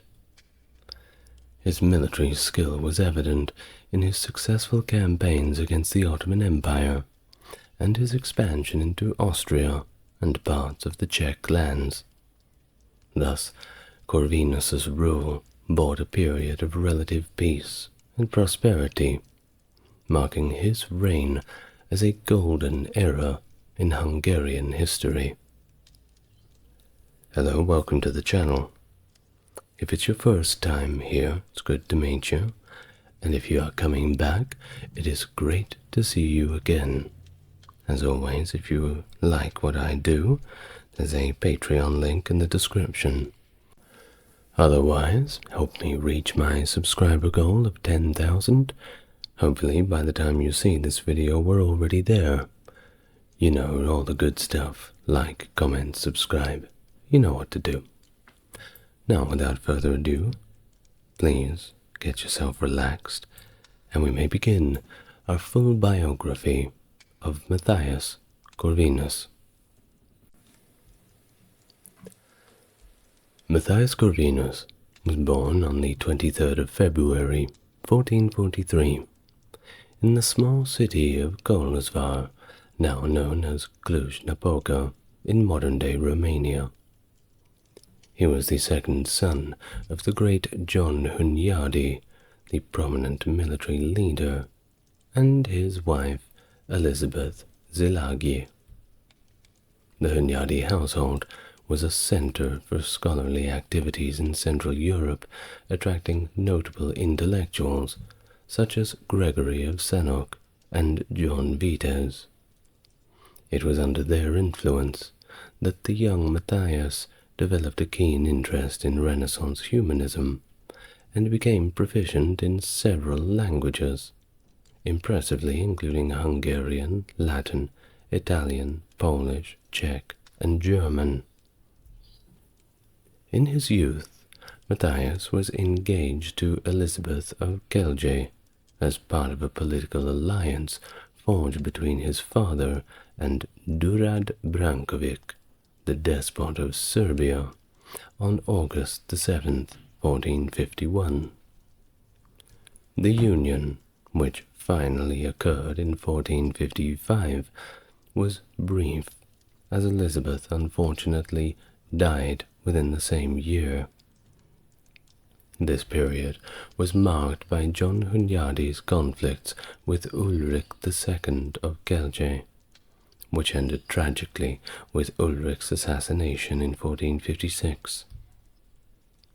Following John Hunyadi's death on the 11th of August, 1456, shortly after his victory at Belgrade against the Ottomans, Matthias's brother, Ladislaus Hunyadi, took over the family's leadership. However, things were volatile. The assassination of Ulrich in Celje had caused a substantial rift among the Hungarian nobility, leading to the eventual imprisonment and execution of Ladislaus Hunyadi on March the 16th, 1457. The charge? High treason. You never get away with that one. Now, during this chaotic time, Matthias was also imprisoned, but later taken to Vienna and then to Prague in 1457. His mother and Michael Szilágyi led a rebellion in response, seizing control of territories east of the River Tisza. The civil war that ensued continued until the sudden death of King Ladislaus the Posthumous on November the 23rd, 1457. After the king's death, Matthias remained a captive, now under the guard of George of Podebrady, the Hussite regent of Bohemia. In the January of 1458, following the childless death of King Ladislaus in 1457, the Hungarian Diet convened in Pest to elect a new monarch. The potential for a prolonged civil conflict loomed large, making the election of the new king of urgent importance. Cardinal Juan Carvajal, a papal legatee from Pope Calixtus III, and an admirer of John Hunyadi, actively supported Matthias Hunyadi, seeing him as the key to stability. At this critical juncture, the influential Baron Ladislaus Garai was the first to endorse Matthias. He reached an agreement with Matthias's mother and uncle, Michael Szilágyi, at a pivotal meeting. Garai and his allies pledged their support for Matthias's election, while Szilágyi assured them that Matthias would not seek retribution for his brother Ladislaus Hunyadi's execution. Furthermore, they agreed that Matthias would marry Anna, the daughter of Palatine Garai, and the widow of his executed brother. To ensure the election's success, Michael Szilágy made a dramatic entrance at the Diet, arriving with a formidable force of 15,000 troops, which naturally intimidated the assembled barons into compliance. On the 24th of January, 1458, on the frozen river Danube, the nobility, influenced by the show of strength, unanimously elected the 14-year-old Matthias as king. His uncle, Michael, was simultaneously elected as regent, solidifying their control and effectively averting the threat of civil war. The coronation of Matthias, marking the first time Hungarian nobility ascended to the royal throne, occurred after his uncle, Michael Szilágy, negotiated his reach from George of Podebrady for 60,000 gold florins, on the condition of Matthias marrying Podebrady's daughter, Catalin.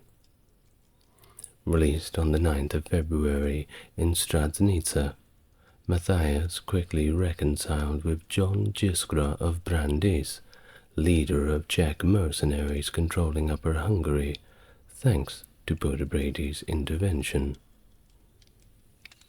Thus, Matthias entered Buda on the 14th of February, and was symbolically seated on the throne at the Church of Our Lady, though he wasn't officially crowned due to the Holy Crown of Hungary being held by Frederick III, the Holy Roman Emperor. Despite his young age, i.e. he was only 14, he reportedly took charge of government affairs immediately, and quite well.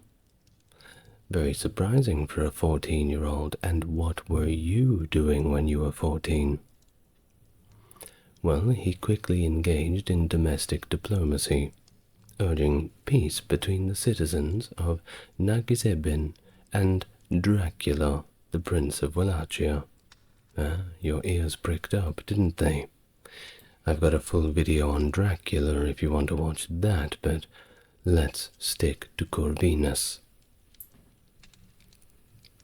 Now, John Jiskra was the first noble to come out and actually oppose Matthias, attempting to install Casimir IV of Poland to the throne in late March, although the Polish general Sem declined the proposal. Following this, Matthias's forces, under command of Sebastian Rozgonyi, clashed with Jiskra at Saraspatak. However, an Ottoman invasion in April necessitated a temporary truce with the Czechs, allowing them to maintain their strongholds in Upper Hungary, including Saros Castle.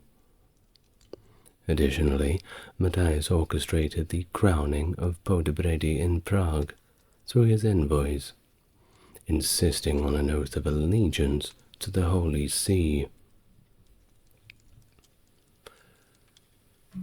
In May 1458, Matthias convened his inaugural Diet in Pest, where nearly 50 decrees were ratified on the 8th of June, directing that a Diet be held annually on Whitsunday.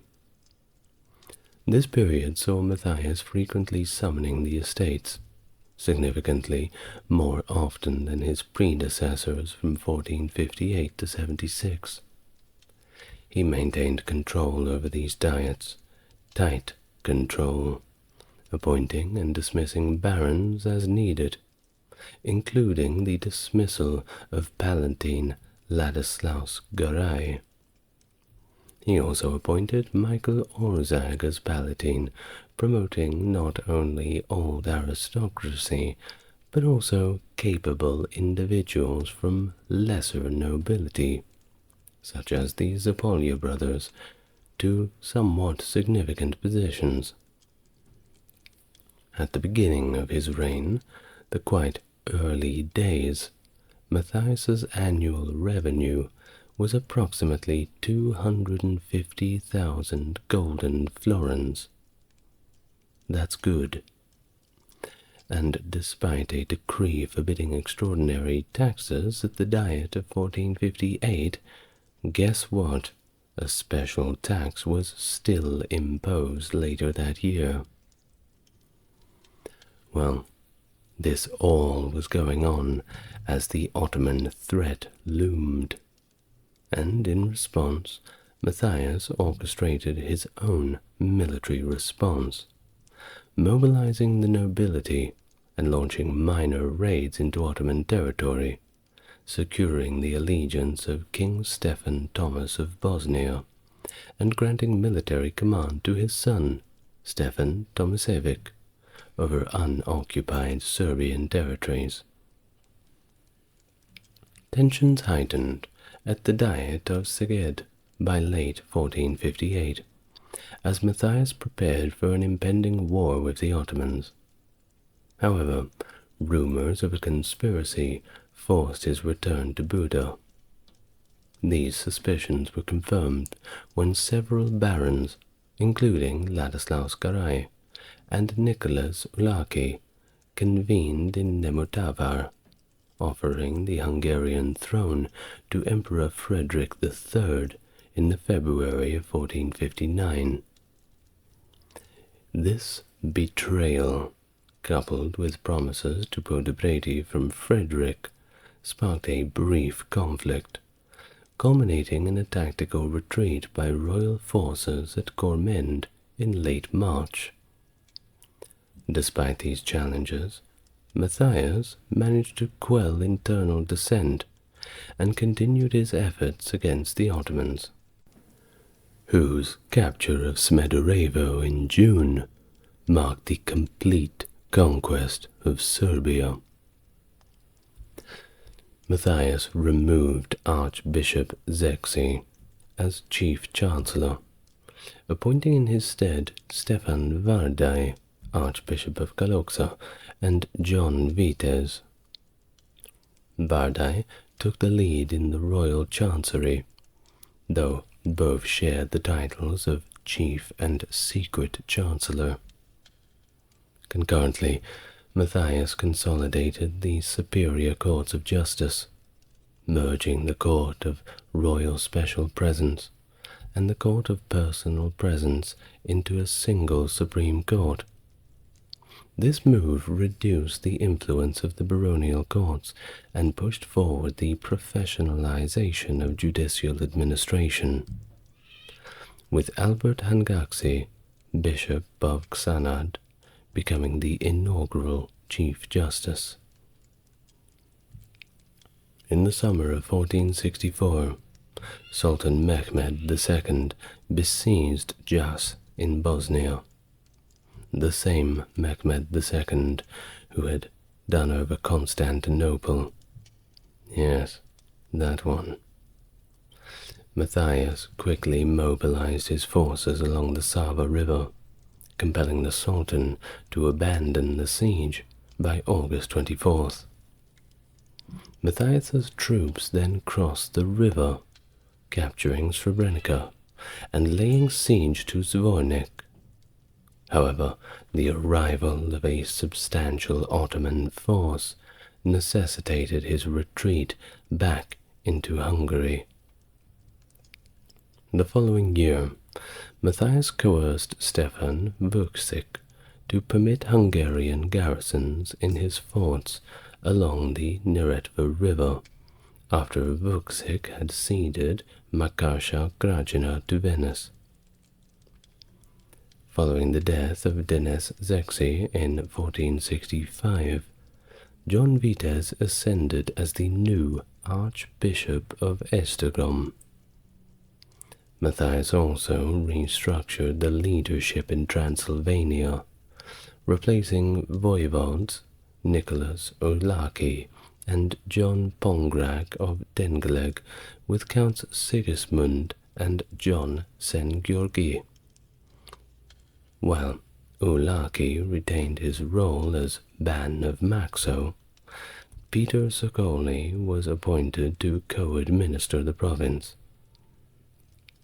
Ban, by the way, is the Hungarian title for a ruler, kind of like in Romanian how we have voivode. In 1466, Matthias convened a diet to organize an anti-Ottoman campaign and secured financial support from Pope Paul II. Yet, recognizing the limited likelihood of substantial aid from other Christian states, Matthias quietly abandoned his aggressive anti-Ottoman stance.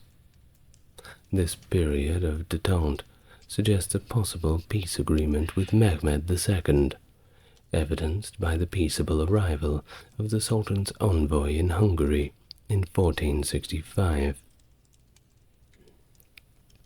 That same year, Matthias reorganized the leadership in Slavonia, replacing the bands Nicholas Ulaki and Emmerich Zapolia with John Vitovec and John Tuz. In early 1467, he launched a military campaign in Upper Hungary to quell a group of Czech mercenaries led by Jan Svela, who had occupied Kostelany. Matthias decisively defeated them there, resulting in the execution of Svela and all 150 of his fighters that were left. Well, it wasn't all about fighting. Had to do some work, you know. In March of 1467, Matthias put his hand to restructuring the tax system at a diet by renaming two traditional taxes, i.e. the chamber's profit became the tax of the royal treasury, and the 30th was rebranded as the crown's customs. New tax just dropped.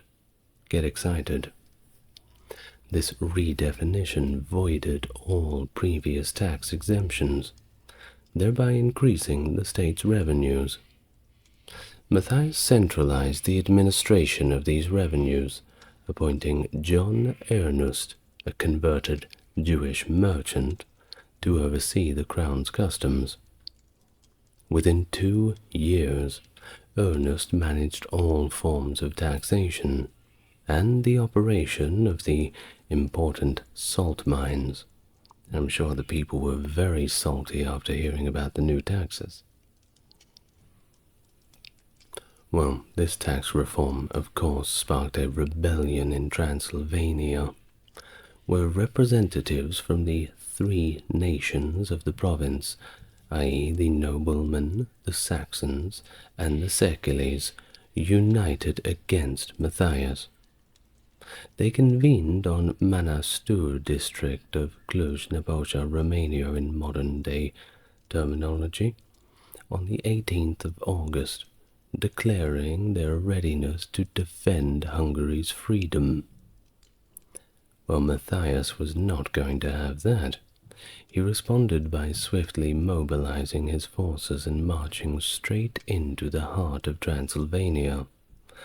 The rebels, upon seeing this, quite quickly capitulated without a fight. However, the revolt's leaders faced harsh reprisals, many of whom were beheaded, subjected to severe torture under Matthias's directive, or everybody's favorite, impalement. Quite popular in the Balkans and the Ottoman Empire, it was the style of the time. Matthias also suspected that Stephen the Great of Moldavia had supported the Transylvanian uprising. In retaliation, he launched an invasion into Moldavia, but his forces were decisively defeated by Stephen at the Battle of Bayer on the 15th of December 1467. Matthias actually sustained serious injuries during the conflict, and this necessitated his return to Hungary to rest and recover. In early 1468, Victor of Podebrady Matthias's former brother-in-law, invaded Austria. Emperor Frederick sought Matthias's assistance, hinting at Matthias's potential election as King of the Romans, a precursor to becoming emperor. Matthias responded by declaring war on Victor's father, King George of Bohemia, on the 31st of March of the same year, 1468, asserting his support for the Czech Catholic lords against their excommunicated heretic monarch, as he was called. Well, Matthias quickly drove the Czech forces out of Austria, and then advanced into Moravia and Silesia. During these campaigns he actively participated in the battles, suffering injuries at the siege of Trebek in May 1468, and being captured while incognito at Cherudrim in February of 1469, though he managed to convince his captors that he was merely a local groom, nobody important, and, well, he was so convincing that they let him go. Could you imagine if they found out afterwards who he actually was? I hope somebody got fired for that blunder. The Diet of 1468 sanctioned Matthias to impose an extraordinary tax to fund these new conflicts, on the condition that it would be the last demand of that nature. In this period, Matthias also enhanced his revenue through other royal prerogatives, like mandating a palatine's heir in a county, which was later cancelled in exchange for a fee from the locals. In the February of 1469, the Czech Catholics, led by Zdeněk of Sternberg, allied with Matthias, and their combined forces faced encirclement by George of Podebrate's army at Wilamov. Fearing capture, Matthias negotiated with his former father-in-law, leading to an armistice signed in a nearby hovel where Matthias persuaded George to mediate between the moderate Hussites and the Holy See. Their subsequent meetings, including one in Alamoque in April, saw papal demands that George rejected. In May, the Czech Catholic estates proclaimed Matthias King of Bohemia and Olomouc, though he was never formally crowned. And while in Moravia, Silesia, and Lusatia accepted his rule, Bohemia proper remained loyal to George, and staunchly so. Matthias's relationship with Emperor Frederick III soured over several accusations of allowing Ottoman passage through Slavonia, impacting the emperor's lands. Negotiations in Croatia involved the Frangipan family due to their lands being vulnerable to Ottoman attacks.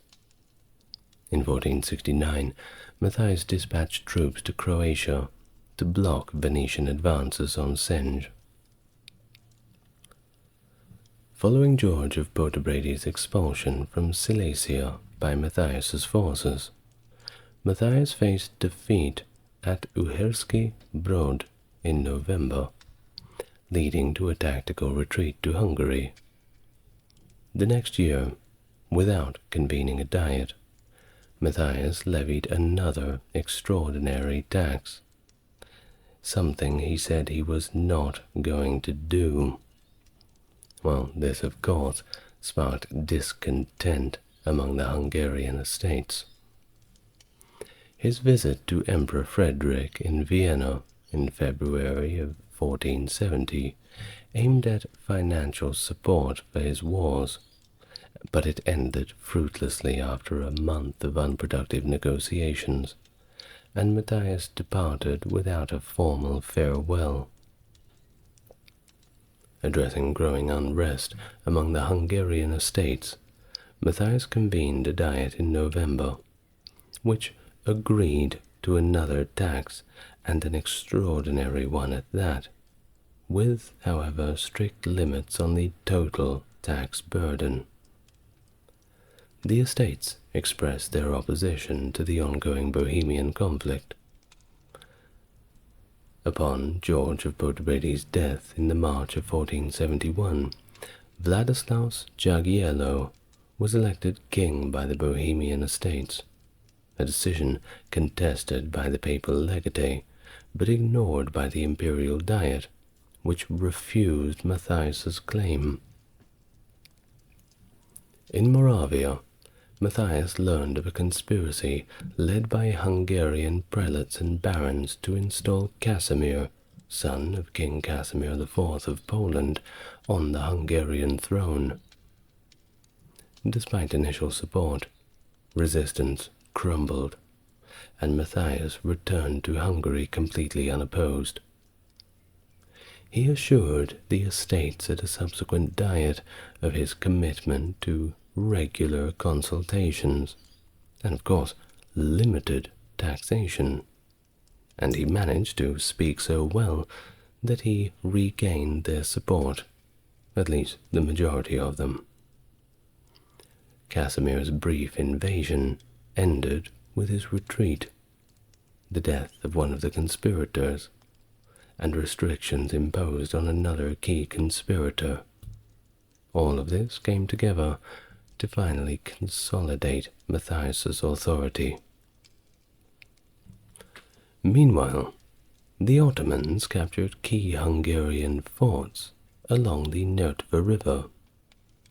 Matthias appointed Nicholas Ujlaki as king of Bosnia, charging him with the region's defense. His international maneuvers included a proposed alliance against the Ottomans and support for Austrian rebels against Emperor Frederick. In 1472, peace talks with neighboring rulers dragged on without resolution. Matthias's attempt to unify Silesian governments met resistance from the local estates, undermining his efforts to appoint a captain general. In January 1474, Ali Bey Mihaloglu, the Bey of Smederevo, ravaged eastern Hungary, devastating Varad and capturing more than 16,000 prisoners. The following month saw Matthias and Casimir IV finally sign a peace treaty, and a 3-year truce with Vladislaus Jagiellon was also established. Despite this, Vladislaus quickly formed an alliance with Emperor Frederick and Casimir IV, who then invaded Silesia and besieged Matthias in Breslau, present-day Wrocław, Poland, in October. Matthias disrupted the siege's forces' supply lines, forcing them to finally withdraw. Subsequently, the Silesian estates appointed Matthias's nominee, Stefan Zapolia, as captain general. The Moravian estates appointed Sibor Tovakonski, a supporter of Vladislaus Jagiellon, in a similar role, which Matthias gave his seal of approval. Later in 1474, the Ottomans invaded Wallachia and Moldavia. Matthias dispatched Blaise Magyar to support Stephen the Great, and their combined forces decisively defeated the Ottomans at the Battle of Vaslui on January 10, 1475. The Moldavian prince pledged allegiance to Matthias in August, due to fears of another Ottoman invasion, although Sultan Mehmed did offer peace. Matthias declined, and instead seized the strategic fort of Sabak on the Svasa River in February of 1476, narrowly escaping capture during this operation. Early in 1476, Archbishop Johann Beckensloher absconded from Hungary with the Esztergom seized treasury to Vienna, offering his funds to the emperor. Matthias then accused the emperor of instigating the archbishop's defection for his own personal gain. That same summer, Mehmed II's forces invaded Moldavia, winning the Battle of Valea Alba on July 26th, but shortages forced them into a retreat. Matthias then partnered up with Vlad Dracula and Stefan Bathory with auxiliary troops, who defeated an Ottoman army at the Siret River in August. Vlad Dracula was thusly reinstated as the Prince of Wallachia, but died in combat against Basarab Laiota. Yes, that is the Vlad Dracula you're thinking of, the Impaler. Matthias then married Beatrice of Naples in Buda on December 22nd, 1476, after she arrived in Hungary earlier that year.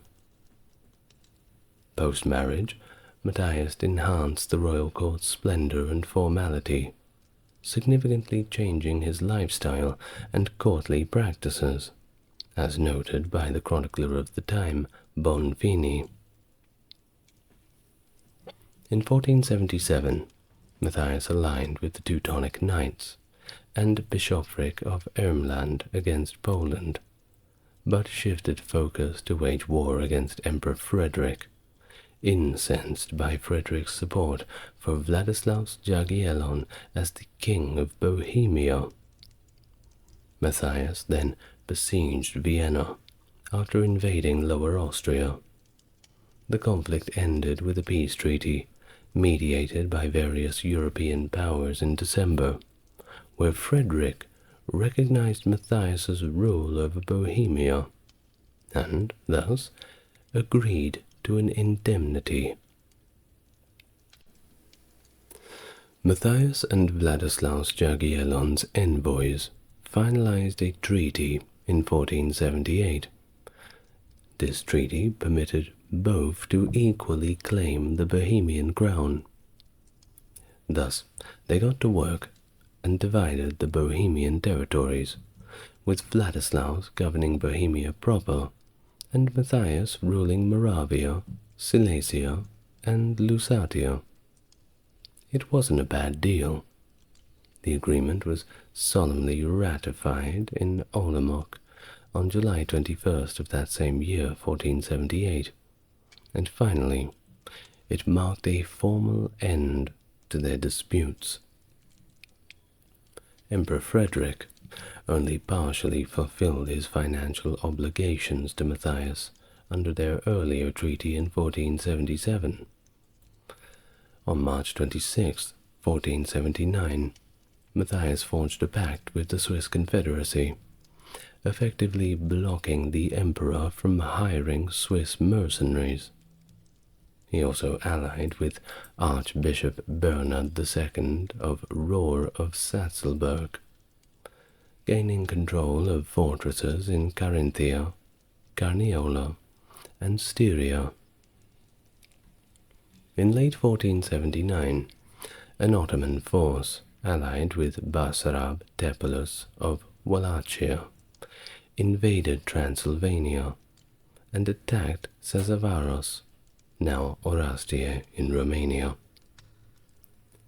On October the 13th, Paul Kiniski and Stefan Bathory decisively defeated these forces at the Battle of Bredfield. Matthias consolidated the defense of the southern frontier by centralizing command of the Danube forts west of Belgrade under Kiniski. In early 1480, Matthias supported Stephen the Great's invasion of pro-Ottoman Wallachia, and in November he led a campaign to Sarajevo, Bosnia. He also established 5 defensive provinces around strategic forts. The following year, Matthias finally initiated criminal proceedings against the Frankopans, Zrinskis, and other Croatian and Slavonian magnates for an alleged conspiracy in 1471. Most were quickly pardoned, but interestingly, not before they agreed to a new land tax. Really makes you think. Well, in 1481 Matthias seized Mortern in Styria and Sankt Polten in Lower Austria from Frederick Markicher to secure a loan of 100,000 florins. And to the fanfare of Europeans everywhere, Sultan Mehmed II passed away on May the 3rd, 1481. Of course, always with the leadership vacuum, it led to a civil war between his sons, Bayezid II and Sem. Sem actually fled to Rhodes, but as soon as he got there, he was detained by the Knights Hospitaller. Uninvited guest, I suppose. Matthias also sought the custody of Sem, aiming to leverage him against Bayezid, though Venice and Pope Innocent later opposed the move. Later in that same year, Hungarian troops aided Ferdinand I of Naples in recapturing Otranto from the Ottomans. In 1482, Matthias formally declared war on Emperor Frederick, directing the siege of Hainburg personally from June, and leading to its capture finally in October, after which he seized several more towns over the following 3 months, and despite attempts at peace mediation, Matthias signed a 5-year truce with Sultan Bayezid instead. Well, he then worked to strengthen his illegitimate son, John Corvinus's position, granting him extensive domains. He forced Victor of Podebrady to cede the Duchy of Trapal to John in 1485, despite opposition from Queen Beatrice, who was quite vocally against the idea. In January 1485, Matthias led what was now called his Black Army in a successive 5-month siege of Vienna, moving the royal court there afterward. In the same year, Matthias enacted the Decretum Maius, reforming the administration of justice and confirming the Palatine's regency in his absence.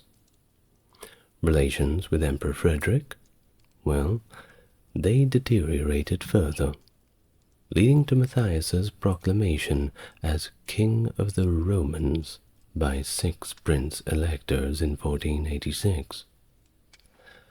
Despite forming an alliance with Vladislaus Jagiellon in September, Bohemian estates refused to confirm it, recognizing Maximilian's election instead.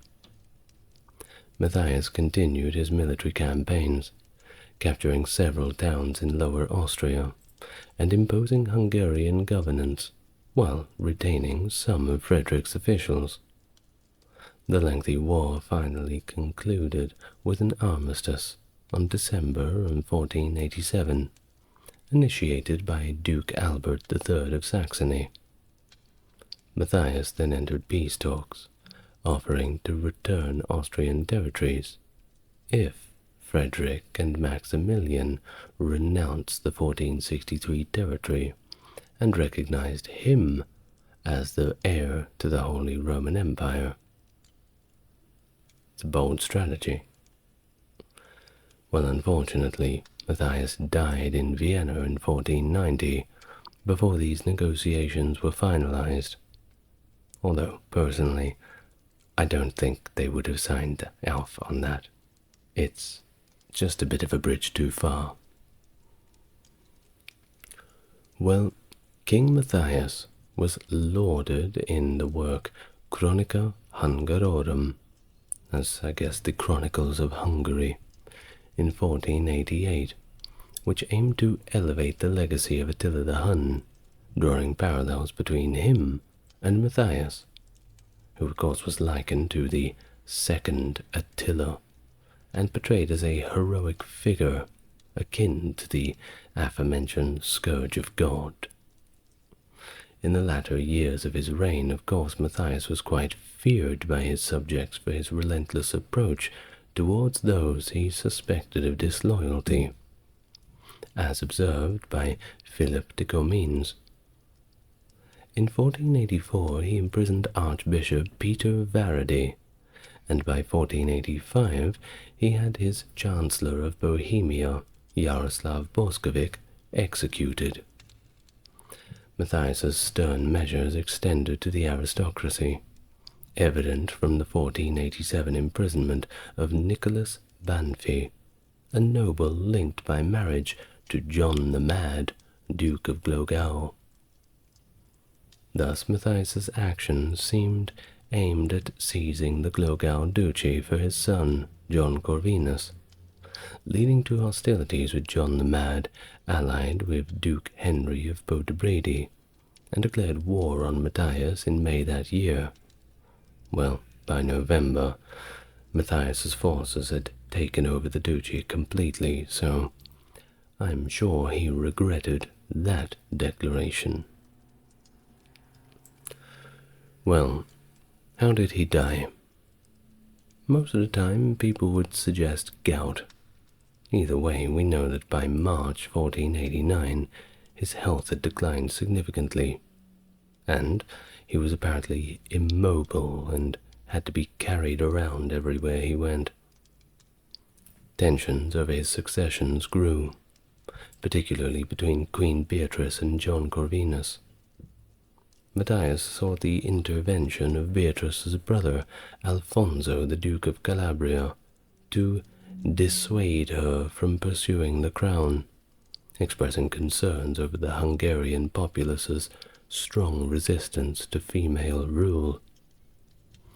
To secure his son's future, Matthias proposed ceding Austria back to Emperor Frederick in an exchange for recognizing John Corvinus as the King of Croatia and Bosnia. Well, his final appearance was at a Palm Sunday ceremony in Vienna, 1490, despite reportedly feeling severely ill that day. His health worsened after consuming a rotten fig, leading to his death on April 6, 1490, amidst suspicions of a stroke or possible poisoning, according to differing medical opinions. Well, Matthias was finally interred in Székes Fehérvár Cathedral, after a funeral at St. Stephen's Cathedral, Vienna, on April the 24th or 25th, the year 1490. So rest in peace, Mr. Matthias. Leonardo da Vinci, 1452 to 1519, was a towering figure of the Italian Renaissance, known not only as being an artist, but an inventor and a scientist whose curiosity spanned multiple disciplines. Beyond painting, he filled notebooks with engineering sketches, fascinating scientific diagrams, and anatomical studies, which all reflect his relentless pursuit of knowledge and innovative approaches to understanding the world. His legacy extends beyond the realm of art.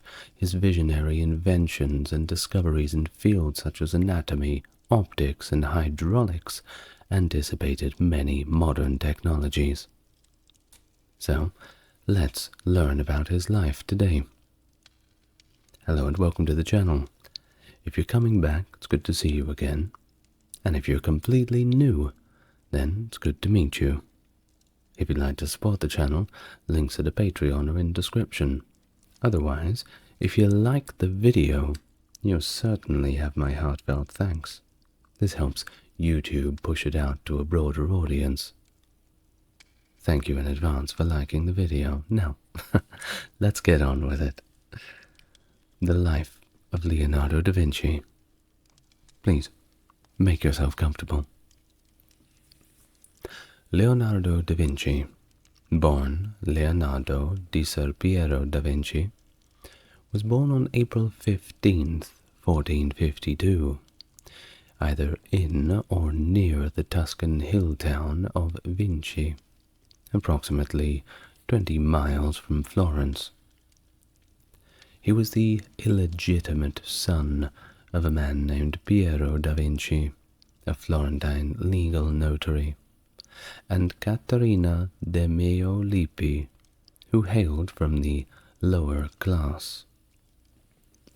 Now, the exact location of his birth remains a little bit uncertain, but according to a traditional account recorded by the historian Emanuele Repetti, he was born in Anciano, a secluded country hamlet that provided the privacy for his illegitimate birth. However, some speculate that he may have been born in a house in Florence that belonged to San Piero. Now, following Leonardo's birth, his parents married other individuals and went their separate ways. Caterina, identified as Caterina Buti del Vaca, married a local artisan named Antonio di Piero Buti del Vaca. Ser Piero married Albiera Amadori, whom he had been betrothed to the previous year. After Albiera's death in 1464, Ser Piero went on to marry 3 more times.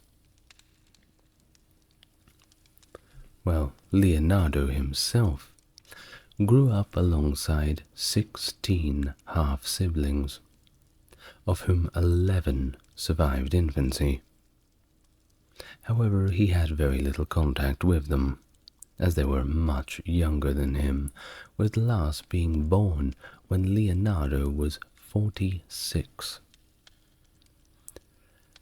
And in terms of his childhood, very little concrete information exists, and much of what is known is obscured by myth, in part due to Giorgio Vasari's biography in Lives of the Most Excellent Painters, Sculptors, and Architects, originally released in 1550, which often contains rather apocryphal stories.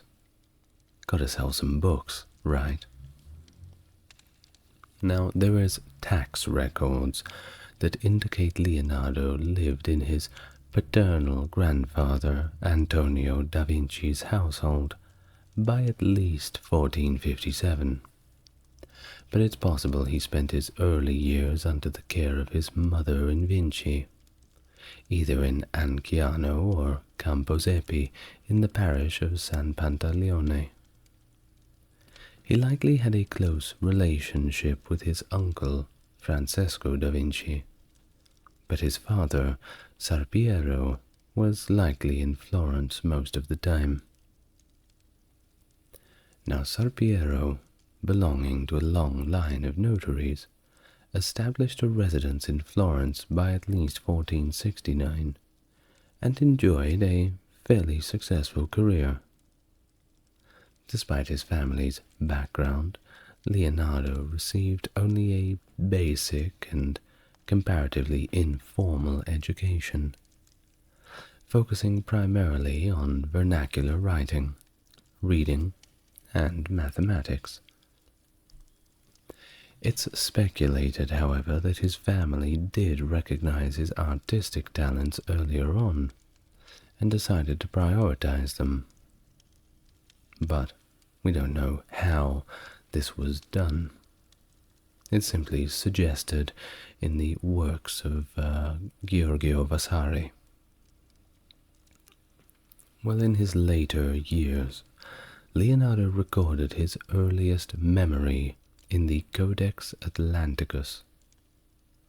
He recounted an incident from his infancy when a kite came to his cradle and opened his mouth with its tail. There's ongoing debate among commentators about whether this anecdote was an actual memory or simply a fantasy. Well, by the mid-1460s, Leonardo's family relocated to Florence, which was then a hub of Christian humanist thought and also cultural activity.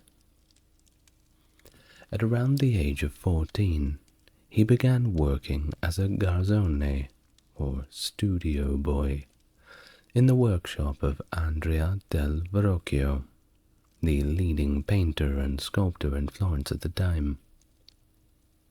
This period coincided with the death of Donatello, Verrocchio's master.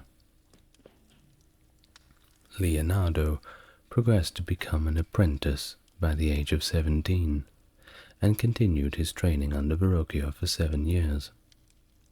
Notable artists who either apprenticed in Verrocchio's workshop or were associated with it include Ghirlandaio, Perugino, Botticelli, and Lorenzo di Credi. Also, if I pronounce any of the Italian names wrong, I do apologize, and I mean no disrespect. I'm doing my very best with them. Thank you for your patience. Well, during his time with Verrocchio, Leonardo received comprehensive training in both theoretical principles and practical skills. Verrocchio really took him under the wing, and it was time to turn this young lad into a Renaissance man. He learned various technical disciplines, such as drafting, metalworking, chemistry, plaster casting, mechanics, woodworking, and leatherworking, in addition to artistic techniques like drawing, painting, sculpting, and modeling. Very busy schedule indeed. Leonardo was contemporaneous with renowned artists like the aforementioned Botticelli, Ghirlandaio, and Perugino, though they were slightly older than him. He likely encountered them also at the workshop of Verrocchio, or perhaps at the Platonic Academy of the Medici. Florence boasted numerous artworks by artists such as Masaccio and Ghiberti, whose works displayed realism, emotion, and intricate architectural backgrounds. Piero della Francesca's studies in perspective and scientific examination of light also influenced Leonardo's own artistic development. In Verrocchio's workshop, much of the painting was executed by assistants. According to Vasari, Leonardo collaborated with Verrocchio on the Baptism of Christ, showcasing his superior skill in painting the angel holding Jesus' robe.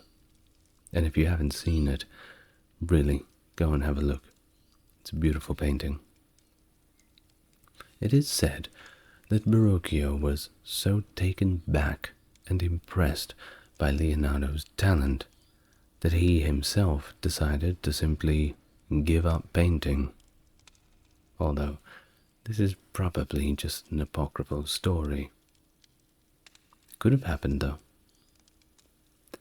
Leonardo may have also served as a model for some of Verrocchio's works, such as the bronze statue of David and the Archangel Raphael in Tobias and the Angel. Vasari recounts a story from Leonardo's youth, when a local peasant requested a shield to be painted. Leonardo, inspired by the tale of Medusa, created a terrifying image of a monster spitting fire. Well, apparently, the shield was so impressive that his father decided to keep it for himself and sold a different one back to the peasant. Leonardo's painting was eventually sold to a Florentine art dealer for 100 ducats, who then sold it to the Duke of Milan. Now, by 1472, at the age of 20 years old, he had already done so much, and he was getting good at absolutely everything. You know, one of those people who just seem to not make any mistakes, who just seem to breeze through. In my country, we call them a Terry Too Good. He was certainly one of them. And by this age of 20, he achieved the status of master in the Guild of St. Luke, the esteemed guild of artists and doctors of medicine. Despite being established in his own workshop by his father, he maintained a strong attachment to Verrocchio, continuing to collaborate and live in with him. Leonardo's earliest known dated work, a pen and ink drawing from the Arno Valley of 1473, showcases some very early talent. Vasari credits Leonardo with being the first to propose the idea of making the Arno River navigable between Florence and Pisa as well. It's just another little idea that he had while he was down there. Moving on to January 1478, when Leonardo received an independent commission to paint the altarpiece for the chapel of St. Bernard in the Palazzo Vecchio, indicating his growing independence from Verrocchio's studio.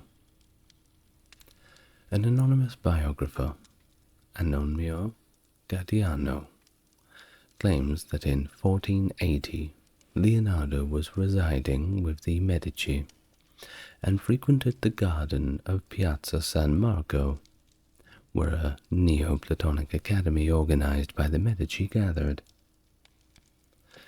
In the March of 1481, he received another commission from the monks of San Donato in Scopeto for the adoration of the Magi. However, both of these initial projects were abandoned when Leonardo decided to offer his services to the Duke of Milan, Ludovico Sforza.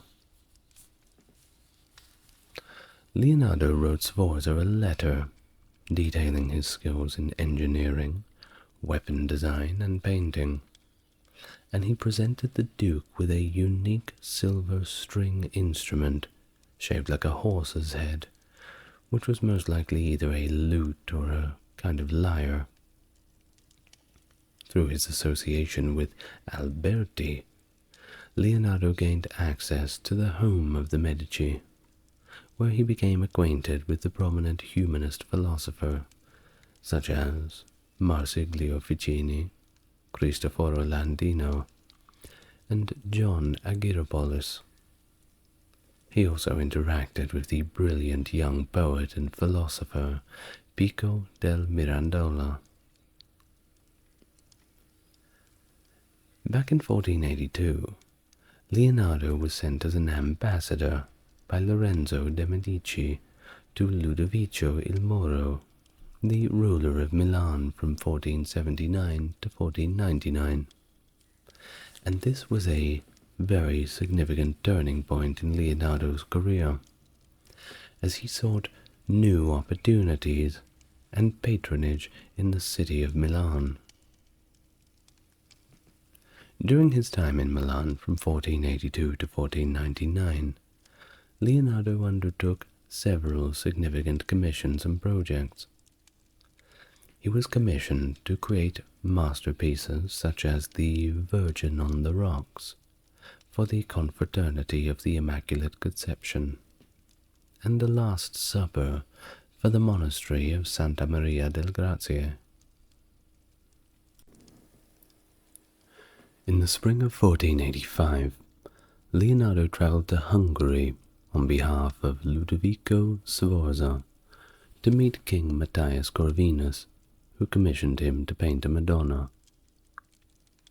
Additionally, in 1490 he served as a consultant, alongside Francesco di Giorgio Martini, for the construction of the Cathedral of Pavia, where he was inspired by the equestrian statue of Regisol, leaving behind a sketch. Leonardo worked on various projects for Sforza, including floats and pageants for special occasions, a drawing and wooden model for a competition to design the cupola for Milan Cathedral, and a model for a colossal equestrian monument to Ludovico's predecessor, Francesco Sforza, known as the Gran Cavallo.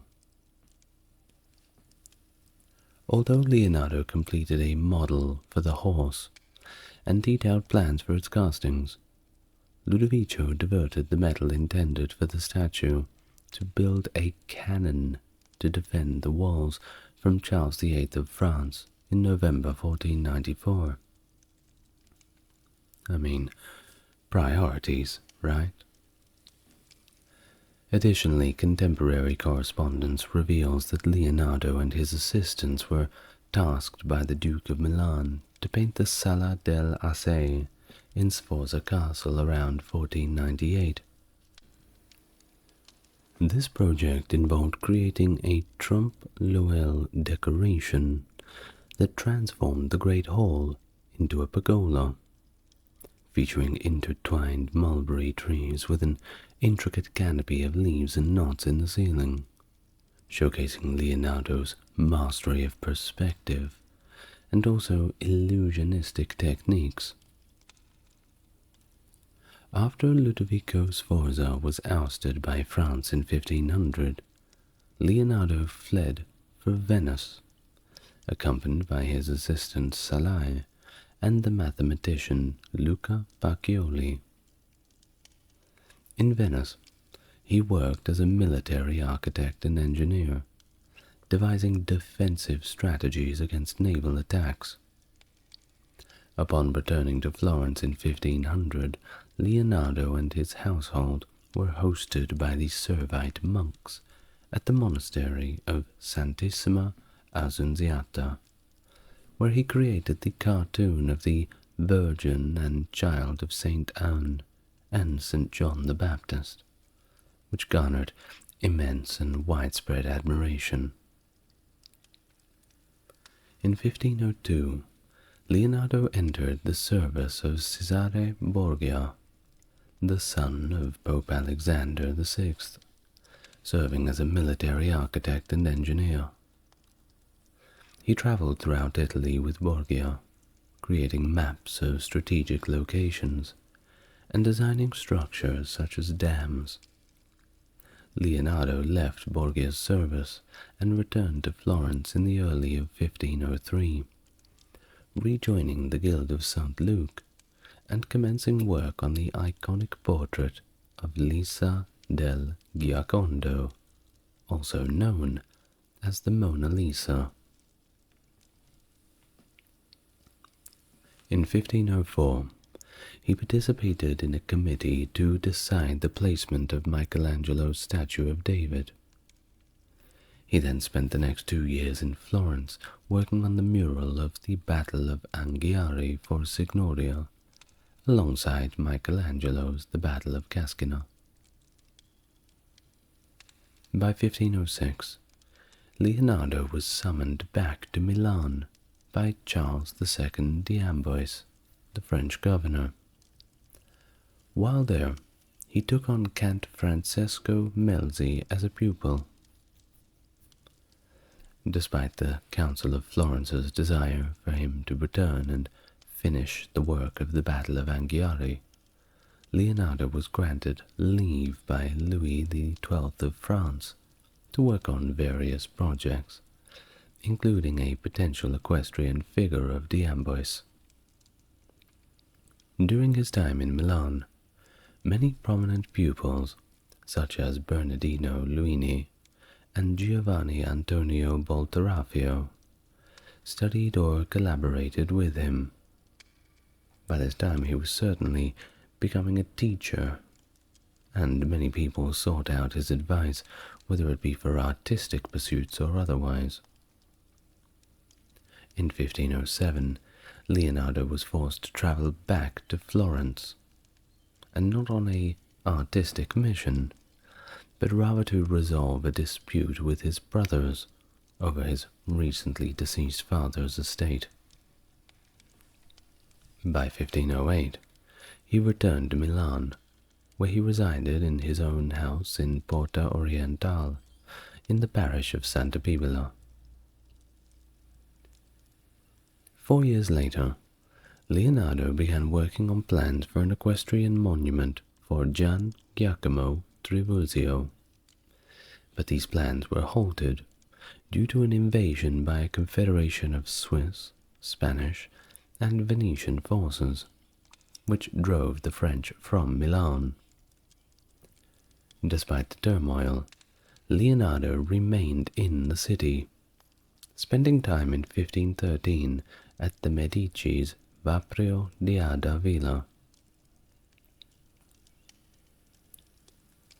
In March of 1513, Lorenzo de' Medici's son Giovanni became Pope Leo X. Leonardo then traveled to Rome in September of the same year, where he was received by the Pope's brother, Giuliano. He spent much of his time living in the Belvedere courtyard in the Apostolic Palace, alongside Michelangelo and Raphael.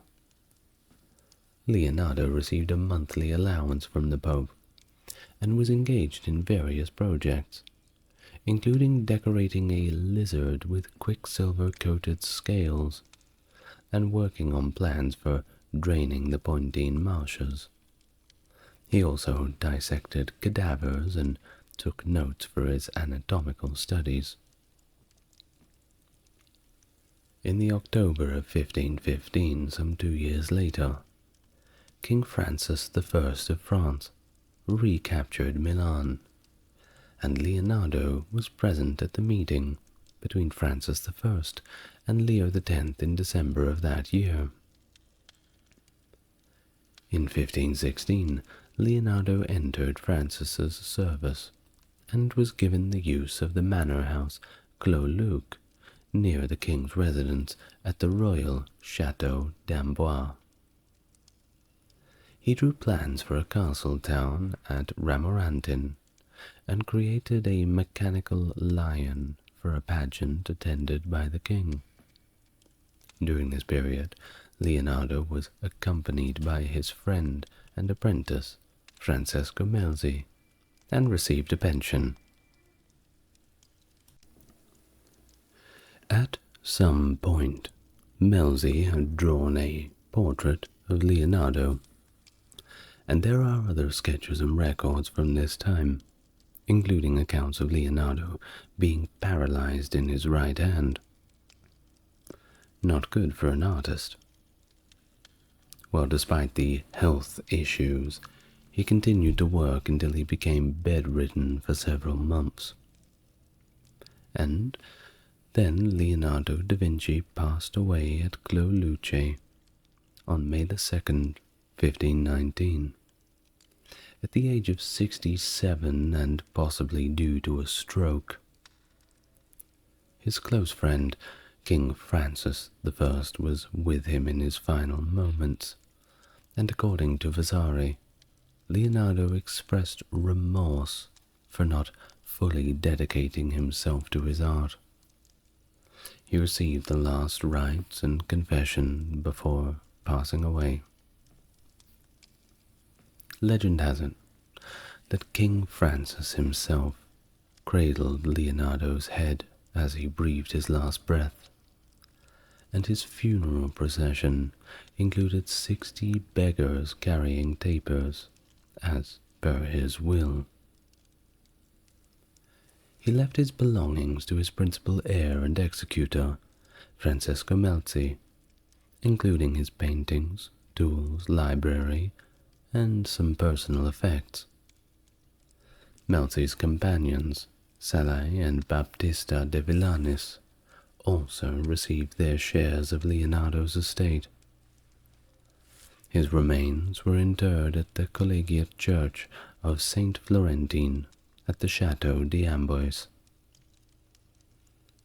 20 years after his death, King Francis I remarked on his unparalleled knowledge, not only in the arts, but also in philosophy. Leonardo's longtime assistant, Salai, remained in his household, despite his misdemeanors, and executed paintings under the name Andrea Salai, which you can look up and take a look at. They're pretty good. Although Leonardo taught him much about painting, Salai's work is considered of lesser quality than that of other students. And at the time of his death, in 1524, Salai owned a painting referred to as Gioconda, which was valued highly in a posthumous inventory of his belongings. But we're not here to learn about Salai, aren't we? Let's hear a little bit more about the personal life of Leonardo. And of course, a lot of it's going to come from Vasari, so don't be too surprised. Well, Leonardo was depicted by his early biographers as, of course, a man possessing extraordinary personal charm, generosity, and also kindness towards everyone he met. He was widely admired by his contemporaries, with Vasari noting that, and I quote, Leonardo's disposition was so lovable that he commanded everybody's affection. He was also known for his wit in conversation, and he could apparently easily captivate others with the written word. Vasari offers another summarization of his character, stating, "His impressive presence brought solace to the troubled souls. He possessed such persuasive abilities that he could sway others to his will.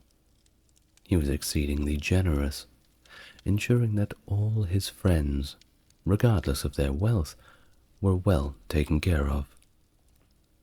His birth was a great boon to Florence, and his death left an immeasurable void." Here's another quote from Vasari. "In the ordinary course of events, many individuals are born with various talents and qualities. However, on occasion a person is endowed by nature in such abundance that they surpass all others. Leonardo da Vinci was widely acknowledged as one such individual, possessing not only remarkable physical beauty, but also an infinite grace in his endeavors. His genius was so profound that he effortlessly resolved any challenges he encountered. While working on the Last Supper, Leonardo had reportedly said, "Wine may be enjoyable, but water is preferable at the table. Small living spaces steer the mind in the right direction, while large ones lead it astray. Pursuing wealth excessively often results in a lack of enjoyment." He also penned the words, "Those who seek quick riches often meet swift downfall." Think about that one. Not bad. Now, Leonardo's philosophical musings were also evident in a series of fables he crafted for Ludovico Sfora's court. Presented as jests, labeled prophecies, these tales often warned against the perils of arrogance, emphasizing the virtues of humility, awareness, and diligence. Leonardo's playful side was apparent in his practical jokes, such as surprising acquaintances with a lizard adorned in those extravagant decorations crafted from quicksilver. In his treatise on painting, he even described a humorous trick involving setting a hall ablaze using incense smoke and a lit torch. I'm sure they didn't find that very humorous. Perhaps it's all subjective, just like art, right? Well, his personal life and his sexuality remain enigmatic. He left behind very little personal correspondence or documentation of romantic interests. Despite his extensive writings, there are no letters, no poems, and no diaries that indicate any romantic relationships at all. He never married, and it cannot be definitely stated whether he had intimate relationships with anyone, regardless of gender. Well, it certainly seems that he was dedicated to his work. He'd make a great Warhammer 40k hobbyist, I tell you that. However, art historian Raymond Stites suggested a romantic involvement with the one Cecilia Gallerani, the subject of his painting Lady with an Ermine. But of course, this is just speculation again. It could be just to simply fill in a gap within the information. Somebody wanted to write something to sort of give it some kind of explanation. So we don't really know. Now, we have a few little references to sexuality in general from his notebooks, which actually reflects somewhat of a negative and almost Puritan view, and it seems a little bit strange. And I'll read one of the quotes for you, and it goes like this. The act of procreation, and anything that has any relation to it, is so disgusting that human beings would soon die out if there were no pretty faces and sensuous dispositions. Another quote suggests a preference for intellectual passion over sensuality. And it goes like this. Intellectual passion drives out sensuality. Whoso curbs not lustful desires puts himself on a level with the beasts. Yikes. Well, it certainly explains why all of his pursuits were so thoroughly pursued. Perhaps he had quite a lot of free time. And it certainly makes you wonder about this alleged romantic involvement with Cecilia Gallerani that the historian Raymond Stites had suggested. If there was a romantic involvement, well, it seems that it may have been a little bit lukewarm, unless these quotes were just writings of a man who was having a bad day. Who knows?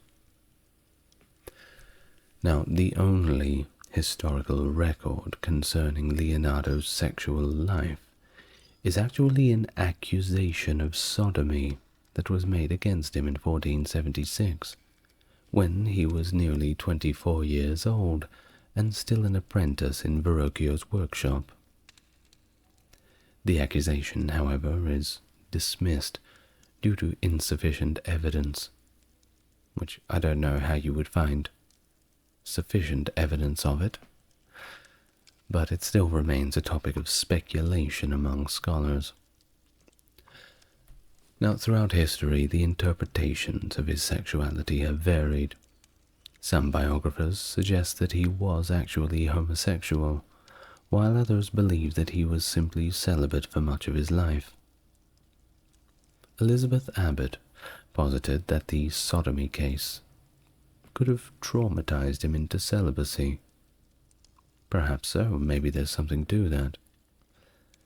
And guess who? Sigmund Freud actually put his 2 cents in, and he suggested a latent homosexuality, while others argue that he was actively homosexual. Evidence for it includes a comic illustration from 1495 and an erotic drawing of his assistant Salai. So why was he drawing things like that? Really makes you think. But the interpretations of these artworks and their significance in relation to Leonardo's sexuality, once again, it's all debatable. And despite the speculation, his personal life continues to be a subject of fascination, but also inquiry. Me? I personally think that it is perhaps a part of our modern historical revisionism, where we try and look at figures of the past and fit them into a box where it could perhaps represent our own personal inclinations. It's the same thing that happens with a lot of the Greek figures and lots of different people who simply did not want to get married. I think that if anything, we could perhaps put him into a category of asexual, just simply not interested. I mean, he was certainly busy enough with all of his projects, and I think that's probably what it was, and that's just my personal opinion. I think he just wanted to be left alone to do his art. Now, moving on from that, Vasari portrays Leonardo da Vinci's childhood as marked by exceptional talent, but also a restless curiosity. Despite being easily distracted, reportedly, he had showed remarkable progress in his studies, particularly in arithmetic. Throughout his youth, he had reportedly never ceased drawing, and his innate artistic abilities continued to improve. Recognizing his son's extraordinary talents, Leonardo's father took some of his drawings to Andrea del Verrocchio, that prominent artist, and that's how he got into the apprenticeship. He also learned while he was there to be a skilled geometrician, and Vasari notes that during his apprenticeship he crafted clay heads of smiling women and children, which remained popular even decades later. Now his early works, such as the Annunciation in the Uffizi, and his collaboration with Verrocchio on the baptism of Christ, certainly do exemplify this emerging talent. His diverse interests, evident since childhood, are reflected in his journals, where he meticulously documented his scientific observations, experiments, and even his creative writing, including fables. It can't all be science, can't it? Now, regarding religion, although there is limited first-hand information about Leonardo's beliefs, historians generally consider him to be Catholic. He viewed God as a supreme being and expressed interest in Greek philosophy, particularly Plato and Aristotle. He respected religious texts like the Bible, while also questioning certain biblical narratives, such as the story of Noah's flood. But he also criticized pagan mythology, dismissing the notion of gods as celestial bodies and describing them as mortal and corrupt. According to Vasari, his musical talents were also evident from a young age, as he learned to play the lyre and demonstrated remarkable improvisational skills. Around 1479, he even crafted a lyre in the shape of a horse head, primarily made of silver, and it reportedly produced a very rich and resonant sound. When Lorenzo de' Medici sought to improve relations with Ludovico Sforza, the Duke of Milan, this was the lyre that Leonardo presented as a gift. In fact, his musical abilities reportedly outshone those of the court musicians, which greatly impressed the Duke. Additionally, it is believed that Leonardo was proficient in keyboard instruments like the virginal, and one of his inventions, the viola organista, was based on his designs from notebooks dating 1488 to 89 and the Codex Atlanticus. The instrument featured keys that, when pressed, caused strings to interact with rotating rosin-covered wheels. And just lastly, Leonardo's profound love for nature stemmed from his childhood surroundings, which included mountains, forests, rivers, and diverse wildlife. His exploration of the natural world influenced his interest in painting. His compassion for animals was also notable, as he questioned the morality of meat consumption when not essential for health. Both contemporary accounts and his notebooks document this love for animals, and it led to widespread belief that he was actually a vegetarian. He often freed caged birds he encountered for sale in Florence, paying for their release and allowing them to fly away. This empathy for animals and aversion to causing unnecessary suffering contributed to this vegetarian lifestyle. In his notebooks, Leonardo expressed concern for the well-being of animals in general, and critiqued the practice of consuming meat, advocating for compassion and ethical treatment of all living creatures. And with that, we end our talk on Leonardo da Vinci. I hope you enjoyed it. Have you heard of Martin Luther? He was a seminal figure in the Protestant Reformation, challenging the Roman Catholic Church's practices and doctrines, notably the sale of indulgences. A German monk, a professor, and a theologian, his 1517 publication of the 95 Theses criticized church corruption and sparked religious, political, and cultural upheavals across all of Europe. His translations of the Bible into the local language made the scripture accessible to the common people for the first time, promoting literacy and empowering individual faith practices.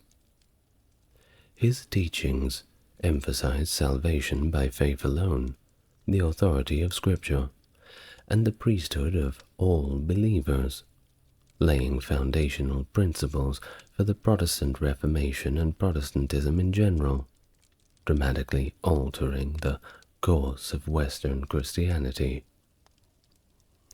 Hello and welcome to the channel. If you're new here, it's good to meet you, and if you're coming back, it's great to see you again. As always, if you want to support the channel, links to Patreon are in the description, and if you would like more people to see my videos, help YouTube push it out by liking and subscribing, and perhaps leaving your comments down below. I always reply. Now, without further ado, and all the good stuff out of the way, let's get busy. with today's topic, a biography of Martin Luther. Now, before we begin the video, I will preface that I don't really have a dog in the fight in terms of religious issues. I'm just a bystander relaying the information, and I don't want to approach any of these topics regarding religion with any of my own biases. Of course, I have my own opinions for certain issues, particularly ones surrounding politics and spirituality, but this is a channel for history, not for my opinions. So, with that being said, let's continue. Martin Luther was born on November 10th, 1483, in Eisleben, that was located within the Holy Roman Empire at the time, to parents Hans Luder, which was later changed to Luther, and Margarethe. He was baptized the following day, honoring St. Martin of Tours. The Luder family relocated to Mansfield in 1484, where Hans, his father, managed a copper mine and a smelter, and participated in the local council. He even managed to rise to the position of town councillor in 1492, and that's not bad. Now, Luther's mother, described by religious scholar Martin Mary, was a hard-working woman of modest means. This is, of course, contrary to the adversaries of Martin Luther in later times, who disparaged her background, claiming that she was apparently a bath attendant, and, even worse, depending on the bath, a lady of the night. Definitely not very kind to Luther's mother. Somebody called my mother that, I would punch their lights out. But that's not what this video is about. Let us continue. Now, Luther had several siblings, sharing a close bond, particularly with his brother Jacob. He'll come back later. Hans Luther harbored aspirations for Martin to pursue law, steering him through Latin schools in Mansfield, Magdeburg, and Eisenach, focusing mainly on grammar, rhetoric, and logic. Martin himself would later liken his schooling experience to purgatory and hell. So we're not so different after all. Now, by the age of 17, in 1501, Luther enrolled at the University of Erfurt, where he critically recalled as a den of vice. Universities haven't changed either, it seems.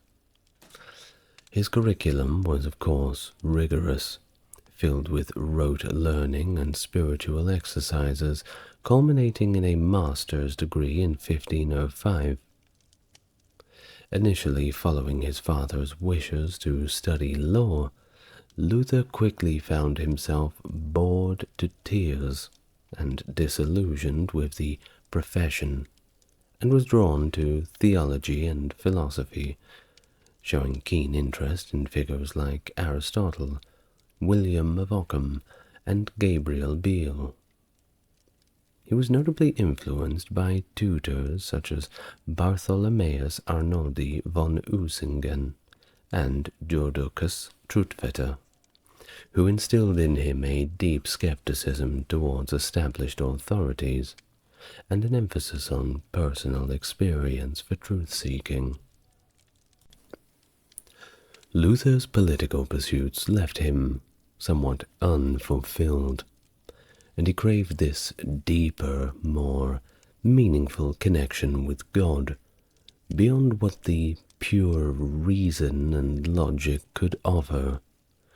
He thought that there had to be something more, something beyond the mere human understanding. So, he began to develop a critical perspective on reason's role in understanding God.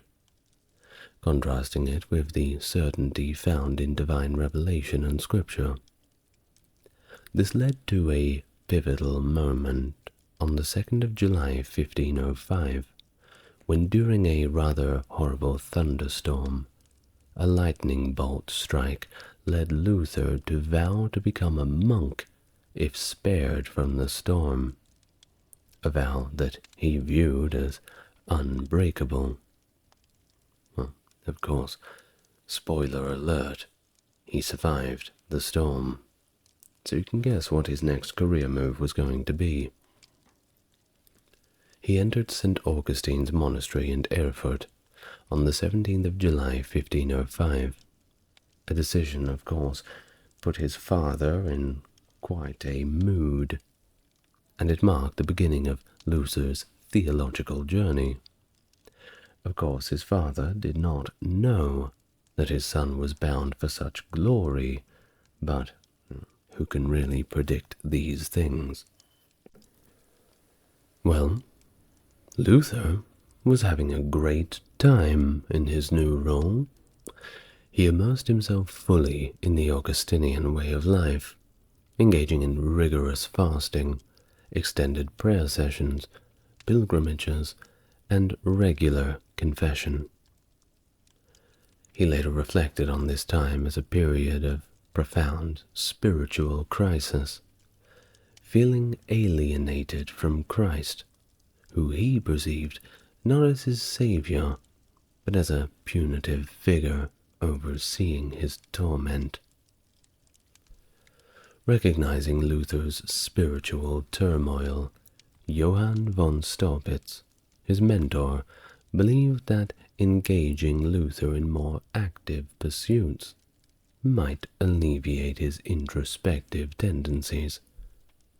So, he steered Luther towards that academic path, and consequently, Luther was ordained by Jerome Schultz, the Bishop of Brandenburg in Erfurt Cathedral, on the 3rd of April, 1507.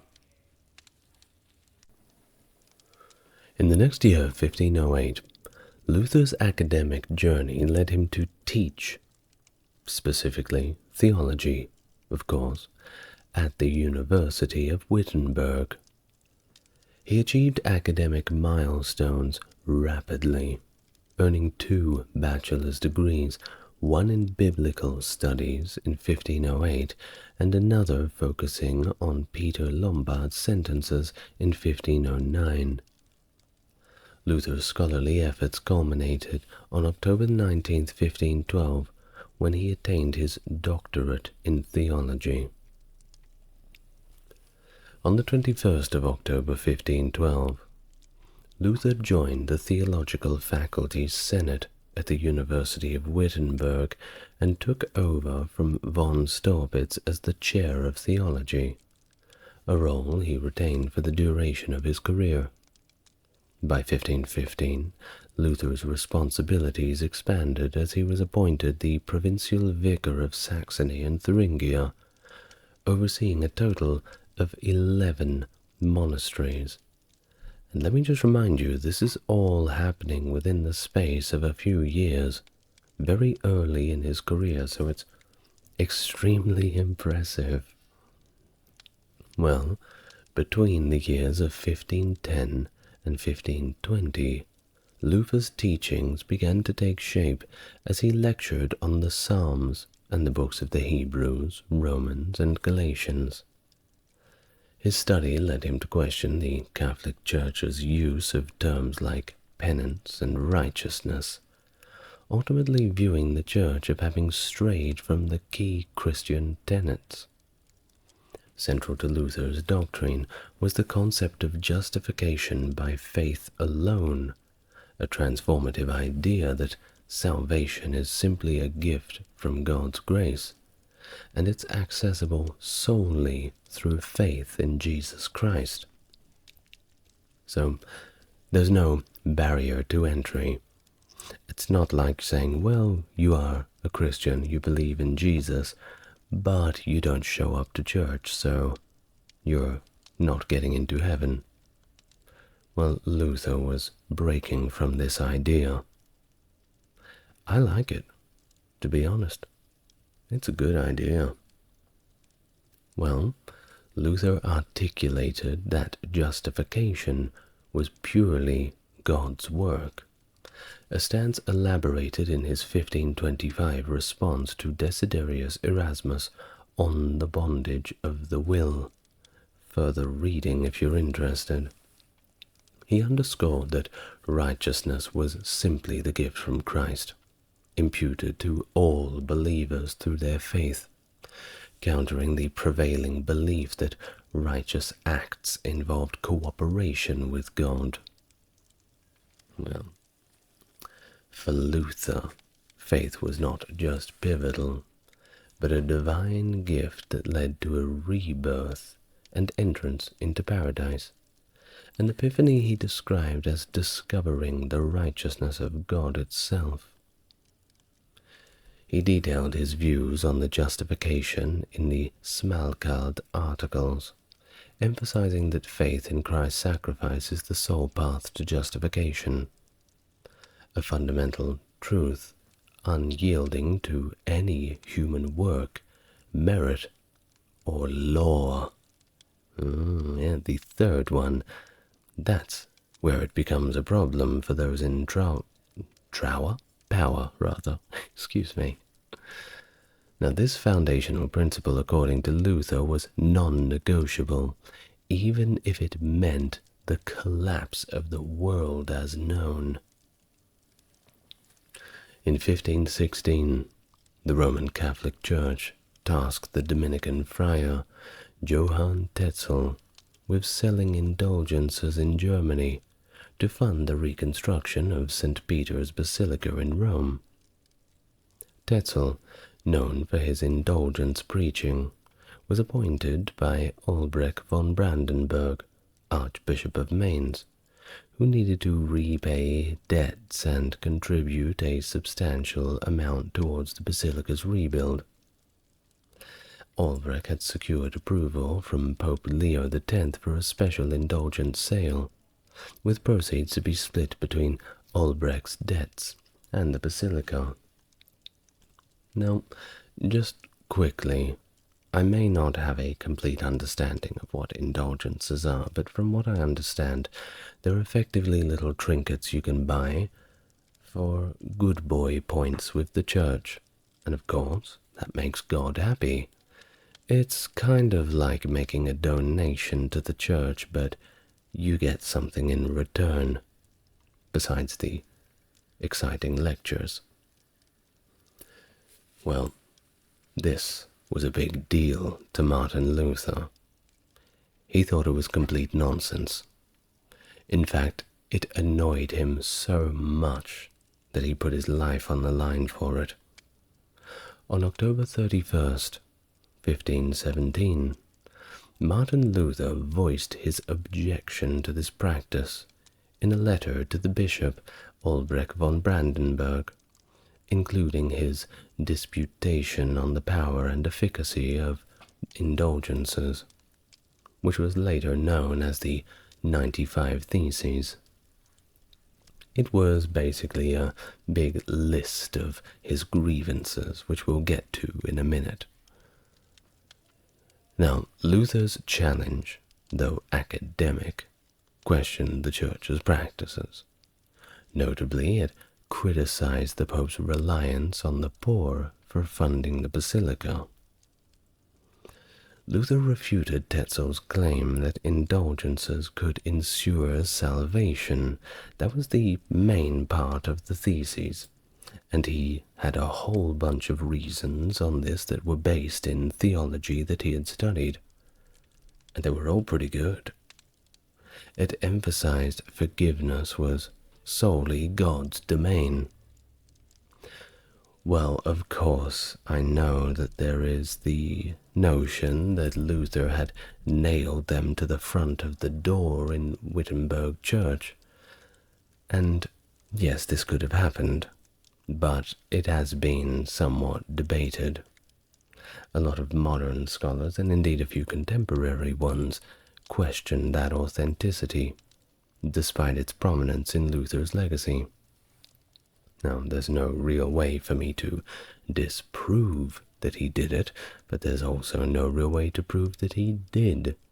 So, let's, for excitement's sake, go with the exciting option of he did, but put it down to my own opinion on the matter.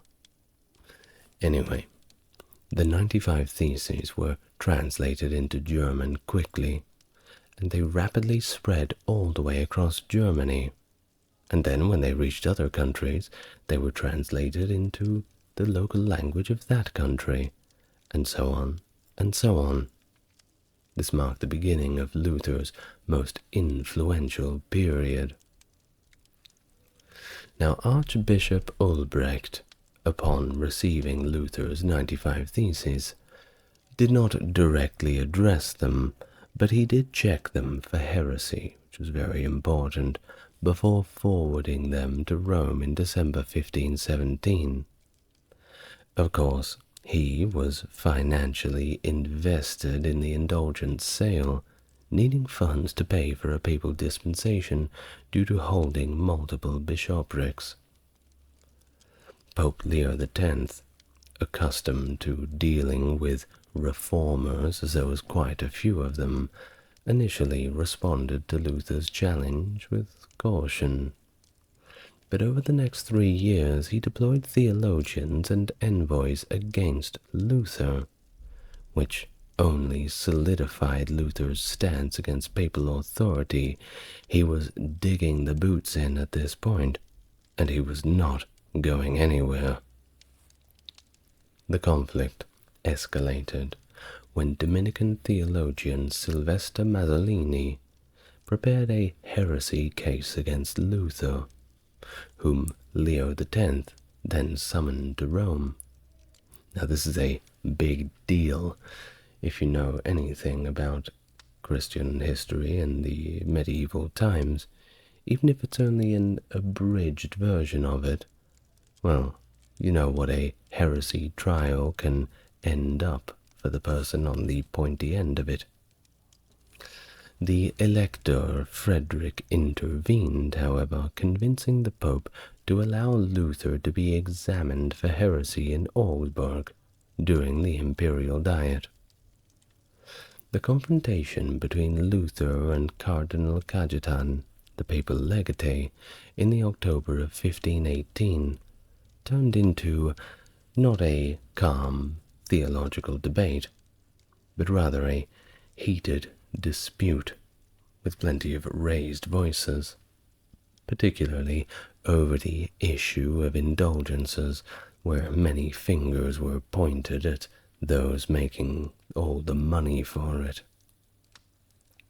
Well, Luther's refusal to recant his criticisms and his assertion that the Pope was not above Scripture, this marked him as a direct opponent of the papacy. He was making enemies in high places, but also quite a few friends. The man on the street was starting to take a shine to him.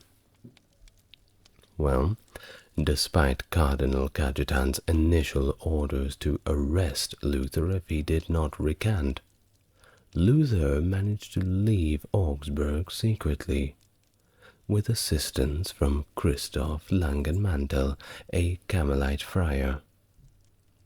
In a more diplomatic attempt, Papal Nuncio Karl von Miltitz met with Luther in January of 1519, where Luther agreed to silence provided his opponents did the same.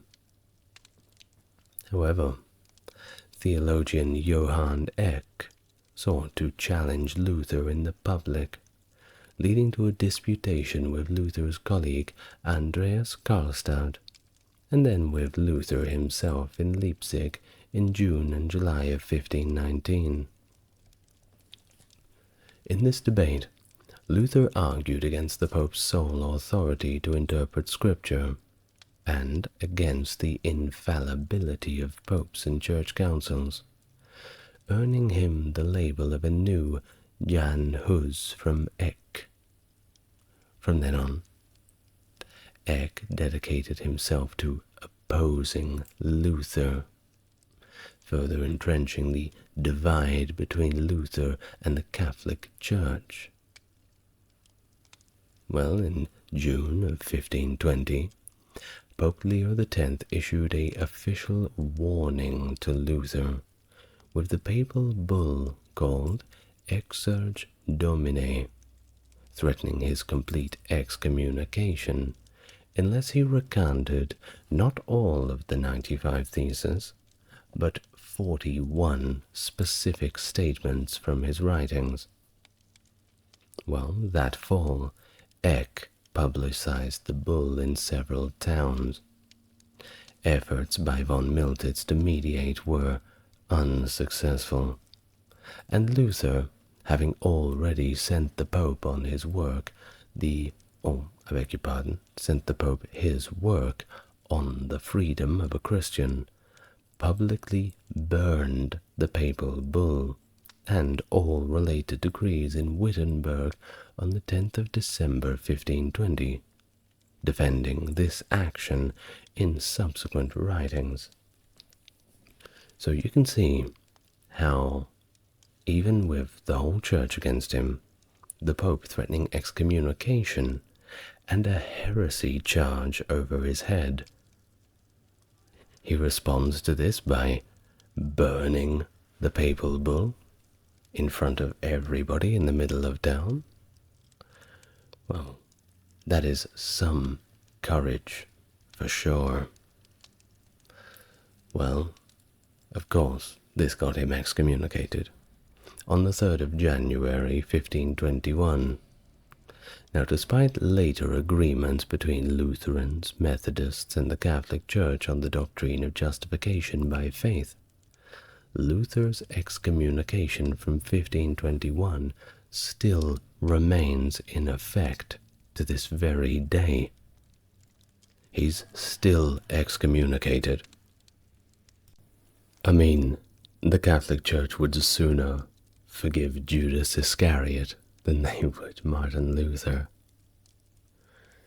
Well, the task of enforcing the ban on Luther's writings, which was going to be quite a task as they were everywhere, fell to the secular authorities, and it led to Luther's appearance at the Diet of Worms in April 1521, before Emperor Charles V. Worms is the town, by the way, that the Diet was held in. And yes, the first time I heard Diet of Worms, I thought the same. Now, questioned by John Eck about the authorship of the content of his books, Luther affirmed he wrote them, but sought time to consider his stance on their content. The following day, he famously declared that he could not recant his teachings without scriptural or rational evidence against them, citing his conscience and, of course, the Word of God. Eck accused Luther of heretical interpretation of Scripture, referencing historical heresies supported by biblical texts to argue the danger of Luther's stance. Despite the lack of consensus on whether Luther actually said the words, "Here I stand, I can do no other," the statement is often attributed to him as reflecting his defiance. Now, after days of deliberation, the Edict of Worms was issued on the 25th of May 1521, declaring Luther an outlaw, banning all of his works, and making it permissible to kill him without consequence. The last one was the worst part. Frederick III orchestrated Luther's discreet abduction en route to Wittenberg, with Luther being whisked away to Wartburg's castle's safety, which he dubbed My Patmos. Here, Luther had a lot of time alone to think, and of course, to work. And he did. He embarked on many significant projects, including translating the entire New Testament into German, and writing a lot of his own books extensively, including texts that criticized Archbishop Albrecht of Mainz for his indulgence sales, and others that clarified his doctrine of justification by faith alone. And he has really quite an extensive bibliography. It really is impressive. His writings during his Wartburg stay tackled core church practices, citing the Mass as a form of idolatry, and questioning the necessity of confession and monastic views. He argued that faith and God's grace, not works or vows, were the real paths to salvation. Despite his physical absence, Luther stayed informed about Wittenberg's escalating religious reforms led by Andreas Karlstadt and others, which soon spiraled into radical changes and unrest.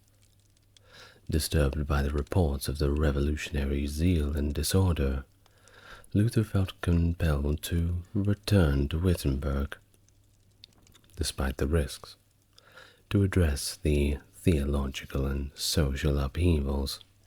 After all, this was his idea in the first place. He didn't want people to take those ideas and run off with them. Even after re-establishing order in Wittenberg, Martin found himself unable to suppress radical movements across the broader region. In our modern vernacular, we may say, you can't put the toothpaste back into the tube. Influential preachers, including Thomas Münster and Nicholas Storch, gained the support of the lower strata and the peasants from 1521 to 1525, exploiting long-standing grievances that had previously sparked smaller and less successful revolts. Luther's critical writings against the ecclesiastical establishment, perceived as liberally worded, misled many people into thinking that he would be the one to stand up as a champion of a broad social upheaval against the ruling classes, take that boot off the back of the peasants. This misunderstanding, of course, fueled significant revolts, particularly in regions like Swabia, Franconia, and Thuringia by 1524, with movements gaining momentum under leaders like Münster in Thuringia, drawing even the financially troubled nobility into the fray, escalating into what had effectively become an outright conflict. Luther, while empathizing with some of the peasants' complaints, notably in his response to the 12 Articles in May 1525, ultimately urged respect for secular authority. He was trying to drop them back into first gear a little bit.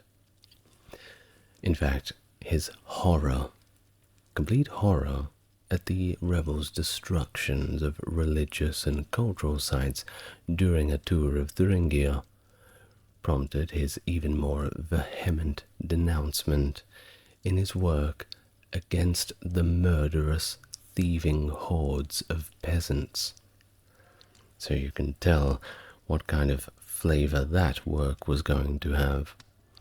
Well, in this work he branded the violence as satanic and urged the nobility to crush the insurrection. Luther's stance was rooted in the belief that rebellion contradicted divine command to submit to governing authorities, as outlined in Romans 13:1-7, equating peasant actions with lawlessness deserving death and blasphemy for masquerading their revolt under Christian pretenses. Well, of course, everyone felt somewhat betrayed by Luther's condemnation. Well, it led many of the insurgents to simply surrender, and they were decisively defeated at the Battle of Frankenhausen on the 15th of May, 1525. And of course, Münster, well, he was executed. This effectively ended the revolutionary phase of the Reformation. Radical elements, however, found asylum within the Anabaptist movement, whereas Lutheranism progressed shielded by state apparatus. Reflecting on the events, Luther attributed the suppression of the revolt to his own directives, bit of a pat on the back. Well, at the age of 41, he did something a little different. He got married to Katharina von Bora. She was a former nun who he helped escape from the Nimschen Casterian Covenant in April 1523, using herring barrels for their stealthy departure. That's right, they hid in there like Donkey Kong on their way out.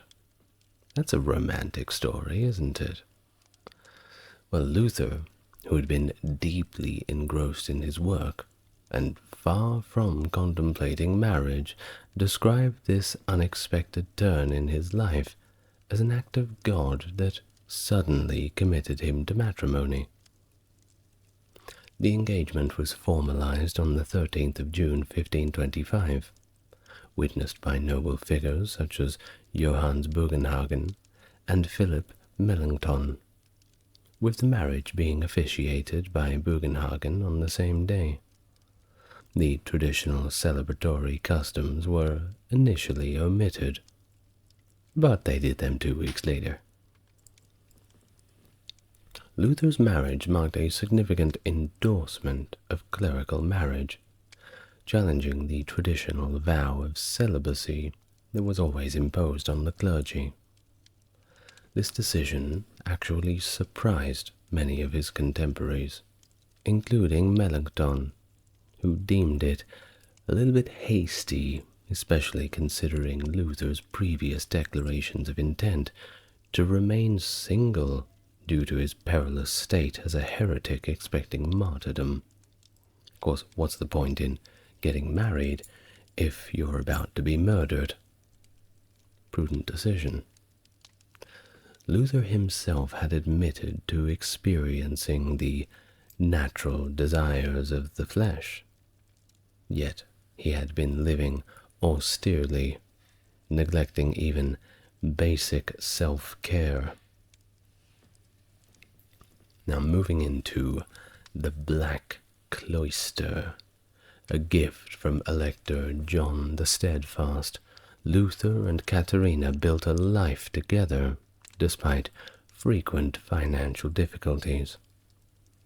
Their union was blessed with 6 children, though they faced the sorrow of losing 2 of them young. Either way, it seems like Martin's proclivities had somewhat expanded as he settled into married life. Katharina, well, she managed the household adeptly, involving herself in farming and boarding to contribute to the family's income. Luther expressed profound affection and satisfaction with his marriage, valuing the companionship and support Katharina provided above any sort of wealth. By 1526, Martin was deeply involved in the task of shaping a new church. Initially, he had envisioned congregations independently selecting their ministers, a concept that proved a little bit impractical. Luther aspired for a church that was both confessional, drawing on personal faith, and territorial, encompassing residents of all localities. He eventually gravitated towards a model that prioritized inclusivity. Between 1525 and 1529, Luther established a church supervisory body, introduced a new form of worship, and succinctly summarized the emerging faith through 2 catechisms. Aiming for gradual reform, Luther sought to minimize disruption and avoid replacing one authoritarian regime with another. His efforts were concentrated in the electorate of Saxony, providing guidance to churches in newer territories that often emulated the Saxon example. Collaborating with Elector John the Steadfast, Luther leaned on secular leadership for the Church's financial needs, given its loss of assets post-separation from Rome. This collaboration marked a shift towards state-influenced church governance, a development that Luther had not originally intended. The elector also took over visitation rights previously held by bishops, further entrenching secular influence in church affairs. Luther's reforms sometimes appeared to backtrack on his earlier, more radical positions, though. For instance, despite advocating justification by faith alone, a 1528 instruction co-authored with Melanchthon emphasized repentance for sin forgiveness. This, of course, sparked more than a bit of criticism from some reformers who accused Luther of diluting his stance on faith and works. Fair criticism. Well, to cater to German-speaking congregants, Luther created a German Mass in 1526 as an alternative to his earlier Latin Mass adaptation. This Mass was designed for the layperson, simplifying the service while maintaining some traditional elements. Luther's Mass encouraged congregational participation through hymns and psalms in German, and incorporated catechism into weekday services for educational purposes. Despite criticisms from other reformers for its perceived similarities to Catholic Mass, Luther's version was notably more congregant-focused. During a visitation in 1527, Luther and his associates introduced this new order of worship and evaluated pastoral care and Christian education within the electorate of Saxony. Luther was dismayed by the general lack of doctrinal knowledge among the populace, and the adequate teaching skills of many of the pastors. Luther introduced the Catechism as an instructional tool to teach the core principles of Christianity to his followers. In 1529, he authored 2 versions, the large catechism for pastors and teachers, and the small catechism intended for the general populace to memorize. These works focused on essential Christian doctrines, like the 10 Commandments, the Apostles' Creed, the Lord's Prayer, baptism, and the Lord's Supper. You know, all the basic, easy stuff. Presenting them in an accessible question and answer format. Luther aimed for a deeper understanding of faith, rather than just mere rote memorization. He viewed the Catechism as one of his most significant contributions, valuing it and the bondage of the will above his other writings. The small catechism in particular gained acclaim for its clarity in teaching, continuing to be a vital tool in religious education alongside Luther's hymns and his Bible translation. The catechisms were instrumental not only in church settings, but also in the more practical aspect of helping parents educate their children about the faith, using the German language to make the teachings more relatable.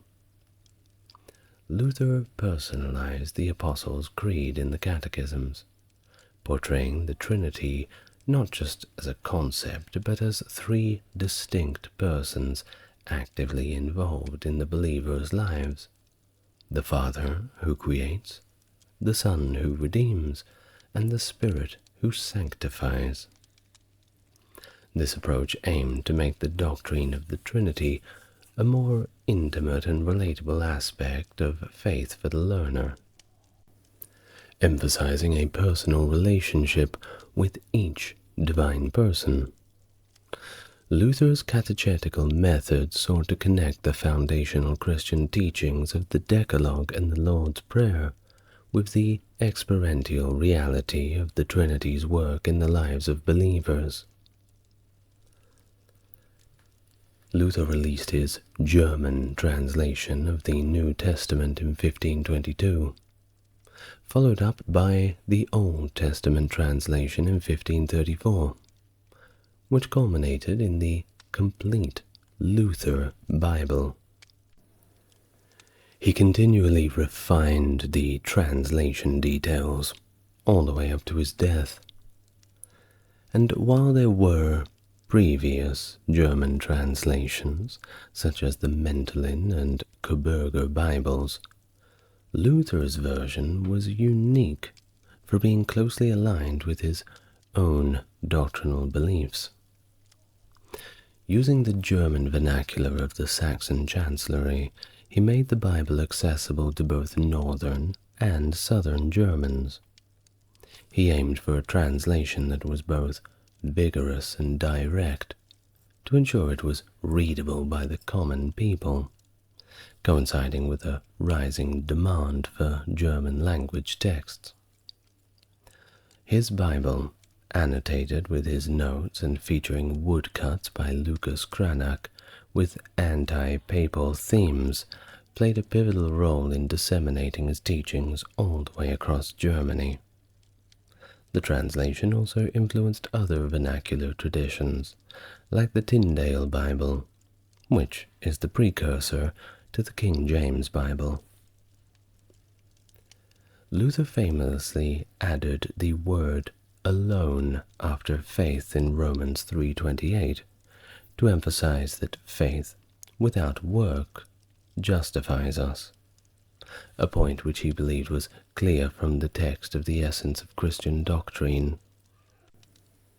He also made a decision to exclude the passage of 1 John 5-7-8, also known as joining comma, citing it as a forgery. It further shows his commitment to a translation that reflected his own specific theological understanding. Well, this choice was later contested, and the passage was rather sneakily, posthumously inserted back into the Bible. Contrary to the interpretations of John Calvin and Philip Melanchthon, Luther believed that a Christian soul enters a state of sleep after death, rather than immediately experiencing either the joys of heaven or the torments of hell. He argued against the traditional reading of certain biblical passages, such as the parable of the rich man and Lazarus, suggesting instead that souls rest peacefully until the resurrection. Luther explicitly rejected the concept of purgatory, a place of purification for souls, which was a departure from the established church doctrine. He maintained that personal identity as well persists beyond death, proposing that saints are asleep in their graves and at the same time exist in heaven.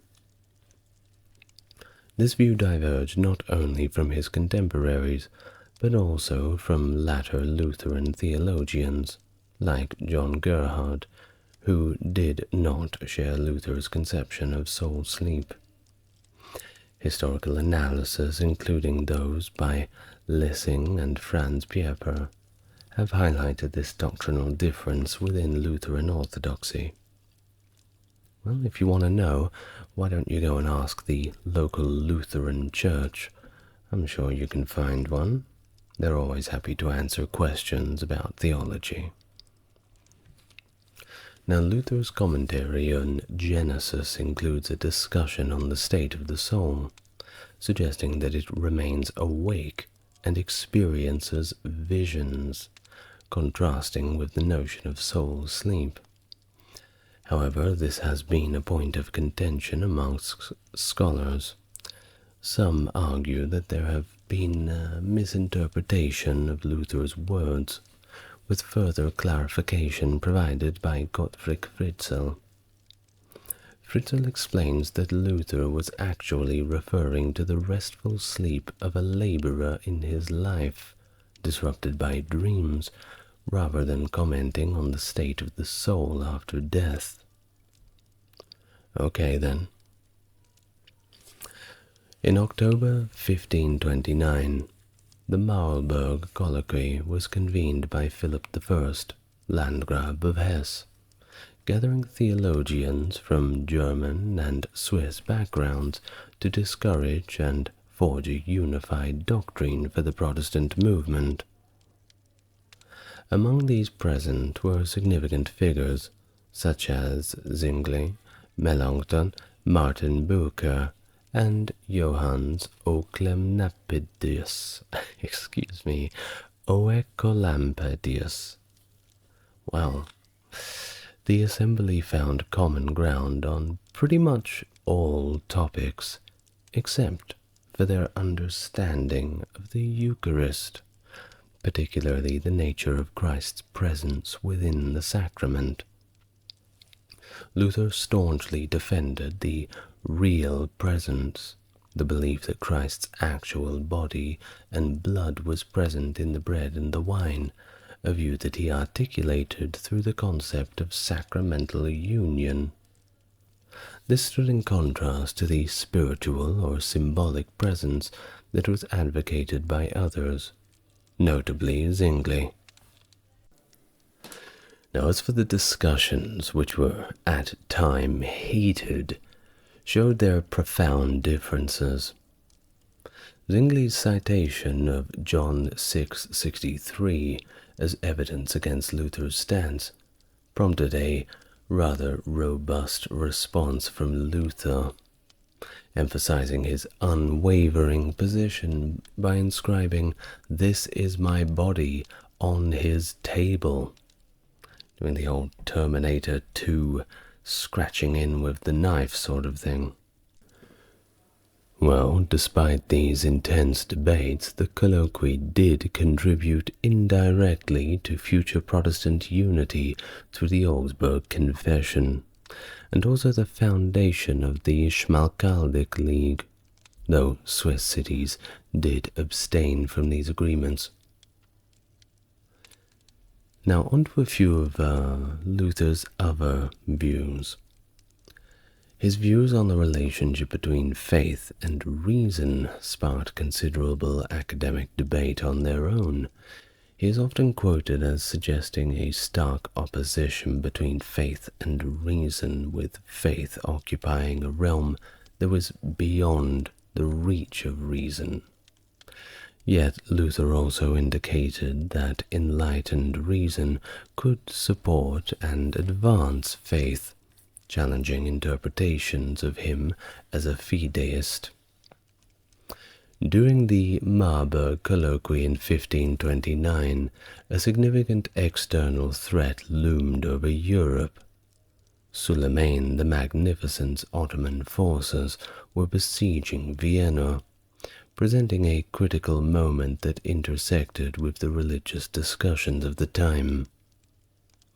Martin's stance on the Turkish threat was complex and evolved as time went on. Initially, in his 1518 explanation of the 95 Theses, Luther viewed the Turks, or specifically the Ottoman Turks, as a divine scourge that was only meant to punish Christians, a perspective that stirred controversy and led to accusations of defeatism. He interpreted the presence of the Turks as part of a biblical apocalypse aimed at destroying the Antichrist, which, to Luther, was represented by the papacy and the Roman Church, and I'm sure you can imagine what they thought about all of this. Well, despite his theological interpretation, Luther opposed the concept of a holy war against the Turks, asserting that such a conflict would be contradictory to the teachings of Christ.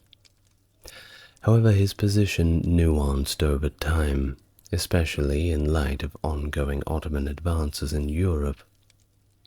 While maintaining his stance against a religious war, Luther began to advocate for secular warfare as a legitimate defense against the Ottoman encroachment.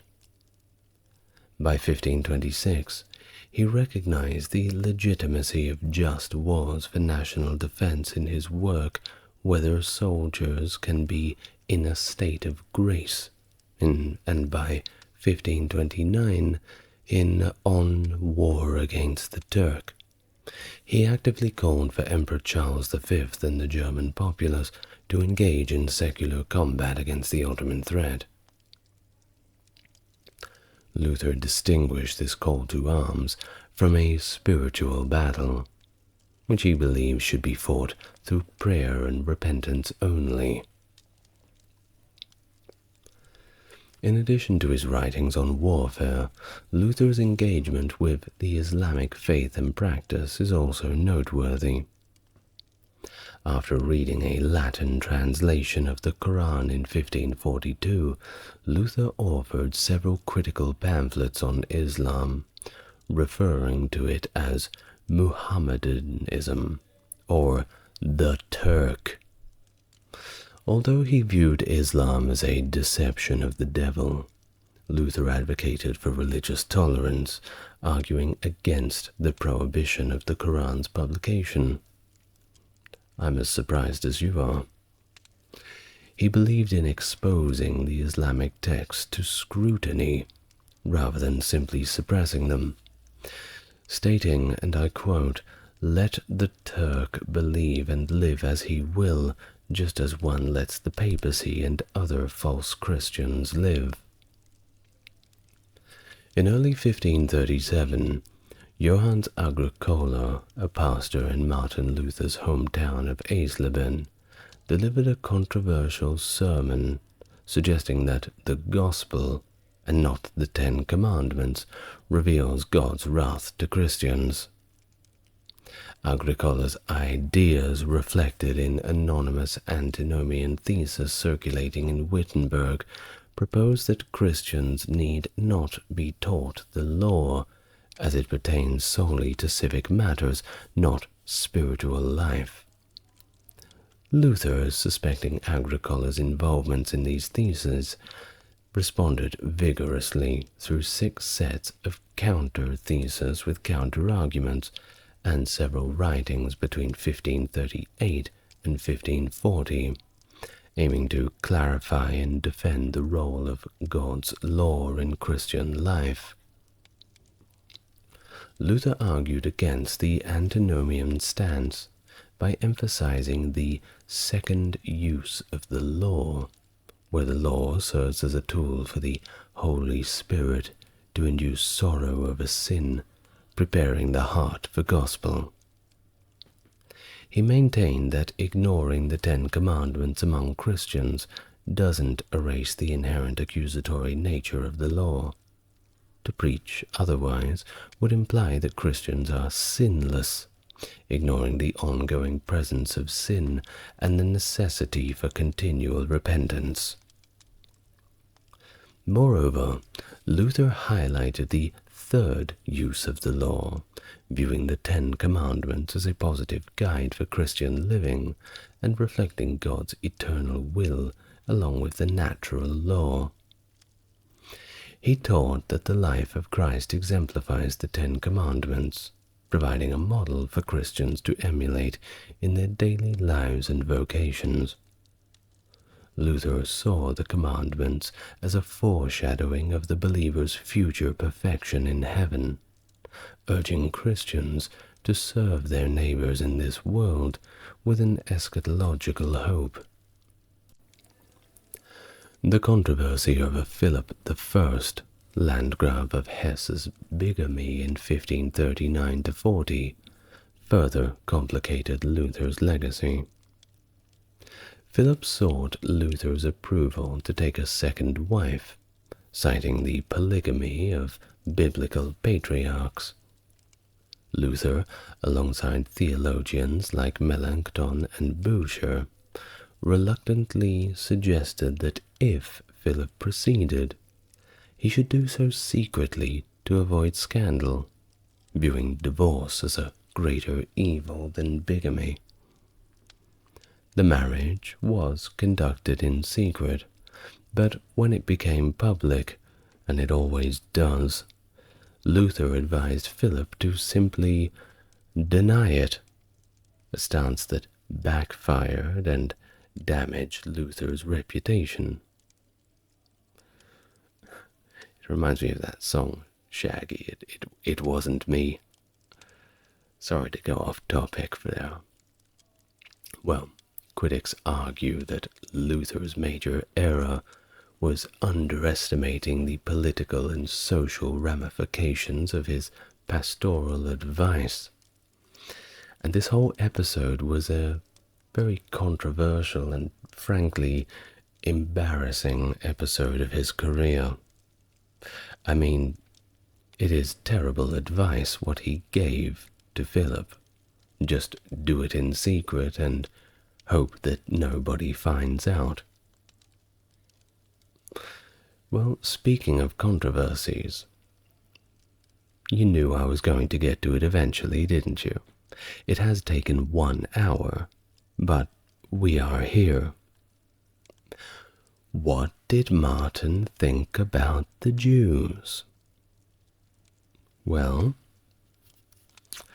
throughout his life, and his entire life, Martin Luther expressed very negative sentiments about them, influenced by a theological and cultural tradition that viewed the Jews as responsible for Jesus' death. Luther's environment had expelled Jews nearly a century prior, and his encounters with them were pretty minimal. Initially, in 1523, Luther advocated for kindness towards Jews in that Jesus Christ was born a Jew, hoping to convert them to Christianity, but his attitude hardened over time due to the lack of success in converting Jews.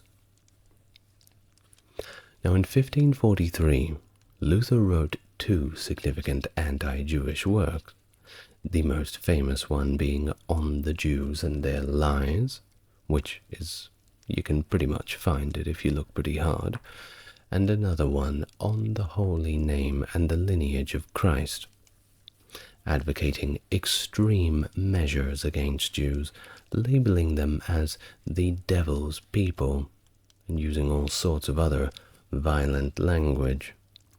He suggested actions such as burning their synagogues, confiscating all of their property, and outright expelling them. Luther's rhetoric was so intense that it has been interpreted by some as inciting murder. I mean, it pretty much is, isn't it? Well, additionally, Luther associated Jews with vagrants in his 1528 preface to Liber Vagatorum, suggesting that alms should not be given to them. His anti-Jewish stance contributed to the suffering of Jews in Saxony, Brandenburg, and Silesia. Josel of Roshim, a Jewish representative, attributed the Jews' misfortune directly to Luther, and unsuccessfully sought to restrict the sale of Luther's writings in Strasbourg after they were used to incite violence against Jews. Well, it would be like trying to stop the sale of Harry Potter in the early 2000s. It was just far too popular. Luther's impact, though, extended beyond his death, with writings influencing anti-Jewish actions, including riots and expulsions in several German Lutheran states during the 1580s.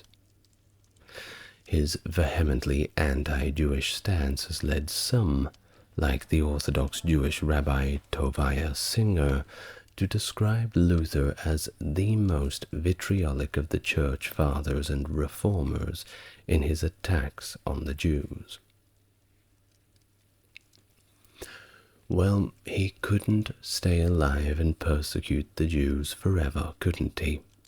As his health began to decline significantly from 1531 onwards, he experienced a range of ailments, including Meniere's disease, vertigo, fainting, tinnitus, a cataract, kidney and bladder stones, arthritis, and even an ear infection that led to a ruptured eardrum. Throw in a bout of angina starting in 1536, he had it all. Of course, no one's really themselves when they're sick, and you can really sense this different tone in his writings at this time, as his deteriorating health made him increasingly irritable and more blunt, not only in his writings but also his public comments, to which his wife bore the brunt of, often pointing out his rudeness. Well, despite his health issues, Luther remained active in his duties, for better or worse. In 1545 and 46 he preached at the market church in Halle, and spent Christmas with his friend Justus Jonas. His last sermon, delivered in Eisleben, his birthplace, on the 15th of February 1546, vehemently criticized the Jews and called for their expulsion from Germany, unless they converted to Christianity. The sermon, of course, echoed his harsh stance towards the Jews, advocating to their conversion, but also labeling them as enemies, which makes you wonder, would the conversion really be enough? Of course, it never really was in the medieval times. They would be labeled as conversos, those Jews who were sort of first-generation Christians, kind of like this. Well, Luther's final days were spent in Mansfield, where he was involved in negotiations concerning his family's copper mining business, threatened by Count Albrecht of Mansfield's attempts to monopolize the industry. After successful negotiations on February 17, 1546, Luther began to suffer chest pains and began to pray that night, anticipating his end. Well, like clockwork, early on the February 18th, after a second bout of chest pain, he confirmed his faith and teachings to his companions Justus Jonas and Michael Coelius with a clear yes. He then suffered a stroke that left him speechless and passed away at 2:45 a.m., 62 years old. Luther was buried at the Schlosskirche in Wittenberg, as per his wishes, in a funeral held by his close associates Johannes Bugenhagen and Philip Melanchthon. His grave remained undisturbed, even when Charles V, his opponent, took control of Wittenberg, as Charles specifically ordered his troops not to disturb his final resting place. And they didn't. Well, that was the life of Martin Luther. Was it everything you thought it was going to be? Quite a long video, wasn't it? Well, there'll be plenty more long videos where that came from. I'd like to thank my top-tier Patreon supporters, Stark Factory, JC, and Jeffrey. Thank you very much. If you'd like to support the channel, as always, you know what to do. But until next time, thank you again for joining me. It's been a pleasure. We learned so much. I will see you in the next video. Good night.